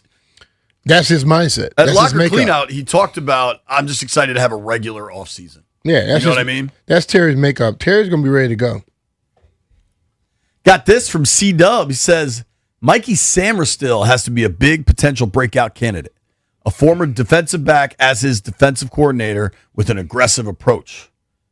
What would make Mikey the breakout guy? Because he let him. I think he's let him in. He let him in an interception, but I just think that a better pass rush makes Mike even more dangerous.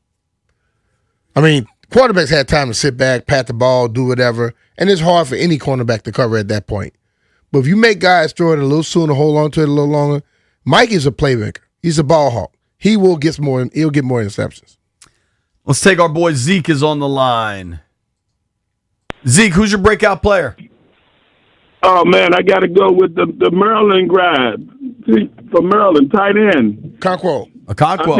I think he's going to be the breakout player this year because he's got a playmaker in Jaden, and I think if Jaden's at the top of his game, then everybody who's receiving the ball from him is going to have a good year. So that'll be my pick. All right, man. Yeah, Appreciate it. Hey, you guys going to be at MGM Friday, right? Yes, sir. You coming? All right. Yeah, I'll see you there. You'll be at Taps? Yeah. Are we at Taps or the Sportsbook? Taps. Tap. We're at Taps. Come hang out. All right, brother. Yeah, I'll see y'all guys there, man. Okay, Enjoy man. the show. See you there. Looking forward to it. We'll keep these phones open. 800-636-1067. 800-636-1067. Who do you think the breakout player for the Commanders is going to be? Doug, the obsession with Jeremiah Love is crazy. So everybody's convinced now that because the Commanders have added 3 veteran running backs on likely veteran minimum contracts, certainly 1-year contracts, that they're not going to draft Jeremiah Love. And then everybody's flipping out. Love will be gone already. Nobody knows anything. No. Relax. If he's gone, fine. Get another damn good player. Right. If he's not and you want him, you get him. If you don't want him, you think another position is more valuable, draft that position. Doug. Stop making up your mind at home thinking you know, and when they go do something, then you get upset. Life too important to be going stressing over that. I know that type of Scallion's stuff. all in. You're all in on Love, right? That's my guy. Do you now think he'll be gone before they pick at 7? I actually do. I think he goes top 5.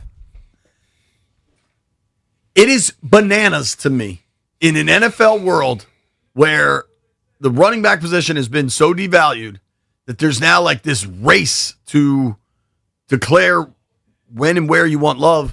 I've heard he could go to Tennessee. I've heard he could go to the Giants.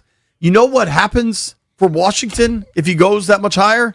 Maybe they can get freaking David Bailey, and you can pencil him in for 11.5 sacks a year. Yeah. Yo, Love looks like a phenomenal player. Bijan's great. Jahmyr Gibbs is great. Saquon's great. Like, I don't think Bijan Robinson has been in a playoff game in his career. Yeah. Gibbs has played in 2, Jay, maybe? You now trying to make sense. Most people just listen, man. I just don't get the obsession. People lose their mind. They do this every year. They see something, they see another team do it. Saquon was outstanding 2 years ago. Last year, he wasn't as good as he was the year before. And they'll tell you that it's now they're overpaying. You know what I mean? It's weird, man. But hey, as Love's I a said, great player. If they get him, I'm cool with it. Get who you want. All right, phone lines are open. I got to go to break. We're only 90 seconds late. It's not bad for me. It's B. Mitch and Finley. B. Mitch and Finley are presented by John Leahy.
it's a picture of crazy storm clouds over the bubble in Ashburn right now. Mm-hmm. But this has like become this debate where people are like, oh, they're signing these running backs, which means they can't draft Love, or they're signing these running backs because they know Love will be gone by 7. They're signing these running backs because it's roster building in March. Like Jerome Ford is hardly a lock to make the roster, people. Like this is, they're just bringing in every year competition. they sign 90 people, basically, right? Yes. And then they go into camp and they end up with 53. And then they add another, what is it, 17, 16, 17 now. in the international pass. 17 basic players. So you're talking about 70 players to have a whole roster with practice squad and all. That stuff don't change every year, people. They ain't doing nothing this year that they didn't do last year. Yeah, like, dude, all right, I'm going to go to the phones. Listen to this. This kid in Bama, Aiden Holloway, guard for University of Alabama, just got arrested in Tuscaloosa for having a pound of weed.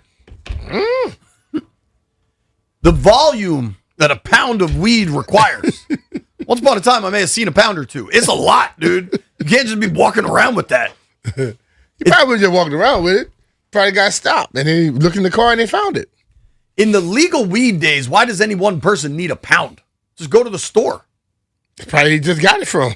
I don't think it's legal down there. It's not legal in Alabama? I can see Alabama weed not being legal. But it's not legal, but everywhere you go, somebody's smoking it. The whole world reeks of weed everywhere you go. So, damn, dog. Relax with the pound of weed, Aiden Holloway. All right, let's go to Pat in Mechanicsville. He's been on hold. Pat, what's up, dude? Who's your breakout player for the Commanders? Mine is Mr. Nick Cross, another Maryland Terror. I think he's going to get 6-8 interceptions and a couple pick sixes, man. I just got that big feeling, man.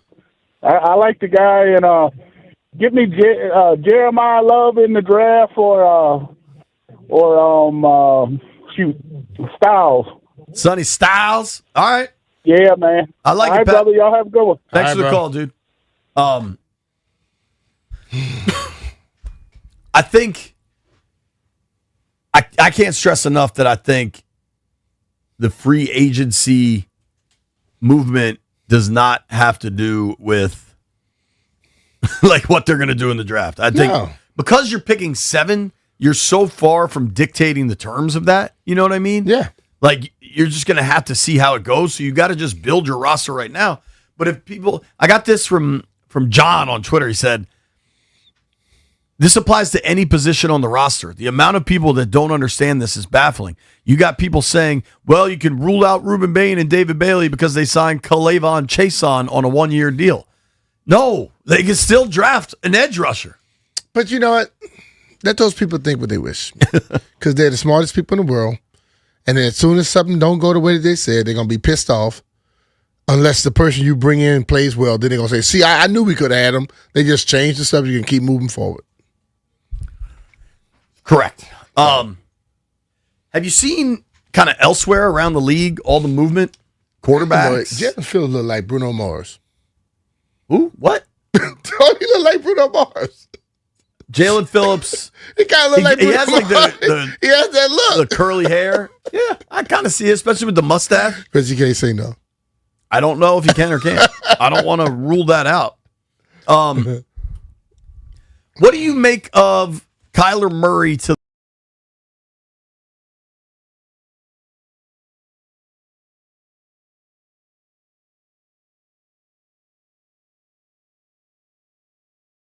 best out of people? Yeah, KO. But the whole thing about it is he has to stay upright and stay from getting hurt.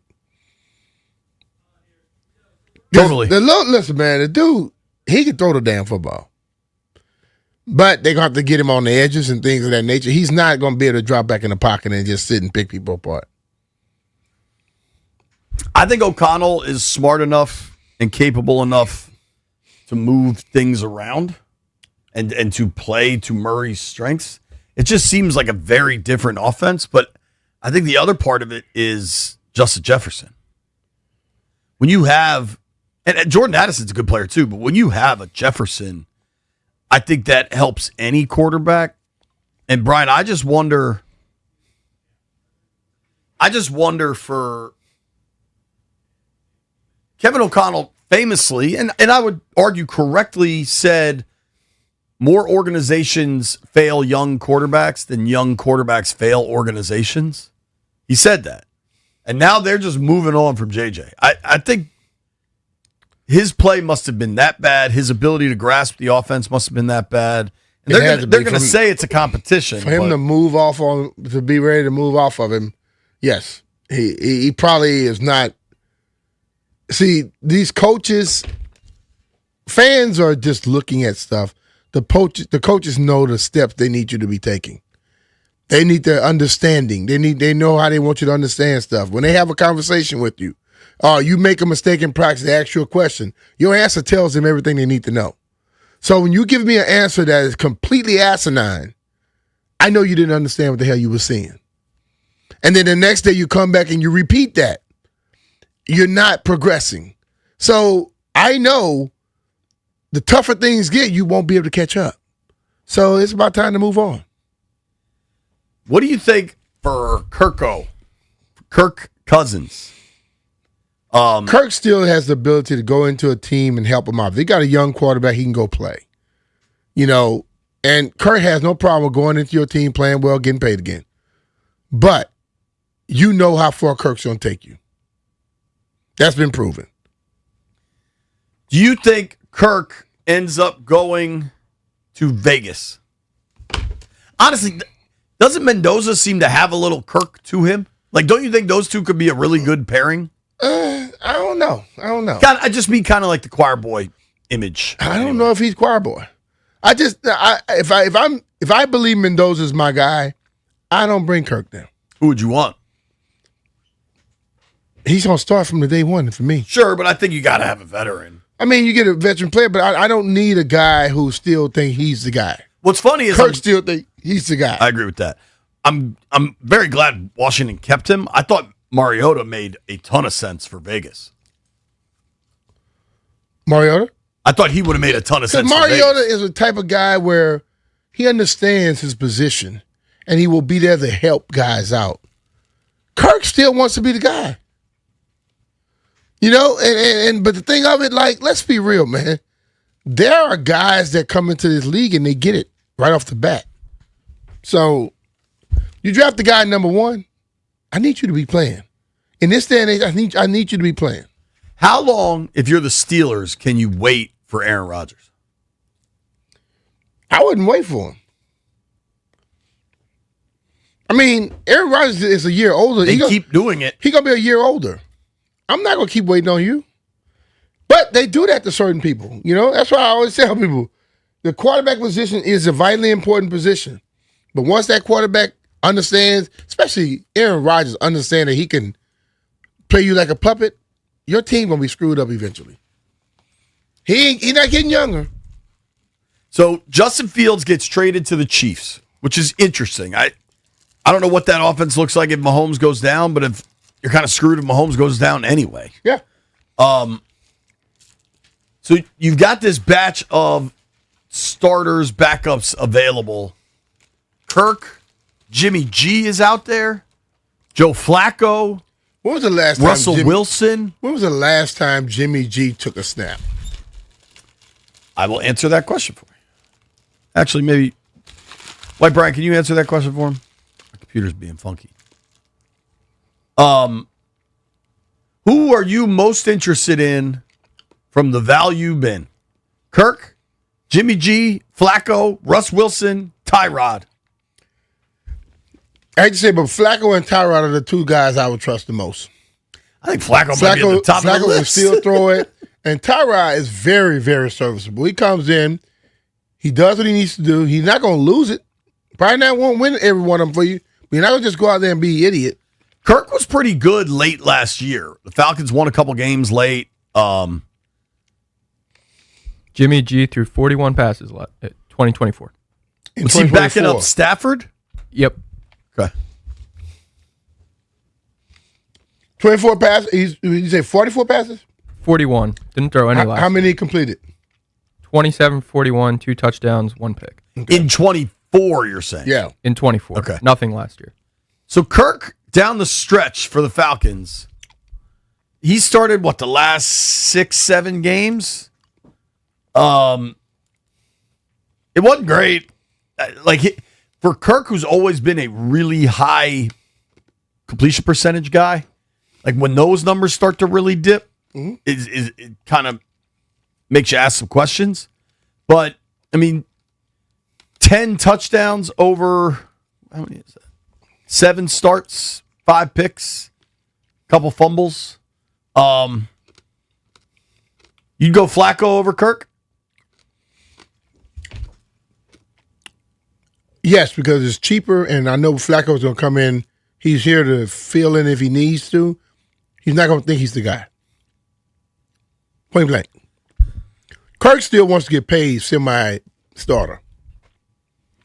Well, he's making 10 from Atlanta, so maybe that helps. I don't know. It'll be interesting to watch. Kyler to the Vikings is really going to be a fascinating thing to watch unfold. Nobody go anywhere. We're going to talk to Matt Mayoko, NBC Sports Bay Area, coming up at noon. Try to get the scoop on what's going on with Brandon Ayuk.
Bama kid got caught with a pound of weed. A pound.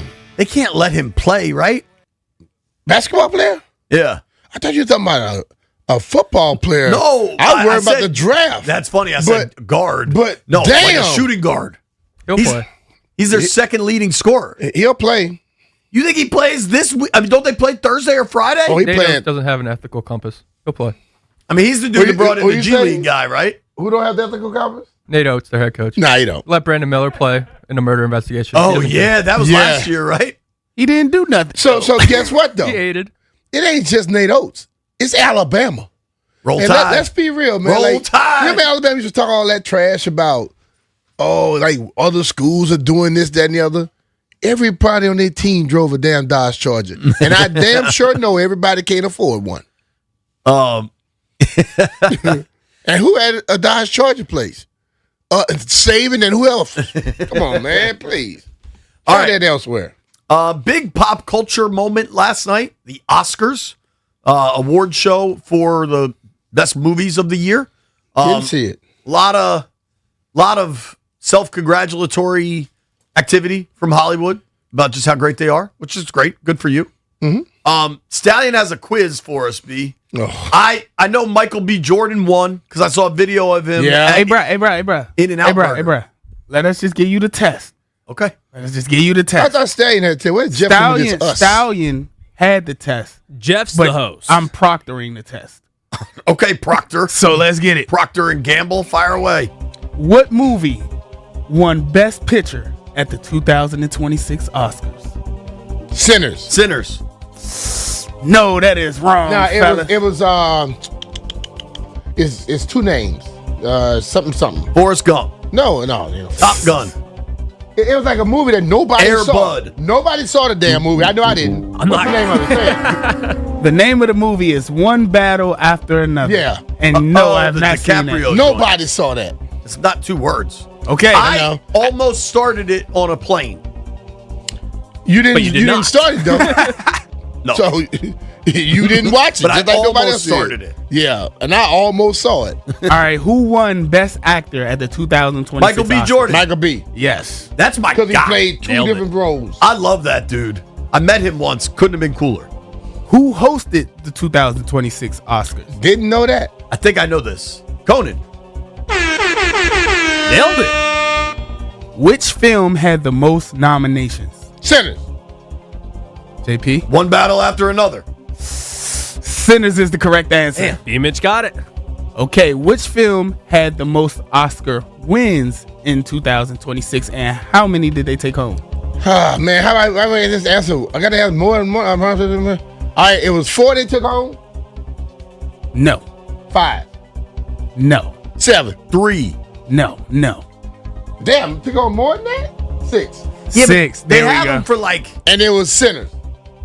No. one battle after One battle another. after One another. battle after another. Those are the only two people that really won a lot. Okay, who won Best Actress?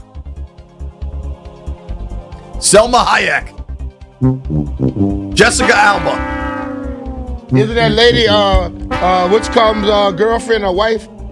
I don't know. People wives and girlfriends. That's pretty the vague, quarterback. The quarterback. Patrick Mahomes. Not here? No, not her. She didn't win it. No, I'm talking about Josh Allen. Josh your guy. Allen girl.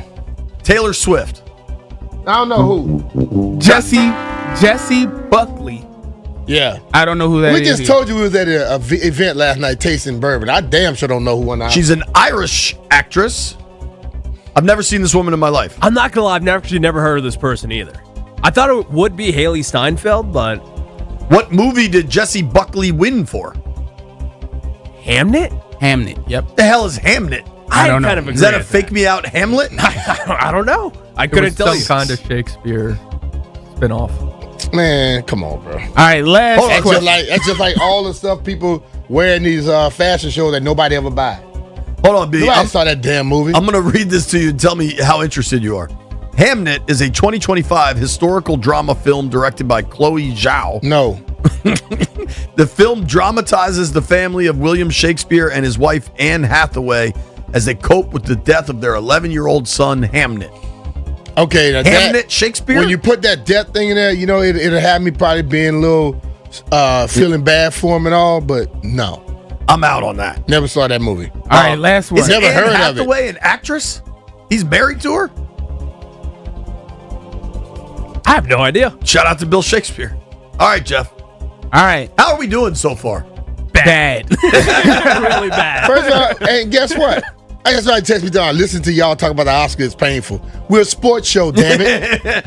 Did any of you guys watch it? I didn't watch 6 seconds of it. And if you didn't sit there and watch it, you wouldn't know it either. You're deflecting to us. This is about you guys. No, they don't know it either. They have to look it up. Go ahead. And we looked it up. One more, Ryan. ChatGPT. Come on, Jeff. I know y'all are not going to get this. What? Which movie won Best Animated Feature?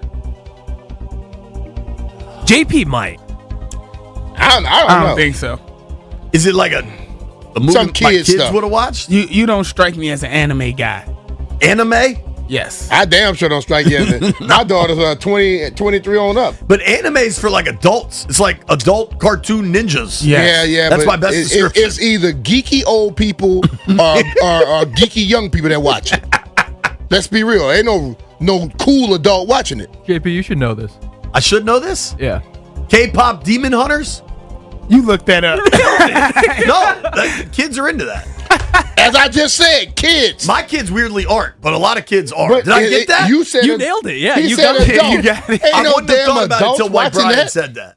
When White Brian said it, because Rose is a teacher. She knows what kids are into. Yeah, why, man, no adults watching that. Geeky adults watching it. So, question, JP, That's how why do I you mess know with about the Demon attention. Hunters? It's like all the kids talk about it. There's like songs and stuff. Your daughters watch it? My kids are Why not. you ask me about Ryan Coogler? He won. Who's Ryan Coogler? No idea. See that's what I'm saying. He the guy that wrote the damn directed Sinners. Shout out to Ryan Coogler. How about this? See, that's what I'm saying. Have you they don't seen- ask us questions and they don't know nothing else. It's Also not a- about us. He was also a star receiver for Sacramento State back in the day. Spartans, baby. Wait, the actual, was? the same guy? Yeah, same guy. Wow. I like that guy. Hey man, that man made the right choice. He wouldn't say hell with that. I'm about to get tackled. I'm making movies. All right, I'm going to read the best picture nominees, okay? One battle after another. Have any of us seen it? No. Nope. Nah. My first watched the time first hearing 5 about it minutes was and this turned it morning. White Brian said he watched 5 minutes. So First time. Well, I expect. Was it with Rose? I expect White Brian to. I just said geeky older people. how many of us have seen Sinners? Oh, yes. I've seen it. I've First seen day. it. I In even theaters. watched I've that, seen it. Jay. All right, so maybe I have homework to do. Oh, yeah. You got to watch that one, Jay. Jay, it'll have you thinking, dog. Have It's you weird. seen Begonia? Begonia? I've seen this one, F1. That movie was good. I saw some of it. I was on the plane. Brad Pitt and But you Jeff, know what I your do on mic's off, airplanes, too. Jay? Nah, I was about to say the dumbest name. Say it, please. I was thinking too fast. I was like, Idris Elba, but that's not his name. That's his other dude from Snowfall. You know what Yeah, I yeah, do? yeah, it's not Can't think of Idris his Elba. name. I The turned it younger on. guy. I turned it on the airplane. I woke up. It was off because I fell asleep. F1 is good. Apparently Frankenstein. They just remade Frankenstein. That's like the third time they've done that. That doesn't count. No. You can't be winning awards for a remade movie. Hamnet, which we've since learned about. Marty Supreme. Anybody familiar with Marty Supreme? First time I heard about it was just now when you said It's a it. good movie. Is it? What's it about? Timothy Chalamet plays a ping pong player that wants to be the greatest ping pong player ever. I'm into that. That I gotta keeping go you see awake, that. me? I'm sleeping like hell. Yo, I think White Brian is a Timothy Chalamet mark. You always reference him. Is that your guy? He's a funny guy. The Secret Agent? We started watching a show last night called Night Agent, which was pretty good. Sentimental Value? Anyone? Nope. And B, I'm sure you watched this. Train Dreams. That one I saw. Really? No, bro. I'll be honest with you, dude. This is the question I ask. How many full movies of everything he just named any one of us saw? Sinners and F1. I saw F1. Sinners, F1. Damson Idris. The other 6 or 7. Did anybody watch the whole movie? Bro, I didn't even see a commercial for it. To be honest with you, how many of these movies other than Sinners and F1 that we really heard of? Marty Supreme was really good. Train Dreams is about Robert Grenier, who lives all of his years in the forests of the Pacific Northwest, working on the land, helping to create a new world. Man, I'm going to give me some Robert cooked chicken. We're coming right back with Matt Mayoka.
Mayoko, been covering the Niners for a long time, knows the San Francisco 49ers inside and out. Matt, what's up, dude? Thanks for making time for us. Hey, no problem at all. Everything is going fine out here, and very obviously we're going to be talking about Brandon Ayuk, and certainly one of my favorite subjects over the past year because it has been kind of a wild roller coaster ride. For sure. When you suggest they let him go, when do you think they're going to let him go? Because they already said they're going to let him go, but right now... he's not going to be on the team. I don't know. They clearly think that they can get him or trade him for something. I don't know if there's a bit of pettiness involved here. I think they have to have a good reason beyond pettiness to be keeping him around. With John Lynch, they've generally, tried to do the right things, and I think they have a good reputation around the league with players and agents and coaches, and so to me that the pettiness, which is very obvious to look at and go, well, why don't they just cut him free and let him find his new spot? I mean, I don't think that they would ruin the franchise's reputation by being petty. So they obviously feel that there's a competitive advantage for keeping him, and that would be to somehow get some kind of compensation for him rather than just let him dictate the terms of his release and then be free to go and sign with any other team. Well, what's interesting too, and we've been trying to remind our listeners of this, like there's also still so much time, they're in no hurry to do anything. The only thing I find confusing or the part of the possible trade market, because Ayuk, if you think the medicals are okay, is certainly on field has been very good, right? But would a team trading for him have to assume the contract? Because I can't think anybody would want to assume that existing deal going forward. Yeah. Yeah, well, the major part of that contract, the guaranteed money for this year was voided. That's what I'm saying. Yeah. Matt, you still there, dude?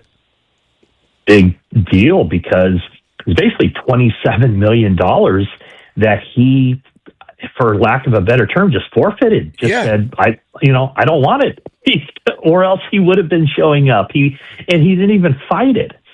So, you're right, though. The trade would be, obviously, that the team that would trade for Brandon Ayuk would be picking up his deal. And I think if you eliminate, the upfront money, the signing bonus money, if you eliminate the guarantee, the $27 million guarantee, then I think it becomes, a very palatable contract. To me, it's just, boy, you got it. You not only the physical part of it, you have that ACL tear, 7th game of the 2024 season, the 2024 season, not last year. Right. He did not play at all, and he did not put himself in a position to be a factor. So there's the physical aspect of it. Maybe more to the point would be the mental aspect, like how mentally ready is he after being out of action for a year and a half and really not putting himself in a position to go play football next season. So I know Adam Peters knows him. He feels like he has a good relationship with him.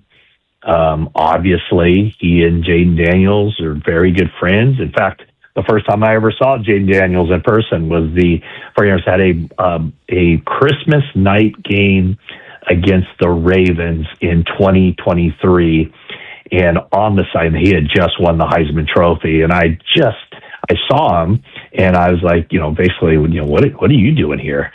And he said, I came here to support my guy. Brandon Ayuk's one of my best friends. So, that was obviously from their time together at Arizona State. But it's any team that acquires him and gives him any guaranteed money is taking a tremendous risk. There's no question about it. Yeah, absolutely. Matt, I know how wired into that organization you are. Has the one thing, the two things that give me the most pause, pro football players rarely are willing to give up cash. And the fact that They are never. This is the first time I've seen it. The fact that he didn't fight the voided guaranteed money is crazy. And then on top of that, if the Ayuk camp had a story to tell, if they wanted to get their version of events out, they have the means to do so. There's a zillion reporters. He can post it on his own Instagram, whatever. Like, is there a story to tell, or did he just... there's a story to tell. There's definitely a story to tell. I just don't know what that story is. And I don't know that very many people around Brandon Ayuk know what that story is.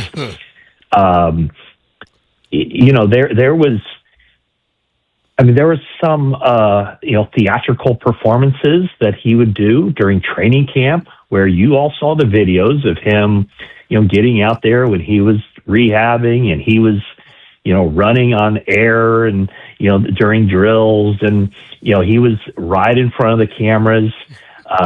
And so, he certainly wanted to put out the thought that he was ready and all that. And behind the scenes, people were telling me he's just doing that for the cameras like that. Like he is not doing the stuff he needs to do in rehab. He's not showing up for, the check-ins and everything else. So there was this performative aspect of it. Now, here's what I would say as it pertains specifically to the Washington Commanders. We've established, right, that Brandon Ayuk and Jaden Daniels are friends, really good friends. And in fact, Jaden Daniels might be, one of the very few people that he confides in, and probably Jaden knows as well as anybody what is really going on there. Jaden Daniels has enough on his plate. Jaden Daniels is a young guy who has the fate of the organization on his shoulders. And year one could not have gone any better. Last year, through injury and when he was out there, you guys would know better than me, but it certainly looked like he took a little bit of a step back, not alarming, but a little bit of a step back while he was on the field. So my point is he has already, as a young NFL quarterback, he has so much on his plate as it is. There's a lot of pressure.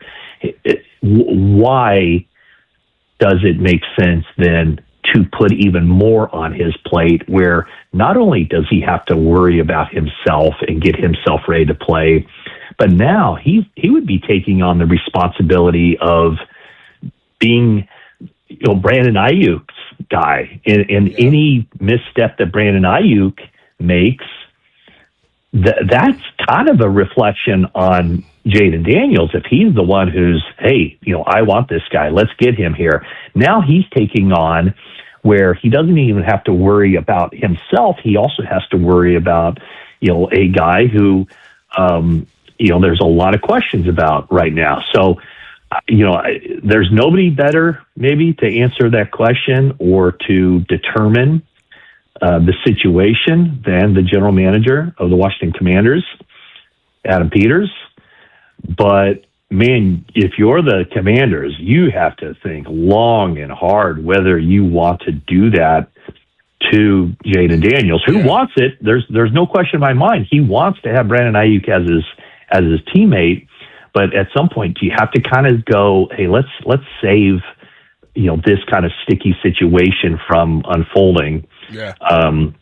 Because if there's something that goes on and the Commanders feel like, hey, we have to move on, boy, that's a huge blow to the most important person in that entire organization.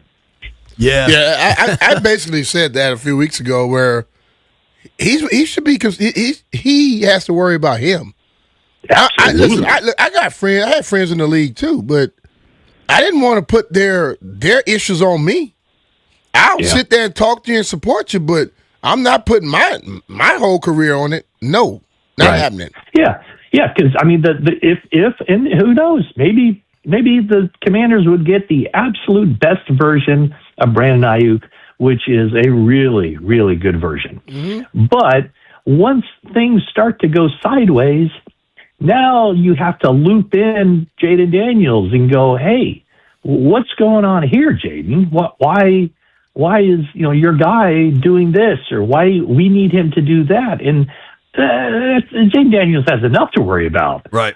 Without looping in something that some other aspect of this into the whole equation. Absolutely. Talking with our friend Matt Mayoko here on the Rude Guest Hotline. Matt covers the Niners, does an elite job, has been doing it a long time. You can give him a follow at Mayoko NBCS, MAIOCCO NBCS. Niners got their own stuff going on. What's the latest with Trent Williams? Yeah, that's a great question. I guess we'll probably find out March 20th. Deadline spur action, and that's when he has a roster bonus due on March 20th. So that would seem to be kind of the drop dead date. But hey, you guys know Trent. Trent is as good as he gets as far as being a businessman. Yeah. and he and his agent know how to work it. They know how the game is played. Trent Williams played last season still at an elite level. Maybe not quite what he was, the year before that or whatever, but he is still on the very, very short list of top left tackles in the NFL. And I think at 38 years old, he knows that every year is not a given.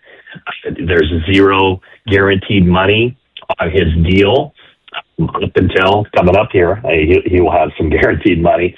But I think the 49ers probably, it's got to be, I don't know exactly, what both sides are looking for, but I would assume the scheduled base salary and bonuses totaling $33 million in cash for this season. The 49ers are probably looking at it going, oh boy, I don't know. That's a heck of a lot of money for a 38-year-old left tackle, regardless of how good Trent Williams has been.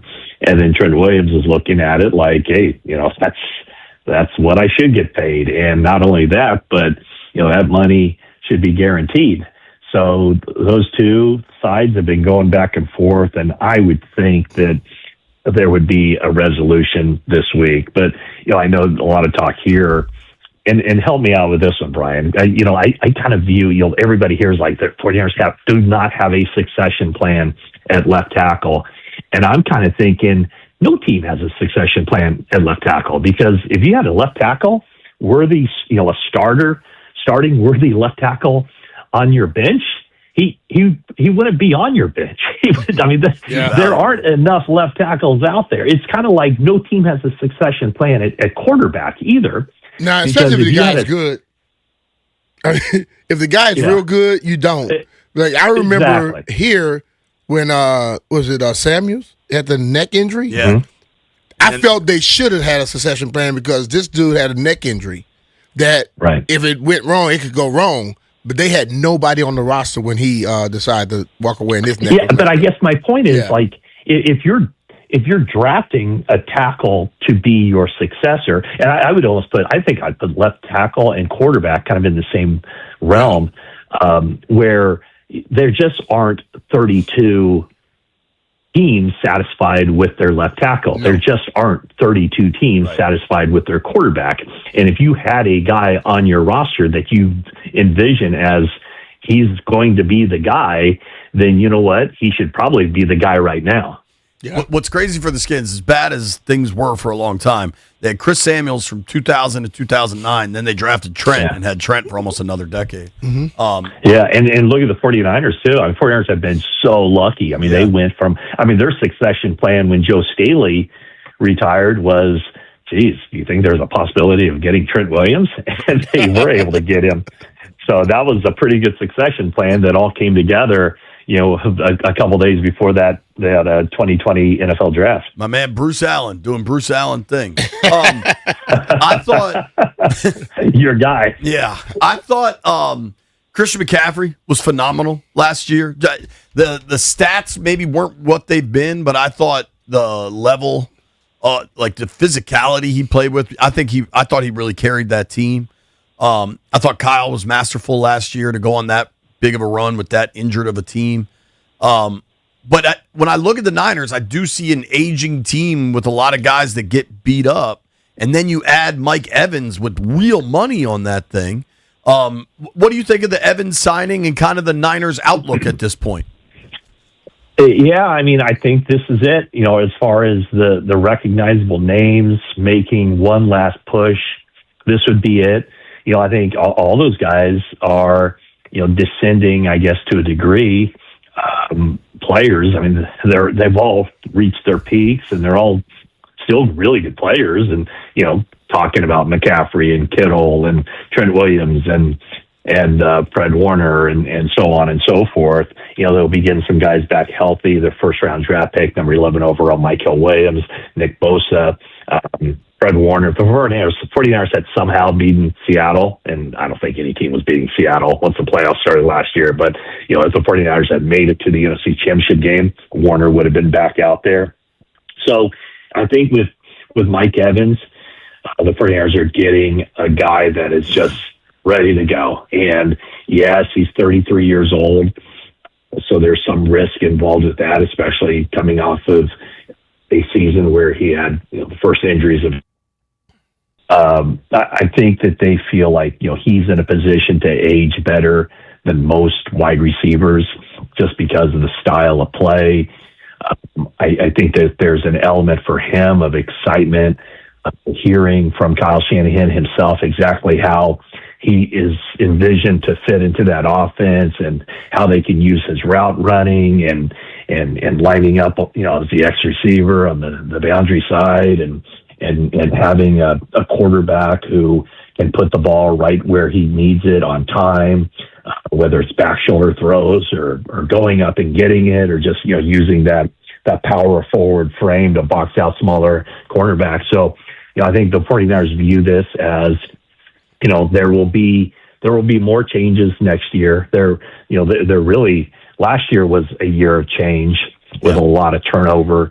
This year, they pretty much kept it together with the idea that with this nucleus, this is going to be probably the last time the band's together. So they're kind of gearing up, and they'll probably draft. They'll draft a wide receiver at some point, but I think they needed another wide receiver, a veteran wide receiver, a mature, respected leader who they feel can step in and give them something they need. Matt, we appreciate you, man. Thank you for making time. I know it's early for you, and it's going to be a fun one. We'll see if this BA thing happens, and who knows what will happen after that. Absolutely. All right, JP, thanks for having me, Brian. Always great to talk to you, too. Take care. All right, take care, man. The great Matt Mayoko really does a great job covering the Niners. He and his partner, Jennifer Lee Chan, on the podcast out there. Just an all-around good dude, too. I want to open these phone lines up about Brandon Ayuk. That's a dude that knows him, has covered him for multiple years, and wonders, is it worth adding that to Jaden's pile, right? Jaden got a lot going on. Yeah. Jaden's an incredibly talented player. Yeah. But you got to deal with your own stuff first, right? And do they need to add Brandon Ayuk? Or there's pros and cons to anything in life, right? Do the pros outweigh the cons enough that you make the move and see how it goes? 800-636-1067. 800-636-1067. Taking your calls next.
Is we need a hero, Jeff? I need a hero. This for Brandon Ayuk, Jeff? Yes, it is. All right, I'm going to start with my man Boris is on the line. What up, Boris? Do you think Washington needs to go after Brandon Ayuk, Boris? First of all, first-time caller ever. Yes, I do, JP. Appreciate and you calling. Brian Mitchell. Why? Why? That's because, Brian's like you said, if he wants to prove himself, he need to come, frankly, wherever Adam decides to give to him. You need to prove yourself to me, or you are commander. If not, oh well, we'll go to the next one.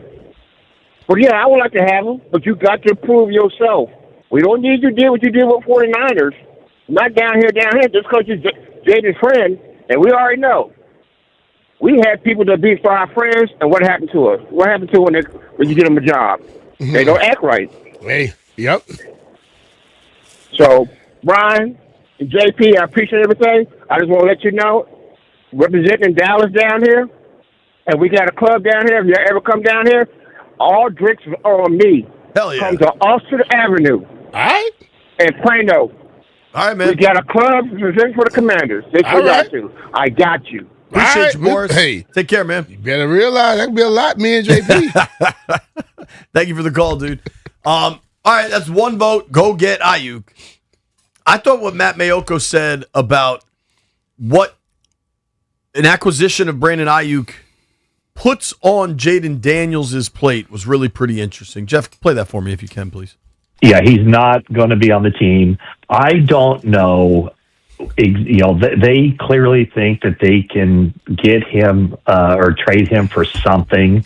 I don't know if there's a bit of pettiness involved here. I think they have to have a good reason beyond pettiness to be keeping him around. With John Lynch, they've generally, tried to do the right things, and I think they have a good reputation around the league with players and agents and coaches, and so to me that the pettiness, which is very obvious to look at and go, why don't they just cut him free and let him find his new spot? I mean, I don't think that they would ruin the franchise's reputation by being petty. So they obviously feel that there's a competitive advantage for keeping him, and that would be to somehow get some kind of compensation for him rather than just let him dictate the terms of his release. And this question I'll ask, based off of what he's saying, and you know what? Listen, Matt may not believe it, but I believe there's definitely some damn pettiness going on. If they're waiting to try and get someone for him, and I think as we go with these calls, I want to ask these fans as well. Do you think we need to try and trade for something for him? What do you think? No, I'm not. I'm definitely not giving up nothing for him. I agree. If you release him, I'll sign you to a prove-it deal. But I'm not giving up nothing for you. And the thing I look at is this. You think the 49ers don't know that he's good friends with Jaden? You think the 49ers don't know that Jaden wants him here and Adam has probably reached out to them or whatever? They're not trying to do him any favors right now.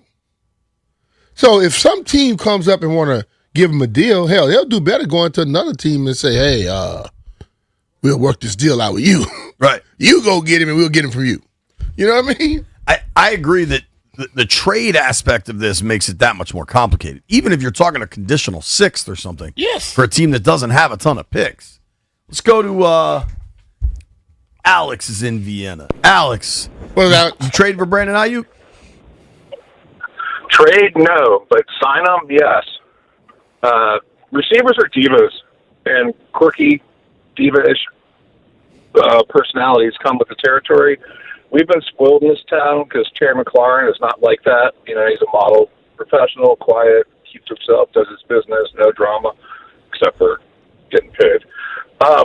Even going back to like Art Monk, Henry Ellard, we like professional button-down guys in this town in our wide receivers, but those are the exceptions, especially the modern wide receivers are all kind of flamboyant. So this comes with the territory. We got Terry in the room to keep him under wraps. Jaden can keep him under wraps. I think it's worth it. I wouldn't trade anything for him, but I'd certainly sign him. All right. Appreciate you, Alex. I'm curious. I wonder how long people feel you should wait, because they can play. Now, you would think they'll get to a point where they are forced to have to let him go because they're going to need that space and all that. But like as Matt stated, the money that was voided is no longer there, right? Right. So they don't have to worry about some of that cap. Now, how long you willing to wait?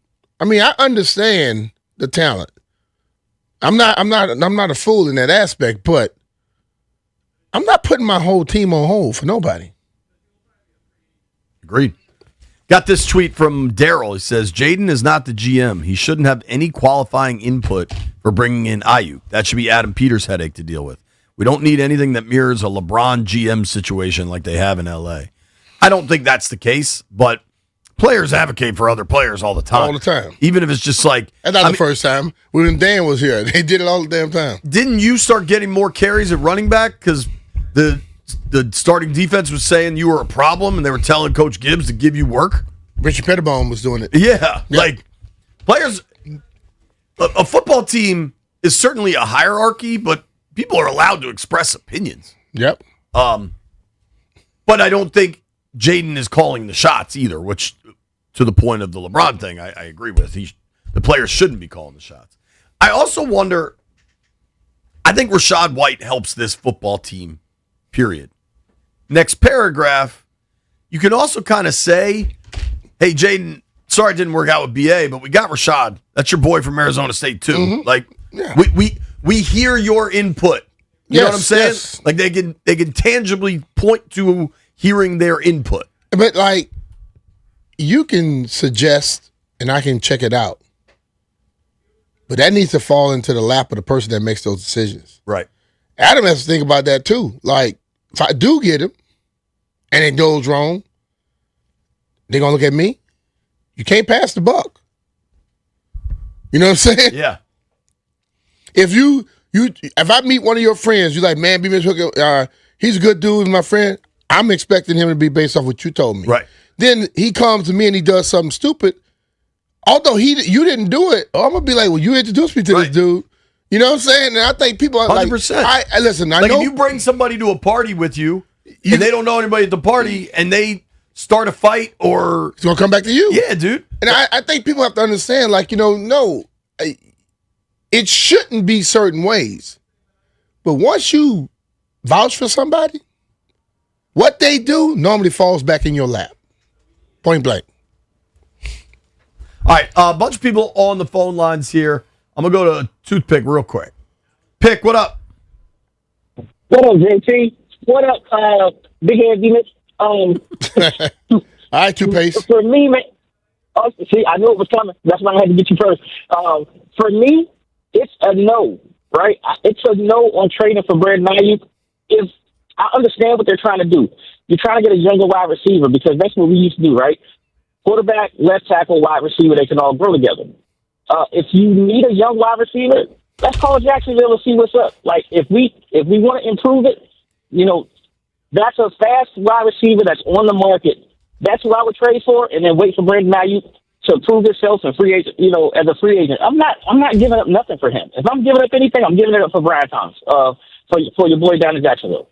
I appreciate y'all taking my call, man. I appreciate it. All right. Phone lines are lit up. We're going to hit it next. Should Washington try to acquire Brandon Ayuk? Is that too much for Jaden? Should they just look the other way? Nobody go anywhere. It's B. Mitch and Finley. B. Mitch and Finley are presented by John Leahy and the Fine Living Group. Find out how much your home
Right now, we're talking Brandon Ayuk.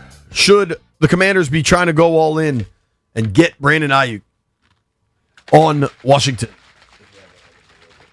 H.N. Matt Mayoko covers the 49ers and joined us a little earlier. If you missed any of that interview, check it out on YouTube, Instagram, or on the Odyssey app, or Spotify, wherever. B, let's do a quick wave. Anybody that's... Honestly, if you're at a bar or restaurant right now watching us on Monumental, what up? We appreciate you, but you might want to go home. If you're at a bar or restaurant right now, make sure you come see us Thursday and Friday. Hell yeah. At a bar and a restaurant. MGM, baby. Shout out to Danny Frank and the Beth Shalom chicken. People are blown away when we tell them we were hanging out drinking bourbon and eating fried chicken at a synagogue last night, but it was jumping in there. Yes, it was. And Danny packed up serious to-go boxes that all the boys are getting down with. But Matt Mayoko covers the Niners, and we were talking to him about Brandon Ayuk, about trying to make this happen in Washington, and kind of what does that mean for Jaden? My point is he has already, as a young NFL quarterback, he has so much on his plate as it is. There's a lot of pressure. Why does it make sense then to put even more on his plate, where not only does he have to worry about himself and get himself ready to play, but now he would be taking on the responsibility of being, Brandon Ayuk's guy. And any misstep that Brandon Ayuk makes, that's kind of a reflection on Jaden Daniels. If he's the one who's, hey, I want this guy, let's get him here. Now he's taking on where he doesn't even have to worry about himself. He also has to worry about, a guy who, there's a lot of questions about right now. So, there's nobody better maybe to answer that question or to determine the situation than the general manager of the Washington Commanders, Adam Peters. But man, if you're the Commanders, you have to think long and hard whether you want to do that. Thinking long and hard on it. What do people think? Let's go to Alex at Silver Spring. What's up, Alex? What's going on, fellas? B-Miss, JP. What's going on? Good, brother. What's up? Hey, man, I say bring him. And not only because Jaden knows him, this and that, or whatever it is. That's just a 40 in March 15th, which is today. If you bring him today, that's going to be the 44 players out of the 90 that we need. What do you got to lose? We need him on that spot, number one. Let me ask you a question, though. How long do you wait? Because it seems like the 49ers are playing with this thing right now. Nobody's gonna pick him up. B-Mitch, you know this game way longer than all of us, and you played in it. So hats off to you. You know the game. Right now it's about selling wolf tickets and about just like the draft. Oh, we're gonna move. This team is gonna move with that. They just want to see who's gonna give up the whole farm for one player. We're not gonna do it. We're not under the old regime. No, I'm not saying we have to give up something. What if somebody decides to trade for him? Then what you do? Nobody. Oh, okay. Look, check this out. Do you really think another team is going to trade for him after he can sit out and do the same thing for this other team to release him? Well, if a team were to trade for him, he did that again, I think he'll be done in the league. All right, we got a bunch of calls. I'm going to keep it moving here. Larry is in D.C. Larry, what do you think of this Brandon Ayuk situation? Uncle B, Cousin Jay. What's up, dude? Look, you know what? I think it's two ways, because if you look at it, Adam Peters knows him too, besides Jaden Daniels. And I think that dynamic, and I think Ayuk, he ultimately wanted to be here. He wanted his money from San Francisco, but I think he ultimately wanted to play with Jaden. And I think B and JP, you allude to all the time. Not that you don't want him to work, but you got to make Jaden Daniels as comfortable as possible. And when he had the most success was when he had Ayuk, Thomas, and Neighbors. So if you can get one of those three dynamics, I think I would definitely do it, because I think Ayuk will be on his best behavior because he knows that's his best friend. Like, they know each other's girlfriend, wife, moms. So that dynamic give him a little more savvy to be not as disgruntled. And also, JP, like you said last week, hell, we might get both. We might get Ayuk and then later on, get Tyreek Hill or Thomas, but I wouldn't trade for him because the thing about that is right now everybody knows that you want to release him. So the teams that are negotiating are more power. But like you said, B. Mitch, it's a finite, small, thin line that do you give a 6th or 7th round up for him, something of that nature, or for the next year's draft, not for this year's draft, but for next year's draft. But I think you just stay put and you let the chips fall where they may, because I just don't think he wants to play anywhere else but with Jaden. All right, it's a good call, Larry. Okay. Thanks, bud. Jeff, where do you land on Ayuk? I've been curious. I'm with the caller that called in. Trade for him? No. But if he gets released and we sign him, I believe in giving second chances. You mess up one time, it don't work with the first team that you were with. If you got a buddy over here and Jaden, we never know. Being with Jaden can help him, clean his act up. So if we could sign him, I wouldn't mind it. Give the guy a second chance. We don't know if he's going to pop this go around. I'm with it. I think that can be fair. Mm-hmm. You're not giving up an asset, but and that's where I'm at. I mean, like a trade, no, but a signing, yes, if it makes sense. You know what I'm saying? Yeah, I think that's the whole thing. Like, I mean, just saying, "Oh, get him." No, that's how you get him at all costs. No, I get him if it makes sense. It's got to make sense for all parties.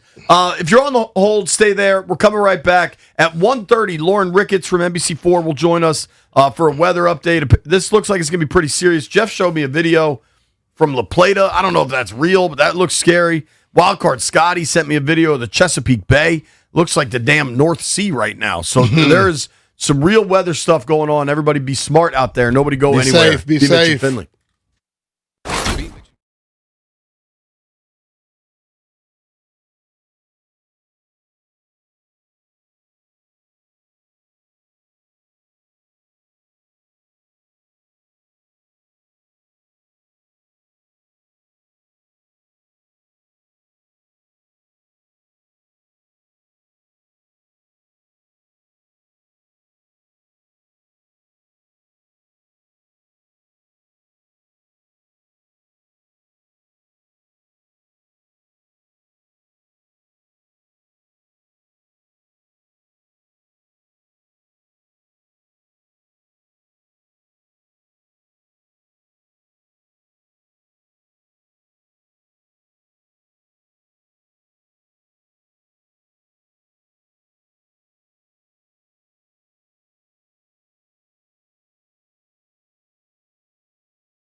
B. Mitch Finley, 106.7 The Fan, Monumental Sports Network, YouTube stream, wherever you're at, we're at. A lot of folks have a lot to say about Brandon Ayuk, about possibly getting Brandon Ayuk here. And I think we've all kind of landed in a spot where if you do end up having a trade for him, I don't think Washington should really be interested. If he becomes a free agent, you're at least having that conversation. But the folks that are like, I think he'll come here and do right because of Jaden, he didn't do right with $26 million on the line. You know, like, listen, man, it's possible. It's possible that he could. It's also possible that if something go wrong, he can do what he did again. But my buddy Ali, who had the nerve to text me all this stuff, Ali, you and Lou's my cousin and you are my friend. I told y'all not to do a million things. Y'all did every damn thing I told you not to do. So what makes you think I'm going to listen to you based on what somebody going to do? I think it's Adam Peters' fault. I mean, his say, final say, nobody else's. Point blank. Let's try Trey in Southern Virginia. Trey, what's up, dude? Hey, what's going on, guys? Appreciate man? you for taking the call. Hey, B. Mitch, I think you probably made the best point out of everybody is just how long are you really willing to wait for this thing to play out? I definitely wouldn't trade for him, but as you're waiting for this whole Ayuk situation to play out, Juwan Jennings is getting cheaper and cheaper by the day. So it kind of comes to a point to where is the value for Juwan Jennings worth more than waiting for that Ayuk-Jaden relationship that may be good, but he could also come here and be crazy too. And just because he's cheap, that doesn't make it any better. You lose that depth. So, yeah, that's kind of where I stand. Definitely wouldn't trade for him, but bring him in for the right number, but not, at the sacrifice of possibly bringing in another option. Good call, man. Thanks, bud. Might need to do some weather updating. Let's go to Henry in Northwest D.C. Henry, what's up, man? Hey, fellas, how you doing? Good, dude. How are you? It's clear out here in D.C. for right now, but I think we should stay away from IU, develop McCaffrey, and bring in a new receiver for the draft or whoever else is out there in free agency. I should stay away. Let the storm blow them away. How about that? All right, brother. Thanks, Hank. Appreciate you, bud. He brings up a good point. The dude who I think looks like Stallion, Luke McCaffrey, going into year 3,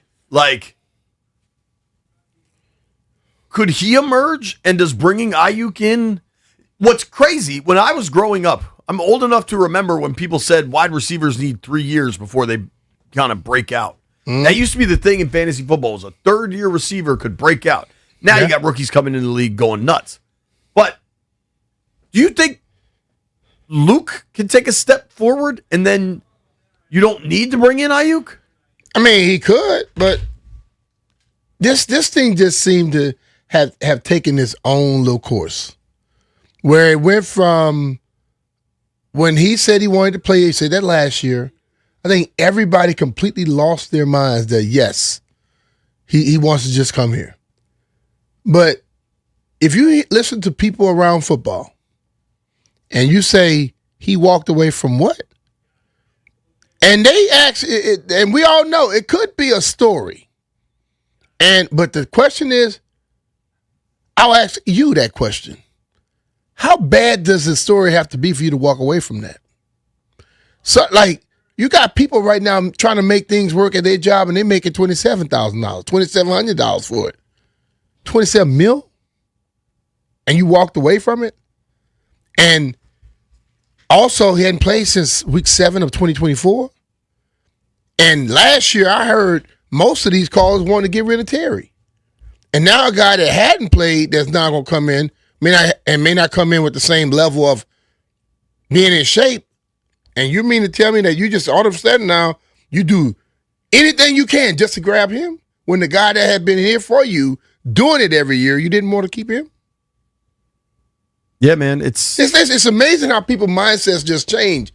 Listen, I will stick to what I said from the beginning. It has to make sense if you bring him in. Totally. Absolutely agree, B. Let's let these callers weigh in. Our guy Mark is in Landover Hills. What's up, Mark? What's happening, JP? What's happening, B? Everything good? Oh, yeah, man. What's happening with you, Mark? Hey, buddy. I'm going to echo you because you're 100% correct and you haven't deviated from your course one iota. The only way you sign that guy is if there's a big word with H in it, humility, because he's been acting pretty stupid, and he needs to think and act more like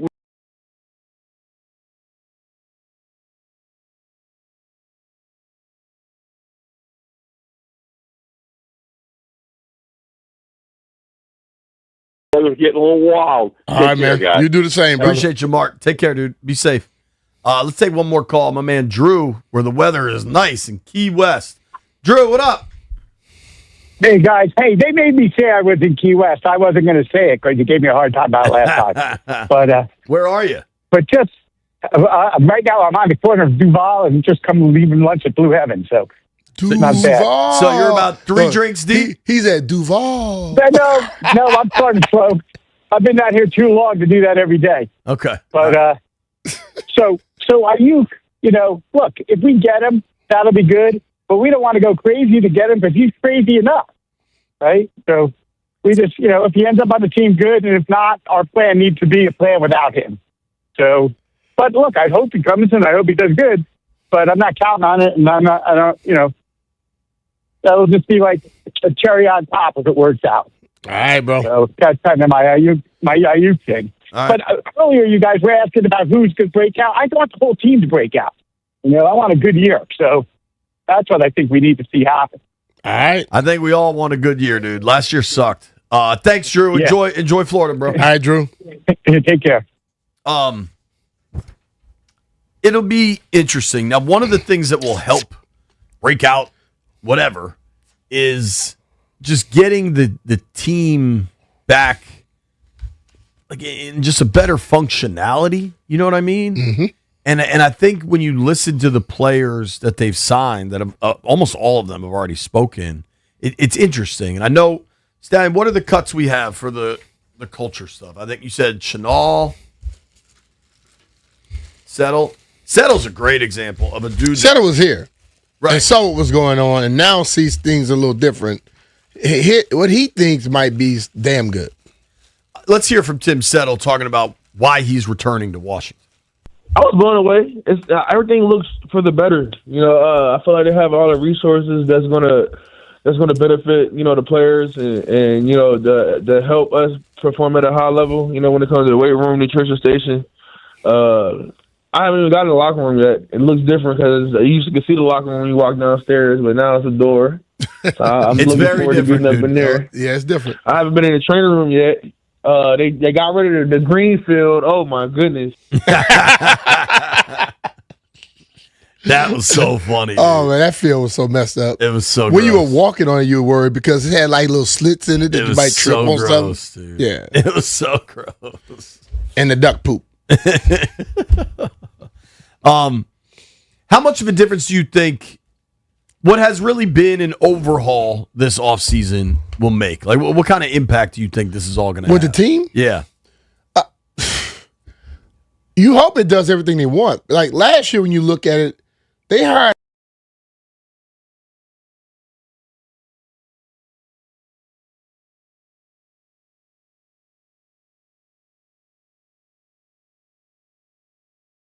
Because they were that damn close. But it didn't work. Now you get back to what you needed to do. And now they've gotten younger. And you would hope that some of the guys, they got some guys that are hungry, and you got some young guys, that faster, younger, and you got some guys that are hungry right now to prove themselves. A lot of them 1-year deals are not from guys that are in their 10th, 11th year. It's from guys in their 6th, 7th year, where they really trying to show that I'm about to ascend. You get what I'm saying? Yeah. So I think the competition level will be up, which should make the team better. Do you think DQ has kind of hinted at recognizing some things last year weren't the right way to run it? You think we'll see a more aggressive camp as well? I kind of do. Yeah. I think it'll be more aggressive. I don't think it's going to be something that's astronomical, but I think it'll be more aggressive than what it was. Yeah. One thing that I've been curious about, and I kind of think we know the answers here, Do you think a couple veteran players, Von Miller and Bobby Wagner, at this point, I kind of don't see them coming back? I was curious what you thought. Well, I mean, the thing about those two guys, they still play well enough, and they have enough experience where they can help. Yeah. But if you are expecting them to be your every down guys, that's where the problem starts. So I think it's possible they can come back. But you have a lot of youth on this team. I made this comment, 2-3 years ago, where I said, you can't have all young, you can't have all old. You need to have a delicate balance of those guys. And you look how young they've gone, you still need some level of experience. And some guy that these guys will respect enough to where they listen. That's how that culture is built. Culture is not built by people talking about it. It's built by having guys on your team who's done it. Because those guys that are coming in young, they listen to those guys way quicker than they listen to the coach, to be honest with you. Yeah, for sure. It's just going to be interesting. You had Chenal talking about what attracted him to Washington as well. Leo Chenal, obviously, that's a dude that has won 2 Super Bowls and played in 3. So it's kind of interesting when you hear people coming from Kansas City and what they say about Washington. I've heard great things just about the coaching staff, especially recently. I got former teammates here that are on the team now, and just the way they describe the coaching staff, just the kind of the vibe, just the way it is, and guys are excited here. Guys are excited to show up to the building. Guys are loving football here. It's just so many good things. I really haven't heard a bad thing about the culture that they're building here, that we're building here. So I'm just excited to be part of it. Gotta like it. And that's a dude coming from Kansas City, which matters to me at least. Yeah. He's not like a much older guy, but he has experience and he's learned how to win. You know what I'm saying? Yeah. It is something about that. Like, man, you can learn how to win, you can learn how to lose. You know what I mean? Yeah. And I think people got to realize that. But the whole thing is, this team is doing what it said. Now, those same players have to understand. There are times when Coach Gibbs was like, I'm going to take it easy on y'all today. Norman said he's going to take it easy on us. But we knew we need to go a little harder. And you lift it up. You lift the intensity up. Yeah. And Coach will understand because coaches are there to make sure his team is there for the game. But those players understand that we at level 6 right now, dog, and level 6 ain't going to get it for us. We need to go to 7.5, 8. You know what I'm saying? Yeah. And some days it may take 10. You never know. But you got to have enough players on the team with that mindset. And I think while looking at the people they're signing in the same positions, competition makes your team better. Totally. And I hope to hell these guys understand that. Who do you think, looking at the receiver room now, right? I think Terry's obviously the leader. Who do you think could have like a legit breakout 800-yard, 4-touchdown season next year between, and I'm going to include them, Burks, Lane, and McCaffrey? Burks, Lane, McCaffrey. Burks is used more as a possession guy, what I picked up on last year. Yeah. He's also got the bigger frame. That may change, okay? But McCaffrey and Lane can run.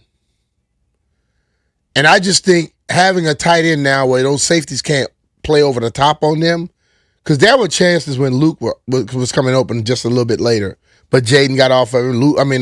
Mariota got off of him and things like that. But if you got Jaden, you got either Lane or Luke coming over the top, and you still got the tight end to worry about, those guys could have some big plays this year. So one of those two guys I would go with before I go with Burks. What do you boys say about that? Burks, McCaffrey, Lane, breakout next year. Luke's coming back from the injury, but it was a collarbone, if I remember right. It's not something you expect to impact him. I gotta go with Burks. I think. Really? Yeah, it's something about how he attacked the ball when it's in the air, and I'm just not just talking about that one play he made. He just goes up and get the ball. I just think he's gonna be the one. I think it's gonna be Jalen Lane, like someone like that who's too fast, he's too shifty. Like you just got to get the ball in his hands, and he'll be able to make a play. Like I think that you'll probably see him used a lot more this season on offense. I think it's just a matter if the play caller can get the ball in his hands and if he stays healthy. And if he can do those things, I think he'll be really good. A lot of interesting movement there. I also still wonder, like, for all the conversations about Brandon Ayuk, I keep circling back to Brian Thomas Jr. And I don't think he's going to become available, but if he does, man, that's a dude I'd be far more interested in than Ayuk. Mm-hmm. One, just he's healthy. Yeah. Right? Like, there's no questions about his health. Mm-hmm. I don't know, man, but that to me is a that dude's a bad ass, man. Yeah. Named Brian. All right, Lauren Ricketts is going to join us in just a few minutes. Okay. She says she's ready whenever. Lauren Ricketts, meteorologist, NBC4, will join us next. This weather seems for real. So let's learn. Jeffrey's scared, man. He came at me and Jeff is like legit nervous about the weather. Bro, I do not play with the weather. As far as y'all want to give fishing me and a all ride that, home? Nah, I don't play with that, bro. Dub B, did you Metro today? I did. I'll give you a ride if you want it. All right, Lauren Ricketts joins us next. We're going to figure out what's going on with the weather. You might be safer on the ground.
see what you're doing, Jeff.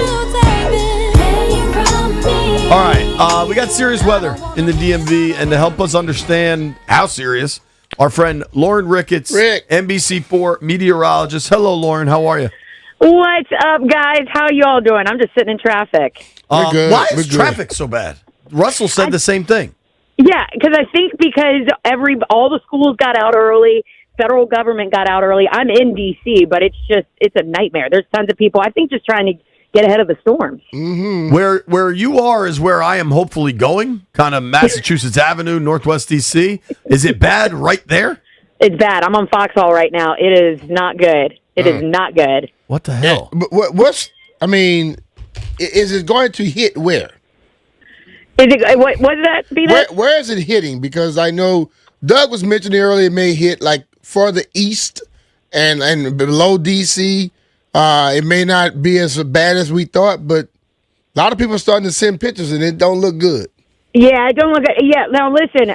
We had a couple lines that moved through late into the afternoon. In fact, they're still going right now through Northern Virginia, through Montgomery County. So we have no active warnings right now. So no severe thunderstorm warnings, which is what we were seeing maybe about 20, 30 minutes ago, especially through Fairfax, up through Montgomery County. There could have been a tornado on the ground in Toolsville. We'll have to see about that.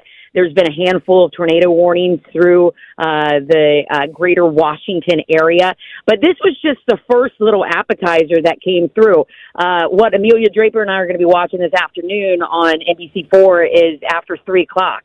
We got the cold front, the actual front that's going to be moving through later on. So Doug was likely saying that it may not be as bad as we thought. One, because we had these storms through the late morning into the afternoon, it took a lot of the energy out of the atmosphere. There's a lot of clouds around, although the sun is trying to peek out. If we get sun, that's not a good thing because that'll heat up the atmosphere a little bit. So they could be weaker just because of the storms that we've seen over the last couple of hours. So, but we're still going to watch for this front to come through. It's a powerful cold front. I mean, if this thing gets going and we do see storms, we could have winds 70, 80 miles an hour in those storms. And the other thing, the winds at the surface are feeding in from the south and east. It's humid. It's warm, temperature 60s and 70s.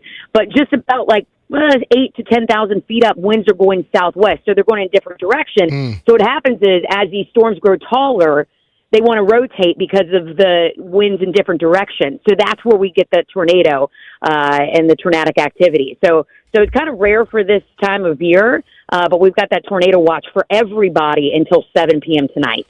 Man, okay. I heard something about snow.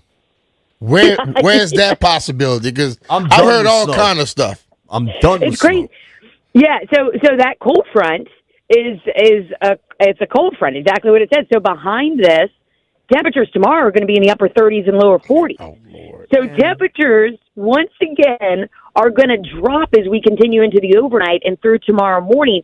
So on the backside of this front, the winds will pick up out of the north and west, and that's where we could see a little snow flurry action. Out in West Virginia right now, they've got winter weather advisories for tomorrow, especially the higher elevation. So we could see a few snow flurries as we go through tomorrow, but I don't think it's going to be anything where we're going to have to really, like we had those snow showers last week where it whitened the ground. I don't think it's going to be as heavy as that.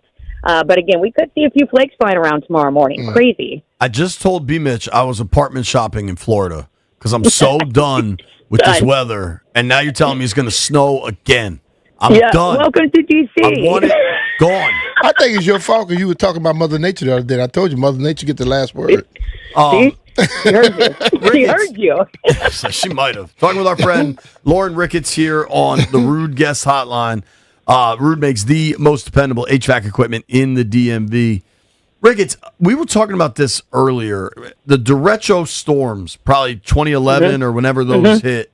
Is this going to be at all comparable to that?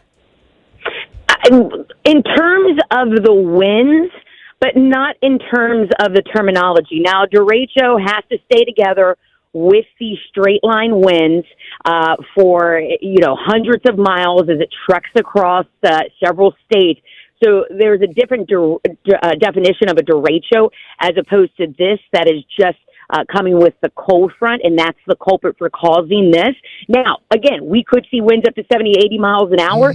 Did we get that with a derecho? Absolutely. But this is a different beast. This is not a derecho. But could we have similarities in terms of what you see in the conditions? Absolutely. That's more straight line wind damage as opposed to tornadic activity, though. Man, okay. So when do we expect things to really get going, and what areas are in?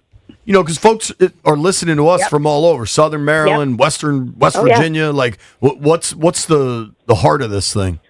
So pretty much all over our area. I mean, wherever they can hear you. I mean, it's up and down the East Coast, JP. It's all the way from up in Pennsylvania all the way down through Florida. The Storm Prediction Center out in Norman, Oklahoma, put everywhere from about D.C. and Baltimore and areas to the south into North Carolina in this moderate risk area. And we only see about 2 or 3 of those every decade. The last one we had was in 2023. And again, it's usually a summertime thing, but this is where you usually see it pop up during the summertime. So what we're going to see is as this cold front moves across the East Coast, I mean, you're going to have storms up and down the East Coast. Again, I think the heaviest, the strongest, are going to be really right in the Mid-Atlantic, right through D.C., right through Richmond, even into Baltimore, but all around, out towards West Virginia, out towards the coast of Chesapeake Bay, up towards, Baltimore and Philadelphia, and then down towards Raleigh. That's the area right there that we could have some of the stronger storms. It's crazy, man. I don't want any of this. I know, and the timing will be about from 3 to 7, 8 o'clock, because a lot of people are asking me about the Wizards game because they're taking on the Warriors tonight. Warriors already in town, so whether they're going to delay that or cancel that. But the threat should end by 7. It's just going to be getting to Cap 1, whether that's going to be a little dicey or not. But yeah, these storms are going to start in the west, like southwest, and roll up and right into our area right around evening rush hour. So in the D.C. area. So by 8, you're saying by 7, 8, it should be getting ready to be gone or rolling out. Yep.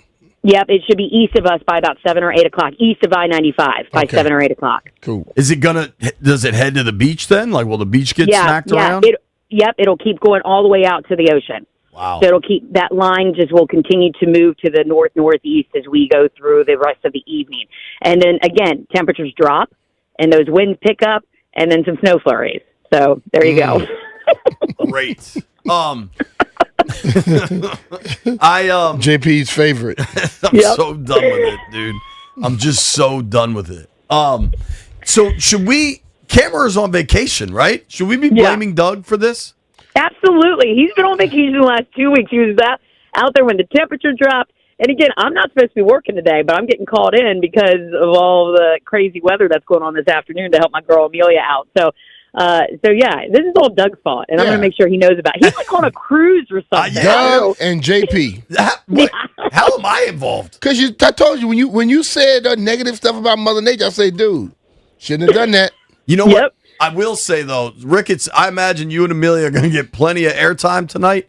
Me and the great Heather McDonough and I had a discussion last night. Hey, why don't we just put something on tape? That way we don't have to sit in the office and get bumped for weather the entire afternoon. Because I know how that would go down today.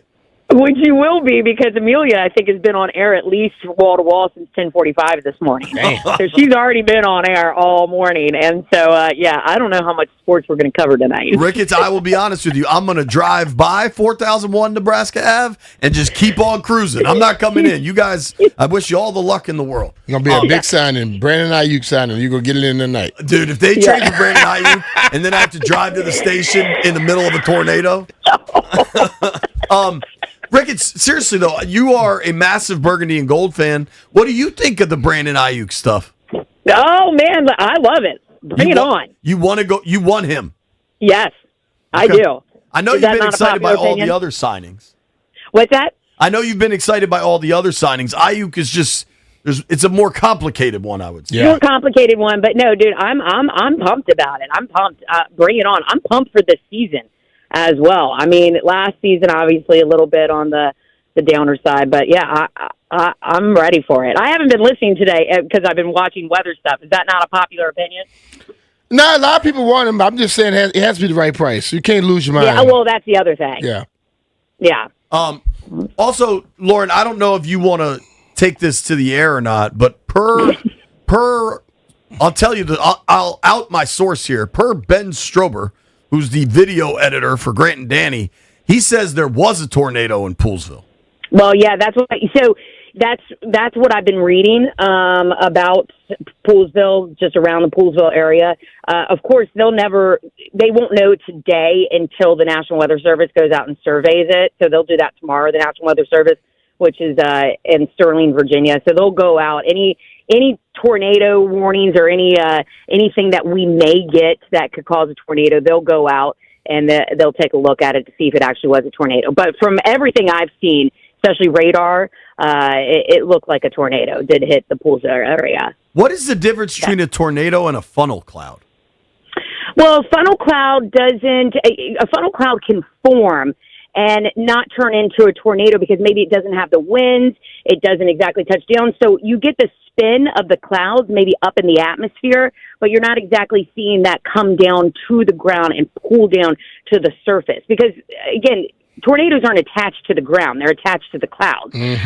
So you can see funnel clouds, but it may not take on those winds to constitute an EF0 or even an EF1, anything on the enhanced Fujita scale in terms of wind speed. So you may see funnel clouds that come down and go back up, but a tornado is going to be coming down and it'll be on the ground. And again, the winds will be gusting up to a certain mile an hour. Gotcha.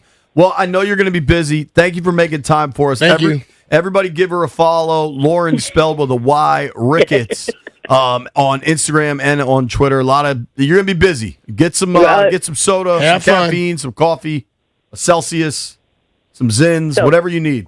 All of that, yes. Well, thank you, JP. Then I guess I will see you later. No, I'm on tape. Our element is already done. We're talking brackets. Howard's playing. We're out. See, I'll be like, hey, JP's coming in. I heard he was coming in and told me he was. He wanted to help out. Don't do that. Caitlin's going to have me for a tease. Nope, we're out. You should learn the weather. You can help out for that. See? You can be our little producer. I want to on April Fools. I want to do weather, and I want Doug and Amelia and Lauren to do sports. I think that'd be fun on April. I think they will handle theirs. You won't. Done. I would love that. So would Doug. I think I'd be very bad at it. Luckily, they don't really use the green screen anymore. But when you have to do everything backwards, and I'm just physically incapable of it. It would be bad. I'd be pointing to Hagerstown at Salisbury. All right, thank you, Lauren. Talking about Annapolis. All right, guys. Thank you all so much. See ya. Safe travels when you make it home. Okay. And to everybody else. You do. All right, bye, guys. Thank you. Lauren Ricketts, give her a follow. Lauren spelled with a Y. Jeff is shook about the weather. We're going to do how shook are you about the weather? Jeff is scared. Nobody go anywhere. It's B. Mitch and Finley. B. Mitch and Finley are presented.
never meant to cause you any pain.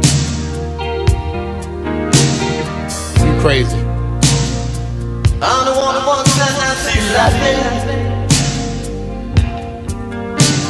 I only want to see you laughing in the purple rain. Purple rain, purple rain.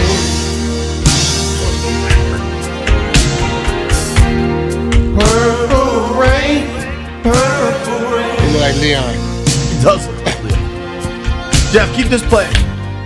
Purple rain. Is this the best rain song? No. We got Boys and Men in the Rain, too. November Rain, Guns N' Roses. I Googled this. Iconic rain anthems. Purple Rain, November Rain. Have you ever seen the rain? Creedence. Super Duper Fly not on there?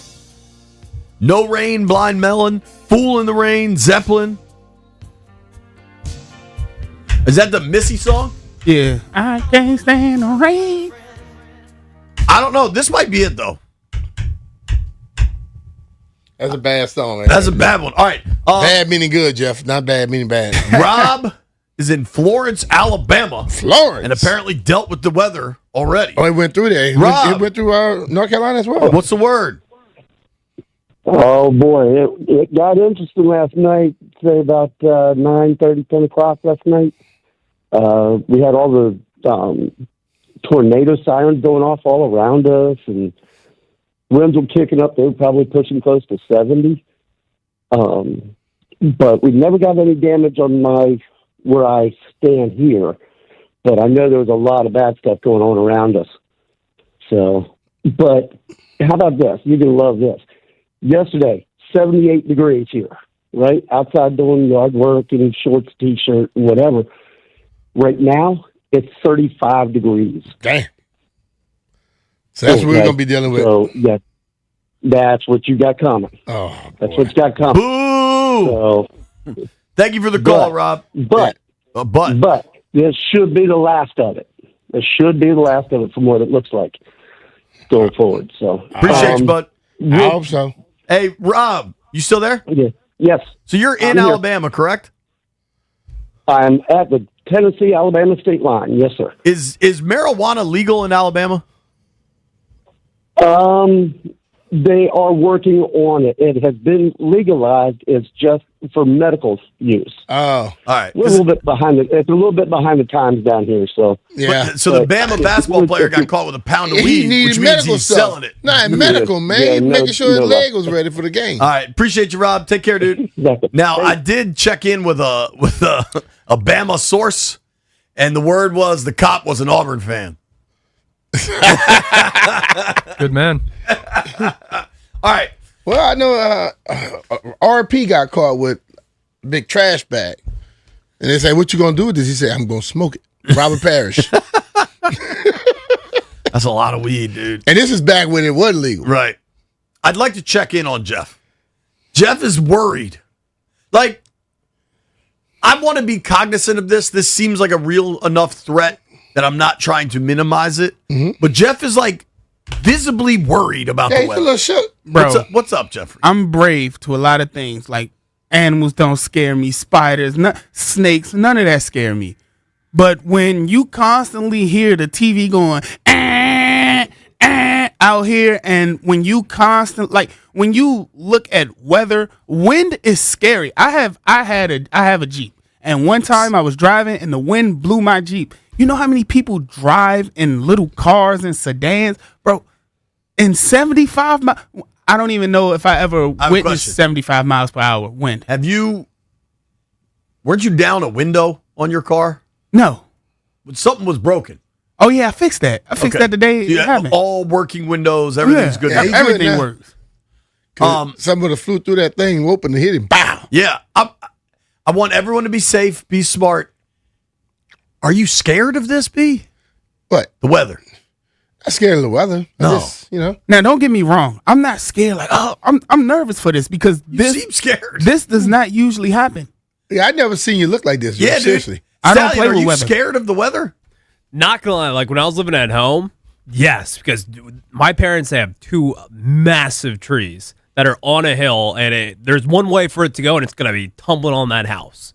So that's the only way I'm scared, but in my So apartment, you moved I'm out, good. now you don't worry about your parents? Yeah, that's messed up. You don't care now? No, I do care. I mean, that's just messed I do up, care. dog. My mom's now gonna be you're gone, you're like, oh, good, I don't have to worry about that anymore. No. My mom's going to be hunkered down. My dad's going to be out doing whatever he's got to do. Everything will be fine. But in my apartment, like I got a front row seat. I get to see it coming in from the west. It's kind of cool. Okay. You're going to get stoned and watch the storm. I'm not. What are you talking about? Yeah, you are. I plead the fifth. Lock City. Dub B. So White Brian takes public transit to work. I offer him rides sporadically. He generally turns me down. I think he doesn't enjoy hanging out with me. But that's okay. I can understand that. I ain't mad at you. White Brian, are you nervous for the weather? No. Do you want to ride home? He dives into the ocean when there's a damn hurricane going on. Good point. There's something wrong with him. He's mental. Now, let's see. Do you want to ride home? Or at least a ride to Wisconsin and Mass? I drove my car to the metro stop today, so. He doesn't like riding with me, B. Hey, man. Yo, my car smells good generally. Like, it's more or less clean. Operational. I got all my windows operational just like Jeff. We're all going to have nothing to do because we're all going to be stuck in the house tonight, so we might as well bet on some sports. What do we like? I'm going to play inside golf. Are you? Heard it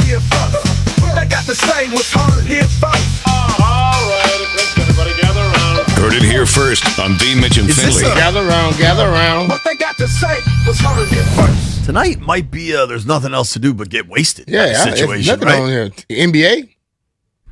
Get the Wizards taking on the Warriors tonight. All right, I'm in on that. I'm in on that as well. Is there World Baseball Classic tonight? There is. Venezuela and Italy. Who are you taking? I'm going to take Venezuela. I'm taking Italy. All right. Italy's Venezuela. vibes. The vibes? All right. Are people in Italy watching this at all? Probably not. No. Not at all, right? It's just a bunch of... All right, what do you like tonight, boys? Let me get the Celtics. I got over 232.5 for Wizards Warriors. Give me Venezuela. Magic. I'm taking the Wiz. +7 and a hook tonight. Thank you to everybody that listened to the show today. Thank you to Brendan Marks for joining us. Thank you to Matt Mayoko for joining us. Thank you to Lauren Ricketts for joining us. Be safe out there, folks. This is serious weather. Yeah. Just be smart. Don't do dumb stuff. Don't drown. Turn around. Don't try to drive through a creek. That's my last advice. Stop talking. Bye. If you made it this far, I'll be here. People told me slow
Monday afternoon. Welcome into Grant and Danny. You are listening live to The Fan. We will take you all the way up to 6:30 on this, the 16th of March, 2026. We got a chance for somebody to win Caps tickets today at 4 ahead of the Beltway Blitz.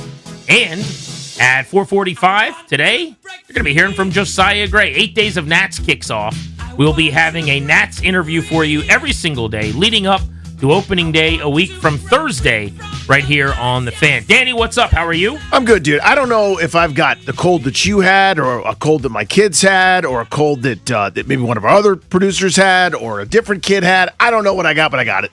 It's, the thing. Well, you sound a lot better than I do, so I'm going to assume you don't have whatever I got. I don't know. So I haven't. You sound like you talk normal, and I haven't heard you cough 1,000 times. Well, I was going to say, you are leading the league in coughing. You are first-team All-America coughing, unanimous selection. If there was a Hall of Fame vote, you'd be the Mariano Rivera, unanimous to get in. I haven't done that much Bet you the coughing. baseball or football writers wouldn't put me in. Well, again, the baseball writers have one unanimous guy. They were like, I don't know about this Babe Ruth character, or Mickey Mantle, or anybody else, and they're a lot of fun. But my voice is weak. It doesn't feel very good. Not feel very good. It feels fine. It just was weak. But the point is, not all heroes wear capes. It might rain hard, and there's going to be some wind. I still came to work. Even though there was more traffic than any time ever. I don't understand this storm thing. I'm going to take it as seriously as I'm told to. I went out back today, and anything that was elevated, I put down on the ground. I was going to turn our chairs and our little bench seating over, and my wife's like, "That stuff's heavy. Don't bother." And I was like, "If you say so, no problem. That's an out for me to do less work. I will accept that out."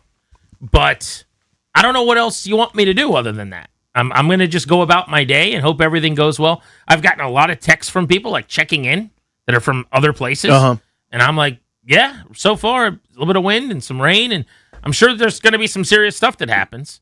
But I don't know what I'm supposed to do with my hands. So if grown-ups tell you to be safe, do whatever you got to do. But otherwise, let's just chop wood and get through this thing together. The other thing I'd like to do as we start today, normally I would do the impression, but I don't know if my voice can handle it. Happy Stone Cold Steve Austin Day to everybody. 316 to all who celebrate. We had Pie Day, which is not that much fun, to be honest with you. Pie is great, so is pizza, but it was on Saturday, so nobody really did anything. Today's Stone Cold Steve Austin Day for all those that celebrate, and I do. If you hear the glass, it means everything's fine. Nope, the opposite. It's your ass. If you're going to do that, you got to try the impression. Fine.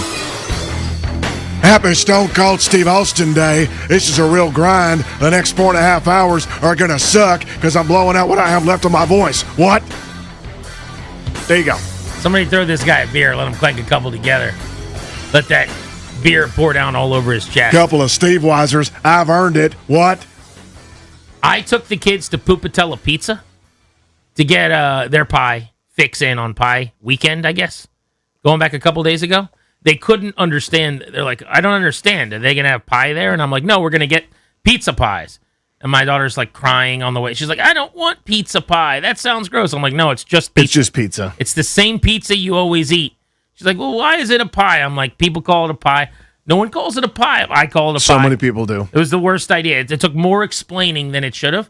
But we ate a delicious lunch at two things. One, I know you're not a fan of his, but Brian Regan has a great bit about he went halves on a pie with somebody. Is that now the MO on me that I'm not a fan of Brian Regan? I mean, you've been very outspoken of your contempt for comedian Brian Regan. I said once to you, I said, I can't believe you love Brian Regan as much as you do. I guess that is kind of a shot, a little bit. At Brian meaning you really like this? That's not a compliment. I also said he's a little overrated. So yeah, you're right. You probably have me pegged correctly. I think, and that's fine. Live your truth over there, big cat. But the point of the story is he has a great bit where he didn't call it a pie. So his roommate is the first day in college. Do you want to have on a pie? He's like, yeah, sure. Half pepperoni, half apple. So we ended up in a weird place. Secondly, I forgot actually my second point. But everybody had a pizza party over the weekend. I think everybody did it, which is a great bit. I'm all into it. So we'll get to the NFL. And some of the news over the weekend for the Commanders. They've completely added to the running back room. They're 4 deep now, and they've got a couple of new faces. So I want to dive pretty deep into running back this hour. We'll start that at 2:25. But first, the World Baseball Classic game last night, one of the most anticipated baseball games I can remember, and you can include any Major League Baseball tilt into that conversation. The Dominican Republic and the United States of America, of the right around 40 mid-40s players that participated in this game last night, 18 of them got MVP votes last year. I'm going to say that again. Oh, wow. 9 players on both teams got votes as an MVP performer in the big leagues last year. So this was as much talent as has ever been on a field. There's no World Series games, really, where you have this much talent. All-star games, I would say, certainly when everybody accepts and says yes. But a lot of years, when you get some people that turn down the opportunity and you go down the depth chart, you don't have this much talent on one field. So it was a pretty cool thing. The Dominican, probably the best roster in the WBC. The Americans trying to win for the first time in a few iterations. They were underdogs going into last night's game, and they got a 1-run, 2-1 win in the World Baseball Classic, thanks to young, full-time major leaguer for the first time this year, Roman Anthony, who's one of the great ascending stars in baseball from the Boston Red Sox. Blue. Fly ball right center field. Rodriguez and Tatis going back. It is gone. Roman Anthony gives the U.S. the lead. The entirety of the American output, as heard last night on Fox, that was Joe Davis on the call.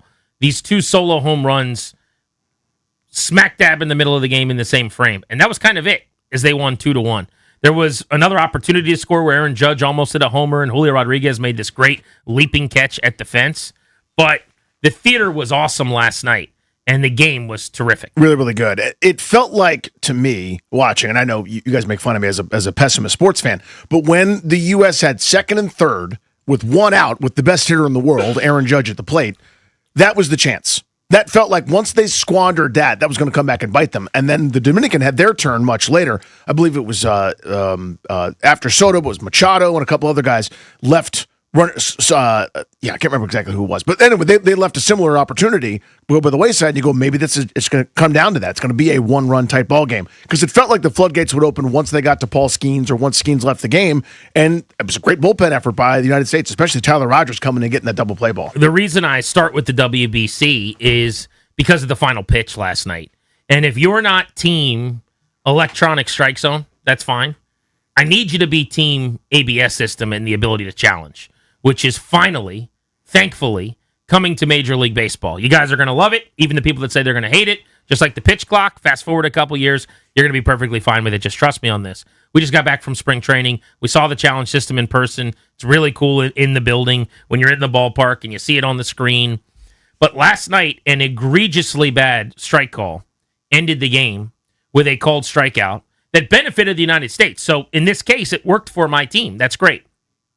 It still damaged the moment. It still did, irreparable damage to the credibility of the result. After the game, you've got Juan Soto in the clubhouse saying they were the better team or what have you. It just feels worse when we're talking about the call, and it's a missed call. There have been thousands of pitches in WBC history called strikes, thousands. This one was the lowest by over 2 inches. It wasn't close. It was a ball, but you cannot challenge in the World Baseball Classic the balls and the strikes like you can in Major League Baseball now. I don't know why internationally you can't, but remember we were at the exhibition between Venezuela and the Nationals, and Tobes and I were sitting there behind home plate, and I'm thinking, oh, you got to tap the helmet. That's a terrible call. And we found out, we're like, oh, you can't do that in the WBC, I guess. And so here we were watching this awful call last night end the game, and it has been the story since. Come on.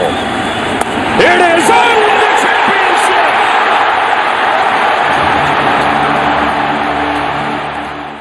That was Joe Davis on the call last night. John Smoltz goes on to talk about the call being bad. John Smoltz, by the way, says weird stuff, like all broadcast long. He was annoying last night, but that's another story for another time. Yeah, every once in a while, when you get to the tip top of calling Major League games, this was the case with Tim McCarver. He would just sort of say random, strange things. Like sometimes a pitcher can't straighten his arm after throwing 2 or 3 breaking balls in a row. Not correct. Like not a thing. Just sort of a made up weird. We just started predicting a Paul Skeens injury, and I'm like, dude, what are we doing here? We're celebrating baseball. You're like sitting at the party, counting everyone's calories while they eat cake and ice cream on their birthday. Like, go somewhere else. Not man. right now. Yeah. But anyway, the challenge system already. We haven't even started it yet, and you're like, you see, You see how Don't good you this see thing's why gonna we be? need it? Yeah. And somebody's yelling at me. I'm talking to a buddy last night. He's like, dude, you don't want that challenged. You don't want the last play. You want to just, everyone starts celebrating and they got to stop. Well, yes, first of all, I want the call correct. That's number one. But number two, it's just a helmet tap. That's all it is, by the way. That's all we're doing. You don't have to run out to the outfield and touch a button on the wall. It doesn't take 4 minutes. It's a helmet tap. Nobody's celebrating yet. And if they start screaming, okay, that's fine. Stop screaming for a second. Let's find out if you actually got the ball in the strike zone like you're supposed to. The problem I have is when everybody knows it's wrong. Everybody watching. Yep. It's the Rams and the Saints NFC Championship game call. In the moment, everyone on the field knew you blew it. Everybody. Everyone in both dugouts knows that call's blown. Everybody watching at home knows that call's blown. And we just all have to go home. We just go our separate ways. We go, well, that's wrong, but that's fine. Fix it. We have the technology. So we just played our final WBC game, I believe, without being able to review balls and strikes. But more importantly, I guess, in the bigger picture, the Dominican had a lot of opportunities they didn't take advantage of. Yes, they did. The Americans win, and they have a chance to win it all in a final tomorrow night. They don't know who they're playing yet. Venezuela, Italy this evening. The winner plays the United States in the title game tomorrow evening. Yeah, a wild turn of events. I mean, the USA had to rely on Italy just to help them get through pool play, whether it was their own failure or a managerial snafu of not knowing the rules or how to get through. So thankfully, they were able to emerge yesterday. Again, yeoman's work from that pitching staff. That was awesome. That was really, really cool. Going through that buzzsaw of a lineup as many times as they did. Really, really impressive. Happy tournament week, by the way, Yes, Danny. sir. So Thursday and Friday, the show's on the road. We're going to be out for our annual tradition now at this point. I look forward to this. Tap Sports Bar, MGM National Harbor. Really cool spot to watch the games. You can come on out. You can go to the sports book. Then you can come sit in the sports bar. They've got amazing wings. They've got great food, all the screens, volume pumping. It's going to be really, really fun. B. Mitch and Finley are there 10 to 2. We're there from 2 to 6:30. So we hope to see a bunch of listeners out there. But Selection Sunday was yesterday, ahead of the tourney that tips off this Thursday. National championship game will be played April 6th, so we got to whittle down 60-plus teams in the next couple of weeks. Here is my number one hope for this tournament. 1 year ago, if you remember, all 4 number ones made it in what was a super chalky field, and it was the 17th time that's happened ever, so it's happened before. But the takeaway for a lot of people was that this new era of college sports, NIL, player movement, hopping around in free agency is going to lead to a tournament that resembles a little bit more of haves and have-nots, the powers and the non-powers. So this year, your 4 number 1 seeds after Selection Sunday yesterday, 32-2 Duke, Arizona at 32-2 that started the year 23-0, Michigan 31-3, one of its 2 regular season losses to the Blue Devils, and then the defending champions Florida, who go in on an 11-game winning streak, trying to go back-to-back like they did in 06 and 07. But, Danny, just rattling those teams off with those records tells you a little bit about the parity in college basketball right now. Right. 32-2, 32-2, 31-2 in the regular season. 26-7, but 11 in a row to end this thing. I worry that we're in a new phase where the Cinderellas will be fewer and far between, and the VCU, George Mason, Colgate runs, St. Peter's, those things aren't going to happen as much.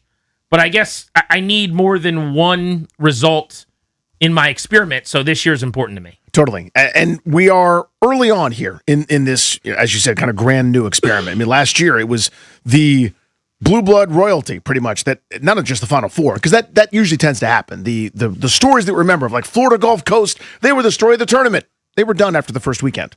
Like, you know what I mean? It was awesome, Dunk City or whatever, Lob City, whatever it was called, and then they got the second weekend and lost. They went to the Sweet 16. That was cool. Most of those stories usually play out that way. It becomes a national darling for a little while. Every once in a while, a Northern Iowa, a Mason, obviously VCU, whoever, as you said, breaks through and gets to a place that nobody ever has gone before. But for the most part, it's the Blue Bloods that get there. But you look at the Sweet 16, there weren't many exceptions. I mean, it was Arizona, Arkansas, BYU, Maryland, not Maryland last year, Auburn, Duke, Houston, all these great teams. Would have been interesting if it was Maryland. That would have been really crazy. But you know what I mean? It was like the regular kind of cast of characters. So it's still too early to tell if that's the way it's going to be, because remember, the pendulum swung so violently with, instead of one and done, teams were competing with 22 and 23-year-olds that had gone to these mid-majors and developed as teams. The most compelling thing from Selection Sunday to me was what was going to happen with Miami of Ohio. So for people who haven't followed college basketball this year, this is pretty fascinating. So this team is 31-1. They were perfect in the regular season and then lost kind of inexplicably in their conference tournament, they end up being an 11 seed that has to play a play-in game, which is to say that they almost didn't get into the 68 team field at all. And so you're wondering, well, okay, how many of these are auto bids versus at-large teams? So 37 teams get in at-large. They're one of the 37, but it tells you they almost didn't get in despite being perfect in the regular season and going 31-1 on the year. They have to play this first 4 game against Southern Methodist. Now, to the credit, I guess, of the committee that almost kept them out when you say, that's ridiculous, this team's 31-1. They're an 8.5-point underdog to SMU in this game, despite their record. They're 1,500-1 to win the whole thing. So it goes to tell you, while their record is amazing, the MAC is, not the SEC or the ACC or the Big Ten or whatever. It's not a particularly strong resume. In fact, I saw one of the members on the committee suggesting of 37 at-large teams, they may have had, the last case or the worst case. They ranked 37th based on their strength of schedule was 339th in the country, and they played 0 games, not 0 games, played 0 games against quad 1 opponents. Which is almost impossible to do. Now, they deliver. They're really good. They're the second-ranked offense scoring in America. Their strength of record was top 30 for what that's worth. But when you just look at who they played, what they scheduled, it was a nothing burger of a season. So you rip off all of these wins, and it's like, what should matter here? You think about a team like Auburn, who gets left on the cutting room floor. Auburn, maybe the last team out. I don't know where you would rank them with San Diego State and Indiana and Oklahoma. But the Tigers, 16 losses this year. So you do that, you probably shouldn't make the tournament. But they had the number 3 strength of schedule in America, probably played the toughest schedule in the country. And so what are you saying to them when they actually schedule teams you can lose to, and then you lose, you don't get in. And the team that doesn't schedule people they can really lose to gets in. It goes back to a little bit of the college football argument we were having. Indeed. And again, there's no perfect way to do it. The arguments that what I've always loved so much about the NCAA tournament for basketball, now this weird extra group of 4 that has to play in Dayton on a Tuesday, I never loved that, kind of the extra teams to make it 68. But the 64 was so beautiful because the argument wasn't over 1, 2, and 3. It was over really 37, 38, 41, 42. If you were slighted there, you probably could have done something about it at some point. Right? I mean, I understand you may have gotten jobbed in an individual year because somebody gets upset in the conference tournament or otherwise, and there's one less automatic slot for you or whatever. But you could have done more throughout the regular season. That's how I make it work for myself, or like internalize it, I guess, is I'm not going to lose any sleep over a 68 team field if you can't get in when there's almost 40 at-large bids. In college football, when there were 4, there's 8, or there's 12, very, very different. Right. So there's almost 70 teams in this thing. When a couple of years ago, Florida State, all they did was win every game, and the committee was like, nah, because your quarterback got hurt. Like, what were these kids supposed to do? Like, that to me is an injustice that I can't get over. A team in a major conference like Maryland was at the end of Gary Williams, going like 19-13, under 500 in the ACC, sort of whining and crying about not getting 10 teams in from that conference. Come on, could have done more. Same with, mid-major Marty or, the whatever, the teams that are kind of left on the cutting room floor. There's an awful lot you could have done to make this incredibly broad field. The Commanders couldn't have done much more when it came to running back. I want to get into the 2 signings over the weekend, including bringing Jeremy McNichols back, and now a 4-deep running back depth chart, what it means for the possibility of Jeremiah Love. Is this group good enough to go into the season with? That's next on Grant and Danny here on The Fan.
Ford, clean cut to the outside, and Ford takes it all the way. Touchdown, Browns. No shutout.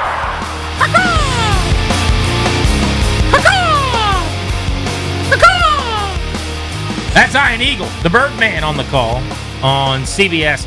And that's back when Jerome Ford was ripping off runs a few years ago with the Cleveland Browns. I can't believe he's only 26 years old. Did anyone else have that moment this weekend? They signed Jerome Ford. I'm like, all right, what is he, almost 30? He's 30. He's 26? He's only been in the league 4 years. I would have guessed 7 years. He's been in the league 4 years and been added and dropped in fantasy 4,000 times. That might be what's aging me a little bit. That's it's like I've owned him 13 times in fantasy leagues or something. Jerome Ford, now a Commander, Jeremy McNichols brought back as well.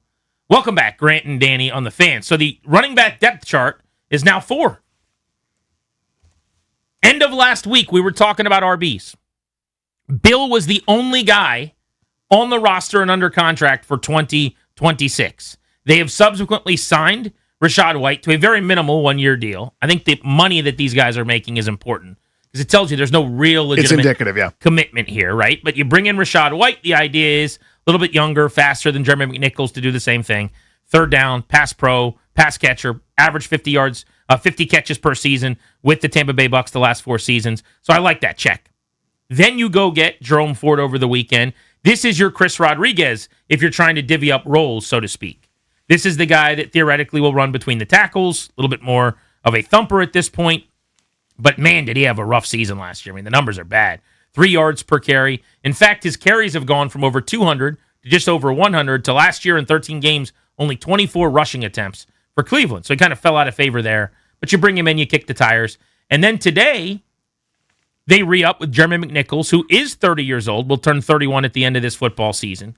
I thought he was really good last year, though. Yep. In that J.D. McKissick, check the ball down 3 yards from the line of scrimmage. He needs to get 8 more and break a tackle. He did it a lot. Like, there were so many times where you kind of think defense is rallying, he's dead in the water, and he'd make a guy miss and pick up a first down by getting past the yellow line on the screen. So Ford is a great buy low candidate. 2 years ago, 2023, remember Cleveland was 11-6?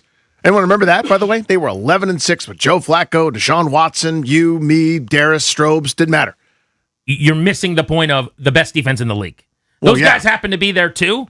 They weren't the reason they were 11-6. Well, that was a Myles Garrett defense of 11-6. But your point is well taken. They were great, and he was awesome. I mean, Ford is the exact kind of running back that I would major in. I would just do this. I would go to the Jerome Ford section of the store and just continuously pluck guys that are good out of the backfield, that are shifty, and we can just take turns. We'll have a factory. I would literally do a Ford plant and just do this all the time. Never really spend on the position until I felt like I was complete. Then maybe I'll supplement. 3 yards per carry last year. Yeah, last year was a disaster. They were terrible, and he suffered from that. But you see the skill set, right? Where it costs you nothing. There's plenty of upside. Him, McNichols, Bill, Rachaad White. That's exactly where I would go shopping until my team was a lot better.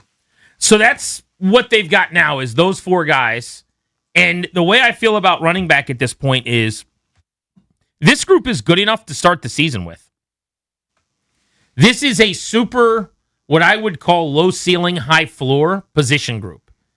In that you can begin the year right now, and I think on paper, these running backs collectively are better than your running backs were at the start of last season.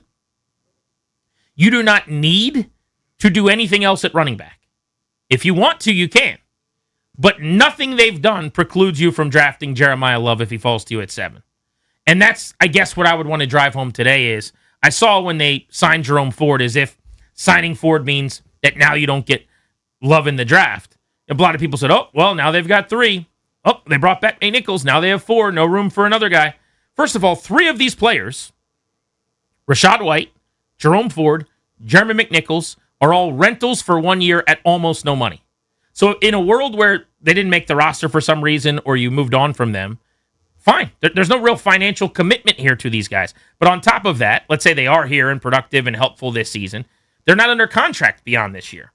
So Rachaad White, Jerome Ford, Jeremy McNichols, Bill as a quartet does not mean Jeremiah Love's not walking through that door. That's number 1. But number 2, I think you can also say, and both can be true, that if this is the group, they do nothing else, they bring in no more running backs, and in week 1 when they play the New York Giants in the Meadowlands on September 9th or whatever it's going to be, If it's this 4 as your running back group, fine. You can make the playoffs with this group, I think. Yeah, that's my view. I think they need major upgrades still at a number of spots.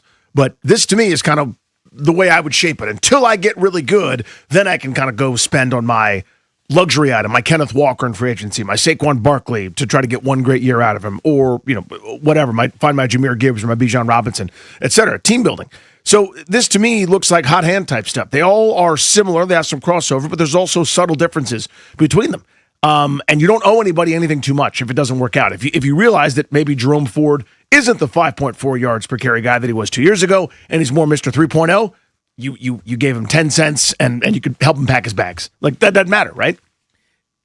It's interesting because, at running back, I guess I view it a little bit differently. When you say you wouldn't add anything until you're closer to being a championship level, and then maybe that becomes more of a need or something. I think this is part of how you get to that level. Like, the comp I would say is, my wife talks about like doing things in the kitchen, renovating, or we need new counters, or let's do this, or let's get this. And I'm always like, yeah, that's a great idea. That sounds awesome. I totally agree with you.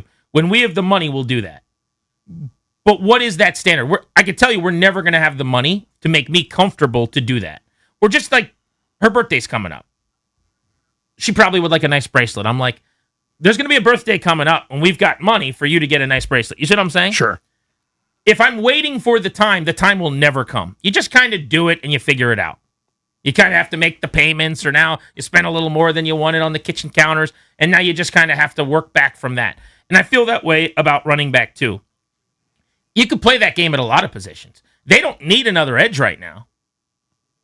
I'd like one at number 7 if David Bailey's there. They don't need another offensive lineman right now. But if you were to bring in a center or a guard, that would be a pretty good thing.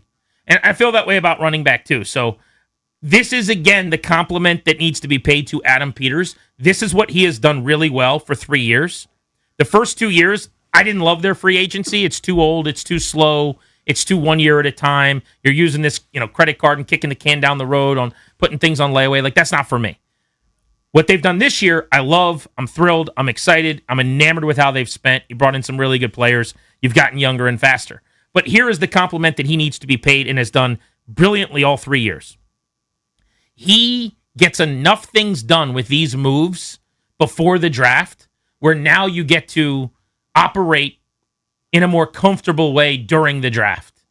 Like, we're at the part of the free agency period, Danny, where it's kind of like add a jag. You're adding jags at receiver, De'Ami Brown, Van Jefferson. You're adding jags at running back, Jerome Ford, Jeremy McNichols. And I'm not trying to be disrespectful. Like, this is an important part of the process. This is roster building. You need these guys too. This all has to be done. But if you waited toward later and you didn't have Ford or McNichols right now, you might feel like you have to draft a running back. If you didn't go get the 2 receivers last week, De'Ami Brown and Van Jefferson, you might need to get a receiver. And by the time they get to the draft, they're going to have so many things filled that now it's about preference, want, fit, and not necessity. And that is the secret sauce for Adam Peters that I love. Agree with you on all fronts there. I just keep saying the same thing when people have asked me, that may not have caught everything that we've said about the show. I've seen a bunch of guys over the weekend at soccer tournaments. There's plenty of downtime in between some of these games. What do you think of their free agency? And I said, that's the point to me, is it's taking the pressure off. That's what this is. When you go into the draft, like it has happened in years past, whether it's good luck, bad planning, everything in between, and you're going, who in the hell is going to be on the defensive line? What are they going to do? And then they had to take somebody. Whether it was the right pick or not, you force yourself into a corner. Now you are not at the mercy of the draft. You can manipulate it in a way, whatever you're comfortable with. If you love a receiver, if you love the running back, you love the defensive end, if you love an offensive lineman, for goodness sakes, whatever you feel like doing, you can do. And that wouldn't be the case had you not been really shrewd and effective in free agency, which they have been. The only problem I'd have with just going forward with these 4, when you talk about like, this is built perfectly, move on, is that there's only really one guy with any legitimate ceiling in this group, and that's Bill. As a home run hitter who could strike up the band, you saw it on Christmas Day against Dallas when he ripped off, what was that, a 74-yard touchdown run, it feels like in my head, against the Cowboys? I think that's right, yeah. It was a long home run where they got creased basically, and now it's a race, and Bill can win it. Ford, McNichols, at this point, Rachaad White, I don't know if those guys are winning that home run race there. Maybe they could in the open field, but that play from the beginning is not a touchdown from those guys. And Bill is the one guy, if you said, of this group, someone's going to run for 1150 next year, he'd be the answer. But in a week where he's not available, and he's had major durability dings and questions dating back to training camp, right? Now it's just 3 guys that were backups last year. Rachaad White, who got supplanted by Bucky Irving. Jerome Ford, who the Browns drafted and supplanted with a kid running back. I think he was actually their 3 by the end of the year. Then McNichols was probably technically the 3 here. So, I don't look at this and say, oh, they're set. I look at it and say they have 4 players at the position. Sometimes we do that where it's like, they've got 6 receivers. All right, they don't need any more. It's like, well, you're allowed to have a great receiver. You're allowed to have a really good one. Mm-hmm. And so that's where I'm not moving on from Love just yet. But non-Bill, are you high on that group? Rachaad White, Jerome Ford, if you look at recent yards per carry from either of those guys, like they were on teams that chose not to give them the ball very much last year. That doesn't give you any pause there? No, because I look at Cleveland and Quinshon Judkis, who I think is pretty good, averaged 3.6 a pop. It was like the Eckler corollary from when he was with the Chargers. If he'd run 0.6 yard difference. If he'd run the ball poorly and on a tiny amount of carries, if he'd run the ball poorly and his teammate had run the ball well behind the same offensive line, same skills, same concepts, same quarterback, same audibles and everything, you go, oh my God, Austin Eckler's fallen off a cliff. He hadn't. Just a bad year where schemes and defenses were able to easily compensate, predict their runs, and knock them out. And you have new offensive coordinators that have come in and changed the game there in LA. That's to me what running games are. It's 80% of a running game is scheme, design, blocking, quarterback going, oh, it's supposed to go to the right, but they have one extra guy there. I need to flip it to the left. He doesn't do that. It turns into a bad run. Their quarterback situation was a disaster on stilts in Cleveland. There was no threat. You could look at so many games in Washington where we both think Bill's pretty good. He was shoved at 1 yard per carry because there was no threat downfield. It's more of a complicated symphony than it is. This running back now has forgotten how to run the ball because he was good with 5.4 a carry in 24. Now he's terrible. He's half that in the following year. I kind of always think there's more nuance to it. But no, your question's a valid one. There are no stars in that group, I don't think. Sure. And I think if that's the standard, then you're right. If it's not the standard, if it's how will they thrive in this system? We don't know yet because we're still kind of learning about with David Blau. I think the fact that there's 3 or 4 of them that are semi-interchangeable, I think could be really nice. And I think there's no need to say this guy needs 250 carries. I don't know that anybody does, and I think that's okay. Yeah. So I would give Bill 250 carries of this group because I think the other guys just aren't that good. The 5.4 that you keep referencing is the 1 year that looks like that on the resume. He's got 3 other years, really 2 because he barely carried the ball as a rookie. But 2 other years that are nothing like that and that are more the norm, so to speak. He's also a former 5th-round pick. Now, running backs don't obviously get drafted that high. But, there's nothing. You're not pointing at, a top 10 pick or, 40 time or something where you're like, it should be this. I mean, this has kind of been what it's been throughout. But he's also available, making very little money in free agency. There's not much of a market for him. So it is possible, I guess, that you see something that you like. I'm not saying that you shouldn't. But I think the numbers and just kind of the market speaks for itself here. When you bring a guy in on the cheap, down the depth chart, I'd like to do better. And Bill is better for now, whether you get Love or you don't. But you also don't have to be great there. And that's clearly your philosophy, too, is, you can go Jag City at running back. But I want to get people's thoughts on this at 800-636-1067. What do you make of RB being 4 deep now with the additions and bringing McNichols back? And then also the possibility of Jeremiah Love at 7. How does the moves of the weekend and now the fact that you've got 4 under contract affect your need? Does it mean anything for the 7th overall pick and possibly taking a running back and then one of these guys wouldn't make it? You're listening to Grant and Danny on The Fan.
And tough yard, still on his feet.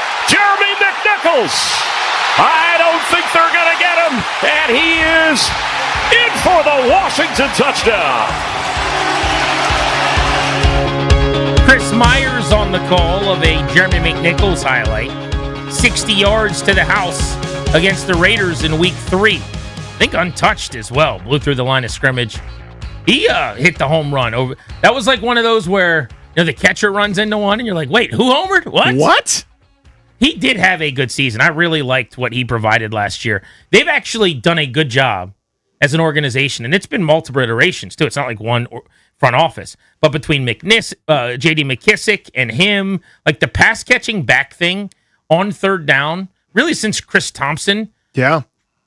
I would say that's one of the few areas, if you're a Commanders fan, where you don't have many complaints over the years. They've done a pretty good job being ahead of the curve. I would tend to agree. Yeah, I mean, you could maybe have a year or 6 months or something where they didn't have a great one, but it always feels like they've got somebody that can really fill the role and do a good job. I remember this. We had that sit down with Kirk Cousins at what turned out to be at the very end before he departed via free agency, where they had so many injuries and everything was bad. And we said, what was the one that was the bridge too far? And without hesitation, he went, Chris Thompson.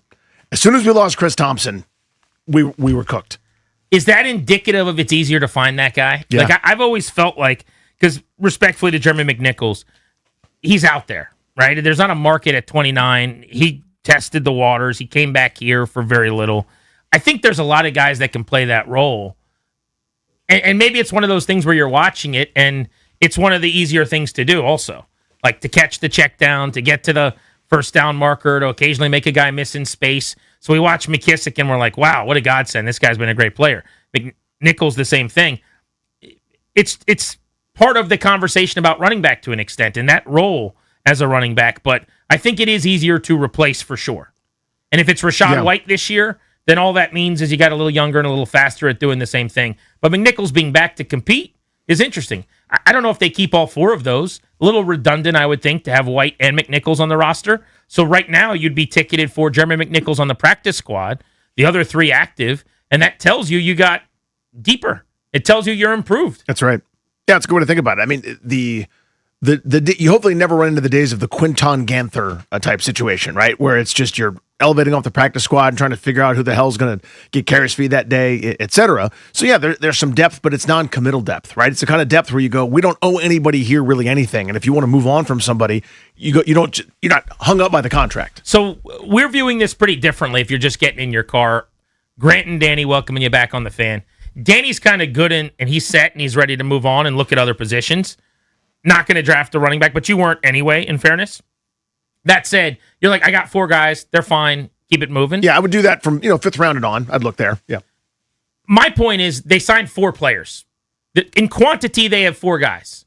Bill, I still think, has a chance to be a quality starting running back, and Rachaad White is the perfect third down back. The other two, McNichols and Ford, they're NFL running backs. You could have put 20 names into a blender and pulled two out. This position, while solved and fine, if you started the year, it's okay. This is one position where you don't have to be great, so no problem, no harm, no foul there. You could keep it moving. Nothing they've done precludes Jeremiah Love, who's special and unique and really a game changer. They don't have that. So the position, to me, is like a 4 or 5. Outside of Bill, probably a 4. I'll give Bill a 6. I'll make it a 5 out of 10 overall. And having a 5 at running back is not going to preclude you from winning, I don't think, to your point on value of the position. But if you want to be a 7 or an 8 there, it can make you a lot better. You make Jaden Daniels' life a lot better. Let's go to Will and Reston. What do you think of the RB room they put together? Hey, guys. I think Bill is a decent upside back. I don't think he's a running back one. I think the running back room as a whole doesn't scare a single defense in the league. And if Love is there, you got to take him. Appreciate you. This is somewhat an indictment on the value of the position. It's not as much about the individuals, but if you look at it this way, their running back room right now is a 7th-round pick a year ago. Yep. A 5th-round pick who barely got the ball on a bad team last year, who didn't have much of a market. A guy who was, I thought 2 years ago, really good and had pretty solid numbers in Rachaad White, but a guy who basically has been a pass catcher, third down, pass protector type. And then, a 29-year-old who clearly didn't have much of a market coming back after being your occasionally used, sparsely used third RB last year. Like, that's the room. Now, you might be right that that's enough, but I think then that just means more about running back than it does those guys. Yeah, I mean, I think it's a philosophical thing. You know, when he said that running back room doesn't scare anybody. No, it does not. You're totally right about that. But that doesn't necessarily negate effectiveness. I mean, to me, again, you go back and look at Alfred Morris scare a single human being at any time. Like, he'd break into the secondary, people would go, yay, oh, damn it, it's Alfred Morris. And you knew he was getting caught. The thing that made it work is how dynamic their passing game was, the stuff they'd never seen before with Robert Griffin, and now it's commonplace in the NFL. But, you know, or go years later, Deshaun Jackson going deep, Jordan Reed being a threat, Pierre Garçon opposite, and whoever you wanted to put at running back was probably going to do okay because everyone had to account for stuff. If they upgrade on the outside, all of a sudden, I bet you no more 8-man boxes with everybody's, you know, on the balls of their feet heading downhill, thumping the running back at the line of scrimmage. Yeah, you could definitely win with an Alf, and I'm in agreement on that. You don't hear me advocating at the beginning of free agency. I wasn't saying go get Kenneth Walker. Mm-hmm. No, you don't hear me right now saying go sign the best running back available. To me, it's just a Jeremiah Love conversation. If he's Jahmyr Gibbs or Bijan Robinson, is this room good enough that you would pass on that? And the answer should be hell no. Now, we don't know if he is those things, but in a world where he might be, that's what it looks like. Color me intrigued. 800-636-1067. You want to talk RBs with us? The Commanders have been busy. They're now 4 deep after having just 1 on the depth chart a week ago at this time. You're listening to The Fan. Hey, it's B. Mitch here.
Kick off 8 days of Nats, a different Nationals interview every single day on the show with our conversation with Josiah Gray, former All-Star, back healthy, trying to fight his way into the rotation this spring.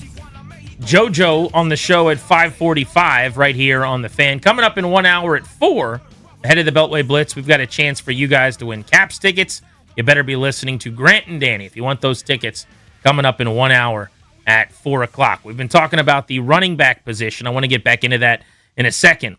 But we opened the show on the WBC and on the United States of America playing the Dominican Republic in a semifinal last night. USA punching its ticket to a championship round. They'll play tomorrow. One of the stories that came out of the WBC this weekend, and I think this is less a baseball conversation, and it's not something you have to care about the World Baseball Classic at all to have an opinion on. So I thought it'd be interesting to bring up here. Have you seen Cal Raleigh and how he has been interacting or not interacting with his teammates during this tournament? I have, and he's not the only one, too, right? Haven't other guys done it? That's possible. Yeah. I don't know. You'd have to find me a name on that. I just have seen him doing it. So Randy Arozarena was playing against the United States for Team Mexico, I believe, a few days back. And he came up to the plate and he tried to shake his teammate, Cal Raleigh's, hand. They play on the Seattle Mariners together and have for a couple of years, and they're pretty close. There's lots of videos of these guys enjoying, celebrating together, big home runs, big moments in the dugout. They're boys. Well, Randy Arozarena comes up to take his at-bat. Fairly commonplace in baseball that you walk up, you say hello to the catcher, you get into the box, you like maybe tap his Jason shin Rourke guards. used to tap the umpire shinnies and tap the catcher shinnies, yeah. Which I have a buddy who's a hardo and just an old school baseball guy, and he hates that. He's like, don't tap the other catcher's shins. I hate that. And I'm like, really? It's going to be okay.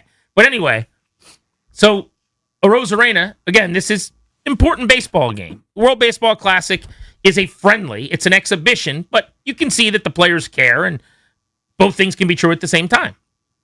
So he gets into the box, and he goes to, like, shake Cal Raleigh's hand or dap him up, kind of extends his hand. And Cal Raleigh won't acknowledge him, won't shake his hand. After the game, Arozarena actually was really upset about it. And I couldn't tell if he was saying it in jest or not. It was all a transcript, basically. But he was talking about how annoyed he was and bleep that guy. And it's like, okay, are they going to have to, like, sort this out when they get back to Mariners camp now that he's really upset? So you set that one aside. This became a pretty big story where people are showing the video of it.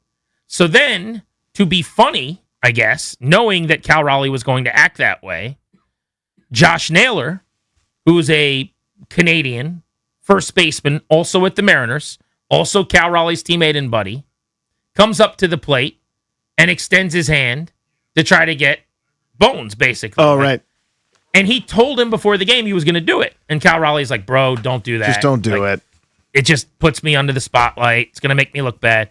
And Josh Naylor very emphatically goes up, goes to give him bones, and he just keeps his hand out there for several seconds. And Cal Raleigh just big times him. Now, Naylor was being playful. He didn't take it in any bad way. Mm-hmm. I think Arozarena actually was bothered by it based on his comments. Again, I don't know if he was being somewhat playful or not, but he was basically like taking his teammate to task, dropping F-bombs. It was salty. In general, though, I think it's the most tired bit ever. Where are you at before I go hard in the paint as a former player? Great question. I think it's such just a cringeworthy, lame thing to do. I know I'm a hypocrite on this one. Remember the was it Court of Gold? I can't remember what it was. The Netflix documentary about the Redeem team. Yeah, when Kobe ran through Pau Gasol's chest. That's the example. I'm sitting there going, that's the coolest thing I've ever seen in my life. That's worse. That's worse than this. And I loved it. You see what I'm saying? No, what do you mean? Like he committed a foul. He committed a violent action. That wasn't a basketball play. Knocked his teammate on his ass. That's different than not giving bones. You know what I mean? If you and I go to give bones versus me running through your chest, which one's more? So I don't know that. How do you feel about Cal Raleigh? Well, that's my point. Is I'm sitting there going, oh, that's so petty. But I'm also celebrating Kobe Bryant and the intensity that it took at this incredibly high level thing. I don't care that you're my teammate and my friend. You're in the way, and I'm celebrating that. Versus, I'm going, that's so annoying. Just say what's up to your buddy. You know what I mean? So that's my point. That's how I started it. I'm a hypocrite. I celebrate the one that's way worse on the spectrum of things to do to teammates and buddies. And I think that was the coolest thing in the world. And, you know, it inspired Team USA, and they're all galvanized by it. It was a holy crap thing. Versus this one, I'm going, it's so cringeworthy. It's eye roll. That's what it is. I'm going, come on, dude. All you got to doesn't mean you have to be best friends with the guy while you're playing. Just acknowledge your opponent. That's not a big deal. So I'd actually, if anybody wants to hop in on this, I'd take a couple calls on this real quick before we get back to the running back room. 800-636-1067, because I'm just curious what people think. 800-636-1067. So I actually thought of the Kobe example as well. I don't know why that's where my mind went to, but I actually think they're two completely different things. See, in Kobe's case, I didn't have a problem with it, and I thought it was a cool message-sending thing because it was within the confines of the game. Basketball game was being played. It was literally during the game. You ran through a guy who's kind of defending, not necessarily you, but he's screening and doing some of his stuff, and you just ran through his chest, and you're going, hey, man, we're not buddies today. I don't have a problem with that. That's no different than like if he's, rounding the base paths or there's a play at the plate or something, and you want to have a collision or you want to not act like your friends and take it easy on him, but really, actually, let's do this thing like a World Series is on the line while we're playing. This is not that. This is before the at-bat. This is the normal time for pleasantries. This is the equivalent of during a TV timeout for Powell and Kobe. Now, Powell might have gone up to Kobe and said something while Kobe was standing there with his hands on his hips during a TV timeout, and Kobe might not have been playful or like, how's your wife, how's your kids kind of thing. I don't know how he would have handled that. Maybe he is the I'm Black Mamba, I'm in my game face is on kind of thing. But this is the quite literally before the game. So in baseball, we got 11 minutes of action or whatever. This is the downtime. You walk up, you say, hey to Blue, the umpire, what's up? You say, hey to the catcher, how you doing? You're digging in. It's the time to do that. Now, if you're going to be a tough guy and not do that, like in a big league game or whatever, that's not really for me, but okay, fine. But your teammates, these are the Seattle Mariners together. Like, I just thought it was so tired. And of course, you put that out there, and social media is the worst place in the world anyway, so I don't necessarily care about the results there. But it's just a lot of like, sports are getting too soft, blah, blah, blah. It's a game, they're enemies. It's like, they're not really enemies, actually. They're going to try to strike him out. He's going to try to hit a homer. They're going to walk 15 feet apart and sit down on benches. Yeah, they're competing, but not enemies. Continue to play in the same game against each other. But, yeah, he did it. Once you do it the first time, by the way, you have to do it the second time. And that was another thing a lot of people said was, well, what is he supposed to do? Shake his hand? He already didn't shake Rosarina's hand. It's going to look even worse if he shakes his hand. I'm like, yeah, I'm not suggesting that the inconsistency would have been okay. Yeah, you put yourself in a bad spot. Both times not shaking the hand was stupid and lame and ridiculous. It's just hardo's the word that comes to mind, but it's just one of those like Brian McCann, over the top, baseball world police, unwritten rule things. I'm out. It's so unnecessary and ridiculous. Yeah, so I'm not that way. I wouldn't do that. But I've had teammates definitely that would, right? Where it's just whatever mindset you got to get in to do it, they would do it. So guys that you played with in summer ball or played with growing up or whatever, guys that I was really good buddies with were never that way, but I definitely had some teammates that, hey, we spent all summer together. We were drinking Miller Lights down by the creek and we stayed at a host family's house for months at a time. What's up? I'll wait till after the game, then I'll talk to you. Yeah. Kind of a thing, And it's whatever you got to do to do your thing. I would hear that and go, okay. It's a little bit eye roll worthy. That's all. Eye roll is what it is. Yeah. It's just lame. Yeah, like, okay, bud. It would be the equivalent. So this, I think they're still playing this flag football game this weekend in L.A. that was supposed to have been in Saudi Arabia. I'm sure that's fine, right? I think Daniels is still playing in it. I don't know what's exactly going on with all of that, but it sounds like it's going on, right? It would be the equivalent if Jaden's on one team and Mikey Sanders-Still's on another team. And they have this relationship. Like, they walk out on the field, and, like, right before the first snap, they're standing there over the ball or whatever, as, they're waiting to be introduced. And, like, Jaden goes to extend his hand, and Sanders still, like, no-sells him and, like, walks away. Yeah, like, not today, you're in the way. It's just, like, that is childish and silly. I mean, it's just ridiculous. That's all. Not a big deal, but it's just dumb and lame. Yeah. If we can all agree with that, I'll just keep then we can just keep moving. Yeah. It's, again, I understand it. I think maybe a bit more than you, but it doesn't mean I agree with it. I'm just kind of going. I understand it. Well, yeah, fair enough. I just don't endorse it. Right. I told you, I have a buddy who's a catcher, and we were watching a game one time, and he's like, "Oh, I hate that," and I didn't even notice what he's talking. I'm like, "What are you talking about?" He's like, "Oh, he walked up and like tapped the shin guards," and I'm like, "What don't you like about that?" He's like, "Just get in the box. Don't acknowledge me." And it's just like such a tough guy baseball thing. Most tough guy baseball things I'm good on. There are a few that need to stick, but they're very few. It's a small number. Like, what's one that needs to stick? I couldn't think of one on top of my head. I knew you were going to ask that. There's got to be something where we still actually compete with each other. Like maybe. But we're not competing. As soon as the at-bat starts, we're competing our heads off. In general, I think we need to keep some competition. I mean, maybe a little less choreographed dance for your infield single, I think is a tough guy baseball thing that could come back a little bit. A little bit less like, hey, I'm rubbing my tummy, patting my head, I'm doing the chicken dance because I hit a 14 hopper to third and I got on. A little bit less of that. I think we could be good for everybody. Just as an example, that's a tough guy baseball bit.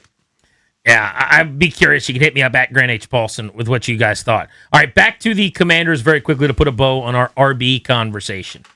I don't think they'll make any more moves at running back unless they draft Jeremiah Love. Do you think that's true? Like, it sounds like you think it's kind of locked in. I think if I found out they moved on from Ford because someone else became available, that wouldn't surprise me at all.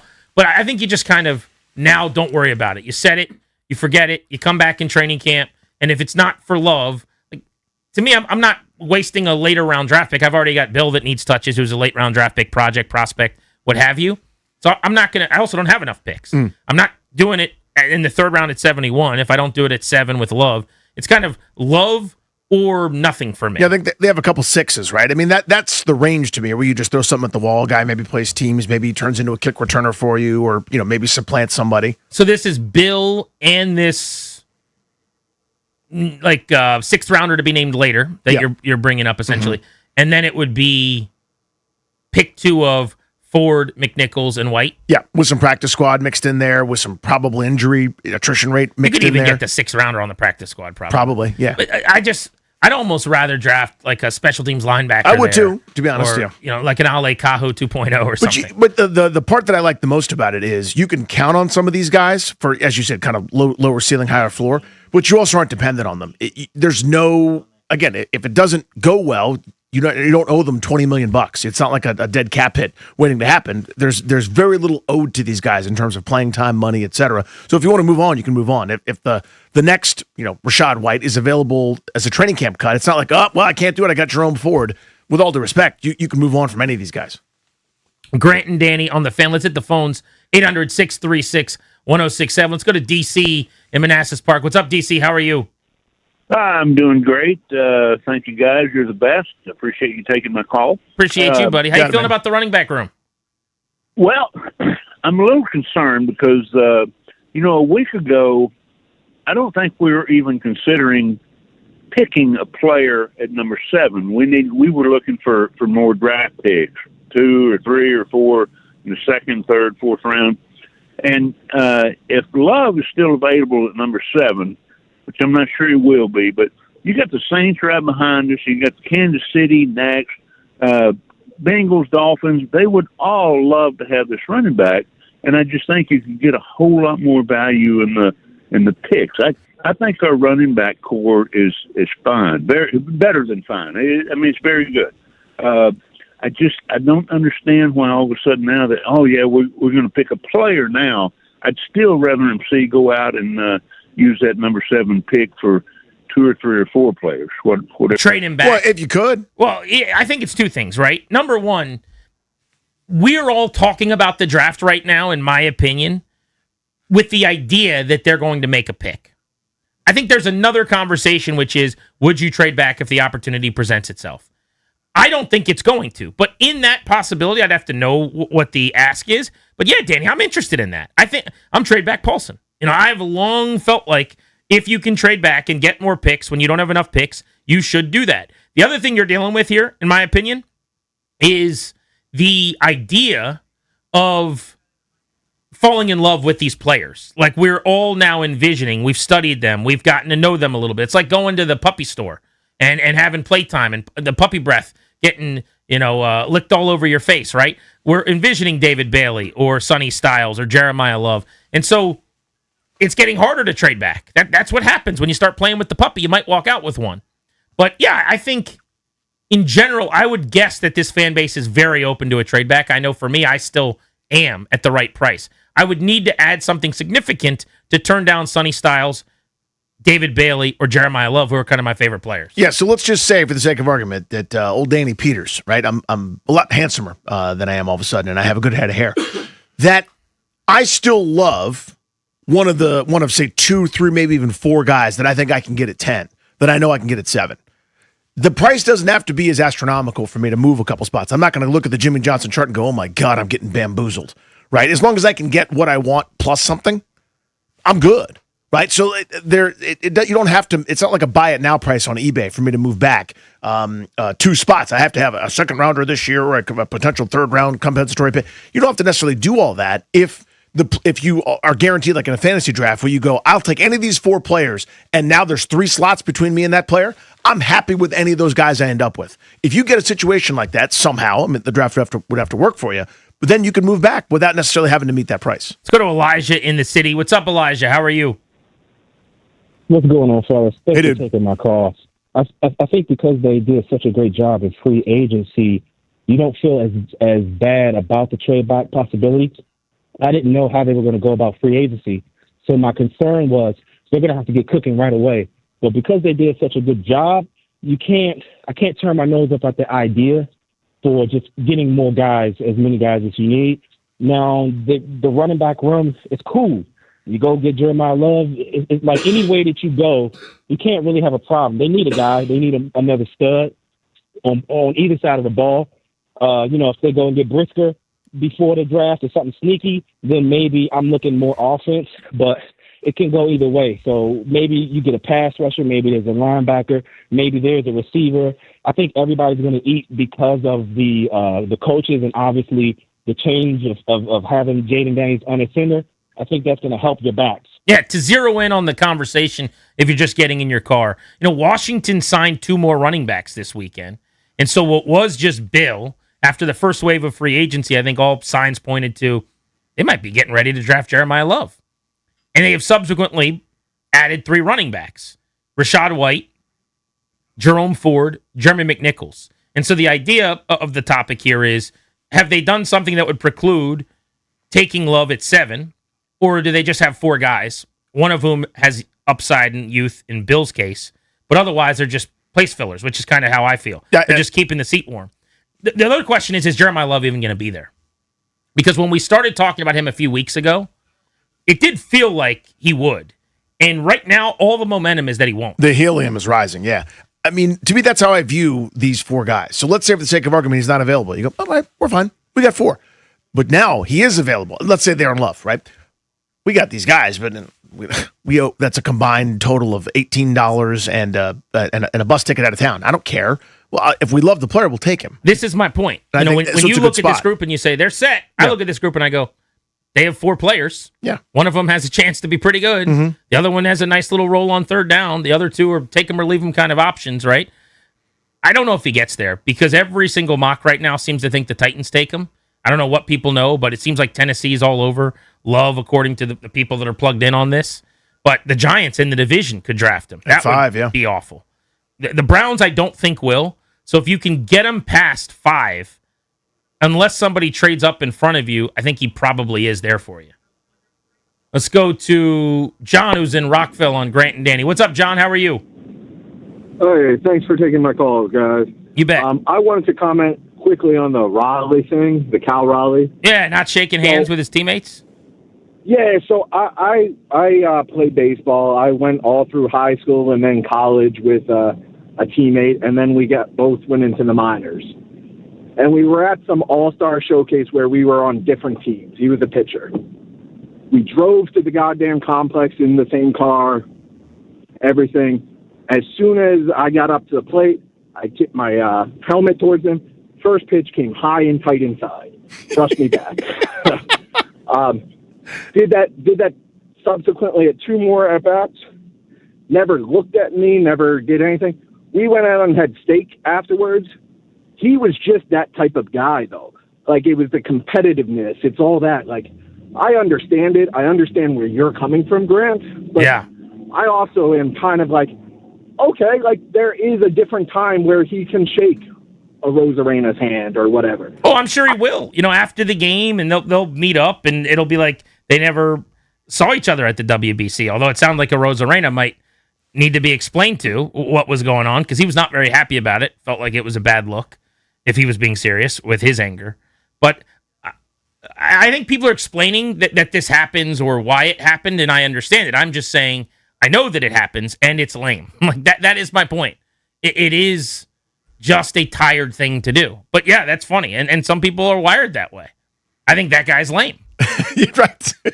when he's in action, he's lame. Yeah. It's so easy to be like, hey, what's up, bro? Tap his hands, give him knuckles or whatever, and then call for the pitch high and in. Like, you don't have to. We talk to guys all the time, football, hockey. How many of these guys are so different, sitting there talking to you, and then they're maniacs on the ice, Tom Wilson or somebody. It's so easy to hit this. Like, it's not even a switch. You're putting a finger down and catching a baseball. There's nothing that needs to happen here. You're not putting out, fire with a mask on. You just, hey, what's going on, man? How are you? You're not in the trench. Hit the button on your pitch comm, fastball low and away. It's going to be okay, Cal Raleigh. That's funny. His story reminded me that my roommate and best buddy, he didn't drink because or this one particular night because we had a game the next day that he was pitching. I did, and I was overserved. I was hungover the following day, and he hit me so hard with a really firm fastball, and I saw stars. And I'm like, that really just happened? After the game, he was like, without breaking a sweat, was like, yeah, you were too close to the plate. And I was like, oh my God, you are crazy. I didn't know that. Now I do know. It's good that you learned that. I guess I learned. For next time. ESPN ranked the top 5 most improved NFL teams in free agency so far, and somehow did not put the Commanders on the list. I want to go through the teams that they do have and see if we think they had better week ones in free agency than Washington. Next on Grant and Danny.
Brought to you by the law firm Kondori and Murad, estate planning, elder law, real estate transactions, probate administration. Their attorneys are there to protect you and your family. Schedule a free consultation with their team today.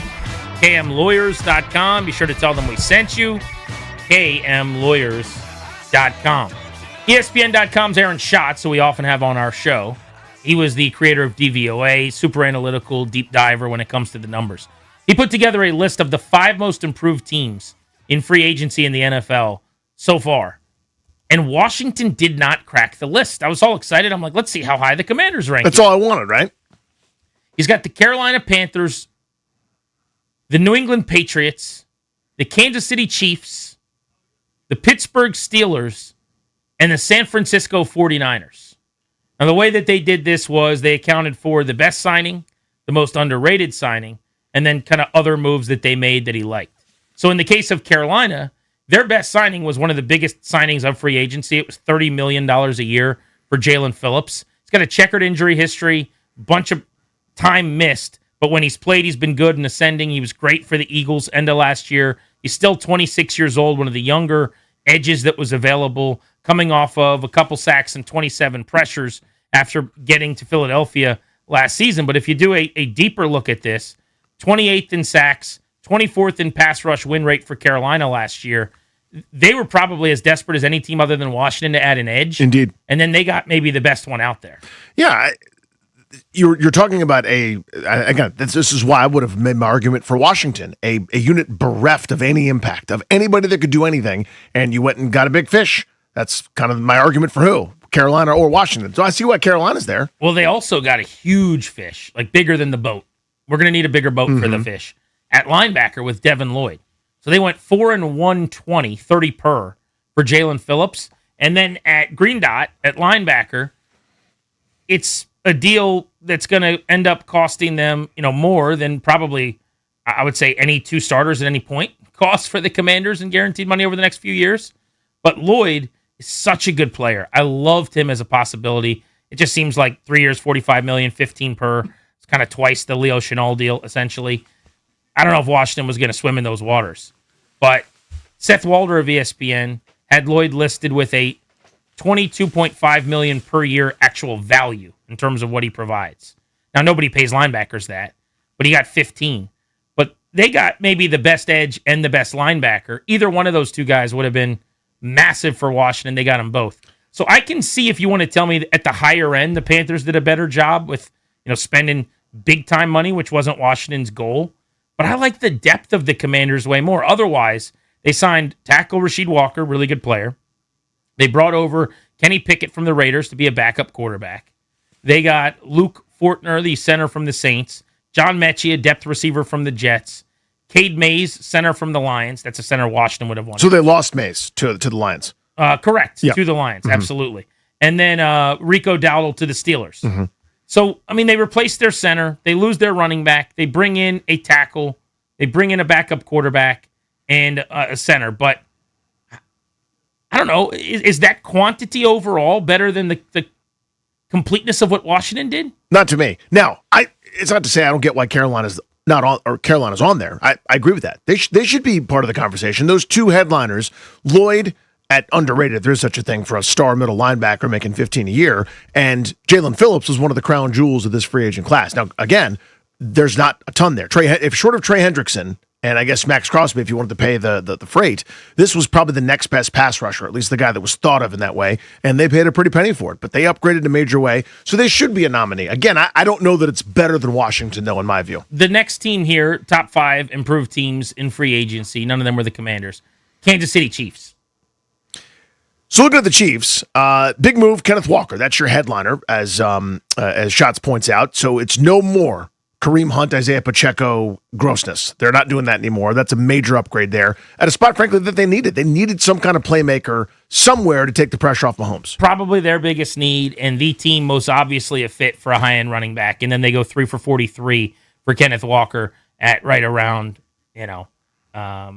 a little under 15 per, 14 and change. Yeah, good offensive line, and now it feels like you got something. He lists the underrated signing is, I believe it's Kiris Tunga the defensive tackle. Big D tackle. Yeah, so Travis Kelce comes back, a new safety, and then it's a net loss, a couple different guys that are out of there. So 83% stop rate is a run stuffer last year, meaning you are unsuccessful running at him 83% of the time. You'll take that. The average for an interior D lineman is 71%, so well above average. That was only $7 million per, by the way.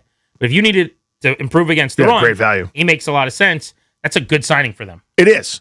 This is the one where I go, no way that's better than Washington. No way. No way that overhaul is better. Now, Kansas City finished with only barely a better record than Washington, and you would argue they need some help. And the headliner is running back. They've needed a running back for multiple years. So they got one. Throw a parade. That's not the overhaul, though. Washington went from one of the least talented teams in the sport to fine with their free agent overhaul. So I would put Washington way ahead of Kansas City. He's also accounting, I'm guessing, for bringing back Travis Kelce, who re-signed, and signing Alohi Gilman, the safety. Although, again, I'm still with you. That's just both quantity and quality. I don't think that touches Washington, so I would have them on the list over Kansas City. Next up, the New England Patriots. They outbid Washington for Romeo Doubs. The Commanders wanted him, didn't get him. The Patriots did. Remember, they had cut Stephon Diggs, so that's who he's going to replace as the number one wide receiver. They're still trying to work out an A.J. Brown trade. Their most underrated signing, according to ESPN, was Reggie Gilman, the fullback. I mean, it's a fullback. Yep. Cool, but how often are you on the field and how much of an impact do you really have? Now, I like Jermont Jones, the safety that they bring in. They signed Kevin Byard. Jermont Jones, the edge, rather. They signed Kevin Byard at safety, Elijah Vera Tucker on the interior. This is a little bit more Washington, where you're like, oh, you're throwing some money at some problems. But they also lost a lot. They lost Caleb Von Chason to the Commanders. They lost Federian Lowe to the Niners. Austin Hooper to the Falcons. Tonga, who we just talked about, to the Chiefs. So did they do a good job adding? Yes, but they lost way more than Washington did in terms of really good players from a year ago on that Super Bowl run. Yeah, again, these are smart tweaks. These are smart enhancements. These are good ones. They needed a receiver. They got one. They needed a safety. They got one. They needed another edge rusher to replace the one that went to Washington in Chason. No problem. Good. That's a good free agent crop. Again, I'd put Washington miles ahead of them. You know who had a really good free agency, and I didn't realize it till I was reading this piece, was the Steelers. This is the drum I've been beating. They're my number one. The Steelers' trade for Michael Pittman was so smart. It's one of those things where they do it in Washington, who needs a receiver. You're going, was that an option?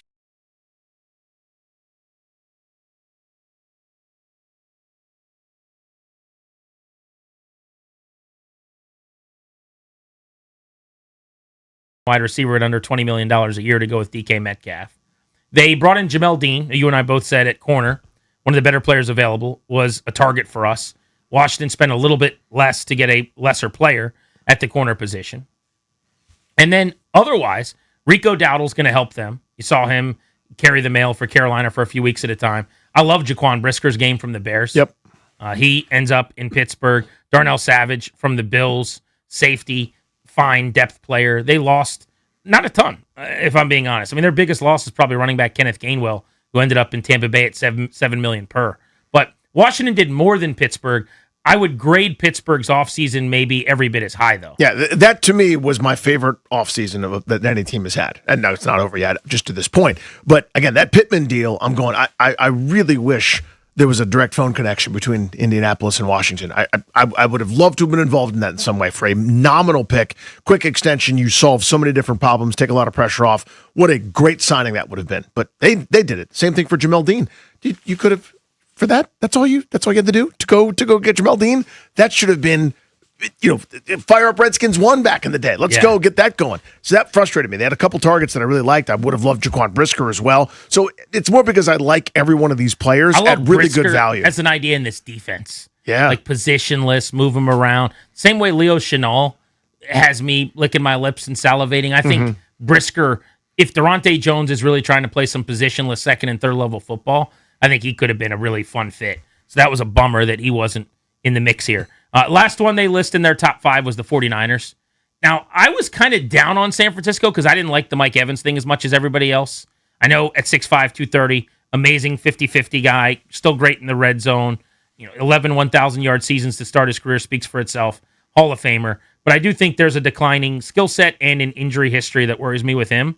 But I didn't realize some of the other stuff. Vidarian Lowe, the tackle, is going to help them right away. They end up trading. This was after our show on Friday for Cowboys defensive tackle Osa Odigizua from Dallas. They signed Dre Greenlaw. So they've been busy. I'll take Washington's offseason narrowly over theirs because their biggest move, the Evans move, isn't an A+ for me. But San Fran did a good job. Yeah, San Francisco put in work, but again, give me Washington. The only ones that I'd probably have Washington behind, Pittsburgh maybe one in terms of just really, really like those moves.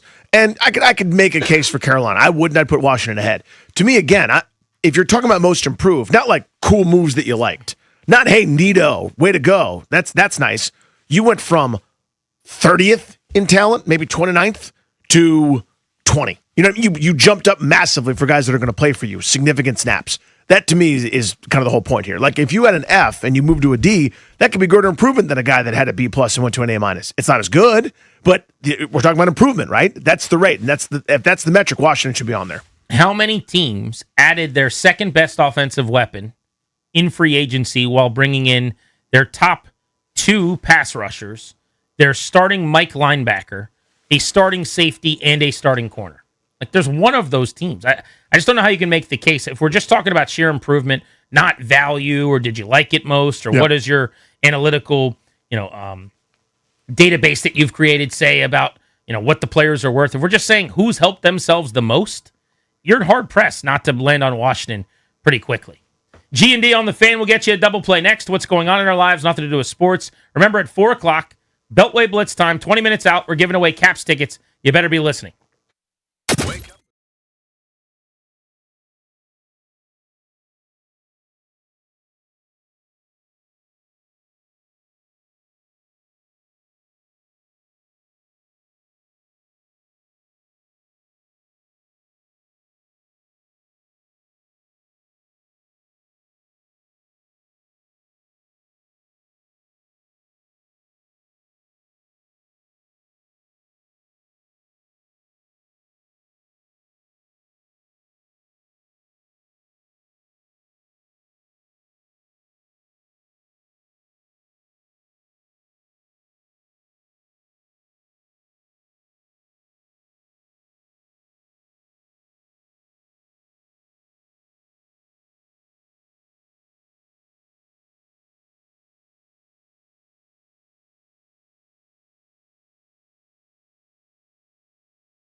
Back on Grant and Danny, taking you up to 6:30 on the Fan. Josiah Gray, the Nationals, 8 Days of Nats kicks off today.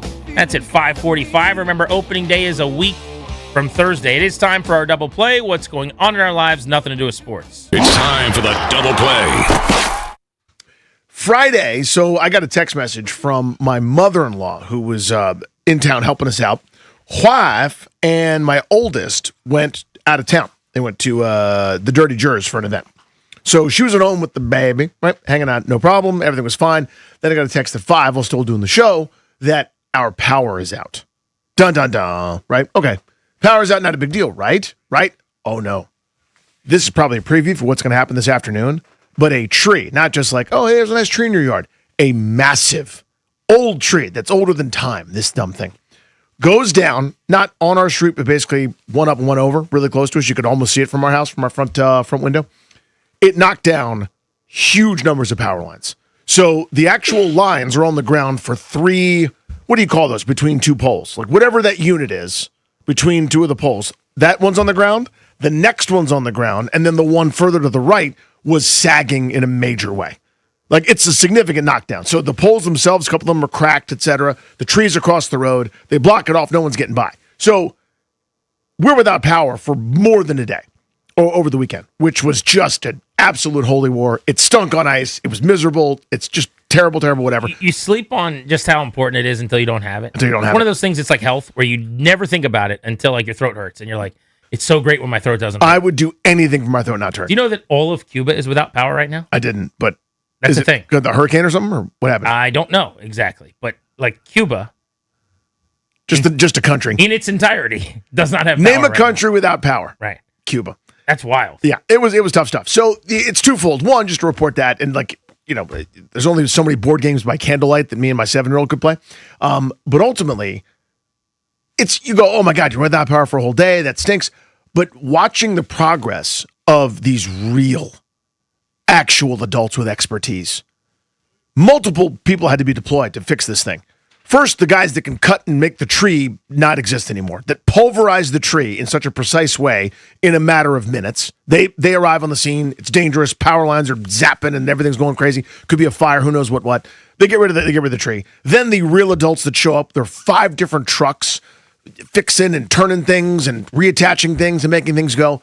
The fact that we were 24 hours, around 26, 27 hours without power. That's annoying and whatever. It's an inconvenience for a bunch of people in the neighborhood. Watching those actual experts do something like that was incredible. So I can't remember which power company it is, Dominion Power or Northern Virginia Power or VEPCO, whoever, your technicians are awesome. And I'm so again, going without it for a day, now I'm so thrilled when those lights go on. It's time for the double play. This will fall on Danny's deaf ears here because there's no chance that you watched the Academy Awards last night. The Oscars were last evening. Oh. Oscars Paulson was fired up. So I had a 2-screen situation going. We had the Oscars on and muted, and then we had the World Baseball Classic on for the United States of America to punch its ticket to the final tomorrow night to win the WBC. Some rapid-fire movie thoughts for you, though. I don't know if you saw any of these movies, but you could tell me. One battle after another. Did we see it? Nope. You should have seen it. Really, really good. Leonardo DiCaprio. There is a girl in this movie who is a breakout young actress. This was her first feature film, and she kind of steals the flick. Really, really good. Her name's Chase Infinity. That's like her real name, by the way. Seriously? Yes, that's her name. But anyway, she's awesome. Leo is awesome. And you know who kills it in this movie? One of my favorite characters I've seen in any movie in years. Benicio del Toro is laugh out loud, incredibly funny. He's so good. But at the most tense, angsty, anxiety-inducing moments, he's got you belly laughing. One battle after another, wins the Academy Award. That was my favorite movie of the year, I would say, certainly among these candidates. Sinners, probably your runner-up in that conversation. I liked Sinners a lot. Did you see that? No. You never saw Sinners? Oh, no. Why do you say, oh, no, like that? I don't know. It's streamable. I don't know where it was, when it was, who it was. Streamable. Okay. Available. Lot of things are streamable. Okay, but one of the biggest movies of the year, a massive smash hit. I guess. Okay. I'm the weird one. Michael B. Jordan wins the Academy Award for Best Male Actor. Awesome to see. I've been rocking with him since he was with the Cucumbas. He's so good, man. Jamal. as a high school baseball player in Chicago, or a little kid baseball player, I should say, with his coach being Keanu Reeves. So Michael B. Jordan's all grown up. Dude, Wallace from The Wire, man. That's right. Incredible. What a career. I thought F1 was great. Didn't touch any awards. It was just too entertaining and wasn't artsy enough. You knew it wasn't going to win anything. Anybody see the movie Train Dreams? This is just rhetorical at this point. I just work with a bunch of people that don't see movies. No. Train Dreams is a snooze fest. Very, very emotional, deep movie. There are certainly, it's got some things that work. There are some moments that I liked. There's heart in this movie, but it's just way too slow. It's so much Joel Edgerton just like staring off into the distance in this brooding silence. That's like his good acting in the movie. I like him, but whatever those are, they can pound sand. Marty Supreme, did you see that? No. God, this is a bad segment. All right, Marty Supreme was fine. Here's what I've realized. I'm not what is that guy's name? Like Safdie? Josh Safdie, the director of this movie? No file. Him and his brother.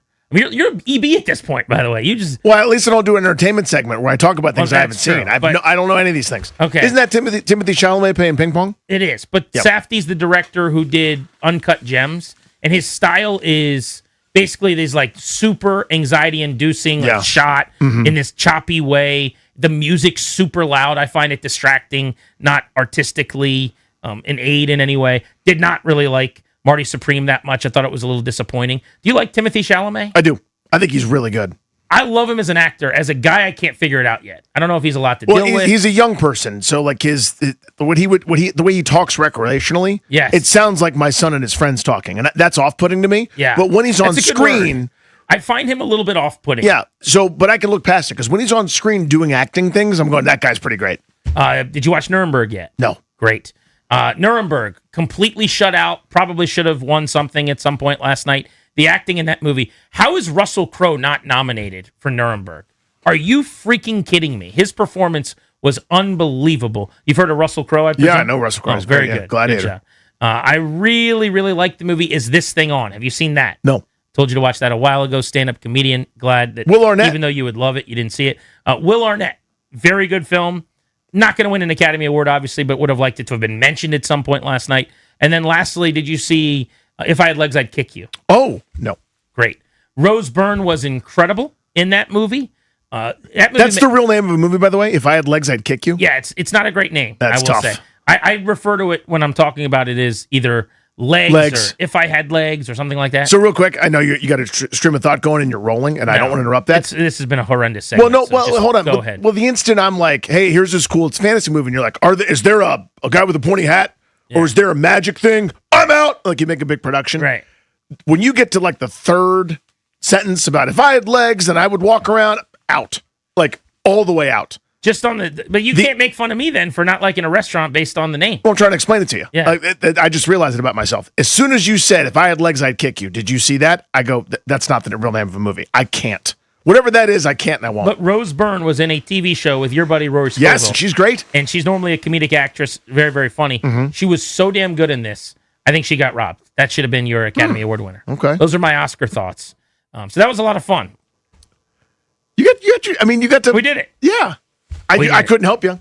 Well, we should start a movie podcast, me and you. Just me talking about movies and you saying you haven't seen them. The Beltway Blitz is next. We got Caps tickets to give away on Grant and Danny.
Real estate transactions, probate administration.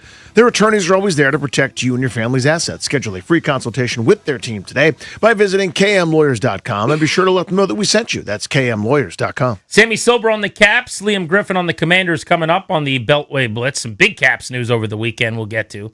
But let's start you off on the diamond. The MLB. And to start you off, we've got Kyle Glazer of Foul Territory TV, who's been covering the WBC. Actually got to catch up with him yesterday on MLB Network Radio.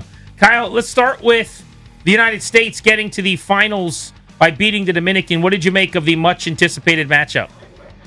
First and foremost, hats off to Team USA's pitching. Obviously, we knew the Dominican came in with one of the most best and fierce lineups we've seen in some time. For Team USA to hold them to one run, and not just Paul Skeens, but the bullpen to a man as well, super impressive all the way around, and of course, some great defensive plays behind them.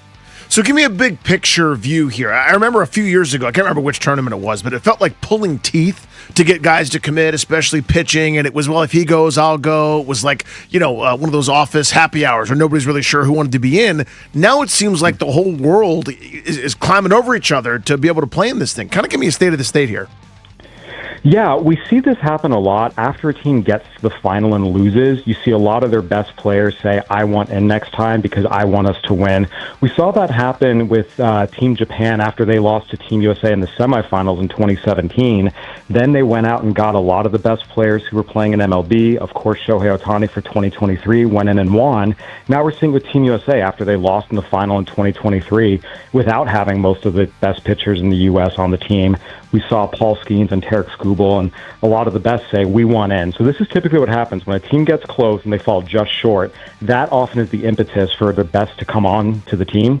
And it's only going to keep going from here. I mean, there's so much passion, so much joy. The more people participate in this, the more they want to keep coming back. What was the deal with Skubal only being able to throw the one game and the 50 pitches, and then he left, but he was back in the dugout? Is that about him making the call or the Tigers? Like, what is the deal there?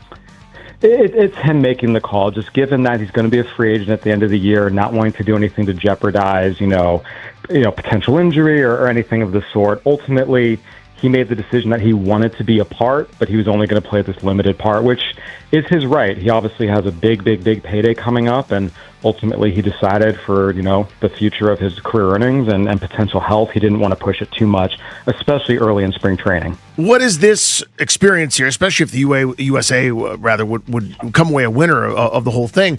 But what is this going to do for the lobbying effort to get these guys into the Olympics? There's no question. I think it will certainly push the momentum forward even more. That said, a lot of these guys already want to play in the 2020 Olympic Games in Los Angeles. It really is just going to come down to negotiations between Major League Baseball, the IOC, the World Baseball Softball Confederation, the Players Association. There's a lot of stakeholders involved. But a lot of the players want to participate already, and there's no question getting a taste of winning a gold medal at the WBC would only fuel their fire more to go try and win a gold medal in the Olympics. Kyle, you and I talked yesterday about Mark DeRosa possibly not knowing the rules a couple of rounds ago, needing to rely on Italy to advance, whether he knew or didn't, and his team hadn't punched its ticket yet. Beyond that, though, if they do win this thing, does that mean you run back him as the manager next time? I know you and I kind of both feel like it's time to go with an actual manager and a big league resume guy. Where are you at on if they win this thing?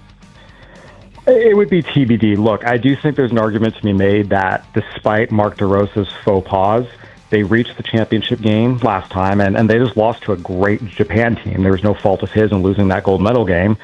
And now they're going back to the gold medal game for a second time in a row. So, I mean, there is something to be said for it. At the end of the day, though, as much as we like to talk about the managers, it's the players who win games and the players who lose games. And ultimately, the players stepped up in a big way yesterday, and that's why Team USA is on to the final. So, handicap the final for us. Looks like Nolan McLean will get the start here. It didn't fare terribly well against Italy the first go-around. What can we expect? Yeah, I'll be curious to see what adjustments he makes, especially just, again, you have to remember the timing of this. A lot of these guys, their first start, it's just still so early in camp. Now they're at the point they'd be ramped up a little more. Look, Venezuela has a dangerous offense that can swing it. Italy, we've seen, has a lot of guys who can do damage, especially against Team USA. So neither matchup is going to be easy. I will say, though, Team USA, their bullpen has been really, really, really good. We saw that in the semis. So I think you feel okay that even if Nolan McLean is only able to give them 3 or 4 quality innings, they have enough guys at the back to hold it down. Much appreciate the info, Kyle. Enjoy tonight's game and then the finals as well. Sounds good. Thanks for having me on, guys. Yeah, be good. Foul Territory TV is where you can find him. Let's talk hockey. The Washington Capitals. Sammy Silver, the hockey news. So, Sammy, why don't we start with the big Caps news of the weekend? Cole Hudson could be coming to a arena near you soon. He gets the 3-year deal from the Capitals. I guess we don't know if he's going to debut tomorrow or not, do we? I mean, I honestly would be surprised if he didn't play on Wednesday. He's definitely going to practice tomorrow, so definitely an exciting time for the Caps.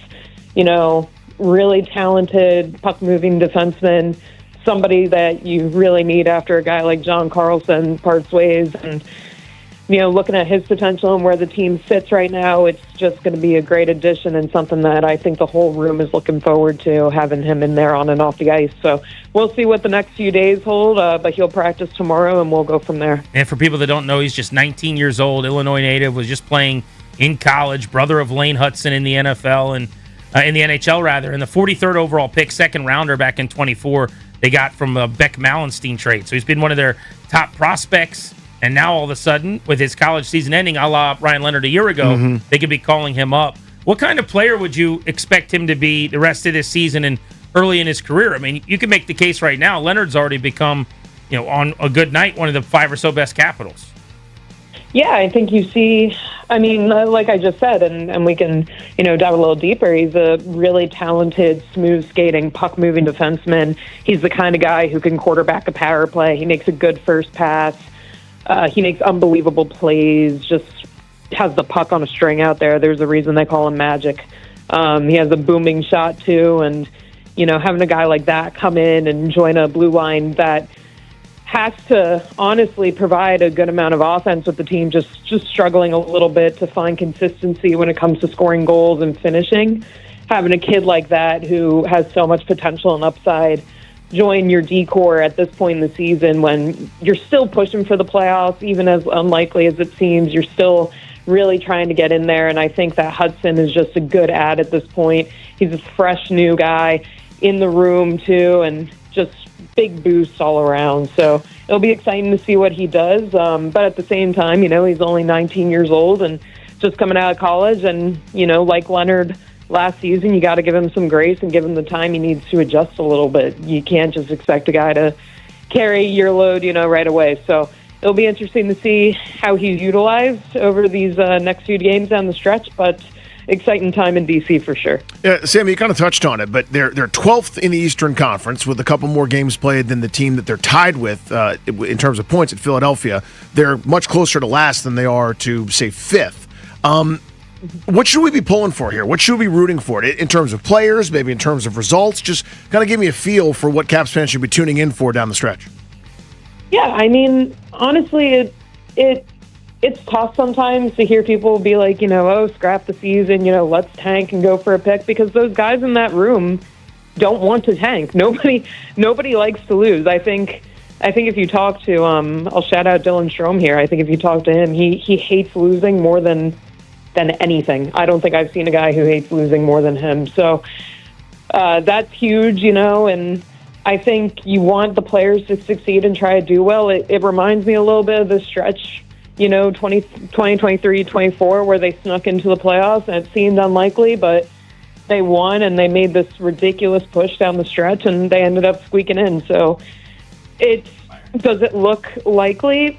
Not really, but you root for it. And of course you want your teams to do well. So there's that. But then you look at Ovi and you don't know what the next year holds. You want that guy to just finish out things as good as he can. And, you know, he's 2 goals away from a combined 1,000 goals in the regular season and playoffs. So that's really exciting to watch. And then you want the young guys, you know, Ryan Leonard, Hudson now, Protaz, you know, you want those young guys to succeed and start stringing together some consistency there and seeing what they can do. So it's an exciting time to be a Caps fan, even if the results aren't your friend right now. It's an exciting time to be in DC for sure. Sammy, thank you. Thank you. Take care, guys. See you soon. By the way, on Saturday, the Capitals lost a shootout to the Bruins. They went 9 rounds and could not score in that shootout. That seems... They are That stinks. so bad at shootouts. Yeah. And I knew when they lost Kuznetsov, Backstrom, Oshie in short order, they were going to get worse. But no one could have saw this coming. I mean, they just cannot score in shootouts. It's crazy. But it also it's to the point now where I mean you've been rocking this mantra for a little while. Decline all penalties. I mean, good lord. Their power play is broken. I mean, it's one thing not to score. The other thing when the best chances always come from the shorthanded team. That 2-goal power play from not for their own, by the way, for the other team a couple nights ago. I'm going. I can't anymore. Shut this season down. Let's talk football. The NFL. All right, let's go headlines here from the NFL today. Darius Slay's retiring from the league after 13 seasons. Pretty strong career What for a him. career. Notably the Lions and the Eagles, 6-time Pro Bowler, 2017 first-team All-Pro, was on the Eagles' 24 team that won a Super Bowl, and he led the league in interceptions and pass breakups that season. Really, really good player at the peak of his powers. Well, that was a guy that when Philly signed him, it was one of those later in career signings. Turned out, what did he do? 5 more years in Philadelphia? I think 4 or 5 years. But that's the point. It's not as soon as somebody turns 30, it doesn't mean that their usefulness expires. You have to judge it by the individual player. He'd been a pretty consistent starter, played most of his time there in Detroit, was always really good on some terrible teams. What a career for that guy. He was a badass. The Chiefs acquired quarterback Justin Fields. They're giving the Jets a 6th-round pick next year, which is the equivalent, I guess, of like a 7th-round pick this year. Still feels like a lot. I don't really understand this. If you're the Jets, you were going to cut Justin Fields and incur $10 million in dead money. You're going to pay $7 million, saving $3 million. The Chiefs will take on $3 million for a backup who's an athlete and can run around and make some plays. So I guess part of this you can explain, but man, does Justin Fields constantly have a market that exceeds that of what I would anticipate. Somebody trading a draft pick for him, fairly stunning to me. Yeah, it seems wild, right? And then what's the cap at this year? Pretty significant, I think, if memory serves. It's only going to be $3 million for the Chiefs. Oh, that's all it is for them? Okay, fine, fair enough. So then it makes a little bit more sense. I guess you'd have to sign him to Mariota money or something like that on the back end. You give up a nominal pick. But yeah, just this is what I would always have for my backup is a guy like that. A short-term playmaking, backyard football, sort of the Doug Flutie school of quarterbacking. I mean, I've always kind of liked him mostly from that quarterback show where I thought he showed really well back from high school. Love that. But man, oh man. How dated is that reference, by the way? What, a decade? You and I were talking about that show, which was called QB1. That's I it, think, yeah. On Netflix. He was in high school. It was him and beloved, handsome Sam Hartman. Yep. There was a couple other guys. Different years that come together, but Spencer Rattler was on one. Jake Fromm was on one of the years. That show was great. It was so good. It was high school seniors that were heavily recruited quarterbacks. So it was the 3 tiers. It was like number 1 in the country, pretty good, and then like guy that's hoping for a Scally. I mean, just wildly entertaining. Perfect. Thank Great goodness. show. But I thought he came off really well, where some of the other guys didn't so much. But again, it's enough. We got a pretty big data set that says nope. Last NFL update here. A.J. Brown news. NFL Network's Ian Rappaport saying today that the Rams are out of the trade conversations for A.J. Brown. The Patriots remain interested, would be the front runners to land him if something gets done ahead of the draft. What a All fit. right, let's localize the football discussion. The Washington Commanders. Our guy Liam Griffin of the Washington Times. Liam, why don't we start with the running back room? They bring back Jeremy McNichols. They signed Jerome Ford. They'd already acquired Rashad White, and they have Bill. What do you make of what they put together on that area of the roster? Yeah, it seems like a perfectly reasonable NFL running back room. It's not something that other teams are going to feel the need to game plan for at the moment. But at the same time, if you go into the season with those 4 guys who are, by all accounts, professional, borderline starter level NFL running backs, and you like your scheme, I think you're feeling pretty good. They all have a different role on the offense. Rashad White is a great pass catching back. Jeremy McNichols specializes in randomly making 3rd and 15 conversions for some reason. I feel like he did that like 10 different times last season. And Jerome Ford has a little bit of explosiveness out of the backfield, can do a little bit of everything. So I don't think it prohibits them from making another move if they have somebody in the draft they really like. But at the same time, they feel pretty comfortable going into the next phase of the offseason with this group. Sounds like a similar synopsis for the receiver spot. It's Terry McLaurin on the Isle of Misfit Toys, kind of after him. How do you see that position going? Is that just a matter of time? There's a placeholder for Ayuk and something else. What do you think they do? That's definitely what I see that as. Whereas the running back group, as they go into week 1 with this, you might not feel totally confident, but it's not going to tank your team. I think that if they don't add another wide receiver, it's a little bit uncomfortable for the fan base when you start getting to games that matter, because below Terry McLaurin, it's a bunch of people who are either unproven or looking for a comeback. When you look at De'Ami Brown or Van Jefferson or Jalen Lane and Luke McCaffrey, who have shown flashes, but I don't think are wide receiver 2 material right now. So I would be shocked if they don't end up with Brandon Ayuk at some point this offseason, just because it makes too much sense for everyone involved. I know San Francisco is trying to get a pick out of it, but I don't think that makes a lot of sense for Washington to saddle themselves with that contract, and the 49ers are going to have to move him at some point. But I also think that's still a really obvious spot for them to target in the draft. They're going to be going best player available early on, I'd expect, but there's going to be pass-catching options as you get into those middle rounds, and I think that's going to be a really good value for them. Liam Griffin on our Beltway Blitz. Liam, as far as the defensive side of the ball, they are immensely better. There's no doubt about that. We don't really know what the scheme's going to look like. We're expecting a Flores-type philosophy with all the new pass rushers. Is there a chance their defense is actually really good? I think there's absolutely a chance of that, and that's what my article in tomorrow's paper is going to be about, is what that defensive scheme is going to look like in the first season under Durante Jones. He was a little bit cagey about what the philosophy is going to be. He referenced Mike Zimmer just as much as he referenced Brian Flores.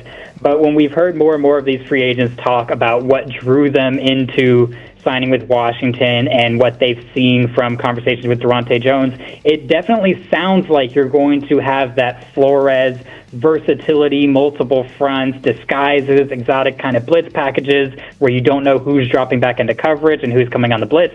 And when the personnel they're targeting kind of excel in those positions, I'd be shocked if you don't see a lot of that when you look at Leo Chenal and Nick Cross and Charles Omenihu, who was probably the most open about what this is going to look like with twists and stunts on the defensive line, and he's going to be able to rush kind of coming inside a little bit more. So I do think that with all the additions that they've made, this could be a top 10, 12, 15 defense, which, given what they had last season, would be a massive improvement. Liam, thank you, buddy. Have a great week. Of course, you too. I want to get into that next, Danny. What if this defense is actually really good? What would that mean for both sides of the ball? How could it affect Jaden Daniels in the offense as well? Is there a path to that? Is there a path to Washington going from terrible on defense to actually legit good? Grant and Danny on the Fan.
G&D on the Fan with you for another 2 hours, taking you up to 6:30 on this Monday.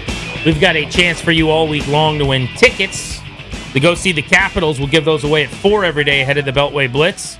And by the way, Thursday and Friday, we're out and about for the NCAA tournament. Oh, it's just the best. I like to set up shop, set up camp, put my feet up, and eat fried food and appetizers at Tap Sports Bar at MGM. It's the best. I hang out there and I watch the games. They're on all the TVs, Grant. It's my favorite. It is the perfect location for the tourney as well, because you can go over to the sports book about 100 yards away from where we're sitting in Tap Sports Bar, put your bets in, then you can come back over to the bar, eat and drink and be merry. They got the games on. They got the volume on.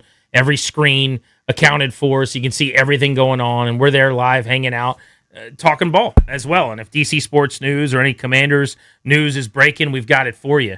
So, yeah, I think that should be your plan. Thursday, get out of the office. Danny will give you a sick note if need be. I think you'll write some of those for people. I'll kind of scribble it in that doctor's handwriting and like a signature with like a big line through it so it'll look official. It sounds like Nick Cross, who is the new safety that the Commanders signed from the Indianapolis Colts, is going to jump on the show here coming up in about 15 minutes. Oh, nice. Leaving the facility, went and signed his contract and did some of the dotting of the I's, the crossing of the T's today. So I do want to talk to him, so that'll be fitting because I want to get into the defense for a second. I was thinking about this driving in today. Is there a chance this defense is legit good? I said at the beginning of the offseason, I had no delusions of grandeur on D. I didn't even need the defense to be good. They were awful last year. I just wanted them not to be awful.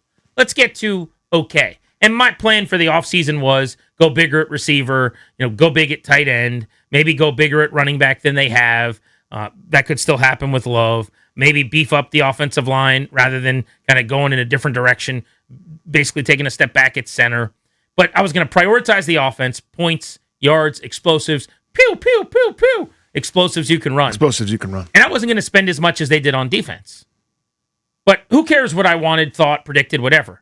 Now you look at this thing, and you've got Odafe Owe, Caleb Von Chason, Charles Omenihu, Dorrance Armstrong, Dietrich Wise at edge, and a D-line on the interior with Deron Payne, Javon Kinlaw, re-signed Tim Settle, and ascending Johnny Newton. At the linebacker level, you've replaced Bobby Wagner with a younger, faster Leo Chenal to go with Frankie Louvu, and you still have Jordan McGee, Nick Ballore, Ale Cajo. In the secondary, there's still work to do. There's no doubt about it. Corner's not good enough, but you have a new corner and a new safety. I think the front seven especially, the whole point is let's throw as many rushers as we can and speed as we can at this thing to improve what is a fairly mediocre personnel group on the back end. But I'm starting to think if Durante Jones is a dude, like if he can be Flores Light, if this scheme is as good as it's capable of being, if it looks anything like Minnesota, they might actually be really good at getting to the quarterback. And teams that pass rush well aren't bad defensively. Yeah. If you're good at rushing the quarterback, two things happen. One, you get off the field on third down, and two, you turn teams over. So what if they get a bunch of takeaways? What if they get a bunch of sacks? What if Owe gives you 12 sacks, and Chason gives you 9 sacks, and Omenihu gives you 4.5, and all of a sudden Deron Payne has 4, and Kinlaw has, I'll give him 2 or 3. He had 0 this year. But everyone rushes a little better. Johnny Newton is used in a better situation where he's not on the field on running downs, and he gives you some. And you become this really good pass rushing team. Could this defense be actually good this year? The path for that is the Dallas defense of a couple years ago, if you remember them. They gave up yards. Oh, did they give up some yards? They gave up a lot of yards per play. They gave up a lot of first downs, but they turned you over. They had multiple 2, 3, 4 turnover games on their way to a 12-5 record, getting the ball back for a pretty prolific offense. That's the path to me. I don't think this can be a down in, down out, you have no answers on offense. Again, that's reserved to me for the very best of the best. That's Seattle's defense when they were at their pinnacle this year, or go back to Legion of Boom or 2000 Ravens, 85 Bears rather. Only a handful of defenses can be assembled and be what I call perfect, where you don't have to give up anything. There's no trade-off with them. I think this could be a defense that might get burned a couple times. You're blitzing 6, they got it blocked up, and then everybody's one-on-one, the offense stones you, and next thing you know, you got a catch and run or something, or somebody breaks through the line, etc. I think they'll give up yards. I think they'll even give up points. But if it goes the way that I think it's going to, or that it could, their path is what you just said. It's the big knifing through the line of scrimmage plays to disrupt a drive. It's the negative. It's the sack. It's the forced fumble, the turnover, the tip pass, the interception. The secondary on paper right now is bad. Right. Well, bad is strong, but Not good. It's not great, right? And I don't know if it's going to get great. I don't know if there's a path to that. But don't you think that's the entire design of what they've done at Edge? Yes. Ball's going to come out, man.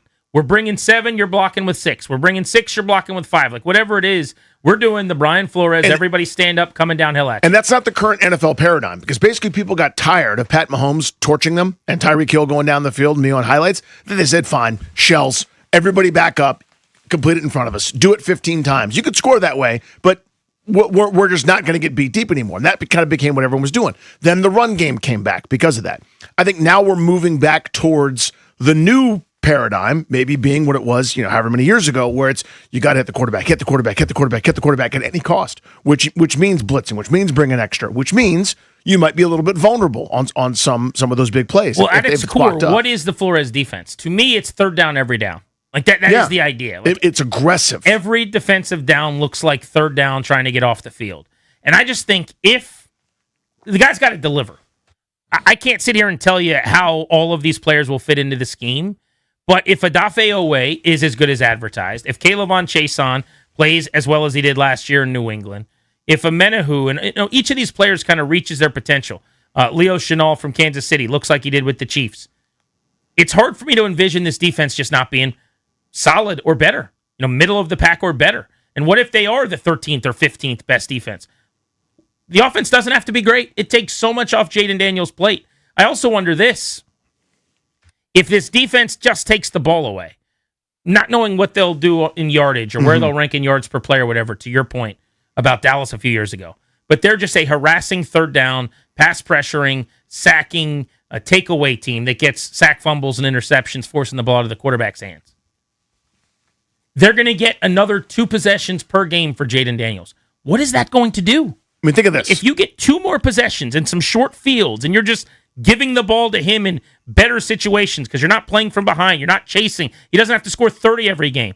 What does that do for Daniels? The Jets last year had 4 turnovers. By the way, more conversation should be had about that. Takeaways, you mean? Sorry, yes, they forced 4 turnovers. And by the way, 0 of them were interceptions. They went an entire NFL season with 0 interceptions. It's one of the most staggering defensive stats, or lack thereof, I've ever seen in my life. Washington was closer to them than they were to the team that was 27th. You see what I'm saying? Like, it's a joke how bad they were at that. The Jets were so historically bad, nobody paid attention to anybody else. Washington forced 10 turnovers last year. Again, beyond embarrassing. If that number doubles, you're middle of the pack. Think about doubling the turnover total from last year. Just doubling it. And again, that's not the easiest thing in the world to do. Some of it's fluky, some of it's good luck. You catch every interception, fumbles break your way. It's actually one thing year to year, though, that you can change considerably because a lot of it is just fortune. And the flip side is it's less predictable. But yeah, if that happens, if you're middle of the pack in terms of turnovers, this is a process game. It's waves crashing on the shore. You would feel a million times better about this defense. But we would go months at a time. You remember 24. They were not that much better on paper. Yeah. Their personnel was not great in 2024. They got to the NFC title game. They were way better at taking the ball away, way more opportunistic. They did a better job pressuring the quarterback on passing downs as well. But I think about it from the perspective of, I do think this defense has a chance to be good. A lot of it's going to revolve around the scheme in Durante Jones. Is he what we hope and think he could be? There was a time where we were really excited about Joe Witt. But that scheme was still going to be the Dan Quinn scheme, which I don't want to say is an endangered species, but is like not the noise right now in the NFL that everyone's trying to play from the speakers. Flores' scheme is what everybody wants. That's what Jones is going to be running. Now you went in and brought in 3 edges, including 2 that were really good at getting to the quarterback. Amena, who's a little bit more of a run defender, in my opinion. But it's not just about the defense being better. Everything we talk about is normally about Jaden Daniels and through the binoculars of, like, what does this do for Jaden? My point all along was, by improving the defense, you're also going to help Jaden Daniels. And shorter fields, not chasing games, not having to be perfect, not having to score 27 points, not having to play from behind, and just having literally extra possessions. Instead of getting the ball 3 times and a half, now it's 4 or 5. All of those things are going to make his life easier. Make this offense's life easier. I mean, we did this one day while you were out during the summer. Toby and I did, actually. We were throwing the ball around, just kind of a big picture hypothetical. Like, how would you build a team? Like, the most efficient, best way to build a football team, obviously assuming you have a quarterback. And my answer, even though they only won one Super Bowl, but they were consistently really good, was that Indianapolis Colts build with Peyton Manning all those years ago, where you want to run the ball against us? Fine. That's fine. We're going to get it. We're going to go score. So we're great at quarterback, receiver, tight end, pretty good O-line. 2 playmakers on defense as my bookend defensive ends. We're going to try to sack you. You're going to have to pass at some point. We're going to get after you, try to turn you over. That's the build to me. That's what this is reminiscent of. There are pieces away on offense, but the idea being I want a defensive coordinator that's not going to let a team matriculate and go 12, 13, 14 plays down the field. That's not helping my offense at all. What helps my offense is getting the ball back, even if I have to gamble. Because I want you to think if you score, it's crap. Now the other team's got the ball. They're going to go score, right? So you need to try to do it in a certain way, get out of character. I want a defense that takes the ball away. Eventually, you might be great and stop everything. I think that's out of the realm of possibilities right now for this build. Nick Cross, who's the new safety signed by the Commanders, averaged over 120 tackles the last 2 years with the Colts, played at Maryland. He's joining us live next as soon as we return on Grant and Danny. Wake up with the Sports Junkies. Coming up Tuesday.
picks off a pass. The 24-year-old safety is now a Washington Commander. Put pen to paper at the facility today.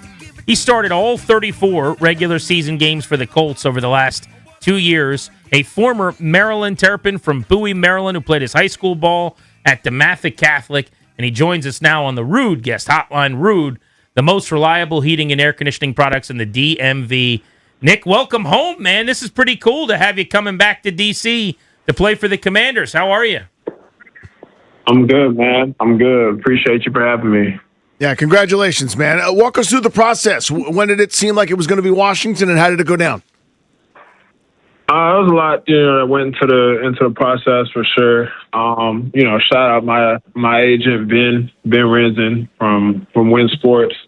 But it was a lot that went into the process.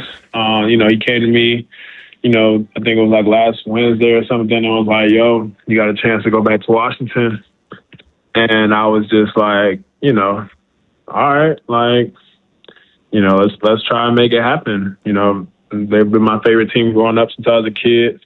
And, being able to come back, it was like, a very, very surreal moment, very full circle moment. So, got everything situated, got on the phone with Durante and DQ, and whatnot. And I was like, yeah, let's get this done.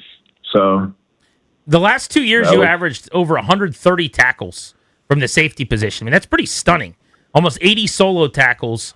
How were you used? I mean, were you in the box a ton, almost like a linebacker, kind of getting aggressive against the run? Like, those are crazy tackle totals at the safety position. I was used, I think, all over the field. You know what I'm saying? I feel like, my skill set with my ability, I was able to be used all over the field. I was used, in the box against the run. I was able to, match up against tight ends and, bigger slots. I was able to blitz, and then on third down, when we got exotic in our packages, I was able to go and play a multitude of positions. I was able to blitz. I was able to, guard running back and, spot a quarterback. And, whatever Coach Lou asked me to do, I was able to do at a high level. What are you going to do here? That's what everybody's kind of anxious to find out. Is it kind of similar stuff, or is it different scheme, different fit? What do you think? I'm going to do whatever they ask me to do. At the end of the day, I feel like there's nothing on the field I can't do from an athleticism, from a skill perspective. So, whatever they ask me to do, I'll go out there and do it at a high level and try to be the best and help this team win. New Commanders safety Nick Cross on Grant and Danny. You mentioned getting on the phone with Durante Jones and Dan Quinn. Durante, this is a long time coming for him. He's been at every level, right? High school and CFL, the UFL, and divisions 1, 2, 3, 4, all of it, right? And he finally gets his chance. What do you make of the scheme he comes from, the background of, the Brian Flores scheme, and the aggressiveness and the blitzing and having everyone at the line of scrimmage? And why is it so popular that it seems like every team wants to run it right now? I think it's the NFL is a copycat league. At the end of the day, something's working, somebody wants to emulate it, tweak it, try to make it better. I'm all for aggressive defense, forcing the offensive hand, and making sure that, we're out there and we're prepared to do what we need to do. Forcing the quarterback into bad decisions. And at the end of the day, the game's about taking the ball away. And, I feel like their defense has done that for a lot of years in Minnesota. And something that helps teams win football games. In terms of give folks that haven't seen you play here as much, Nick, a scouting report about yourself. What do you do well kind of in this moment, and what are some of the things that you've improved upon since coming in the league? I would say, again, I feel like there's nothing on the field I can't do. I definitely, feel like when it comes to, playing the run, playing in the box, or playing, wherever, just being a game wrecker, being able to blitz, being able to cover match on tight ends. Even they need to stick me in the back end and, playing the post. I've done that a little bit in my career, whether, college and even in the pros for a little bit.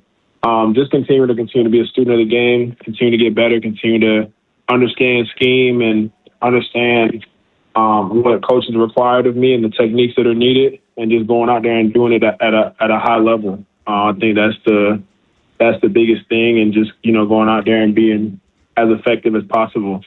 Nick Cross, 4.34 40 time coming out in the draft, one of the fastest players at his position in the league, brings speed to this Commanders defense. That's what I'm most excited about, not only with the acquisition bringing you in, but just generally with this defense is how much faster they've gotten. Can you speak to how big a part of your game speed is and also just what that does for NFL defenses at this point, how necessary it is? I mean, I think that's something that jumps off the tape is, when you see a fast defense, you see some people who fly around the field. It's an intimidation thing. You see a team that's running to the football, imposing their will on a team, and at the end of the day, just going out there having fun. It tells the offense it's going to be a long day when you go against that defense. So, again, it's something that I think that, the Commanders have done a great job of doing. It's going out getting younger and faster, they said. And, I can't wait to see what it looks like on Sundays. How many of your teammates, your future teammates, rather, here in Washington, did you already know, and kind of what have you heard? I mean, obviously, I knew Chig. We spent a decent amount of time together at Maryland. And then, of course, our battles were pretty intense in the AFC South. I'm proud to say that I came out victorious more times than he did. Did you notify him of that fact? Did you let him know about that? I mean, he knows after the game I kind of just laugh at him, you know what I'm saying? But, at the end of the day, I'm glad to have him back on the team. Dafe Owe, we were rivals in college when I was at Maryland. So I feel like those are the two that, and then Will Harris, we used to train together down in Florida when I first got to the league. So just a couple guys who, I've known for a little bit and guys who, I've been able to develop relationships with over the years. I like hearing that. I didn't realize you had a relationship with Will Harris. That should help, you guys on the back end with your rapport as you hit the ground sprinting, ideally. In terms of Chig, also a product, same years as you at the University of Maryland. I want to say you guys agreed to terms, or at least publicly we found out, within like 20 minutes of one another. What was that first correspondence like? Who hit who up, and what'd you guys say? Yeah, I mean, I was, on the phone, kind of just figuring out, finalizing everything, and I'm getting calls from everybody, and I get a call from Chig, and then, comes up on my ESPN, Chig Okonkwo signs with the Commanders, and I'm on the phone, but I can't help but start laughing a little bit because, again, it's like, who would have thought, it feels like ever since we've met each other, we haven't been able to get rid of each other. So, it's one of those things, it's super exciting and whatnot. So, that was it. You mentioned earlier in the conversation, and I wanted to save this for the last because I'm sure you've been asked about it a million times already, but that you were a Redskins fan, and I saw a bunch of fans were like reposting even some of your old like tweets when you were mad watching a game or something. Like you weren't just like, oh, I like football and I live in D.C. You were a diehard Redskins fan growing up, it sounds like. Yeah, I mean, at the end of the day, I mean, it was, I lived and died with Washington. I watched almost all the games, you know what I'm saying? I was one of those childlike, optimistic fans who, every year I thought we were going to the playoffs. It didn't matter who was on the team, what was going on. I always thought, okay, do this and do that, be a playoff team. And, I feel like that optimism never died when I was a fan. So, of course, there were, we had our frustrating days where. Well, I was going to say, what do you remember, like, from your childhood fandom or just your strongest time as a fan? Like, your highlight, where like the happiest you remember being watching a game, and then what would be a low light? I'd probably say my highlight was probably that 2012 season when RG3 was a rookie. That was probably my highlight. Going into that, I was. Big fan, of course, started off the season a little slow, but, after that, I feel like every game they were just hitting on all cylinders. And then finally to, win the division at home, that last game, I couldn't ask for anything better. He was in middle school, Danny. He was 11 years old for that. Man. That's perfect. So it was great. I remember, I think we played on Monday Night Football at one point. I saw RG3, and I just told him, I said, yo, like, I watched you when I was a kid. You were my hero. So, at the end of the day, of course there were the low lights of, losing, turn the ball over and everything like that. Like I always joke and say, my dad always told me save my tears for something more meaningful. But, at the end of the day, I guess now I can say it's a little more meaningful now if I start crying. So, it's definitely, a full circle moment for sure. So, Nick, Amon-Ra St. Brown kept a list of all the receivers drafted ahead of him. So it's not exactly the same question for you, but from high school, ball around here is pretty legit. I don't know if you're aware of that. I think you probably are going to DeMatha. You guys have all sorts of rivalries, some of these epic games, etc. Some of your rivals kind of from around here. Have you kept track of what guys from St. John's and Gonzaga and Good Counsel and all the people that tried to challenge the throne there at DeMatha? You kept track of what they're doing versus what you're doing now? I mean, you always kind of keep track of sort of that competitiveness, but at the end of the day, I kind of try to run my own race. I remember when I was in Indy, my first year, Stephon Gilmore always told me, like, look, run your own race. Don't look to the left or to the right. Just run your own race. And, you'll be where you're supposed to be at. So, I try to just focus on what I have to do, focus on, being the best version of myself. And, at the end of the day, I feel like you do that, everything else is going to take care of itself. So that's where my focus lies. Well, Nick, we appreciate a few minutes. Congrats today on putting pen to paper and finalizing everything. Look forward to seeing you in Burgundy and Gold. Oh, yeah, for sure. Appreciate you. Appreciate you, buddy. Thank you very much. There's Nick Cross of the Commanders now signing that one-year deal coming over from the Colts. And Danny, a guy who legit, like, die-hard fan of this team growing up. That's cool. People were pulling up tweets where he's, like, screaming at players for fumbling, and it's just it looks like any one of us over the years. It's just like us, except he runs a 4.3. Yeah, and then he ends up going to Maryland. He a Terp, and ending up by way of the Colts with the Commanders. Part of why I'm feeling better about this defense, the speed. He is very, very fast. You're listening to Grant and Danny. We've got 8 days of Nats. Josiah Gray today at 5:45.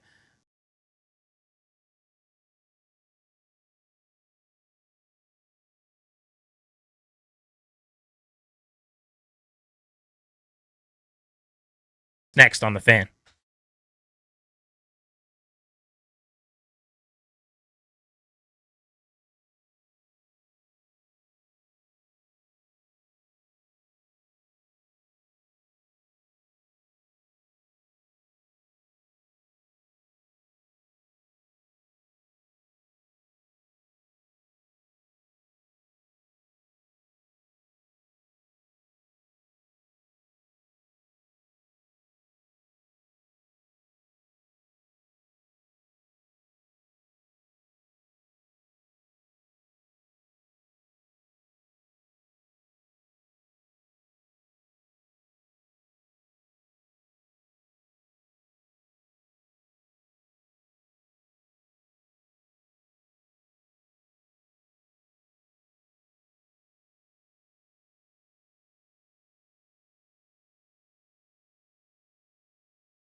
Back on Grant and Danny on the Fan, presented today and every day by the law firm Condori and Murad. What are you doing to protect your family's assets? As the exclusive sponsor of our show, the law firm of Condori and Murad can help you draft your last will and testament, set up a living trust, or put together a medical power of attorney. Schedule a free consultation with their attorneys today by visiting kmlawyers.com, and be sure to let them know that we sent you. That's kmlawyers.com. It feels to me like the NFC East could be improved this season. We're having this conversation March 16th, right after free agency. There's a little bit of that honeymoon feeling where everyone just got a lot better because they added talent. I get that. But I do see a path for all four teams in the division being better than they were last year, which we could go through here. But I wanted to have the conversation. We can open up the phones as to the rest of the East, the other three teams, and what you guys think of the state of their unions are. 800-636-1067. Who are you worried about? Who aren't you worried about? Where might the Commanders fit into the pecking order? Again, 800-636-1067. So let's just go in the order of quality last year. Starting with the Eagles. First question is, are they going to trade A.J. Brown or not? As of right now, A.J. Brown is still very much on this team. They have not added any new starters in free agency. They didn't lose any key starters in free agency necessarily either. They just brought Dallas Goedert back, their former second-round pick, who's become a stud. He's getting a little older now. But by bringing him back, it's the same tight end room. They did bring in Johnny Munt as a depth tight end. He's kind of the one piece they've added in free agency on that side of the ball. But it's still a really, really good offensive line. Maybe the big loss for them on offense is their O-line coach. They had one of the most respected coaches in the league who was largely credited with how good their O-line's been. That's a good point. He's gone. They also made a change at OC, where last year, supposedly, players were disenfranchised and bothered, and maybe they should have made a change. They didn't. Sean Mannion, this is that theme of the recent backup quarterback, C. David Blau, who gets his first crack at this. This is a guy who's close with Kirk Cousins. They were together in Minnesota. Kirk is saying his praises for a couple of years about how smart he is. How he's going to be the next great OC to me when I've talked to him. So Mannion is going to be their play caller this year. The pattern is pretty established here. 14-3 Super Bowl appearance, down year where there's a lot of discord, dissatisfaction with a coordinator or two, and a limping to an 11-6, you losing the wild card. That's happened 2 times in a row now. We're on an even-numbered year, which is a great indication they'll bounce back. Their big free agent addition is Tariq Woolen. That's it.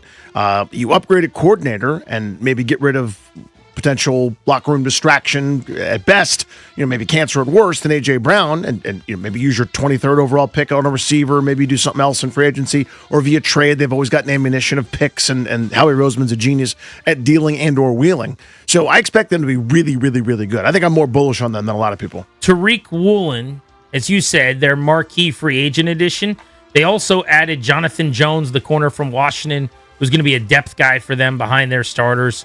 Quinyon Mitchell, Cooper DeJean in the slot, who's become one of the best players in the league at the position already. Keely Ringo is still there at corner as well. Not particularly good last year, more of a special teamer.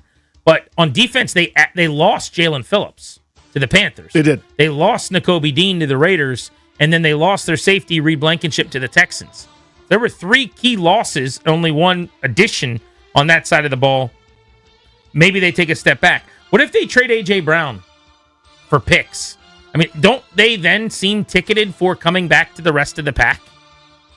If it's aggressive future picks, but again, I don't think so. I think it'll be addition by subtraction to a degree. So if larger A.J. roles Brown's for others, gone and they're just running this thing back with Devontae Smith as a wide receiver 1, Barkley and Tank Bigsby in the backfield, and then less talent in the defensive room, there's probably more than on Jalen Hurts' plate.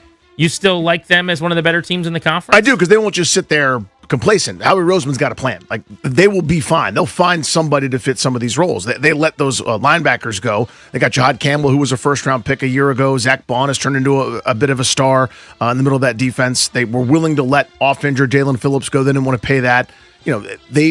They'll sort of continue to have the next guy that's going to go get a payday, right? Whether it's Nolan Smith or some other guy that we don't think of as a household name just yet that's waiting in the wings. To me, they still have some holes where they're worse right now on paper in March. That is 100% correct. With draft and some acquisitions coming, I bet you they'll be pretty good. Yeah, so I'm not worried about what they've lost so far. I'm saying if you trade A.J. Brown from a team that was already not very good on offense, Sean Mannion better be really, really good to figure out how they're going to replace Which I think is fair. him. Now, they're going to add a draft class, obviously, and maybe they go out and get a really nice weapon at receiver if they do that. The Dallas Cowboys were exceptional on offense and terrible on defense. You won't be surprised that they added 4 new starters on defense and none on offense. Last year, they had Dak Prescott played at MVP level, 2 of the best 5 receivers in the league in CeeDee Lamb and George Pickens. They retained Javonte Williams, who was headed to free agency. They paid him. He had double-digit touchdowns. This was a great offense, and it still will be. I mean, I had Jake Ferguson, the tight end, and an offensive line that's well above average. Like, I love their offense. And I actually want to give credit to their head coach and play caller, Brian Schottenheimer, who was better at way calling better plays than I thought he was going to be. But on defense, they were a joke. I mean, they were so bad, just absolutely killed any chance they had to make the playoffs. So they went out. They signed Kobe Durant, the DB, corner from the Rams. They're bringing in Jalen Thompson to start at strong safety from the Cardinals. They got Rashawn Gary, who you and I were interested in, Packers edge, defensive end who can rush the quarterback. He had, I think, like 7.5 sacks at the halfway point of last season and didn't have any more. And then they signed a new defensive end from the Chargers as well. Second best defensive lineman they lost to Adafe, who came here. But overall, Danny, 4 new starters on defense with P.J. Locke from the Broncos at safety, Tyra Sweet at linebacker, 6 total defensive players signed. They got a plan. And it's to fix that side of the ball. Now you get a draft class coming in here. If they're able to add another couple starters, why can't Dallas be a playoff team? They can be. And they got the 12th overall pick here in this upcoming draft as well to do that. It's not like they're picking in the 20s like Philadelphia is. That screams defensive starter. It certainly does, whether that's a safety, according to your latest mock draft or something in between. I think they're going to be a formidable group right there. I mean, I think they'll still be limited by that Dallas dysfunction. There'll be that key game that they don't win, et cetera. But, this is a team that won 12 games a year for 3 straight seasons, kind of, stubbing their toe when it really mattered. But when it doesn't matter as much, they'll be just fine. That offense is great, especially if they're healthy. And defensively, they just do what they did a few years ago. We talked about it earlier in the show. Turn you over some, they're winning a lot of games. Grant and Danny on the Fan. We're looking at the NFC East. Who's gotten better in the division? The team that's improved the most is the New York Giants from just a sheer talent standpoint. And I think that's probably because they were the worst team. They have the most room to improve. It's easier to lose weight when you're really overweight. You're like, I'll do a competition against the skinny person. I've lost 40 pounds. You've lost 4 pounds. What happened? You should probably do like percentage of body fat or whatever. But the Giants on offense, Isaiah Likely, top tight end in the market from the Ravens. Darnell Mooney, who we talked about Washington maybe signing. I didn't necessarily love Darnell Mooney because he had a bad year in Atlanta, but 2 years ago he was very effective. Calvin Austin from the Steelers, so they got 2 of the better free agent wide receivers in the second wave to go with. Malik Neighbors back from an ACL. Darius Slayton, who's still there. On defense, Tremaine Edmonds was the big addition. Love that at Mike linebacker for them. And then they signed Greg Newsome, the corner from Green Bay as well. They also brought in Jason Pinnock from the 49ers, who could play a lot at safety. Ardarius Washington from the Ravens, another safety, who's going to help them. They signed a third safety in Elijah Campbell from the Dolphins. You think they had a need there or what? They were concerned about safety. Yeah. Tyler Nubin, at least with the depth, because I don't think any of those guys are going to start. But then they have new everywhere on special teams. New kicker, Jason Myers. New punter, Jordan Stout. So John Harbaugh, special teams coach, obvious emphasis there. But the head coach addition is also the big one, where it's Harbaugh who's going to bring credibility, legitimacy, and then they've got 6 new starters via free agency. That's the biggest addition you touched on right at the end there is John Harbaugh. I don't love Matt Nagy as their offensive coordinator. I think that was a terrible idea, to be frank with you. Every time he's left the nest, that is Andy Reid, it hasn't gone particularly well, but I think Harbaugh just brings a seriousness, a competitiveness that needs to happen up there instead of it kind of being sort of a disorganized clown show. It feels now like an adult is actually in charge. They're going to be a pain in the butt. I don't think they're good. But I also think that they're not the team I'd look forward to playing. You know what I mean? Like for the last several years, it was nice. Giants are on the schedule. You feel pretty good about it, as good as you can if you're a decent team. They're now going to be a pain in the butt with some of the weapons you mentioned, with Likely and Mooney, and if Neighbors is healthy, etc. Defensively, they've always been kind of a pain in the butt with Burns and Abdul Carter at the opposite defensive ends. Dexter Lawrence is a bad dude up there in the middle. So they're not fun. I think it's like a 7-win team, but they'll bloody along the way. My pecking order in the East right now, and again, we're a long ways from starting the season, but I would say would be Philly 1, Dallas 2, Washington 3, and the New York Giants 4. I think the Giants have closed the gap where they were way behind everybody else. But I also think Washington and Dallas are now right behind Philly. So if you want to do this like a race, a NASCAR race or something, you've got basically the Eagles 1 car length ahead of Dallas and Washington.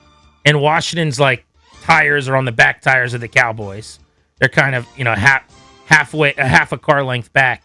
Then there's maybe 2 car lengths in the Giants, and they used to be way back at pit lane. But I think they've made strides here.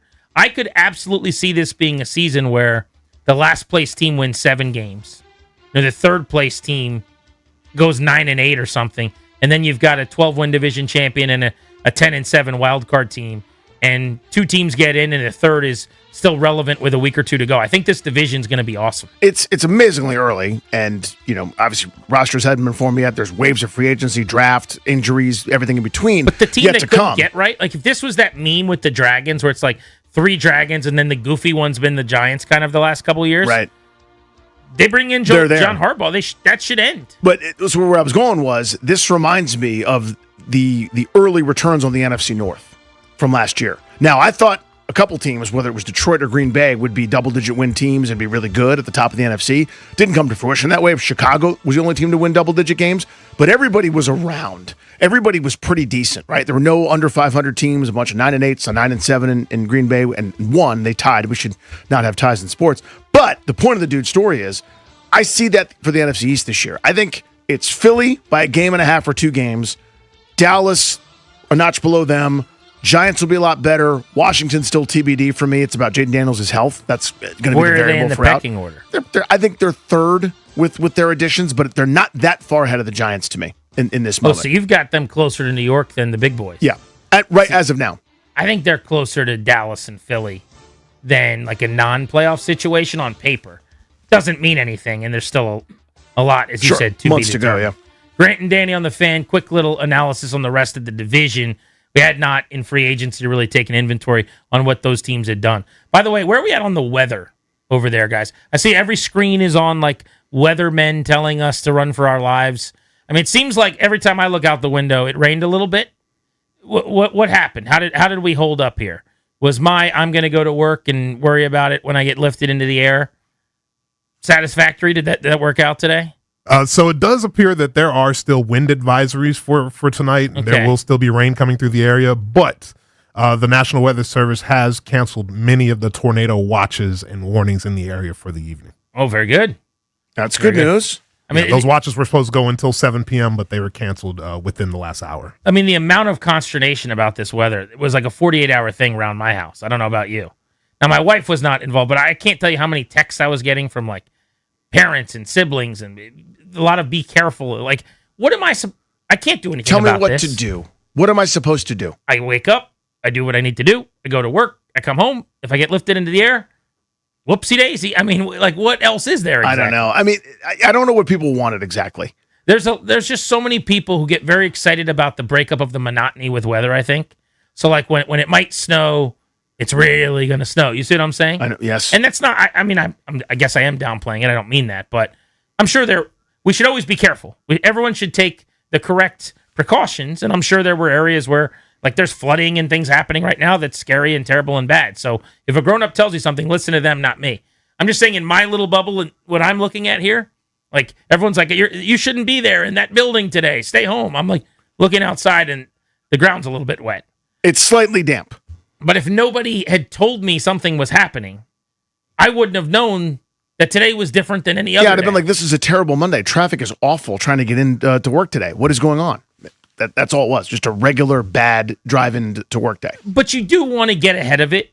And I do think you have to take it seriously because weather is one of those things where it's like, yeah, until it's not. Yep. Do you know what I'm saying? Oh, yes, I do. I'm such a yeah weather guy. I'll definitely be the guy that's just like lifted up into the air one day. But I'm not going to let it like affect my day. And then all of a sudden it will in a very bad way. Right. You can not let it affect it all you want, but then it will affect you. In other words, your willpower against it, if it wants to win, it'll win. That makes sense? Yeah, but I think you're kind of on my team with that. In general, I am, yeah. I mean, I will say I could go down a road that a lot of people would be really upset about. I will say I've kind of rolled my eyes enough times at this is the most severe thing that's ever severe. Take care, otherwise the severity will severe you. I kind of roll my eyes enough at that because there have been so many. Every once in a while, though, one was pretty big. That's the problem. One was a pretty big deal. It's the boy who cried wolf thing where you're like, sure. That's what I'm saying, the yeah thing. Right. And again, I agree with everybody. No, if you think it, I agree with it. Like, you know what's bad is the bad thing. Totally bad. Terrible. The worst, am I right? That guy. Grant and Danny on the Fan at 5:45. Josiah Gray kicks off 8 days, and Nats. We're counting down to opening day, which is a week from Thursday. Next week, Wrigley Field. I mean, that's going to be such a cold opener. Yeah. I was talking to some of the boys about that at spring training. The Quinn will be whipping. How you enjoying Florida? They're like, dude, this is the best. I'm like, how much are you thinking about the fact that Wrigley Field is going to be frigid? It's going to be windy. It might be 39 degrees or whatever. At best, yeah. They're like, is it too early to look at someone was like, looking at it and the projection was like 50 degrees. I'm like, dude, that's a month away. They have no way of knowing that. Could change to 26 degrees. You don't know. That's just a gross place to open the season. Cleveland, Chicago, Detroit, any place up there like that. Just you're so vulnerable to Mother Nature's whims. Of the Jag offensive players the Commanders signed for depth, De'Ami Brown, Van Jefferson, Jerome Ford. We could even throw in Jeremy McNichols. Who has the best chance to help the most this season? We'll get to that next on Grant and Danny.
on the Fan with you for another hour, taking you up to 6:30, keeping it live and local on the Fan into the evening as you're commuting home. Thank you for making this program part of your day. The Jets traded quarterback Justin Fields to the Kansas City Chiefs for a 6th-round pick next year. File that into the... It's always amazing what players are worth on the open market thing. To get a draft pick for a guy everybody knew you were going to cut, who is a failed starter, who's a backup quarterback, surprises me a little bit. Although I will say, because of the Patrick Mahomes situation, where, remember, I think people forget, at the very end of last season, he tore his ACL. We just assume the recoveries are so seamless and easy, and that a guy's going to be ready by the start of the next season. Doesn't always go that way. So who would you rather have starting a game for you? That dude who's going to be the answer of a trivia question, who started Week 18 last year, Chris Aludakun, or Justin Fields? And not like I have delusions that he's going to involve Xavier Worthy and Rashee Rice and Tyquan Thornton slinging the ball around. But at least you're hard to defend. You get in read option, you run pistol, and you hand the ball off to Kenneth Walker and have him carry the ball 11 times for 90 yards. Yeah, you've seen some success with Andy Reid having guys with that kind of athletic skill set just for a small amount of time. That, to me, is exactly what the point is of having an athlete like Fields, a quarterback. He is not a 17-week, multiple-season franchise quarterback. We have enough data that says that now. I know he's been in bad situations, but you don't make any of those bad situations any better. And I like the guy.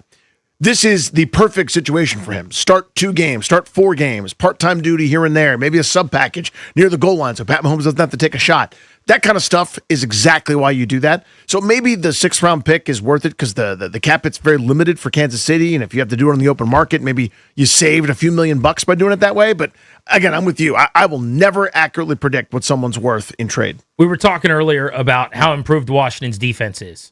How much that's going to help get extra possessions for Jaden Daniels in the offense, maybe create some more pressures, turns into hits on the quarterback, fumbles, and interceptions, right? The other part of free agency for them has been to add depth where they needed it and fill out the rostered positions where they didn't have guys. They signed De'Ami Brown and Van Jefferson, so they're 6 deep at receiver now. They signed Jeremy McNichols and Jerome Ford, so they're now 4 deep at running back. So you don't have to keep adding there if you don't want to. If the right name isn't available in the draft, you don't need to draft someone just to do it. So those are the right ways to operate. But Danny, if you're going to pick one of those, what we're going to call like depth guys, Jags, players you just grab so that they fill out the roster and hopefully make the team for you, De'Ami or Van Jefferson, Jeremy McNichols or Jerome Ford, who has the best chance to end up actually being a big-time player this year who puts up numbers? I don't think any of the 4 are going to put up big-time numbers. So I'll lower my threshold, or lower my ceiling there. Put up some meaningful numbers or do something to help the offense. To me, it's McNichols. I've seen it. That 3rd and 12 that's should go for 4 yards on a check down goes for 14 because he makes people miss. He runs through a couple of guys, shakes another guy, and carries people through sheer force of will forward for a first down. I think this offense under David Blau, at least let me rephrase, I hope this offense under David Blau recognizes the import and excellence of passing to running backs, especially on early downs. So that doesn't necessarily mean McNichols obviously on early downs, but being able to throw to running backs as an asset, as part of your offense, just softens up the defense. You get the ball to a guy, presumably, that's really good running with the football. Duh, he's a running back. Less handing off, more flip it to the guy. I think McNichols ends up having, those 35, 40 receptions, similar to what he did last year, maybe slightly expanded role, gets to a good spot. See, I'm penciling those numbers in as part of the Rachaad White Rachaad White numbers, yeah. I think McNichols, as of right now, is 4th out of 4. And if they keep 3, which is typically what they've done, then he'd be a practice squad type guy who you can move back and forth. Used to be you couldn't be a practice squad player at his age with his experience, but the rules have changed now. So I would slot him down the board a little bit. My answer is actually De'Ami Brown. And you talk about seeing it. What did we see from De'Ami Brown when he was last playing with Jaden Daniels? Different scheme, but here in Washington. 14 catches in 3 playoff games for 229 yards. Danny, in the playoffs in 2024, so really it was January of 25, he averaged 76 yards per game. He was great. He was so good in that run, specifically the first couple of weeks. That Bucks game where in Tampa Bay, caught a touchdown, made huge catches, and then obviously helped carve up the Detroit Lions when Washington's offense just destroyed a beleaguered, banged-up Lions defense. But De'Ami Brown that year caught 30 balls, which doesn't sound like a crazy number, right? I mean, he wasn't overly involved, but it was a 300-yard season, 10 yards per catch. We saw him heavily involved in the screen game. I don't really see Van Jefferson, unless, all hell breaks loose, playing a ton. I think he's just kind of a veteran you have around to keep in the mix because he can play multiple positions, and if you need to plug him in, you know what you're going to get out of him. Ford, I'm down on a little bit after last year, but I think he could be the Chris Rodriguez, kind of helping to spill Bill a little bit. But De'Ami Brown, man, I think unless they draft a receiver at 7 or 71, he actually will play early this year. Like, if this is the receiver room, I don't think it is. But if this is the receiver room, De'Ami Brown gets targets in week 1 as of right now. I don't think the other guys are like ticketed for that as I look at it. The argument would be that the playoff sample, the latest one, the last one we have here, right? I'm not talking about Jacksonville, but the DC playoff sample, that was hey, this is what he could be doing, right? Because the regular season, they didn't feel that way. They stopped treating him, what I'd argued previously, this is a deep threat that doesn't get open deep. So they said, we're not going to do that anymore. And they had him, you look at his yards per catch, they almost halved based on what he'd done previous in his career. This was a close to the line of scrimmage. If Crowder was busy, if Zacchaeus was busy, if guys needed a break, he caught a couple bubble screens, some stuff close to the line. 30 catches, 300 yards, as you said, not a guy that's demonstrating he's running a bunch of 9 routes, deep posts, and go ball kind of stuff. In the postseason, he did everything. He was spectacular, I thought, especially in the Tampa and Detroit games. So I'm wondering if that's the real sample, if that's the guy they think they're getting, then you're right. I don't buy that. I see the Jaggy Jaggerson, just a dude type guy. But if the playoff guy is the guy that they get, well, hell yeah, then he's your number 2 receiver, no questions asked. I think Burks is, inactive most days, and I'm with you on Ford. I think he's the 4th out of 4 of their running backs at this point. Yeah, Burks, by the end of last year, had kind of become a guy they were really experimenting with, and it told me they were really interested in him. They were basically just having him run down the sideline for the back shoulder stuff, but they were putting him in these situations in man coverage to kind of really see what he was. I still think there's more in the tank. I'm not ready to close the book on him. I misspoke. I didn't mean to say Burks. I was just looking at the name. I meant Van Jefferson. Is their last guy that basically will be inactive a lot. I think Burks will play. I misspoke. He should. I mean, well, let's say this. It depends what they do, too. Like, on the most recent episode of Take Command that just dropped, we posted a new episode today, so when you are done listening to the show tonight, you can go back and listen to the pod with me and Logan. But you know what Logan was floating the idea of that he kind of likes? Is going receiver at 7 and 71. Like possibly going Carnell Tate at 7, but then at 71 coming back because there's going to be value there, and a lot of people think like you're going to be able to get, pretty solid player. That's where the value is on the board to grab a receiver. And he's saying you could add 2 there. Now, I'll never be upset about bringing in weapons or helping out Jaden Daniels. I don't love the idea of drafting 2 receivers if you're going to get Brandon Ayuk especially. Yep. Because now you basically are telling Luke McCaffrey and Jalen Lane, it's over. Like, there's no room for the development. There's not enough targets and opportunities to go around and reps on the field. So you're just stunting those guys because you're now developing 2 other guys you care more about in a new offense, plus Ayuk. But that's the other thing they've got to kind of figure out, I think. Are they bringing in Brandon Ayuk or not? And they got to know that answer before the draft. I'm sure they know that answer now, but the 49ers are slow playing this and dragging their feet. Which I get. And I don't blame them for it, but it's a pain in the ass for Washington. Do you buy a renaissance year for Luke McCaffrey? No, not really. I like Lane's upside more than Luke's, but Luke was playing a lot better. Yep, before the injury. Here's what I'll say. I did not know going into last football season if he was going to be an NFL wide receiver for a long time. I now think he is. I think he showed enough next year. I don't know what the role is or how good he is on a first division team, how many targets and catches he gets. Like that 50-yard catch against the Chargers, the touchdown he had against the Bears, like some of the things he did, there was enough there where you go, all right, this is an NFL player. Maybe he's a 4th receiver. The guy that I think has a potential to be more is Jalen Lane, maybe in the slot, just being shifty and routing people up. 8 days of Nats. Let's kick it off next. Josiah Gray, starting pitcher with the Nationals, right here on The Fan. Wake up with the Sports Junkies.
It's called 8 Days of Nats. We'll be chatting with various members of the Nationals pitching staff and lineup as we get closer and closer to game 1 of 162 next week.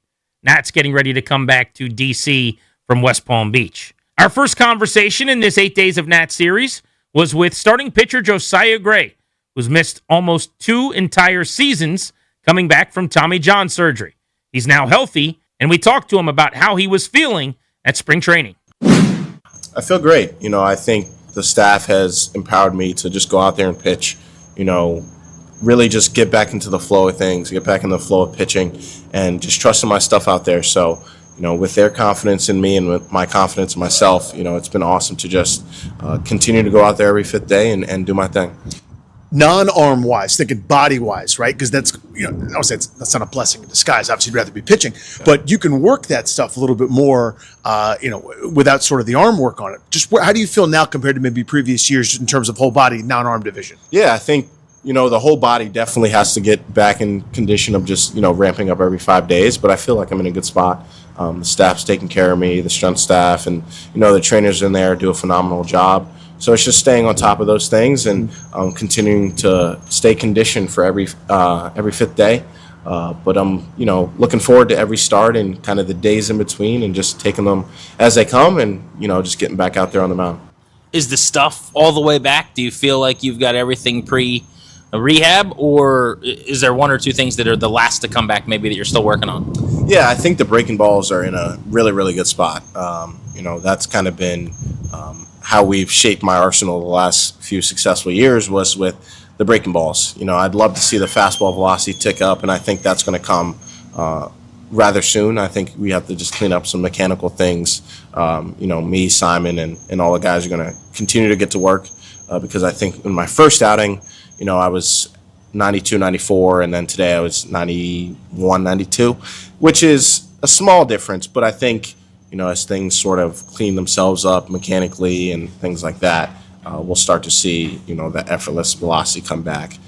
So continuing to harp on, the efficiency of the breaking balls, and, I'm excited with where the changeup is and the cutter, and, I obviously have the curveball, slider, and sweeper as well. And, we'll get that fastball back to where we know it can be, and, we'll start to mow down some hitters. Josiah Gray on Grant and Danny. So I was wondering, watching, and you kind of lead me into this, is the heavy usage of the breaking ball so far more the idea with the staff? Because everybody's doing this, and they've talked about that being an emphasis. Or is it because you feel like those pitches are ahead of the others? I think in the first inning on Saturday night, 9 of your 13 pitches were breaking balls, including one of the big strikeouts to end it. Yeah, I think, if you look at my healthy years, my breaking pitches were my best performing pitches, right? The curveball, the slider, and then we introduced the sweeper in the latter half of 2023, as well as the cutter. And those pitches performed way better than the fastball, but it also sort of protected the fastball to where I didn't have to use it as much, and when I used it, it was way more effective than, my early parts of my career where I was a 2-pitch guy to most lefties especially, and if I wasn't landing the breaking ball, they were still on a fastball, they'd hit it out of the park. So now knowing what I know about my arsenal, and then Simon and the staff, kind of coming in and being that confidence and saying, hey, yes, you were on the right track with your thinking and, using your breaking balls a little bit more effectively, it allows me to have confidence out there to just say, hey, this is the game plan. You had it right in 2023. Now we build on it and refine it every 5th day and go out there and do our thing. What's it been like working with this pitching staff and these coaches? Just seems everybody's like a kid in a candy store. It's almost like you're rediscovering some things about yourself. You're learning as you go. The instruction seems to be just another level. Yeah, no, these guys are great. I think Simon, Blake, Dustin, Dew being here again, it's really refreshing for us younger guys to, have this sort of message be refreshed and, be individualized for each guy. Everyone has a different arsenal. My arsenal is different than Cade's. Cade's arsenal is different than Jake's. And then, you have guys like Brad and Andrew Alvarez. So everyone gets to identify what they do really well and the things they obviously need to work on. But the staff, is putting everyone in the best position possible to go out there and get outs and, be nasty while doing it. How big of a priority is it for you to be in the rotation on opening day, knowing that you may not have the full season's worth of bullets to use? Or are you okay if it's the same number of innings and you start later into the season? I think for me, it's just taking care of each day. I think there's plenty of competition in this rotation, and everyone's pitching their butts off, and everyone understands, there's only going to be 5 guys that go north and consider themselves starters. So I would love to be a part of that 5 and, obviously want to continue to do what I'm doing down here. But I just want to be healthy. I want to go out there and be healthy every 5th day and pitch the way I know I can pitch. And I think with Simon and the staff and all those guys,